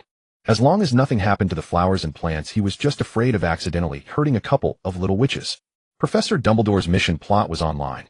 Unexpectedly, Nicholas Malfoy, the sage elf Maude Maris, and the guardian of Hogwarts on this cold night. Maude snapped his fingers. In the snowy sky, a series of blue frost arrows of varying lengths coalesced in the air. The arrowheads swayed, all locking onto the figure of Quirrell in the black robe high above. The frost arrows shot out in an instant. Under the night sky, the delicate frost arrows mingled with the snowflakes, their ethereal blue light weaving through the void, appearing as the only source of light in the darkness, looking quite dreamlike from a distance. Professor Snape looked up at this scene, his eyes shifting to see a blurry figure wearing a black top hat atop the distant tower. Seemingly realizing something. This is... And under the black robe, Professor Quirrell sensed an inexplicable threat. He could not afford to ignore it and hurriedly increased his flying height, no longer entangling with the three-headed dog. He focused intently on the dreamlike blue light that darted through the distance. What on earth is this? Professor Quirrell flew swiftly across the night sky, feeling the bone-chilling cold wind, and glanced at Snape below. The three-headed dog Snape, and some hidden wizard lurking in the shadows. His face under the black robe looked somewhat grim. Did Lucius get that thing? If not, if he withdrew now, today's efforts would be in vain. But soon Professor Quirrell's expression darkened even, because he noticed that no matter how he changed direction, those blue lights followed closely behind him. This thing seemed to have eyes. It was utterly outrageous. Which wizarding spell has this function? As Quirrell turned, he caught a glimpse of the true form beneath the blue light. An arrow. Like a piece of art, the ice arrow shimmered with blue light. Such a small thing gave him a bad premonition. It seemed, if he touched this thing, he would likely fall off his broom. Maude watched Professor Quirrell, who was running around like that three-headed dog below, chased by the frost arrows, and laughed out loud. Although Professor Quirrell's flying speed couldn't match the frost arrows, he turned quickly, and for a moment the frost arrows seemed unable to catch up. But that's fine. Maude took out the longbow obtained from the Centaur clan and gripped its sturdy arms tightly, just right to test the speed enhancement brought by the elven bloodline magic arrow for the frost arrows. The bow was drawn, and the bowstring formed a crescent shape. The slender frost arrow appeared on the bowstring. Originally, the Tumterlong frost arrow was too eye-catching, and he didn't want to attract all the professors at once. This length, width, and brightness were just right. Maude felt the blood boiling. Where his palm met the bow and arrow, a surge of energy flowed out from within his body, enveloping the entire bow and arrow. The bow is drawn like a full moon. It was so fitting. Bang! The bowstring twanged, and the slender frost arrow transformed into a flash of blue light and shot away. The blue light pierced the night, seeming to become a long rainbow. In the blink of an eye, a piercing shriek rang in Quirrell's ears. Whoosh whoosh. He turned back to look. A solitary arrow like a lone swan came streaking toward him, its sharpness evident. This speed had reached his limit. He couldn't dodge. Quirrell's eyes narrowed sharply. At this moment he wished he could turn into a golden snitch and fly away on this broom. In an instant the arrow was upon him. The blue light surged like waves. Professor Quirrell executed the most skillful aerial drift of his life. However, his feet and the tail of the broom were still swept by the blue light. The ice rapidly crystallized. In the chill of the winter night, Quirrell felt an intense cold. As the blue light dissipated, his feet from his calves to his soles and the handle of the broom were frozen into ice sculptures. Professor Quirrell urgently descended, shooting towards the nearby forbidden forest. In Maude's view, with this descent, given the momentum well, he would probably fall in a rather embarrassing manner. Maude turned his head and happened to meet Professor Snape's gaze. Professor Snape nodded. Maude narrowed his eyes. Professor Snape might have guessed who he was. Soon Professor Snape turned around and headed towards the rampaging three-headed dog. Crisis averted. Quirrell, who was stealing the crystal, was turned into a wet dog by our ADC ice shooter. Victory. Has Lucius completed the challenge? Maude stroked his chin. It seemed there wasn't much commotion in the direction of the library. Given Lucius' strength and Voldemort's keen eye, the challenge should be over fairly quickly. What would Lucius' reaction be upon seeing the congratulatory message for successful challenge? What about that snake? Is it overjoyed? P.S. Please urge for updates. Please give 5-star reviews. Heh, Dumbledore and those other old diehards set up these little games. What a waste of time. Lucius Malfoy brushed dust from his black robes, sending a faint cloud into the air. His gaze still bore the haughty arrogance of old. Lucius, fetch the object at once. A sibilant, icy voice slithered from within his robes, laced with the faint, chilling whisper of serpents. Now is hardly the time for idle talk. Lucius nodded sharply and strode forward to the final barrier, the chamber where the mirror of Ariste stood. Did those pitiful Hogwarts professors truly believe a few childish trials could bar the Dark Lord and his Death Eaters? How naively charming. Lucius pushed open the door. Creak. The grating sound pierced the silence of the night like a shard of glass. At last, I shall behold the legendary Philosopher's Stone. He surveyed the room with a measured glance. It was unmistakably an abandoned classroom. Desks and chairs lined the walls, thickly veiled in dust, a testament to long neglect. And the Philosopher's Stone lay hidden here. A faint, knowing smile played upon Lucius's lips as he stood at the center of the chamber, sweeping his gaze across the emptiness. Until that smile froze rigid upon his face. Where is it? This did not match their intelligence. At the end of all those enchanted barriers, the stone should have awaited. Yet the room stood utterly bare, only scattered furniture and a wastepaper basket. Several elaborate magical wards, just to guard an empty classrooms. Had Dumbledore lost his mind? SSSSS. A slender brown and black serpent slithered from the sleeve of Lucius's robe. It glided silently across the hollow floor, and soon came to rest before the wall where the mirror of Ariste had. The rasping voice echoed again. I detect several scents. One is strong, herbal, fresh, its bearer departed only recently. Voldemort, coiled within the serpent's form, spoke. The creature resumed its slow, searching glide, until it reached the spot where Maude had activated the spatial portal. The scent vanishes here, abruptly. Strange. The serpent's head tilted, as if pondering. Perhaps they relocated it hastily. Or perhaps this place was never meant to hold the stone at all. A trap, most likely. In any case, our plan has unraveled. There is no trace of the Philosopher's Stone left here. Beneath the calm tone, the chill deepened, glacial, venomous. Dumbledore. Lucius frowned, struggling to contain his fury. He raised his eyes, and saw something inscribed upon the wall. Lifting his wand, he ignited its tip, casting a steady, luminous beam. Congratulations. You are this year's first successful contestant in the trial game. Trial game. Had Dumbledore known they would come, and treated them as mere jesters? The storm of fury blazed unmasked now in Lucius's pale blue eyes. Had they been led through a series of contrived challenges, only to be met at the climax with a few crooked, mocking words scribbled by some whimsical professor? Heh, heh, heh. Lucius laughed, a cold, hollow sound. Those rotting souls of Hogwarts had long outlived their purpose. No, better yet, let the entire castle crumble into ash. With a furious sweep of his robes, Lucius turned and strode away, serpent coiling beside him. Maude remained on the 4th floor of Hogwarts Castle. Invisible, he gazed down toward the 3rd floor. Sure enough, moments later, he watched Lucius emerge from the three-headed dog's chamber, striding with stiff, furious grace. Even the serpent accompanied him with soft, sibilant hisses. Not bad at all. Maude blinked slowly. Professor Dumbledore still failed to grasp the true allure of a well-crafted game. The essence of such trials lies in a singular, intoxicating sensation, glory. Look how swiftly Lucius's sense of triumph had surged. Lucius vanished from Maude's line of sight. Maude waited, still patient, until he was certain they would not return. Snap! At the sharp crack of his fingers, a spatial portal shimmered into being. Maude stepped back into the abandoned classroom. He surveyed the chamber. Lucius had not in his rage laid waste to it. Perhaps restraint had prevailed, knowing destruction would only deepen their predicament. Maude erased the scrawled message from the wall with a subtle wave of magic. Then with quiet effort he summoned the portal once more, retrieving the mirror of Ariste. The tall golden-framed mirror settled once more against its original wall. All was as before, not a single detail altered. He clapped his hands, softly satisfied. The commotion at the castle gates must have ended by now. Mere trolls. How could they possibly challenge Hogwarts? And yet, Hogwarts held guardians beyond its faculty alone. Maude departed. Soon after, several professors hurried into the chamber. They found signs of magical violence along the earlier trials. Most notably the towering wizard chess pieces, many cracked or shattered. But what of the mirror of Ariste? Had the Philosopher's Stone been taken? As they opened the door to the abandoned classroom, the professors beheld the mirror, intact, undisturbed. They paused stunned. Moments later, Professor Dumbledore arrived, breathless, eyes a piercing sapphire blue. As he studied the mirror intently, he confirmed the stone rested safely within its reflection. Rest easy. The artifact remains untouched, he murmured, his gaze drifting thoughtfully over the undisturbed dust upon the floor. The professors exchanged silent, bewildered glances. The Gryffindor dormitory. Maude. Harry noticed him the instant he entered. He rushed over, scanning Maude from head to toe. Thank heavens, you're unharmed. Maude waved a dismissive hand. What harm could there possibly be? Harry flustered easily, but Ron remained unshaken even amid catastrophe, snoring as ever without pause. What happened outside? All quite amicable.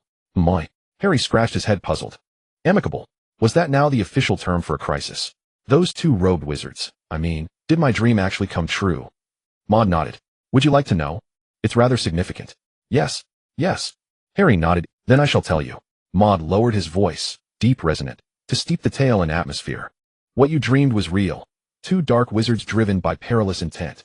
While we all slept, they slipped into Hogwarts. Maude paused meaningfully, to play a trial game, stealthily and in earnest.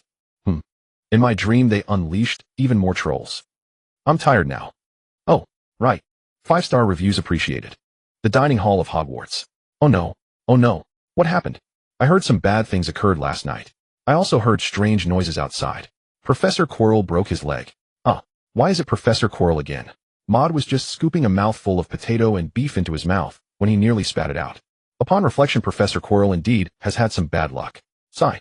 Last time he was struck by lightning, and now he broke his leg. He must not have checked the calendar before going out. What a stroke of misfortune. Maude, what exactly happened last night? Ron said while munching on a meat pie. Early in the morning, he heard George and Fred discussing this.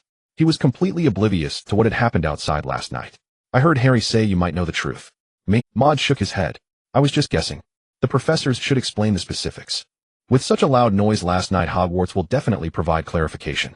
As for how they would explain it, Maude wasn't sure. If it conflicted with the professor's story, it would be better not to say anything. Maude continued eating the roasted sausage, taking a bite as the juices flowed. It was simply delicious. The food at Hogwarts is truly amazing. While eating, Maude began to ponder the upcoming twists in the plot. Clearly, last night's events would certainly influence what was about to happen next. Next, would Hogwarts change the location of the Mirror of Erased? Or would Professor Dumbledore destroy the Philosopher's Stone in advance? Maude was uncertain. Professor Dumbledore kept a multitude of calculations in his heart. His little schemes were quite impressive. Perhaps the matter of the Philosopher's Stone was just a fishing incident for him, but this was merely speculation. If this was indeed a fishing attempt by Professor Dumbledore, then the subsequent events might not necessarily return to their original course. Maude recalled that he seemed to have made some mistakes last night. Voldemort became a snake. Would he possess the keen sense of smell typical of snakes? The tongue of a snake can collect chemical substances from the air. It would be best if not, for if he did, his scent might be exposed. Next, he might have to try to mask his own scent or pray that Voldemort had not transformed into any animal. I need to think of a method. Soon Professor McGonagall walked in solemnly. She still wore a deep green robe and rectangular glasses. Students of Hogwarts, please be quiet. The few little wizards below stopped their discussions and looked up at Professor McGonagall. She continued, what I want to say is about last night's events. I believe many of you heard the unusual sounds last night, which indeed were caused by a confrontation at Hogwarts. But there's no need to worry. All the trolls that wandered in last night have been cleared. In the coming days, the professors will patrol every corner of the school to eliminate all dangers. Maude squinted his eyes as he listened to Professor McGonagall. The source of last night's events pointed directly to the Philosopher's Stone. The root cause had been found, but had the professors figured out who was behind it? Professor Quirrell would still be monitored by Professor Snape. As long as no one interfered, Professor Snape could complete this task without issue. But as for the other one, Lucius, had Hogwarts included him as a suspect? And could he be monitored? This time, Hogwarts professors will cooperate with the Ministry of Magic. When Professor McGonagall said this, Maude understood. Hogwarts had likely listed Lucius as a suspect. Under the pretext of collaborating to maintain Hogwarts' safety, they would understand Lucius' upcoming actions. So what would Professor Dumbledore do next? And how would Voldemort and his followers break the deadlock? In Professor Snape's office, Professor Snape was brewing the potion of bewitchment now. Too, his expression focused as if he were sculpting a piece of art. Maude stood beside him, observing and learning the details of his potion making. Unknowingly, Snape's skill in brewing this potion was far more adept than his own, truly deserving of being the youngest master of potions. Maris, Professor Snape said in a cold tone while stirring the solution in the cauldron. Is there something you need? Professor Snape, You know the significance of this potion formula for a potion master, right? Maude nodded. He knew Professor Snape was referring to the potion's miraculous effect of enhancing familiarity with herb. This potion must not be leaked, or your days ahead will not be pleasant. Of course, Professor. Maude nodded. He understood this principle. The more miraculous and precious something is, the more likely it is to attract a pack of vicious dogs. Just like the Philosopher's Stone which attracted that drifting figure in the sky. Oh, and the 2 players who broke in. Professor Snape pondered for a moment. Open the cabinet on my desk. Take out all the potions inside. Potions? Maude walked over and opened the cabinet. It was filled with bottles of potions. Goodness. Aren't these all potion of bewitchment? No. 1 and no. 2. Truly impressive, you Snape. I don't have a testing area here. Perhaps you could help me try. Cough, cough. Maude interrupted Professor Snape's words. He blinked. Don't worry, Professor, I'll handle this. Dead friends don't die, they just don't want to die. Harry, you have worked hard. Oh no, you are the one who is fortunate. Professor Snape glanced at him and said nothing more. He probably understood his plan. Maude also observed Professor Snape's reaction. He guessed that Professor Snape was likely appearing cold on the outside, but was fervent on the inside. After all, Harry was so cute, just like Lily. Shouldn't he be hugged and held high? Help me get some moondew grass. Moondew grass. Maude looked at Professor Snape in confusion. This is not a material needed for the potion of bewitchment. Could it be that Professor Snape's innovative spirit had kicked in? Maude still handed the moondew grass to Snape. Professor Snape, have you modified this potion? No. Then what are you? It's a first-time attempt. Maude instinctively ducked back and covered his head. Just trying something without any safety measures. Is the Master of Potions really that bold? Sure enough, just after he finished speaking, a huge light flashed from the cauldron. Professor Snape immediately threw it away. Bang! The door of Snape's office was blown apart. The power of this was far more tremendous than that of an ordinary potion. Please urge for more updates. Please give a 5-star review. I realize that not writing a detailed outline is really not feasible. Once the logic is off, it takes a long time to revise the text. I need to learn how to write outlines. The heavy oak door shattered into splinters, exploding outward in all directions. Shards whistled past Professor Snape's ears. He watched the cauldron's violent detonation with unruffled composure. His expression remained icy and impassive, reminiscent of a man calmly puffing a cigar amid gunfire and thunderous blasts. Oh, I see. Professor Snape, you are this. Maude raised his middle finger, then paused, corrected himself, and instead gave a resolute thumbs up. Professor Snape said nothing. He raised his black wand. Reparo. A soft luminescence bloomed at it. In an instant, time seemed to reverse. Scattered wooden fragments of the door were drawn inward by an invisible force, reassembling midair with seamless precision. Shards of the cauldron likewise coalesced in a flash. Moments later, a pristine new door stood firmly in its frame, and the cauldron rested intact upon the floor. Everything was restored to perfect order, a spectacle of raw, breathtaking magical artistry. Professor Snape turned back to his potion-making apparatus and resumed his work. Under Maude's astonished gaze, Professor Snape reached for another herb. Again. Professor Snape. Naturally, trial and error is inevitable when refining potions. Even as he spoke, he dropped the herb into the cauldron. A blinding flash erupted once more. With practiced ease, Professor Snape flung the cauldron aside and continued, I aim to identify an herb capable of harmonizing the volatile base solution of the Siren 2 elixir. This would significantly improve brewing success rates, though it may prove impossible. After all, the master who first conceived this formula must surpass me tenfold, even 100-fold, in mastery of potions. Boom. The door exploded anew, this time billowing thick, roiling black smoke. Maude deeply admired this relentless spirit of experimentation. True potion refinement demands precisely such iterative rigor, grounded in profound theoretical knowledge and unwavering empirical discipline. Still, might one consider the spectator's perspective? Maude rubbed his ears, pressed gently, and felt his skull hum with resonance. For an elf whose hearing far exceeded human limits, such concussive blasts were profoundly unkind. Professor Snape cast the repair charm once more. He sensed his own magical vitality subtly intensifying, enhancing both his mana's responsiveness and his potion-crafting proficiency. A dual triumph. He lifted the cauldron, ignited the flame, and resumed brewing the Siren 2 elixir, this time planning to introduce a mild-tempered herb before the base solutions fused. Professor, why not simply brew a dedicated harmonizing base solution? I shall attempt that shortly. Boom. Thick smoke again filled the chamber. Professor Snape poured the residual solution from the cauldron into a glass vial, then brought it to his nose and inhaled deeply. He selected a reagent, conducted a swift analysis, and recorded the results with meticulous precision. Introducing serpentrude into this iteration genuinely reduced inter-solution volatility, but it also drastically diluted the elixir's potency. He narrated his findings aloud for Maude's benefit as he wrote. Maude's enchanted tome automatically inscribed these experimental observations. Knowledge preserved, distilled, and immortalized. Thereafter, Professor Snape's office became a site of recurrent detonations. Blinding flashes occasionally pierced the walls, spilling light into the corridor beyond. For student safety, Professor Snape instructed Maude to post a warning, discouraging approach to his office. Maude blinked thoughtfully. He pinned high-risk zone ahead. Please deter composite magic. As he reviewed the arcane principles of Elven Blood Arrow, he contemplated the theoretical viability of synergistic spellcraft. His ambition extended far beyond merely accelerating frost arrows. He sought to fuse the essence of lightning magic directly into their crystalline structure. Previously, Maude had confirmed that Elven Blood Arrow could indeed mediate the inherent antagonism between lightning magic and Frost Witch's arts. The effect remained subtle, but this path was undeniably viable. Yet this path inevitably coursed with explosions. Still, having endured Professor Snape's pyrotechnic tutelage, how could Maude Merlis, the sage elf Nicholas Jousey, ever falter? He envisioned this nascent composite spell and christened it Ride and Flash Obsidian Gale Frost Arrow. Its abbreviated title, Frost Lightning Arrow. Upon release, the Frost Arrow would coil with spiraling lightning sigils, hurtling forth with dual effects, paralyzing cold and searing electrocution. Its precise magical manifestations remained unknown.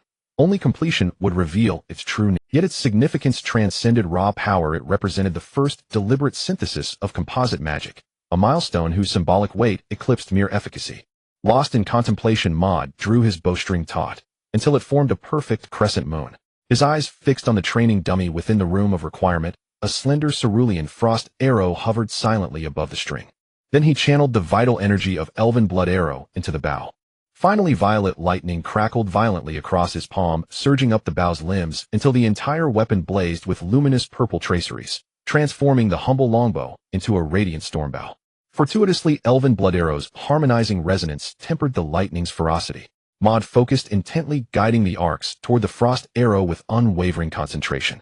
The lightning crept forward, covering 1 millimeter, 2.5. Azure and violet light converged, weaving an ethereal, indescribably beautiful halo.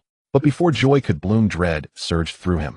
The frost arrow pulsed with sudden savage instability. Lightning roiled violently, and cobalt light detonated in blinding bursts. Catastrophe loomed. With instinctive speed, Maude loosed the arrow, simultaneously yanking his magical reserves backward and leaping clear. A sharp snap of his fingers summoned Protego, a shimmering shield materializing just in time. As expected, the violet-blue arrow detonated instantly where it had hovered. Boom, boom, boom. A searing white radiance engulfed the chamber, reducing all to blinding, featureless void. Countless arcs of electricity danced wildly across the room of requirement, crackling incessantly. Chaos reigned, yet the room itself held firm. Phew. Maude sat heavily on the floor and brushed dust from his palms. His quick thinking, retracting both frost and lightning energies at the final moment, had narrowly averted catastrophic damage. Ouch! What on earth happened? Maude, you're sitting on me. Ron's voice emerged muffled from beneath him. Oh, sorry. Maude scrambled upright. Harry stared dazed at the violet arcs dancing behind a shimmering, transparent barrier. He'd nearly been blinded by the flash. What was that spell, Maude? No sooner had Harry spoken than his voice emerged, soft, sweet, and unmistakably childlike. Maude shook his head. Madam Potter, did the soul's gender designation perhaps misalign during its passage through the veil? Such a voice, so rare, so exquisite, must never go to waste. Oh, isn't this just a small spell?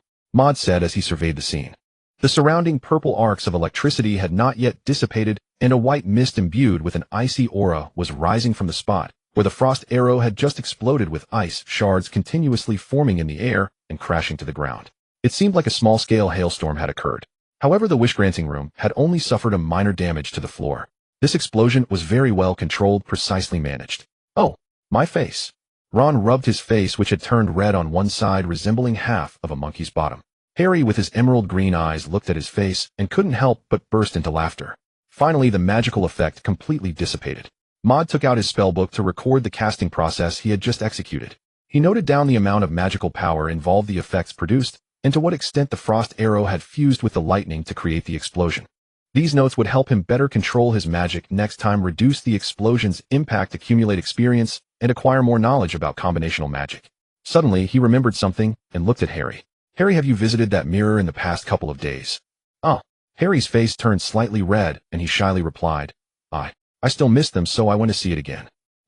Maude squinted his eyes. He wasn't surprised that Harry had gone back to look at the magic mirror. After all, at 11 years old, a little boy Cough cough, a little boy wouldn't have much self-control. What he was concerned about was whether the erased mirror was still in its original place after Christmas. Had the plot returned to its original track? Oh, I also ran into Professor Dumbledore. Sure enough, Professor Dumbledore had set everything back on track. That old fisherman. Oh, I want to see it too. Ron chimed in. I saw myself become the head of Gryffindor. His tone was very excited. Although he hadn't achieved it yet, at least he had. I am destined to become the head of Gryffindor. What a pity, such a magical mirror. Professor Dumbledore said he only saw a pair of woolen socks. Ron said regretfully. How is that possible? Maude shook his head. This mirror should reflect your inner desires. How could such a great white wizard like Professor Dumbledore possibly value a pair of woolen socks? Harry and Ron looked at him curiously. Maude, do you know what Professor Dumbledore really saw? Maude nodded. Of course. So what exactly was it? What Professor Dumbledore saw was actually. Maude paused. 4 pairs of woolen socks. TCA. The two learned Miss Granger's eye-rolling technique, especially Harry, who had mastered it quite well. Maude chuckled. Woolen socks symbolize family affection. And what Professor Dumbledore truly cared about was actually 4 relatives, his parents who had died when he was young. His sister Ariana, and that brother who refused to acknowledge his identity, Aberforth Dumbledore. The Christmas holiday was over. The Christmas tree in the Great Hall was dragged away by the tall half-giant Hagrid. It was probably going to be replanted near his hut for next Christmas. At night in the Great Hall, Maude was flipping through books. Yes, flipping through books, as his actions could not be described as reading or studying. Harry was searching for some information while Hermione was perusing a thick book to alleviate her boredom. Ron, on the other hand, was desperately racing against time to finish his homework. There was no way around it. He hadn't touched his homework at all during the Christmas break. He could only work on it on the last night with a pen, a lamp, and alone. Of course, Ron was not one to believe in miracles. After writing for 10 minutes, he started talking to Hermione about the incident that happened during Christmas. Hermione, you missed something big. He cleared his throat, building suspense, which made Hermione roll her eyes. What big thing? Spill it. TCH, your reaction is really underwhelming. Ron began recounting the sounds others had heard while he was sleeping during Christmas, along with the story formed from Professor McGonagall's later remarks. That night there was a huge noise outside. There was a monster roaring. A giant broke into Hogwarts Castle, and the professors quickly understood the situation and went to. Just like that, the professors eliminated all the invading giants. Hermione seemed to be contemplating something. Then she said, I think the cause of this incident is very likely related to what the 3-headed dog is guarding. Maude, who was flipping through his book, looked up at Hermione, clicking his tongue in amazement. Miss Granger's intelligence is truly impressive. At such a young age, she hits the nail on the head. No wonder she is the know-it-all. Talking about this incident reminded Maude of the challenges surrounding the Philosopher's Stone. Guard. Maude stroked his chin. He recalled the incident with that serious black. Revenge would come sooner or later, it was just a matter of time. When the Black family, or the Ministry of Magic, found the clues. Maude felt he might need something like giant wizard chess, or perhaps alchemical products capable of storing magical energy. The purpose would naturally be to protect his family. So, I need to learn some knowledge about alchemy. That sounds good. Maude did not believe that learning alchemical knowledge would make his magical system more chaotic and cumbersome. Alchemy can be seen as a deeper understanding and application of magic, a form of practical study and learning. If used well, alchemy could also expand the application fields of magic, enhance its power, and so on. Moreover, inventing a new alchemical product would also be particularly interesting to think about. In any case, this is also a great knowledge. Oh, I finally found it. Harry exclaimed excitedly. Nicholas Flamel, I found his introduction. He handed a card filled with writing to Ron. Ron curiously accepted it and read the text aloud. Dumbledore's greatest achievement was defeating the dark wizard Grindelwald in 1945. He discovered 12 uses of dragon's blood, as well as his partner. Nicholas Flamel's contributions in alchemy. He read the last sentence very loudly. After flipping through so many books, he had almost developed feelings for the name Nicholas Flamel. Oh, I said I was familiar with this name. Hermione thought of something, and her eyes lit up. I saw this name on the train. She got up and started packing her books on the table. Follow me. Harry and Ron quickly followed suit, abandoning their homework. Maude blinked and followed behind as well. He intended to search for books related to alchemy, or something similar, to acquire more knowledge and see if he could research some magical alchemical products himself. Of course, this would take considerable time. P.S. Dear readers, please urge for updates. Please give 5 inside the library. Harry and Ron sat in chairs, each holding a book. They were passing the time waiting for Hermione to find the book that contained information about Nicholas Flamel that she had seen on the train. Maude was also searching for books related to alchemy, his fingers brushing against the spines of the books on the shelf as he carefully examined the titles, occasionally pulling out 1 or 2 to glance at the table of contents. In Maude's imagination, alchemy, being a major category of magic, should have at least enough books to fill a lot. However, upon inspection, it appeared to be only about half a bookshelf worth. Many of the books simply introduced the history of alchemy, with those related to methods of learning alchemy occupying just a small portion. He gathered several content-rich alchemy books and took a seat opposite Harry and Ron. Bang!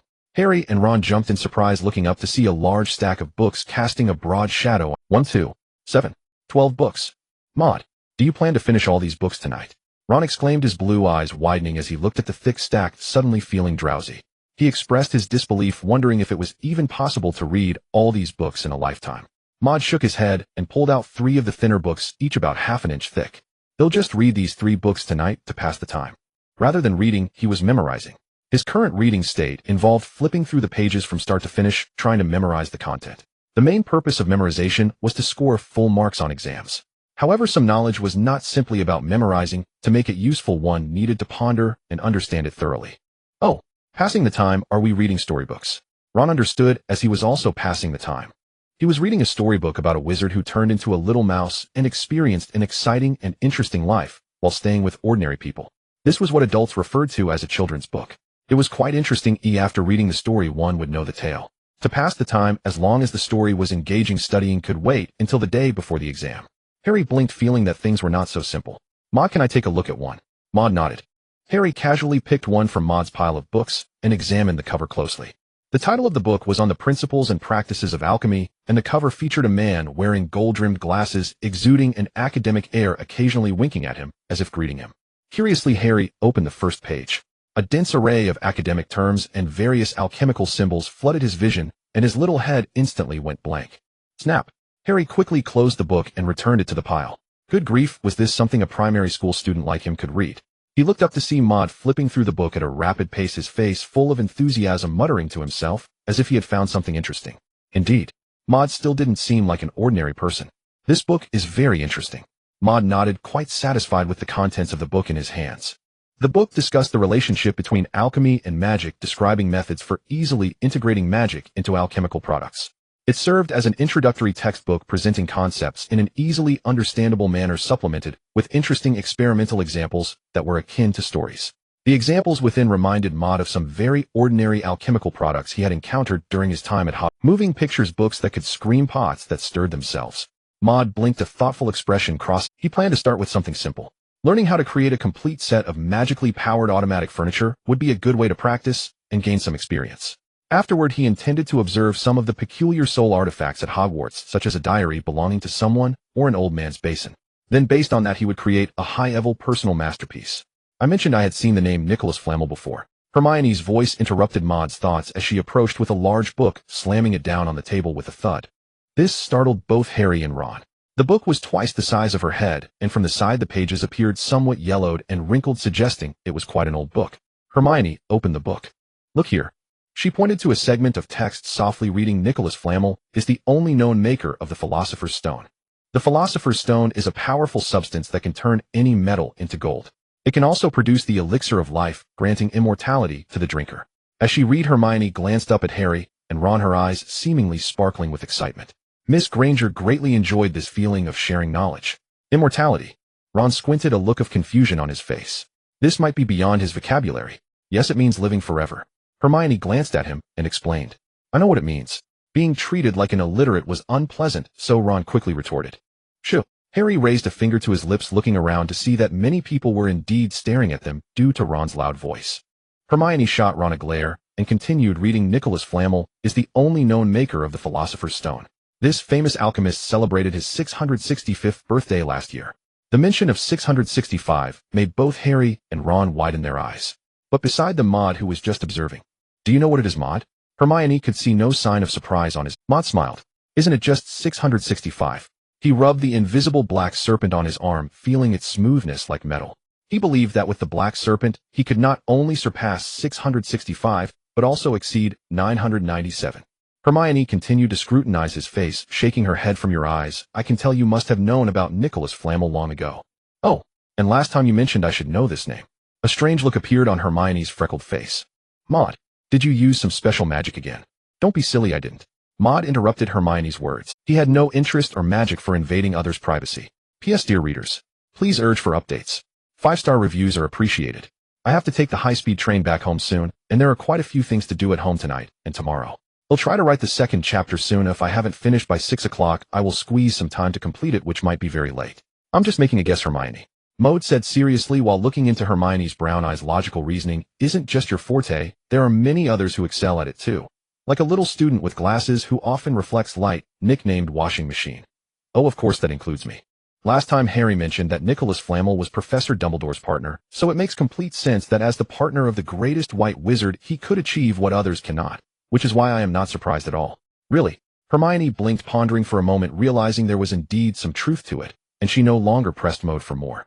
She cleared her throat, organized her thoughts, and began sharing her speculations about Nicholas Flamel and the three-headed dog Fluffy. The three-headed dog Fluffy is the door beneath its feet, which leads to the Philosopher's Stone. Maude couldn't help but nod. Oh, Fluffy is indeed a fitting name. It really suits such an adorable... Harry and Ron exchanged glances, both with subtle expressions. The nights at Hogwarts are indeed perfect for a stroll in the breeze. Especially the Forbidden Forest. The scenery is quite nice. The three little ones stealthily approached Hagrid's hut.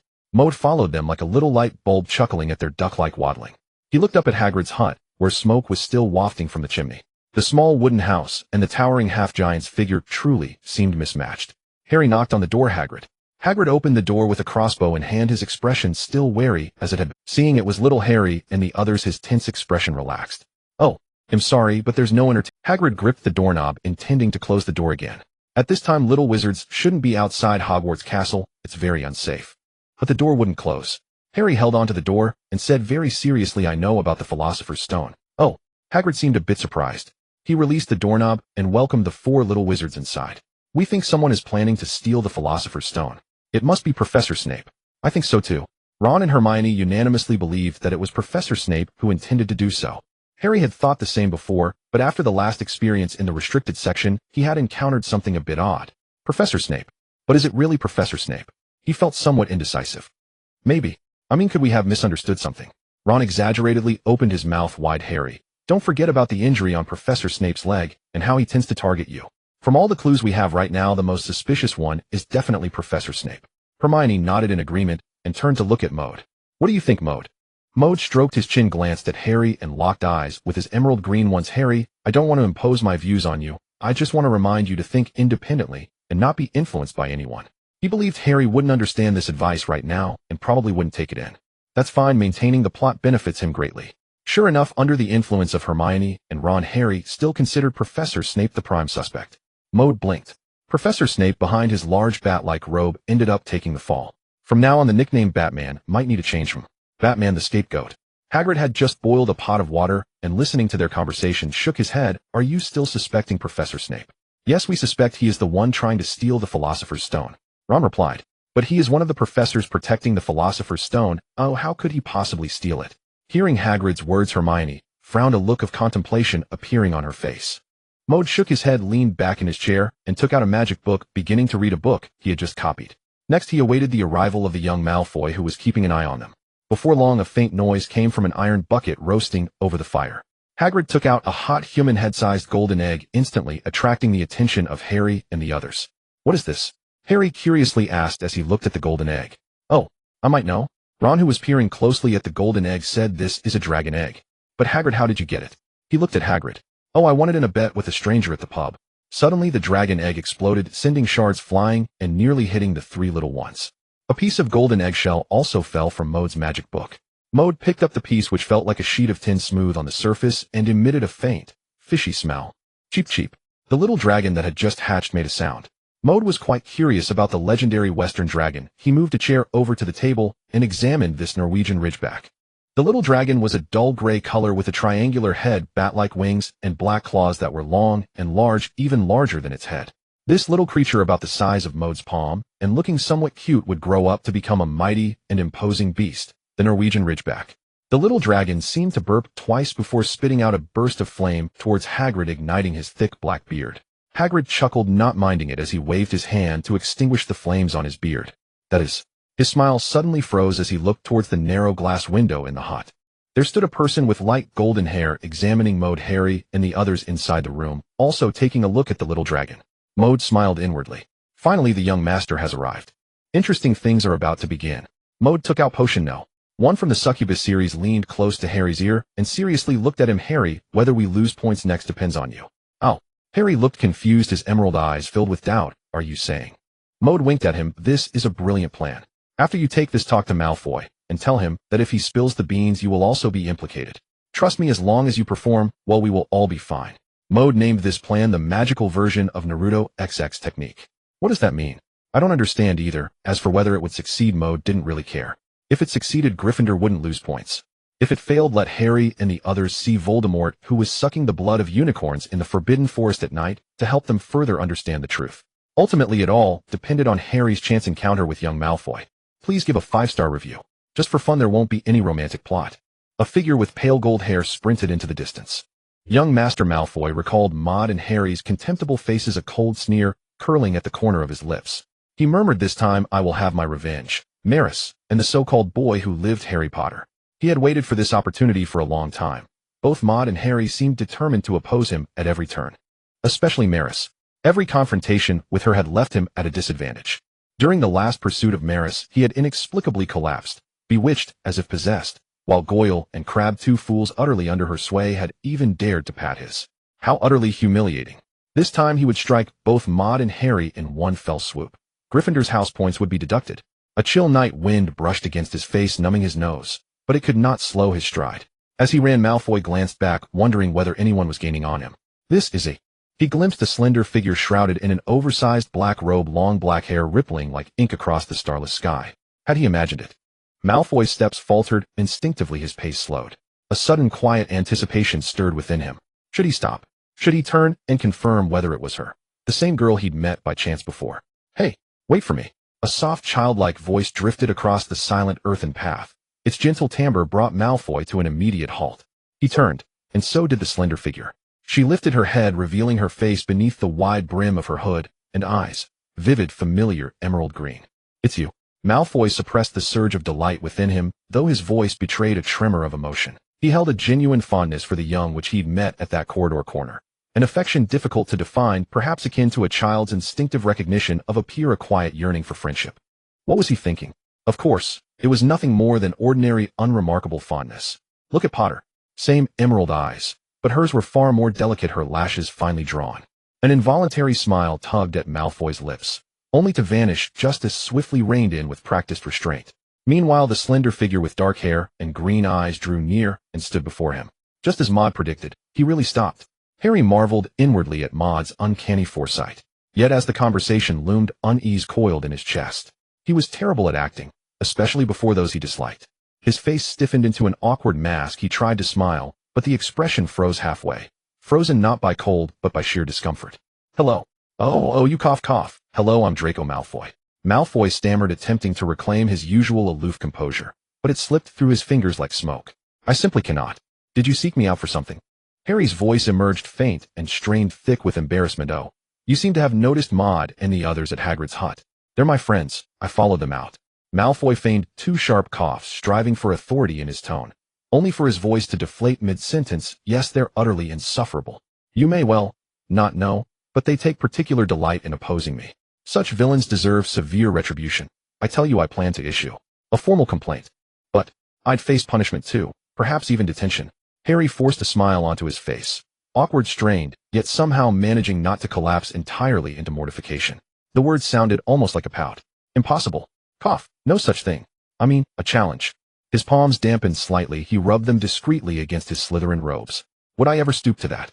Against such despicable opponents I've always believed in. Direct confrontation. Yes, direct confrontation.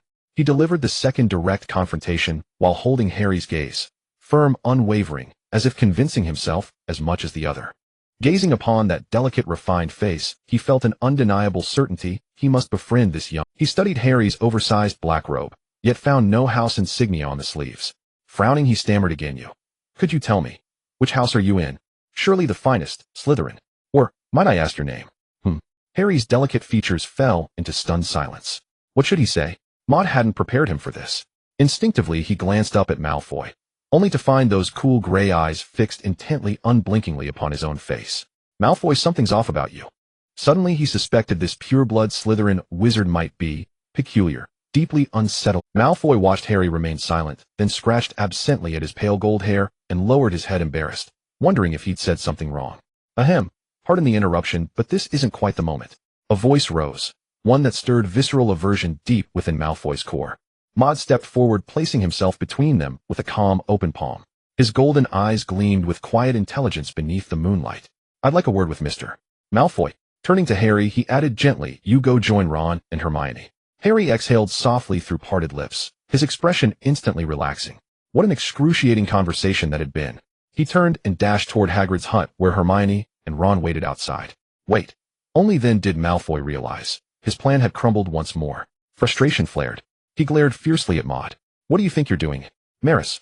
"Don't be angry, Malfoy." Though amusement simmered beneath his surface, Maude had mastered the art of emotional transmutation. His smile remained serene, unwavering. "I know you wish to learn his name, but..." His expression shifted, grave, solemn. "You may not realize he is in grave danger." Malfoy froze, visibly startled. Revealing his name would place him directly in harm's way. "Impossible." Malfoy's brow knotted tightly, though his concern remained stubbornly concealed, unyielding. "Are you lying to me?" Maude met his gaze steadily, and shook his head. His eyes flickered subtly, as if recalling something profound.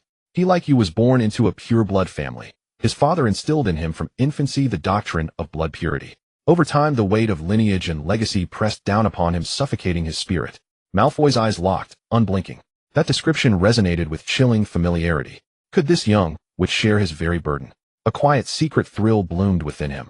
Maude observed his reaction, and nodded, satisfied. Today he would perform a masterful recalibration of Malfoy's worldview. He feels imprisoned, his true emotions confined to a narrow, lightless chamber within his heart. He dares not make friends, surrounded as he is by half-bloods and muggleborns. He is profoundly alone, no one shares his anguish. The atmosphere around him presses so heavily he longs to weep aloud in the dead of night. Yet still he loves his home, loves his family. Until one day his father, obsessed with power and wealth, crossed a formidable dark wizard. To save her only child, his mother placed him still sleeping into, well, you know precisely where, and left behind a letter. It read, "Do not reveal your name. Do not bear the mantle of blood purity any longer. Live as an ordinary young witch. Only then will you be safe. What truly matters is your health, your growth. Blood purity need not be your burden, not even an emotional one. If it has become one, cast it aside completely." Maude's deep voice underscored the poignant atmosphere of the story. Yes, his mother has noticed the emotional pressure he has been under. Malfoy realized that he might also share this pressure, suddenly feeling a surge of sympathy and heartache for the unknown little witch. She must have it very hard. I realize I've stopped being able to use he and she properly. This little, which is truly tragic. Wait a minute. Malfoy abruptly looked up at the handsome face that he wanted to punch as a pure-blood wizard. It seemed a bit unlucky, cough cough, as a proud heir of Slytherin. How could he show any sign of weakness in front of his enemies? Humph. Malfoy raised his slicked-back hair under the moonlight, his tone filled with masculinity and firmness. This time for her sake, I won't hold it against you little wizards. If there's a next time, humph. He mimicked the Slytherin headmaster, swishing his black robe as he turned to leave. Malfoy tripped over a protruding clump of earth, supporting himself with his hands to avoid a close encounter with the ground, and inadvertently performed 2 perfect push-ups. Humph. With one last disdainful snort, young Malfoy left in a stylish manner. Maude watched Malfoy's departing figure, his shoulders shaking slightly, nearly bursting into laughter. That was truly a deadly push-up. In the evening, in the Gryffindor common room, Maude and the 3 little ones sat by the warm, crackling fireplace, warding off the chill of winter. Maude leaned back on the sofa, casually flipping through a book, continuing to study alchemical knowledge. Harry, Ron, and Hermione were contemplating the Philosopher's Stone. It is well known that these 3 are the most curious and just little wizards at Hogwarts. I still can't figure out what Professor Snape wants with the Philosopher's Stone. Harry paced in front of the fireplace, his face filled with confusion as he voiced this thought. Oh, immortality, cough cough. Ron gazed at the flickering flames, suddenly feeling like a sage who had seen the truth. As a wise man, how could he not use some uncommon words? Immortality, yes, isn't that reason enough, Harry? Hermione nodded, adding, additionally, the ability to turn any metal into gold would also attract many people. But, Harry pondered Professor Snape's situation. As a potions master, he certainly doesn't lack galleons. And immortality. I think he seems much younger than Professor Dumbledore. Even Voldemort, before his demise, never seemed to have taken the Philosopher's Stone. Maude, reading, lifted his head to scrutinize Harry, gradually revealing an appreciative gaze. Harry's mind came back to him. Harry sometimes clearly forgot to bring his brain, particularly foolishly, yet at this moment his logical reasoning was sharp. Tonight they were supposed to be in detention when they encountered the noseless man in the forest. Did I get that right this time? Having lost the clue to this event, the plot had evidently hit a snag. Thus, the heir of the prophetic dream, Maude Maris, volunteered to take action. Harry, have you ever thought that when someone takes something it doesn't necessarily mean it's for themselves? Maude spoke slowly, making Harry and the others feel the truth in his words. I had a strange dream. A dream? Is it another prophetic dream? Harry looked at him with surprise. Quick, tell us about your dream, Maude. Ron and Hermione curiously fixed their gazes on Maude. Maude nodded, beginning to recall the events that were supposed to happen in the Forbidden Forest. In a dark forest, there was a beating willow. The Forbidden Forest. One night a black wizard whose face could not be discerned came here, as if he had returned from the underworld wrapped in the aura of death. He crouched down, bending over, gnawing on a creature with a single horn, which was pure and flawless like a spirit from the forest. Maude finished his tale, lowering his head as if in contemplation. I checked the records. This single-horned creature is a magical animal called a unicorn. Its blood can save a dying person, but the blood is cursed and would turn the drinker into a half-dead being. Hermione's eyes sparkled as her mind raced. Maude continued, as for that black wizard, I couldn't find any information, but in the dream someone called him the Noseless Man. Oh, there are also other titles. I only heard the first two. Sounds Voldemort. Putting the two together, I suspect. The three little ones listened intently. The Dark Lord's nose must have been knocked off. The three little ones. You mean? Hermione rolled her eyes at Maude, who always seemed out of touch. The Philosopher's Stone is a gift Professor Snape intends to present to the Dark Lord. Maude nodded. This was not something I said, Professor Snape. You should realize this yourself. Voldemort once had many followers. Hermione said thoughtfully. In this case, the events of Christmas also make sense. Harry adjusted his glasses, which gleamed with a sudden reflection. Idagawa Harry was online. Voldemort's former followers infiltrated Hogwarts, attempting to directly seize the Philosopher's Stone that they had failed to acquire. Maude nodded in satisfaction. Among the three little ones, only Ron was still lagging behind. As the night deepened in the quiet night, the sound of swish, swish, swish echoed incessantly in a certain dormitory of Gryffindor. What is that sound? Maude lay half reclined on the bed, holding a white pillow, feeling the warmth in his chest, as he set down the alchemical book he had already read to its end. He focused his mind, envisioning a snow-covered Kunlun mountain glowing with a dazzling golden light. He planned to use the alchemical knowledge he had learned to trade with Kunlun, hoping to exchange for some advanced knowledge, preferably an upgraded version of alchemy. A cool breeze descended from the peak of Kunlun, penetrating deep into Maude's mind. Countless symbols traversed within, dazzling to behold. Many pieces of knowledge that did not belong to him appeared in Maude's mind. The magical beast trap created by the renowned trap assassin goblin wizard used for hunting magical elemental creatures. It can create a trap made of magic. This is a trap that can touch and capture pure magical power. It was once referred to as a little gadget that can exhaust wizards. In fact, it's also a work of alchemy. Please urge for updates. Please give 5-star reviews. Maude watched the contents of Magical Beast Trap with keen interest, then retrieved an aged magical tome from beside his bed. Its pages yellowed at the edges, and opened it to the first page. Soon the blank page shimmered with countless dim yellow specks like fine needlework. They surged and coalesced into luminous glyphs. The light faded, leaving crisp black script upon the parchment. Maude snapped his fingers. The golden irises of his eyes flickered with cascading streams of data, signaling the activation of magical discernment. Maude gazed upon the newly inscribed knowledge of the Magical Beast Trap across the page. In Magical Beast Trap, compatibility with you, 115. Effect upon casting this spell conjures a mana-siphoning trap, ideal for concealed placement and ambushes. Effective radius within 5 meters. Once triggered, the trap remains invisible for 3 seconds before revealing itself upon ensnaring its prey. It inflicts no physical harm upon wizards, yet drains the magical energy flowing within their bodies, causing a sharp decline in spellcasting potency and reducing overall magical output by 1 tier. This siphoning effect lasts 5 seconds, after which the trap dissipates entirely.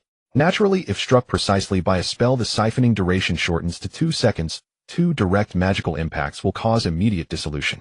Theoretically, with sufficient magical reserves, one could drain a wizard to utter exhaustion, a feat previously demonstrated by the renowned sorceress Gofun. In special trait grants 3-second magical lock-on. Upon capture, the prey bears a magical sigil. For 3 seconds thereafter, you perceive shifts in their movement direction, allowing your next spell to strike with uncanny precision. And additionally, should you choose to craft the alchemical artifact, the disposable Magical Beast Trap Tricore, and carry it while casting Magical Beast Trap, a successful hit will also inflict 3 seconds of searing burn.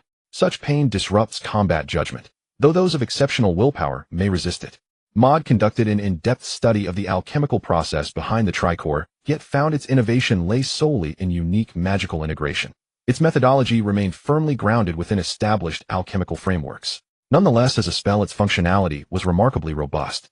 Bathed in the silvery glow of midnight moonlight, Maude yawned and massaged his temples to dispel fatigue, then pulled the azure-patterned cotton blanket over his head. White light pulsed steadily beneath the covers. And no, I've heard Hogwarts final examinations are notoriously difficult. Ron gazed pensively at the weathered cobblestone path beneath his feet. I wonder how I'll fare, and I think Hermione replied, lightly brushing back her wind-tousled chestnut curls with one hand. To her the finals warranted only 4 words: anyone with hands can pass. That's just you, Ron instinctively retorted, then paused mid-sentence, suddenly noticing Maude walking beside them engrossed in a thick magical tome flipping pages with unnerving speed. He froze. Look at that pace, look. Is this even reasonable? And this wasn't merely a prodigy. He was a dozome. No, a scholarly sovereign. Maude glanced up, catching Ron's stunned expression, and shook his head. It was time to bolster Ron's confidence, to remind him that among young wizards the gap was seldom as wide as it seemed. And Ron, why are you staring at me? And I am just an ordinary young wizard. I merely happen to score perfectly on exams now and then, nothing extraordinary. That material, Maude paused, is foundational wizarding knowledge. Scoring full marks is well within reach for anyone competent. And Ron scrunched his face, turning to Harry, and finally relaxed, a smile returning. Only in Harry's presence did he feel anchored in reality. Harry, what do you think? And Harry blinked, momentarily lost, having missed Ron's question entirely. His brow furrowed as he rubbed the lightning-shaped scar above his emerald eyes, the indelible mark of the boy who lived. And my scar's been burning. And Hermione looked up, concern flickering in her gaze. Has this happened before? Yes, but not like this. And you should probably see a healer, Hermione suggested. I believe it's a warning, signaling that danger draws near. Harry replied, his expression still strained. He suddenly lifted his gaze toward a small wooden hut nestled upon the castle's verdant lawn. Hagrid sat on its second step, cradling a russet short flute, playing a melody both fresh and wistful, though somewhat unrefined. Harry blinked slowly, his green eyes glinting with quiet contemplation. From the side, Maude arched a brow. Remarkable indeed in the late afternoon sun, Harry's spectacles gleamed with startling brilliance. The magical world's answer to the tumble dryer has arrived. The truth stands singular. Why didn't I think of this sooner? And Harry strode forward urgently toward Hagrid, calling out as he walked, and Hagrid most desires a dragon. And that man possessed a dragon egg. I mean, how plausible is it for someone to casually carry a dragon egg in their pocket? Something is deeply amiss. And as he spoke, he broke into a sprint, arriving breathless before Hagrid. Hagrid, who gave you the dragon egg? What did he look like? The flute's melody ceased mid-note. Hagrid raised his shaggy, broad-featured face, regarding Harry with mild surprise, but answered patiently, and I don't know. He wore a hood. I never saw his face, but he asked what magical creatures I kept. I told him about Fluffy, the 3-headed dog, and said raising a dragon would be child's play for me.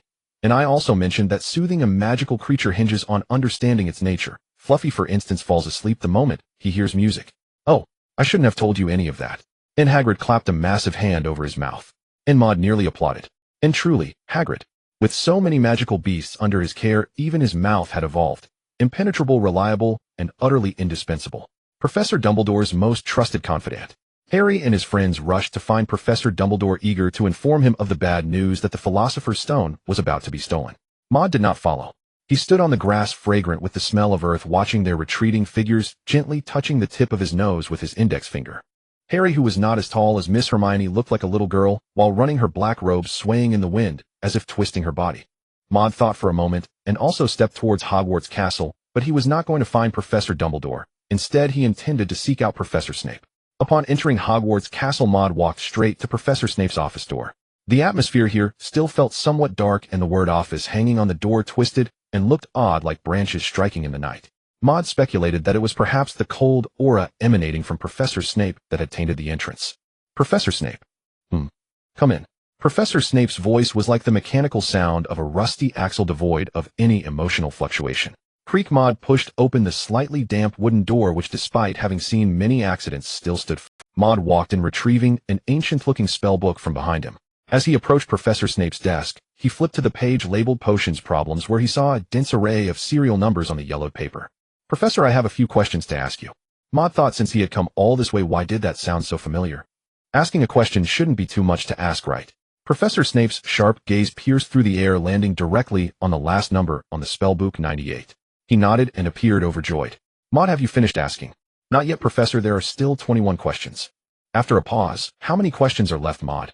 Only 23 questions left, Professor. It will be quick. Snape. After another pause, seeing Maude turn to a blank page, a barely visible smile finally appeared on Professor Snape's cold face. His mouth slightly parted as if exhaling a heavy breath. This Maude, everything is fine, but there are just too many damn questions. The damn, clearly a typo in Pinion. Professor Snape realized it was getting late. He looked at Maude and said, "Do you have anything else to discuss?" "Of course, Professor." Maude nodded, his expression shifting from the joy of acquiring knowledge to somberness. "I heard Harry and the others say they plan to protect something very important for Hogwarts. I think this action will be very dangerous." Maude directly reported them. It had been so many years since he had last reported, he was a bit unaccustomed. Of course, in reality, Maude intended to use this information to pry from Snape what he knew, for instance, how the challenges regarding the Philosopher's Stone had changed. Professor Snape lifted his eyelids, seemingly moved, but the muscles on his face appeared too lazy to move, only a glimmer of light reflected in his black eyes. "I understand. But it doesn't matter, Hogwarts is well prepared. Whether it's mischievous little wizards or ill-intentioned dark wizards, they will all find surprises in that old place." He spoke slowly, occasionally glancing down at Maude, who had golden hair. Indeed, Maude had gleaned some of the information he wanted to know from this sentence. First, the challenges guarding the Philosopher's Stone have been modified. The exact form of the modifications is still unknown. The challenges might still resemble the old ones, but it is certain that they can now effectively guard against ordinary dark wizards. Secondly, these challenges seem to adjust in difficulty, serving not only to protect the Philosopher's Stone, but also to test a certain four-eyed little wizard, honing his will and abilities. Thirdly, Professor Snape revealed that he knew Maude was the archer from that night, and he trusted this little wizard who allowed him to meet Lily. Maude unconsciously squinted his eyes and nodded. Professor Snape slowly shifted his gaze to his black wooden desk, continuing, "In this matter, I have prepared a surprise for a certain ill-intentioned wizard using the new wand you found for me." Maude blinked, his golden eyes shining in the dim light of the room. He recalled that the challenge set by Professor Snape previously should have been a potion reasoning question, and now it seemed to have become even more interesting. Could it be that Professor Snape has prepared an upgraded version of the killing curse for the unknown limping dark wizard? He felt a bit of anticipation. Professor Snape looked at a black book with no title and issued a dismissal. "It is late. You should return to your dormitory, Maude." Maude stood up, stretched, and picked up the spellbook from the desk. "All right, Professor." As he opened the door to leave, Professor Snape's voice came again. "Just in case, I'll need you to keep an eye on Harry." Harry. Snape did not call him Potter. For the first time, he had changed his wording, and there was a gentle tone when mentioning those two words. In that sentence, Maude felt he must have heard correctly. He pronounced Hallie, which transliterated to Harry without a doubt. Maude made an okay gesture which left Professor Snape momentarily stunned. Then he heard Maude say, "I'll help with that." As for whom he was helping, it was of course helping Professor Dumbledore. For the benefits offered weren't those golden galleons enticing. By the way, Maude suddenly recalled something. He poked his head out from the wooden door and said, "Professor, where is Professor Dumbledore?" "He went to London. There are matters at the Ministry of Magic." Of course, the head of the ministry, Lucius, accompanied Professor Dumbledore. "Oh, is that so?" He exited Professor Snape's office. Walking on the dim stone path of Hogwarts, Maude glanced at the few stars in the sky, which seemed particularly. Maude thought tonight's story would surely be exciting. He quickened his pace toward the Gryffindor dormitory. By now, Harry and the others should have been ready to head towards the forbidden area where the three-headed dog was locked up. As for that unknown limping dark wizard, was he already on the way? Or had he experienced the surprise?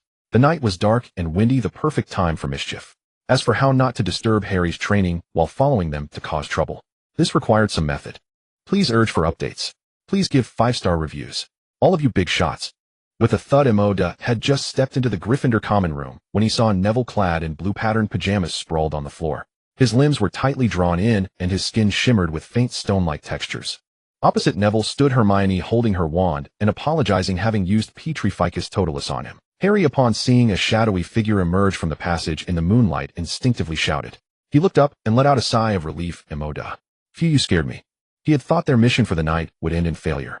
Maude observed the expressions of the trio, blinked his golden eyes, and smiled. "How could I not be part of such an adventurous game? After all, I can be of a little help too." Hermione, like a victorious swordsman, retracted her wand and tucked it into her coat.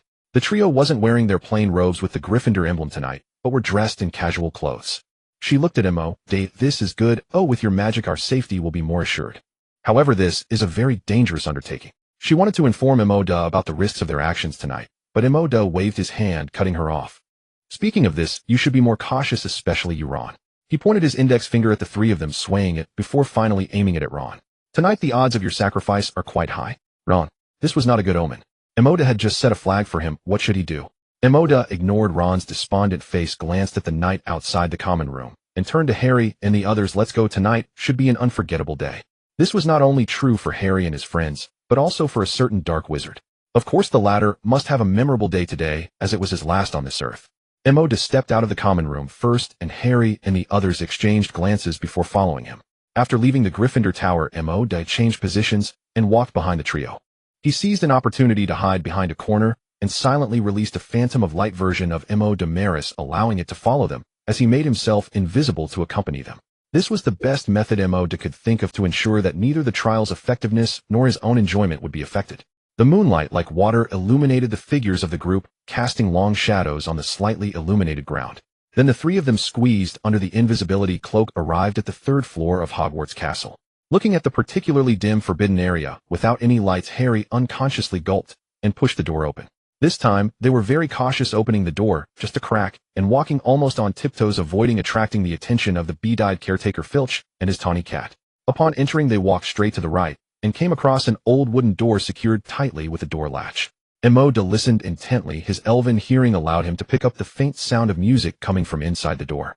The music was gentle and indeed suitable for a lullaby. So Quirrell must have arrived early. Alohomora. Hermione took her wooden wand and lightly tapped the air, a faint glow igniting in the dim room, unlocking the tightly closed door before them. The group slowly slipped through the slightly ajar wooden door. Who? Oh, it's snoring. A stench wafted from the mouth of the massive, three-headed dog, causing their invisibility cloak to fall from their heads. Maude, who stood invisibly to the side, quickly held his breath as he caught a whiff of the foul smell of rotten fish and meat. How long had Fong not brushed his teeth? This is a harp. An old wooden harp leaned against the wall, seemingly played by invisible hands with melodious sounds drifting from the strings. Harry looked at the harp, furrowing his brows. Unfortunately, his eyelashes were not long enough to achieve the look. Someone has cast a spell on this harp, he said while walking to the massive black paws of the three-headed dog, pointing to the passage blocked by a wooden board with a handle. We need to move its paw. Ron and Hermione nodded. Amidst the three-headed dog's foul-smelling snores, the group began to cautiously and forcefully move the furry dog leg.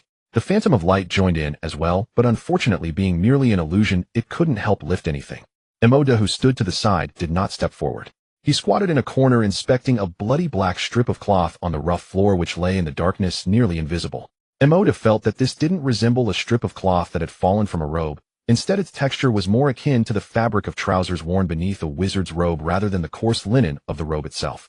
So, did a certain wizard's trousers get torn? Did he change them? Surely there wasn't a hole in the back. Maude suddenly felt that mental image was quite eye-watering. Professor Quirrell, if you haven't changed your trousers, you are lowering the fashion standards of the wizarding world. Sigh. Just end it. This strip of cloth also informed Maude that Fong must have undergone some changes, possibly receiving training, meaning that a strike, oh no, a paw would be lethal. Or perhaps something was in its ears. Maude thought of this and moved to the side to observe the dog's large ears blinking in surprise. Goodness, a wooden earplug for the three-headed dog. You deserve it. The professors at Hogwarts are quite adaptable, aren't they? So the three-headed dog shouldn't be hypnotized by the music now. Maude then looked at the three-headed dog's eyes. As Harry and the others bent down to move its paw, a narrow gap appeared, glimmering with faint light. Then it closed its left eye, opened its right eye, and slightly twitched its nose, seemingly trying to discern the scent of the little wizards before it. I can go down alone, you all wait for me up here, Harry said, frowning seriously at Ron, Hermione, and the expressionless phantom of light. But before Hermione could respond, the three-headed dog licked its lips, unable to hold back drooling. Although the little wizard didn't have much meat, it was told not to eat, but sniffing wasn't forbidden, right? What is this? Ron felt a viscous liquid suddenly dripping onto his neck, and then flowing down, covering his entire body. The liquid carried a foul stench that made him uncomfortable. He twisted his face and wiped the liquid with his hand, bringing it to his nose to sniff. Yuck! A huge shadow loomed over them, causing Harry and Hermione to instinctively look up, only to see the three-headed dog gazing down at them, with one eye open and the other closed, tears streaming from its mouth. Oh! Harry quickly grabbed the iron handle on the ground and pulled open the wooden board, revealing a dark passage beneath. Without considering anything else, Harry shouted to the others, "Jump!" He was the first to leap into the passage, followed by the other two in a flash. Maude, who was invisible, watched this scene with amusement, noticing that the three-headed dog seemed to look over, drool still dripping. It was then that he realized he was merely invisible, but the smell remained. Maude chuckled as he pulled out a bottle of his special odor removal potion from his pocket, spraying it on himself before nonchalantly stepping into the passage. Please urge for updates. Beneath the passage lay a scene of eerie foreboding. Vines coiling like serpents in the darkness sprawled throughout the surroundings, climbing up the walls. In the dim light, the shadows entwined with the vines seemed to sway, slightly resembling venomous snakes lying in wait. Concealed, Maude sat among the vines, the damp scent of grass and wood wafting into his nostrils. He touched the vines beneath him, which felt soft like dough, providing a decent cushion. He gently rubbed his chin, surveying the area. What changes had occurred at this level of the test? Ron touched his chest, feeling his heartbeat, nearly convinced he was about to perish. Relaxing, he stretched his back, a smile appearing on his face. Thank goodness for these plants. However, before he could finish his sentence, he felt the vines beneath him stirring. Startled, he attempted to rise. All the vines suddenly awakened like venomous snakes, writhing madly around the little wizards, instantly binding their bodies. Harry and Ron suddenly realized they were unable to move.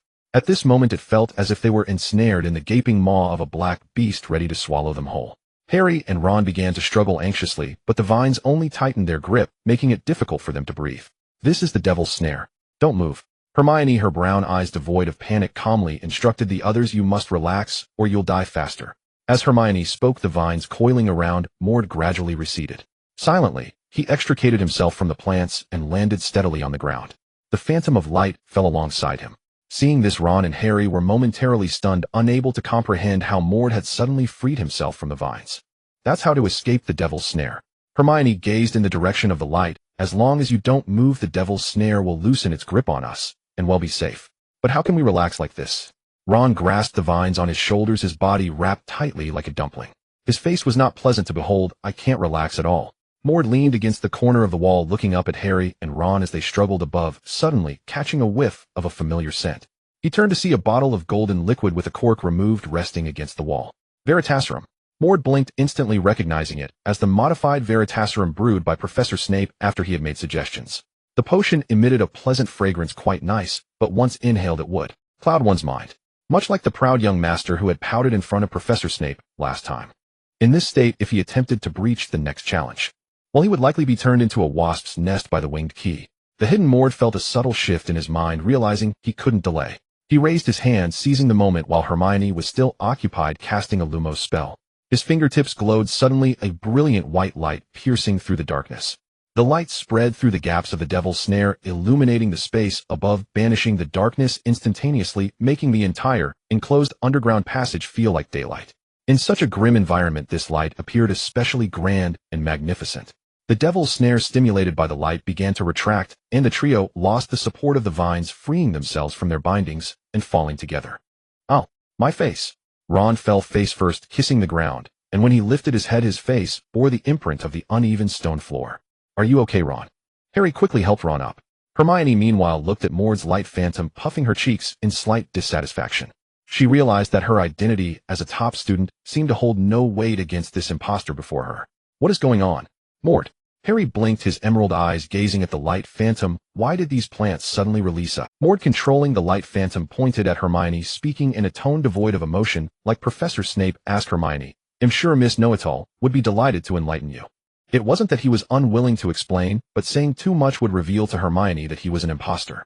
Hermione glanced curiously at the imposter Maude, tucking a few stray strands of hair behind her ear, and explained that's because the devil's snare is afraid of light. This was taught in Professor Sprout's herbology class. So that's how it is. Harry nodded, helping Ron as they made their way towards the next challenge. The third challenge was the flying keys set by Professor Flitwick. Thanks to Harry's exceptional flying skills, they passed through it without incident. The only change in this challenge was the position of the flying broomstick. Instead of being in the center of the dimly lit spacious room, as before, it sprang forth from a mechanism in the wall activated by Harry touching the door that required a special key to open. As Harry's heavy breathing echoed, the group ventured into the darkness.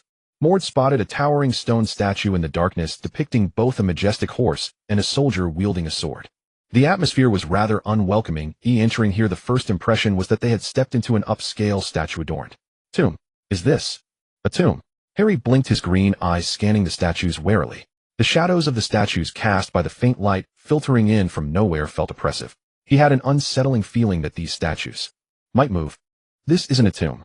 Ron scrutinized the statue before him, then quickly approached the others, confidently declaring this is a wizard's chessboard. The lights suddenly illuminated. The blue and white marble chessboard reflected the light, revealing the forms of all the statues clearly at that moment. There was a glint of excitement in Ron's eyes. He was all too familiar with this. The door is over there. Harry pointed to the door illuminated by the dim candlelight, the entrance to the next challenge guarding the Philosopher's Stone. Unbeknownst to them, Maude had narrowed his eyes, sensing something amiss. Among these wizard chess pieces there seemed to be an unpleasant odor lurking. The light phantom darted back, hiding in a corner out of sight, while Maude's real self emerged seamlessly. Wait! Boom! The statue of the swordsman, originally holding dual swords, twisted and transformed into a towering stone serpent, its enormous eyes gleaming red like lanterns, its massive jaws suddenly opening wide, descending from above to devour them. Oh! As Harry and his friends watched the statue suddenly transformed into a ferocious giant snake, its blood-red eyes seemingly harboring some mystical power reflecting in their eyes and morphing into a pool of blood moon. The three felt their bodies momentarily out of control. Harry's emerald eyes widened in shock. At that moment he seemed to smell the non-existent stench from the serpent's mouth and the long-overdue scent of death from 10 years ago. But what occupied his thoughts more was the fate of his two friends Ron and Hermione, who might lose their lives today due to his reckless actions. Suddenly the sound of rushing water filled the room, and a cool spring surged beneath Harry and his friends' feet, the powerful suction knocking them down as sharp stone teeth barely grazed their heads. The three regained control of their bodies and felt the immense pressure from the giant snake above them. The giant snake coiled its body, sweeping its tail, sending a tremendous wave of air that instantly knocked aside the two massive stone statues nearby, seemingly venting its fury. Run back. Don't stay there. After casting the vortex spell, Maude shouted urgently at the three. In his right hand a pale blue light resembling a full moon floated, and a massive, exquisitely crafted frost arrow was forming. The light flashed and disappeared. The frost arrow struck the giant stone snake with a thunderous roar, but the stone beast was incredibly resilient, only shaking its body and dislodging a few small stones. Then the blue light surged like waves, a cold aura filling the air as ice spread and climbed up the serpent's body, transforming into thick blocks of ice. This bought Harry and his friends some time to escape. Hurry! Harry shouted, snapping Hermione and Ron out of their daze. He grabbed one of them and quickly ran toward Maude. Roar! The chessboard began to shake incessantly as the giant serpent writhed, completely shaking off the ice from its body. Seeing that Harry and his friends had temporarily escaped danger, Maude exhaled heavily as flames began to surge behind him. A blood-red fire lion stepped through the void, flames dancing on its body, occasionally dropping a few drops of molten magma that corroded the chessboard. He squinted his golden eyes, which sparkled under the light, assessing the unusual stone giant snake before him. The wizard chessboard malfunctioned, and the statue transformed into a giant snake. The eerie snake eyes the hard snake body. Such a drastic change in this level must be due to Voldemort's early intervention, and the reason likely stemmed from Quirrell suffering considerable losses in the previous level. The fire lion soared into the air, its hooves circling the flames, entangling with the approaching giant snake. Maude glanced back at Harry's situation, snapped his fingers, and the scene shifted instantly, swapping positions with the light illusion in the darkness behind. The giant snake writhed, trying to shake off the intangible fire lion. It rolled about, shattering the chessboard into pieces while Maude observed it, seemingly seeing black patterns. Was this a new black magic spell? Or was it related to alchemy? Maude projected the blue eyeball directly, and a thunderbird flapped its wings, catching the blue eyeball and hovering above the giant snake. The perspective of the gods unfolded in Maude's eyes. At this moment, the black patterns behind the giant snake were fully imprinted in his sight, twisting like the eerie branches of a willow tree in the night, entwining into a picture of a black snake devouring, with strokes appearing to dance under the light, black smoke slowly rising above it. Just looking at it made Maude feel nauseous. He glanced around the room. This chamber of the level was not large for the giant snake. If it continued to destroy, the room might collapse. The fire lion gradually dissipated in the air, its final trace vanishing under the giant snake's strike, but it left behind many scorch marks on the serpent's body. Groups of pale blue frost arrows gathered around Maude, as if a blue storm had swept through the room. The booming continued as more frost arrows condensed and replenished, striking towards the giant snake. The blue light crashed against the giant snake, like crashing waves, layers of ice, climbing rapidly up the serpent's body, completely binding its tail to the ground. The serpent's head above, under the continuous barrage of blue light, shed large chunks of stone debris, creating numerous varying-sized holes. Finally, the snake eyes lost their red glow, the black patterns faded from the serpent's body, and its head broke off and crashed to the ground. The storm ceased, and the thick dust gradually dissipated. Under the light, a headless snake body ice sculpture reflected a brilliant glow. Phew! Maude confirmed through the blue eyeball of the Thunderbird that this level was now safe. He turned to Harry and his friends, who were pressed against the stone wall, anxiously watching the scene on the chessboard. Maude stepped out from the dark corner, casually retracting the light illusion. Maude! Harry and his friends rushed forward, scrutinizing Maude with concern in their eyes. Are you okay? Harry's voice trembled slightly, filled with guilt. Hermione said nothing, but gave Maude. Ron patted Maude's back, seemingly checking for injuries, sending a chill down Maude's spine. Maude brushed Ron's hand away, seriously locking eyes with Harry. Harry, we can no longer control what happens next. This giant snake forced him to re-evaluate Voldemort's strength. If this giant snake was crafted by Voldemort in a fragment of his soul, regardless of what knowledge he used, it could only indicate that his magical prowess exceeded what Maude had imagined. Compared to the desire-based Voldemort in the previous strange structure, he should be much stronger. The desire-based Voldemort claimed to be considerably weakened, or just how much was he weakened? Maude felt that his understanding of ordinary wizards in the magical world had limited his perspective, leading to strange judgments. How could Voldemort, who could contend against the entire magical world and was known as one of the most dangerous dark wizards in history, possibly be only slightly stronger than an average adult wizard? He speculated that if he encountered Voldemort possessing Quirrell next in a fight, Maude, your magic. Hermione, now calm, gazed at Maude with her brown eyes, recalling the scene of their magical duel, the frost arrows swirling in the air. They once again shattered her understanding of Maude's magical abilities. But before she could finish, a loud crack echoed from the opposite door like a knife cutting through the stone wall. Immediately Maude heard a dreadful shriek. P.S. I pondered over this chapter for a long time. I might try to organize the framework regarding magic next. Please urge me to update. Please give a 5-star review. What does that sound? Harry and the others drew their wands, facing the threat. Maude frowned, his golden eyes fixed on the door. He heard the wind picking up something was rapidly approaching from outside, likely Voldemort. Harry's training could only go so far. What was to come next was not something a young wizard could partake in. Maude had already opened the wooden door leading to the previous level, the key with wings. With a snap of his fingers, a pale gray light suddenly illuminated outside the door, and a space portal opened discreetly on the other side of the door. What is this? Ron asked in surprise as he noticed the changes outside the door. Hurry! Ouched! Maude kicked Ron, who was blocking the way in the backside. Ron let out a scream and disappeared inside the door. He then pulled Harry and Hermione in, ready to follow. Boom! A loud crashing sound came from the other side, and the door suddenly opened a crack. A stream of black smoke slowly seeped through the gap, filling the air with an uncomfortable aura that seemed to affect the portal. Zzz! The gray portal flickered with light like a light bulb that had lost power and vanished in the blink of an eye. The magical structure of the portal was disrupted by this familiar aura. Maude also realized the drawbacks of the portal for the first time. His eyes flickered, knowing that a confrontation was likely unavoidable, but he was unwilling to reveal his true form. A young wizard with great power was like honey to bees. He released Harry and Hermione, reaching into his robe to pull out a bottle of polyjuice potion, its label marked with the word Farl, a name lost to history. He gulped it down, the taste of herbal ash rising from his stomach. Soon his body began to grow, muscles twisting until he transformed into a strange red-haired adult man, his oversized robe now reaching his calves. Another loud bang. The door had been smashed open, and a torrent of black smoke shot out like an arrow, sweeping towards them, followed closely by a wave of fiery red flames.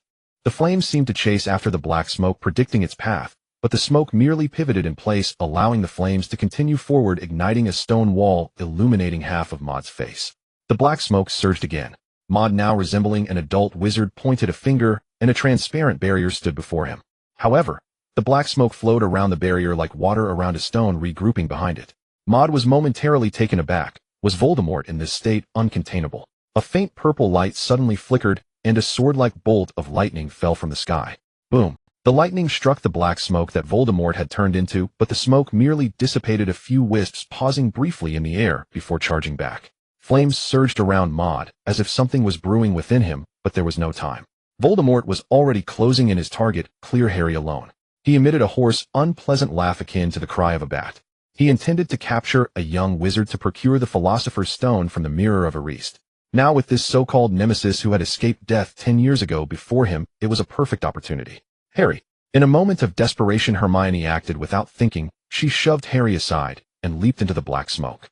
The black smoke embodied by Voldemort hesitated in the air, seemingly caught off guard by this scene, but quickly swept Hermione away, moving towards the Mirror of Ariste, where the Philosopher's Stone was concealed. For him, retrieving the stone was the priority. Maude squinted, seemingly contemplating something. He did not immediately pursue. He understood Voldemort's reasons for abducting Hermione. For the time being, she would not be in danger. Rushing in would only result in failure to save anyone, and he might endanger himself. A figure in a long black robe dashed into the wizard chess room, barely crossing paths with the black smoke. His gaze focused on Hermione's brown hair amidst the smoke, and with a flick of his wand, a flame shot forth. Mr. Maris. A cold yet familiar voice resonated in the half-lit room caught between fire and Maude recognized the face. It belonged to a wandering wizard named Hergis. This was Professor Snape, who had consumed the polyjuice potion. He nodded at Snape. Clearly Professor Snape also recognized him after drinking the potion. Take Mr. Potter away. Snape looked at Harry, who had just been knocked to the ground by Hermione, and was now dazed by the sudden turn of events. That foolish girl, I will safely retrieve her. He did not say more, and turned to rush back. Hermione. Harry seemed to awaken from a dream, anxiously scrambling to his feet, but tripped over a stone and fell again. Calm down, Harry. Maude helped him up, patting his shoulder to ease his anxiety. After all, at this moment being frantic was no help at all. He pondered for a moment, planning to send Harry back first. But Harry was determined not to go. He shook his head, vigorously fixating on the direction of the next challenge. Hermione was captured while trying to save me. How can I run away by myself? Are you really sure? Staying here you may very well lose your life. Yes. Maude still intended to respect his wishes. He possessed some kind of special power that might indeed come in handy. He opened a spatial magic and pulled out an oversized robe and a bottle of Charm Demon No. 1 potion.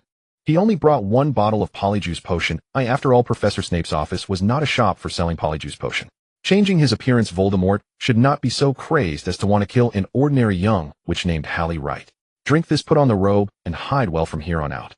Hermione must be saved, and the Philosopher's Stone could not fall into Voldemort's hands.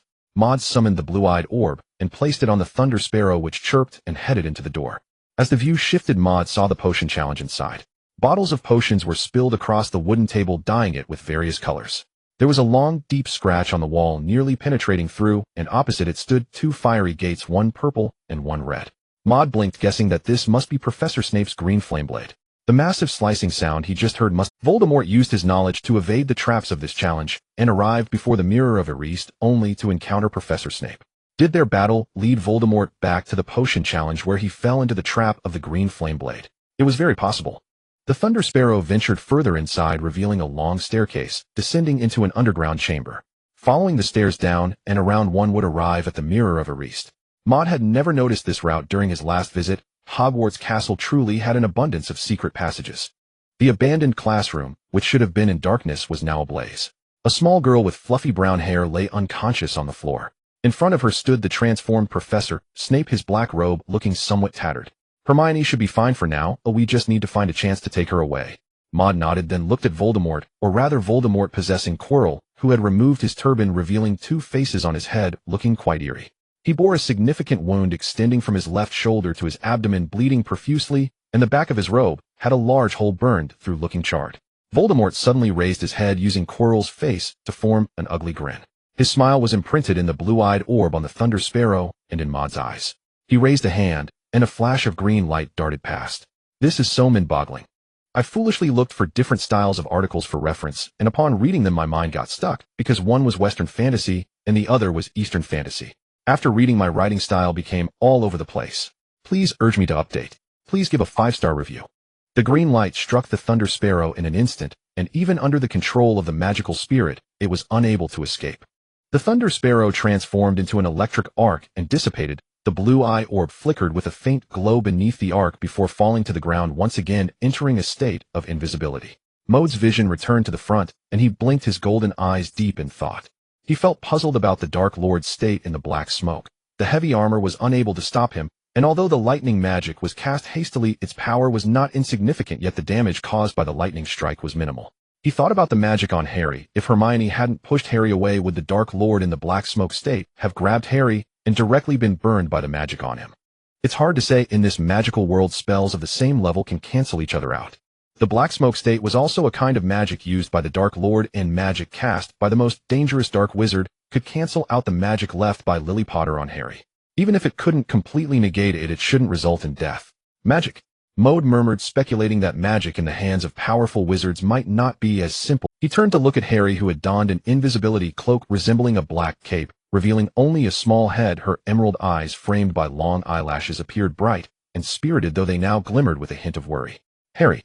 Maude grabbed the heavy bough that leaned against the wall and slung it over his back, feeling the weight of the bough again, reiterating, "Stay here and wait for Hermione to join you. If that black smoke, or rather if the Dark Lord returns." "The Dark Lord?" Harry exclaimed, her eyes wide, her still youthful voice breaking the oppressive atmosphere with its clear brightness. "Yes," Maude nodded. "I suspect it is him." Listen, you need to stay here. Remember 3 points. First, if you hear any noise approaching, run back. Otherwise, you might become our new burden. Second, you must wear the invisibility cloak at all times. Third, do not reveal your real name. Maude wasn't sure if the invisibility cloak could block the Dark Lord's sight, but having it was better than not. Maude turned and walked into the next checkpoint. The terrain here was too convoluted, and he needed to get closer for the magic to take effect. He passed through the dark passage and arrived at the last checkpoint, the room of the Mirror of Arist, where he descended a few steps from the stone staircase, lit by flames surging from the depths, retrieving his longbow. This distance was sufficient. The Dark Lord could not see him, but he could lock onto him directly with the blue eye orb still inside, and the frost arrow. The sounds of battle from within reached Maude's ears. He blinked, and his vision shifted once more. The Mirror of Arist sat safely in one corner, while across from it a long corridor was engulfed in flames, the sound of scorching echoing around, breaking the tranquility of the night.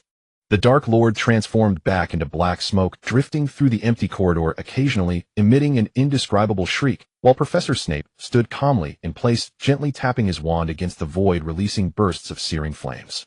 As the flames beside him grew higher, Professor Snape had to free a hand to absorb what should have been the Dark Lord's fiend fire into his wand. The current situation was tense. Neither side could gain the upper hand.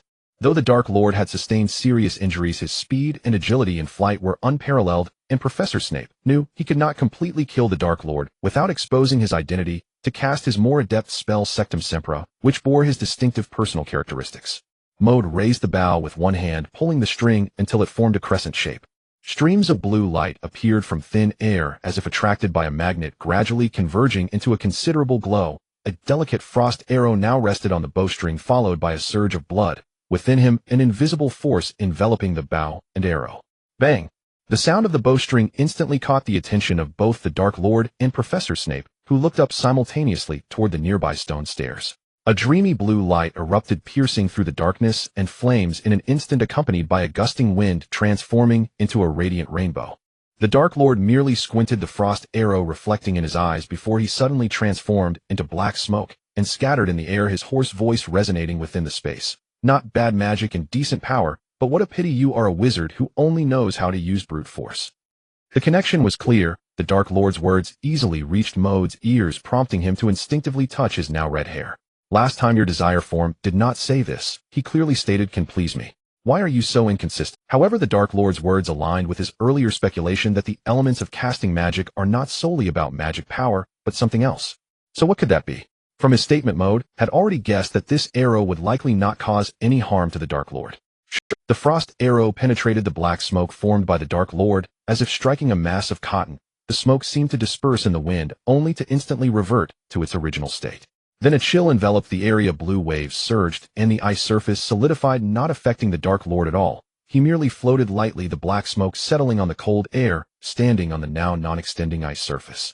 This kind of magic works against ordinary adult wizards. The Dark Lord let out a peculiar ha-ha laugh, turning into smoke to evade Professor Snape's flames. He continued, to become a formidable wizard, one must possess their own uniqueness.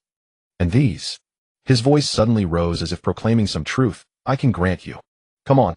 Strange wizard, if you help me obtain the Philosopher's Stone, you will become my loyal assistant, sharing power and wealth, knowledge and immortality.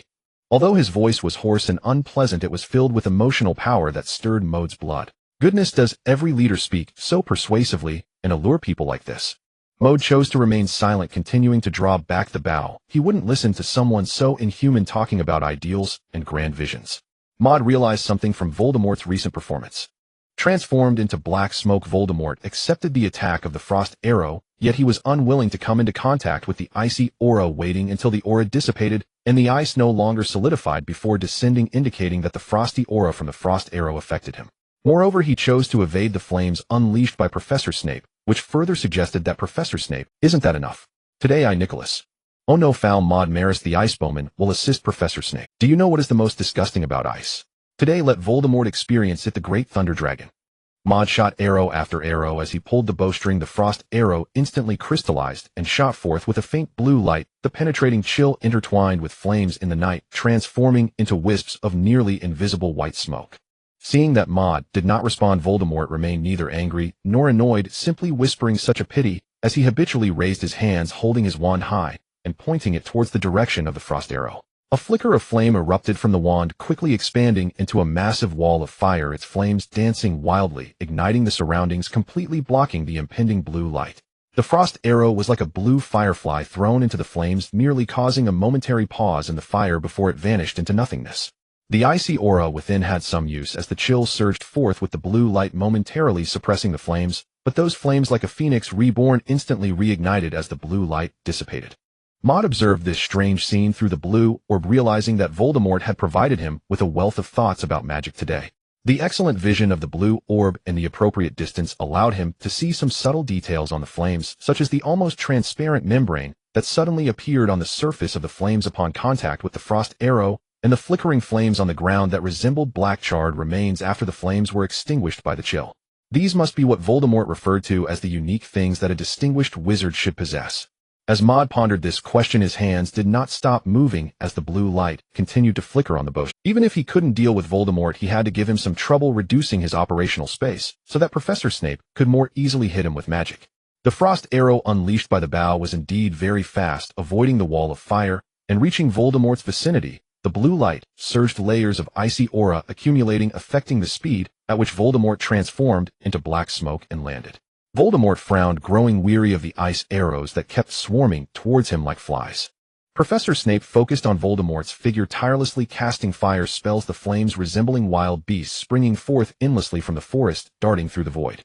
Maude carefully observed Snape's flames and noticed a subtle difference. When the flames burned, they radiated a faint white glow akin to the pristine body of an adult unicorn. So is the reason why even Voldemort in his black smoke form must evade these flames, due to that faint glow. Yet Voldemort was still too fast and agile, and Professor Snape's magic rarely managed to hit him, let alone inflict any substantial damage. Perhaps Voldemort needed to bring someone along for his flames to catch up, which might be one of the reasons why Hermione could be saved. Conversely, Professor Snape had been ignited by Voldemort's flames multiple times, occasionally having to dodge the flickering green light of the killing curse, and his robe appeared increasingly tattered from the burning flames and the friction with the ground, adding numerous scars to his body. Although Snape only sustained light injuries, this situation could not continue. Maude blinked, his eyes illuminated by the interplay of firelight and blue light, and spoke in a rugged voice. "Mr. Helgas, that fool Quirrell is too good at dodging. What should we do?" Voldemort and Quirrell. Continue. "Mr. Foul, my magic will soon catch up with him." Professor Snape responded to Maude in a tone of strange indifference, devoid of any urgency, calm, like the water of a deep pond. Soon, Maude once again observed the flames of Professor Snape with the blue orb, and finally, amid Snape's repeated casting of fire spells, he noticed a change. The white glow of those flames was gradually increasing, and the speed at which they shot forth was also gradually accelerating. From initially being easily dodged by Voldemort to now needing to pay attention to the trajectory of each fireball. This indicated that while Voldemort still appeared relaxed, in reality his pressure was continuously increasing. What kind of power is this, Mr. Helgas? The power of emotions belonging to every wizard. Emotions? Voldemort understood this concept, so Maude asked without any hesitation. Integrating emotions into magic. Is this the power possessed by those truly powerful wizards in this magical world? Maude reflected on the various confrontations between Harry and Voldemort, seemingly grasping something. Yes, the power of emotions. Voldemort suddenly rasped in agreement with Maude. I prefer to call it desire. Integrating such things is not easy at all. He paused and continued, it is like an eternal tombstone. How many wizards have stopped here? How many have spent their entire lives without understanding this domain? Gaining the power to control it is, in the eyes of countless ordinary wizards, and even in the eyes of many pure-blood wizards, so distant, so unreachable.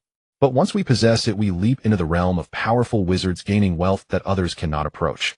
Gaining the ability to master one's own destiny. Gaining vast power to dominate others. Lacking time. Voldemort's voice sank from high to low. You are currently lacking time. And the length of that time may be your entire life. But fortunately, I just happen to have a good method that can easily help you enter the door of this new world. Voldemort's voice rose and fell, a strange kind of magic emanating from his throat, drawing Maude to listen carefully, to immerse himself in it, to imagine himself gaining these powers and wealth. Maude frowned, trying to ignore those words, but found that his voice still clearly intruded into his mind. Temptation. Is this also a kind of magic? He simply put on the hood of his black robe, and immediately a pair of pointed ears emerged in the dim white light, like birds spreading their wings, then slowly folded down to cover his ear holes, completely sealing off his hearing, and the world became utterly quiet. Elven earplugs for noise reduction. Truly the best method to deal with a talkative Voldemort. Maude hummed a tune and drew the bowstring again in the darkness. The spring breeze does not understand romance, stirring the hearts of youth letting yesterdays. Voldemort began to retreat down the corridor amid Maude's frost arrows and Professor Snape's flames, with Snape following closely, getting further away from Hermione. Maude suddenly sensed a gentle breeze sweep past him, as if someone had run by. Harry was running at a good pace, having already descended the stone staircase, and Maude heard the faint sound of footsteps from the last step. In this empty space filled only with dust and flames, sounds traveled quickly and clearly. If Maude called out to Harry, Voldemort would respond, realizing that there was an invisible little wizard present. For a dangerous dark wizard, revealing an invisible little wizard was not a difficult task at all. Maude's vision shifted to the blue-eye. Professor Snape was tirelessly casting a fire spell, and it seemed that this magic could not stop. If it paused even for a moment, the brilliance of the flames would dim. Professor Snape was merely hastening his steps to evade the Avada Kedavra curse. Even the flames that hissed like a poisonous snake were left to be blocked by Maude's frost arrow, as if maintaining an inexplicable tacit understanding with Maude at the distant staircase. In this situation, a chill spread continuously. Firelight flashed in the night, occasionally interspersed with deadly green light, and every subtle change could bring about more variables. Currently, Maude was exerting full power in casting both the Frost Witch's magic and the Elven Blood Magic arrow, and along with the basic archery movements, any step he took would cause his magic to slow. In this situation, what would happen to Professor Snape if he slowed down? Would he be suddenly engulfed by raging flames? Or would the killing curse directly take his life? Maude could only let Harry go alone to save Hermione. He was not optimistic about Harry's actions, as the chances of being discovered were too high. How could her small frame easily carry Hermione back? The rescue process would surely require her to remove the invisibility cloak, coupled with her adventurous yet reckless character inherited from James Potter. But what else could he do? He stood still, continuing to cast spells while praying. Sure enough, faster than Maude had imagined, Voldemort suddenly looked over from the corridor, his gaze piercing through the flames, landing on the unconscious little witch, a ghastly smile creeping across his lips. He saw the movement of the little witch's body and caught sight of Harry's hand peeking out from beneath the pale robe. This might be the key to breaking this troublesome situation tonight. The wizard known as Quirrell was beyond his expectations, his magic much stronger than that of an average wizard, and its power was gradually increasing. Quirrell's body was too weak to support his magic, so to break the deadlock he had to take risks. If he abandoned this body and obtained the Philosopher's Stone, then today's losses would hardly count as losses. As for Quirrell, merely a pitiful ignorant fool, easily discarded. Voldemort raised his head, emitting a sharp and piercing sound, arms wide open, his large black robes falling down like the wings of a bird in flight. His entire body suddenly transformed into a cloud of black smoke rushing through the brilliant flames. The black smoke seemed ignited, a smell of rotting flesh wafting around, combined with the burning white smoke. Even Voldemort could not endure this intensity of flames, which would bring about a sharp, nerve-stimulating pain and potentially spread, causing his body to lose mobility from the burns. From discovery to contemplation to daring action, Voldemort appeared extremely decisive. Professor Snape's cold eyes watched the reckless black smoke as it darted away, and a corner of it was ignited. Seemingly realizing something, he hurriedly turned his head like a wheel turning its axis, his eyes locking with the green gaze of the little witch who was struggling to carry Hermione. Voldemort firelight green eyes. In an instant it was as if time rewound, and he found himself back in that cozy little house 10 years ago under the dim light. A woman lying helplessly on the cold floor, her familiar yet warm pale face forever losing its brilliant gaze. Can you tell me a story about magic? A little girl once told him that she loved listening to his stories about magic, but after that she could no longer speak. In this moment, Professor Snape thought of many things, as if a layer of mist had settled in his eyes, making them appear even deeper. For Voldemort, if he knew that the little witch before him was the rival foretold 10 years ago, would he let her go? Snape did not know, but he dared not gamble. Nor could he afford to gamble again. He had already lost once. His hand, which originally held the black-gray wand, lightly trembled slightly, but the tip of the wand still accurately pointed towards the dangerous black smoke that Voldemort had transformed into. A thin flame with sparkling white spots leisurely sprayed into the void, suddenly transforming into a flame resembling a thin crescent moon standing between Professor Snape and the black smoke, appearing like an incredibly sharp flame blade. Maude, who intended to use magic to help Harry escape, was momentarily stunned upon witnessing this scene. In the blue eye he saw the sudden change in the flames and sensed the emotional flow in Professor Snape's gaze, but these were not the key. The key was that the elven blood within him was now surging a miraculous energy frequency resonance, igniting a certain wondrous vision in Maude, allowing him to see an intuitive and indescribable scene. An energy akin to magic formed from emotions flickering with a faint glow, gradually merging into the entire complex process of the fire spell. Maude felt that he could give it a try. Moreover, his inner voice told him that this was a rare opportunity to experience the integration of emotions into sophisticated magic. If missed, it might never come again. Although he might not be able to capture this feeling and retain it permanently, gaining experience would make learning easier later on. In the eyes of Professor Snape and Voldemort, this power was called emotion, also known as desire. And human emotions are a feeling experienced from the outside in a complex, yet stable evaluative experience. Thus, emotions are far more than just the 7 feelings and 6 desires. So what should he integrate? The protective emotions of guardianship, the desire for immortality, escaping death, or that strange, indescribable feeling of being reborn from death. Maude envisioned more, but he focused on the radiant magic of Professor Snape at this moment. He inexplicably felt that this essence was what was known as guardianship. Simulating with the same emotion should make it simpler and smoother. At this moment, a scene of Father Tumor and the flames played in his mind, recalling the incident when Star Reguff set fire in the Muggle world. It was when the emotion within him was at its peak. He raised the bow blue light, converging with strands of white spots mixed within. So he inexplicably gained an advantage and defeated the old Voldemort. Maude felt something surging from his mind, transforming into these white specks in the air, gathering together with the blue light. It was a marvelous sensation. He felt as if he were sucking the last sip of bubble tea through a straw, greedily, trying to absorb all the insights of this power, even though it was a vain wish. Maude speculated that the integration of emotions into magic was not an instantaneous process. Even though he cast this spell, he still had to learn to construct a non-existent pathway for the emotions to converge with the magic. For now, at best, it was merely a mimicry, filling the magic with energy according to a reference. Once the spell was cast, he would be left staring blankly at a void without a reference. Watching Professor Snape and Voldemort's magic, Maude realized that different emotions infused into magic would produce unique and extraordinary effects. Like Professor Snape's flames that accelerated the more they were cast, Voldemort's resilient and reignitable fire, and his unimpeded flight method immune to ordinary magic. It was like unboxing a mystery, and Maude felt a sense of anticipation for what his future magic would become. Maude's bowstring was still taut. A slender azure arrow was taking form in the light. The frost arrow was almost complete, but not entirely. The emotional power he infused was still transforming the frost arrow. The white specks of light seemed to turn into soft threads, wrapping around the blue arrow shaft and merging into it. Suddenly, the arrow shaft was adorned with carved spiral patterns, and then from the arrow's tail, as the stem's snow-white petals resembling night-blooming cereus blossomed, emanating a sharp chill that flowed toward the arrow's tip. At the same time, a white thread linking the petals emerged. Maude gazed at this new frost arrow, a blend of blue and white resembling a work of art, feeling something different. For instance, it had acquired a harder blade. But it should be more than that. Maude aimed towards the firelight below the stone steps, and slowly released the bowstring, shooting the arrow into the distance. The blue-white ice arrow pierced through the void in an instant, leaving behind a series of fleeting shadows of night-blooming cereus, so fast that the shadows almost seemed real. The overwhelming sound of the air surged around him, and the swirling airflow around the arrow accumulated more and more, forming a wave of energy.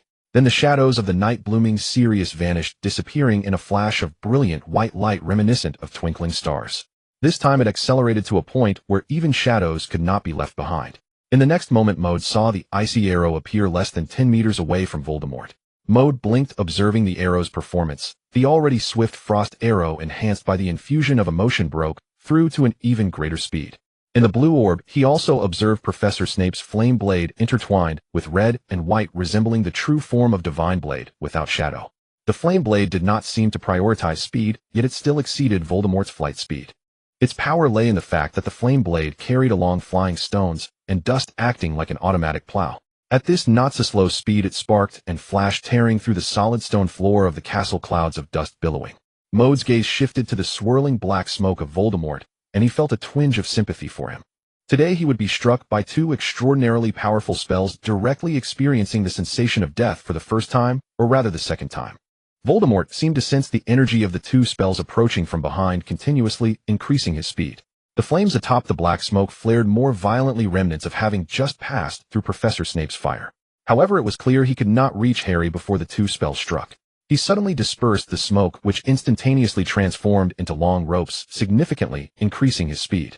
This increase meant that Snape's flame blade would not catch up, but Maude still watched confidently as his frost arrow vanished once more, like it was traversing the void, leaving behind a flash of light. Voldemort might have anticipated this change, yet it seemed he could no longer alter anything. Suddenly, black smoke began to ooze, blood droplets falling like rain on the stone floor, as Quirrell's body could no longer support itself. What an exquisite magic, such an interesting person. A hoarse voice echoed, yet Voldemort displayed no signs of distress. In a blink, white and blue light suddenly appeared in the center of the black smoke, and a brilliant frost arrow pierced through, momentarily slowing its speed, which was a good sign indicating that the arrow had indeed harmed Voldemort in his smoke form. This was also Maude's first time using magic to inflict damage on him. The ice arrow fully entered, leaving only the pure white petals of the night blooming Sirius exposed, followed by a powerful surge of air from the arrow's tail, accompanied by waves of blue light. The white petals mixed with blue hail were violently whipped up in the wind. Crackling. The entire corridor in the abandoned classroom seemed to have been hit by a blizzard. Time appeared to have been paused. The black smoke came to an abrupt halt in midair, and where the black smoke met the frost arrow, layers of waves began to form, resembling a surface coated with white paint, a chilling aura rising in the night. Maude felt that after integrating the emotion of guardianship, the frost arrow primarily gained an enhancement in speed. Its power was not lethal to Voldemort, but that was fine. Professor Snape's flame blade had also arrived. Sizzle.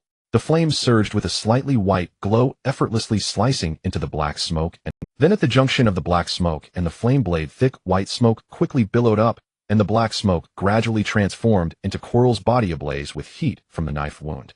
Voldemort still maintained a smile on that face, even as his body appeared to be completely divided in half by a fiery filament seemingly melting away. "Oh, I don't want to die." Professor Quirrell's pained voice came from within his body. Immediately the flames erupted as if doused with a bucket of gasoline, igniting Quirrell's entire body. In an instant his figure turning blackened, and his voice abruptly ceased. Professor Snape seemed to breathe a sigh of relief, but he still strode rapidly towards the stunned Harry. Maude also. Is he dead? There seemed to be no movement within the flames. The body charred black, but Voldemort's remnant soul.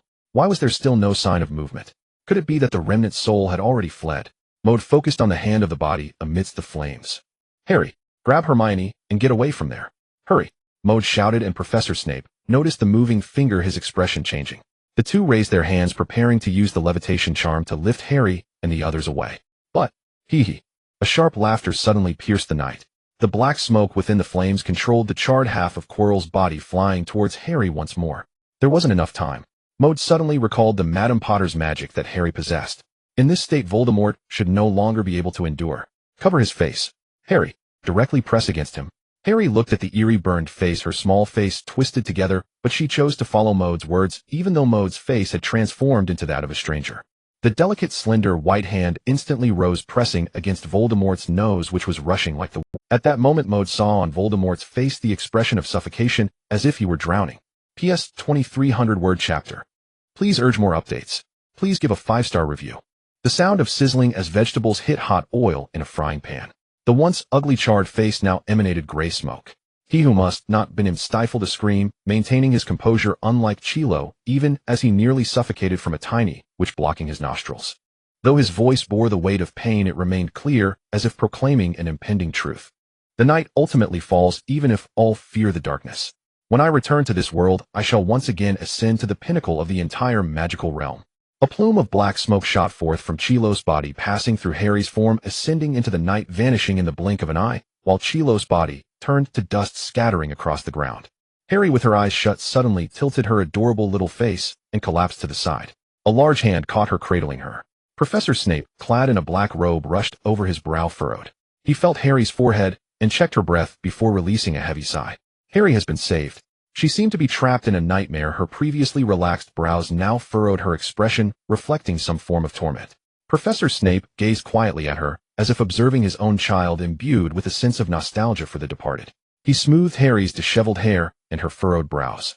This obedient demeanor is far better than the mischief-prone Potter.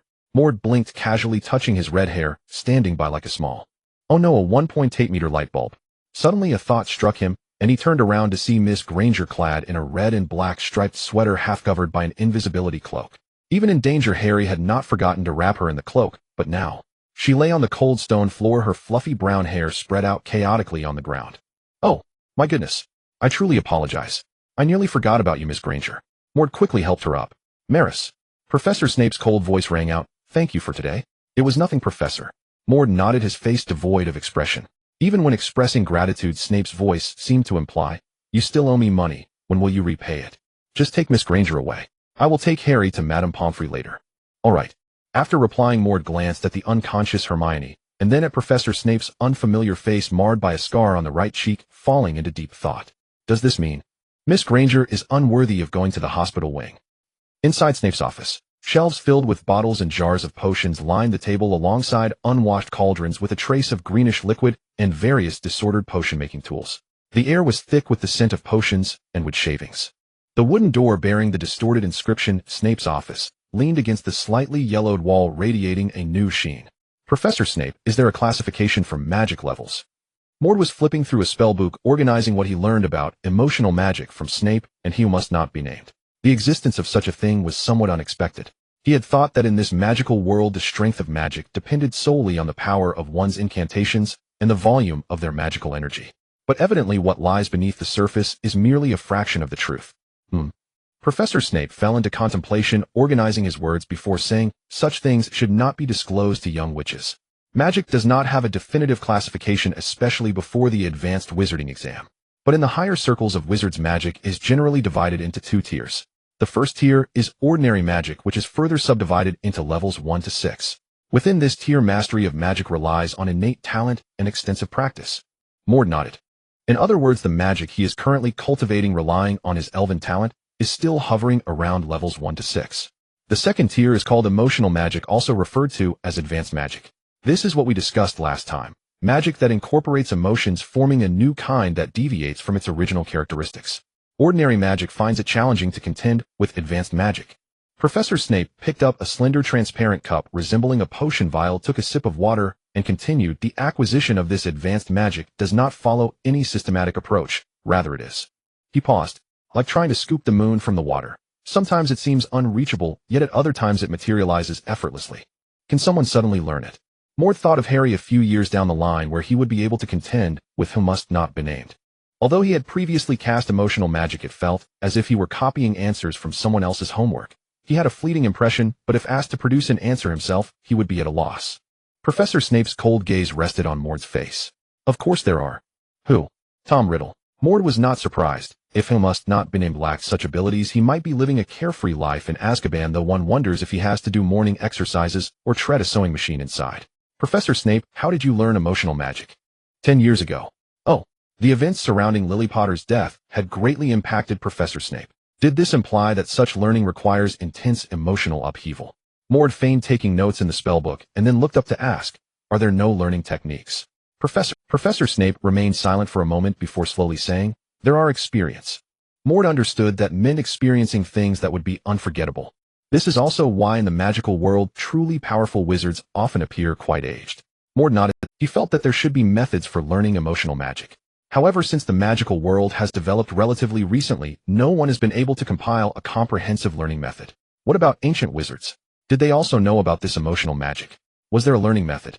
Maude noted a task in the spellbook, seek knowledge about emotional magic sources library, including restricted areas Kunlun. Professor Snape glanced out the window, seemingly recalling something. Last time your magic touched upon emotions, which is a precious opportunity. You can try to recall, and feel repeatedly to see if you can regain it. His previous situation was quite similar to Maude's, also a sort of special circumstance. All right, Maude replied, following Professor Snape's gaze out the window where the hazy evening sunlight spilled in. Professor Harry should be waking up. Shall we go check on him? Two expressions seemed to flicker across Professor Snape's face, one of nostalgia and the other, disappointment. No. All right, I'll take my leave, Professor. Please give a 5-star review. Hogwarts Hospital Wing. At dusk, hazy amber twilight filtered through the glass windows, spilling across rows of white hospital beds and warming the blankets with a gentle sun-kissed glow. On the third bed near the arched entrance lay a boy with black hair. A small table beside the bed held an upright card resembling a Christmas greeting. Its red letters boldly declared "Get Well." Scattered nearby were several candies and a box of biscuits wrapped in plain paper packaging. The boy on the bed slowly opened his drowsy eyes as if emerging from a long slumber. He rubbed them sleepily, then reached for a pair of glasses resting on the bedside table, slipped them on, and gazed blankly at the ceiling. Then he turned his gaze toward the greeting card and blinked. A soft chuckle escaped his lips. "Good afternoon, Harry." A warm, aged voice announced Dumbledore's arrival. Today the professor wore an unusually rich russet robe and his signature half-moon spectacles. Through their lenses his piercing sapphire eyes met Harry's where he lay. "Professor Dumbledore." Harry replied, blinking his vivid green eyes in greeting. Smiling, Professor Dumbledore gestured toward a cluttered side table in the center of the room, overflowing with cards, sweets, and assorted treats. "These are gifts from your admirers." Harry looked at him puzzled. "Yes, The events in the dungeon involving you and Professor Quirrell remain officially confidential. Yet secrets, however carefully guarded, have a way of slipping free and spreading swiftly. Now the entire school knows. Dumbledore lowered his spectacles slightly, revealing his twinkling blue eyes. Harry grinned, flashing two sharp little fangs. Being admired was after all rather pleasant. But then, a flicker of dissonance. Admired? Why am I being admired? He tilted his head as though searching his memory for the deed that had earned such acclaim. The last thing he recalled from the dungeon was Professor Quirrell's charred face and a swirling plume of black smoke. Yet, he remembered only stepping forward, draping half the invisibility cloak over Hermione, and then collapsing into darkness. His contribution, it seemed, had been little more than that of a burden, and perhaps one swift, unceremonious slap to Quirrell's face. "Ah, it appears your friend Ron opened this box of chocolate frogs for you." Ron, right? How are Ron and Hermione and Maude doing? Rest assured, they're all well unharmed. Hardly had Professor Dumbledore departed when three figures slipped quietly into the room. "Awake, Harry." Maude appraised his complexion. Only hours earlier Harry's face had been deathly pale. Now it glowed with healthy color. "Discharge could—" "Maude, Hermione, Ron," Harry cried out in delight, leaping from the bed, only to stumble off. Maude smiled and offered a light, steadying hand. In the end they embraced tightly, though Ron, playfully kicked away from the group, was no less bound to them by bonds forged in peril. By the way, Harry steadied his breath before asking what truly happened that day, between Professor Quirrell and that mysterious figure. Ron and Hermione, having already heard fragments from Maude over the past 2 days, weren't startled, but neither knew the full truth. Yet Maude hadn't recounted the dungeon's details, not fully, so both turned expectantly toward him. "One is dead, the other fled," Maude replied calmly, his gaze growing distant, as if tracing the contours of that night's memory. "And how it unfolded begins with a young witch. That night under wind-tossed skies, a young witch on the brink of danger awakened the heart of a true hero. You know how it goes. When the princess is in peril, even princes must slay dragons for sport. That day magic clashed like thunder. Sky and stone trembled alike." Maude told them a wizarding retelling of the prince who saved the princess, watching the trio with quiet, wistful admiration. Harry, Ron, and Hermione exchanged baffled glances. "What does that have to do with what actually happened?" Hermione asked, skeptical. "I certainly recall no princesses or princes in that dungeon." "The princess? Could it be Hermione?" Ron suddenly burst out as if struck by revelation. It must have been Hermione who stirred the courage of some passing handsome, powerful wizard. Before he could finish, Hermione bestowed upon him a perfectly elegant, exasperated eye roll. Maude shook his head. That night there was more than one young witch. "Then who else?" Harry scratched his chin thoughtfully. "Before I blacked out, I remember only 3 people in the dungeon. Maude, Hermione, and a stranger. Oh, and myself, of course." Maude regarded him with quiet approval. "There, you've just named her." "Wait." Hermione raised a halting hand. Her eyes locked on Harry's. "So, was you that day playing the part of the princess? Did you drink the Vila draft?" Harry nodded. A slow dawning settled over his features, then twisted into something deeply uncomfortable. "So the prince Maude mentioned was that mysterious wizard." Hermione lifted her left hand like a detective, thumb and forefinger gently stroking her jawline. Her gaze upon Harry grew increasingly strange, less like looking at a friend, more like observing a rare, perplexing specimen. Ron, belatedly catching on, gasped aloud, "Blimey, Harry, I had no idea you—" Harry buried his face in his hands, peeking out only through his fingers. "Don't say another word." His voice carried a heavy, mortified sigh. "So transforming into a young witch somehow attracted a prince. Was that wizard unhinged? By the way, who was that wizard?" Hermione asked Maude. "I don't know his name."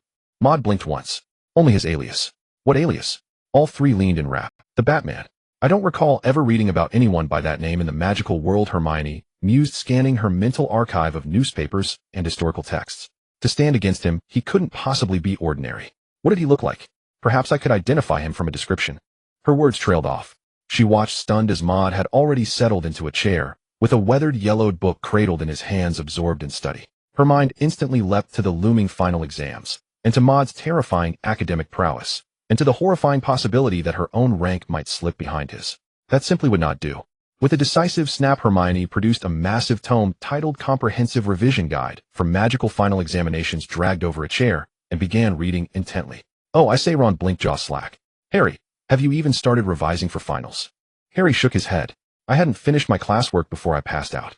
"Have you? Can I borrow yours to copy?" Merlin's beard. How could anyone possibly finish?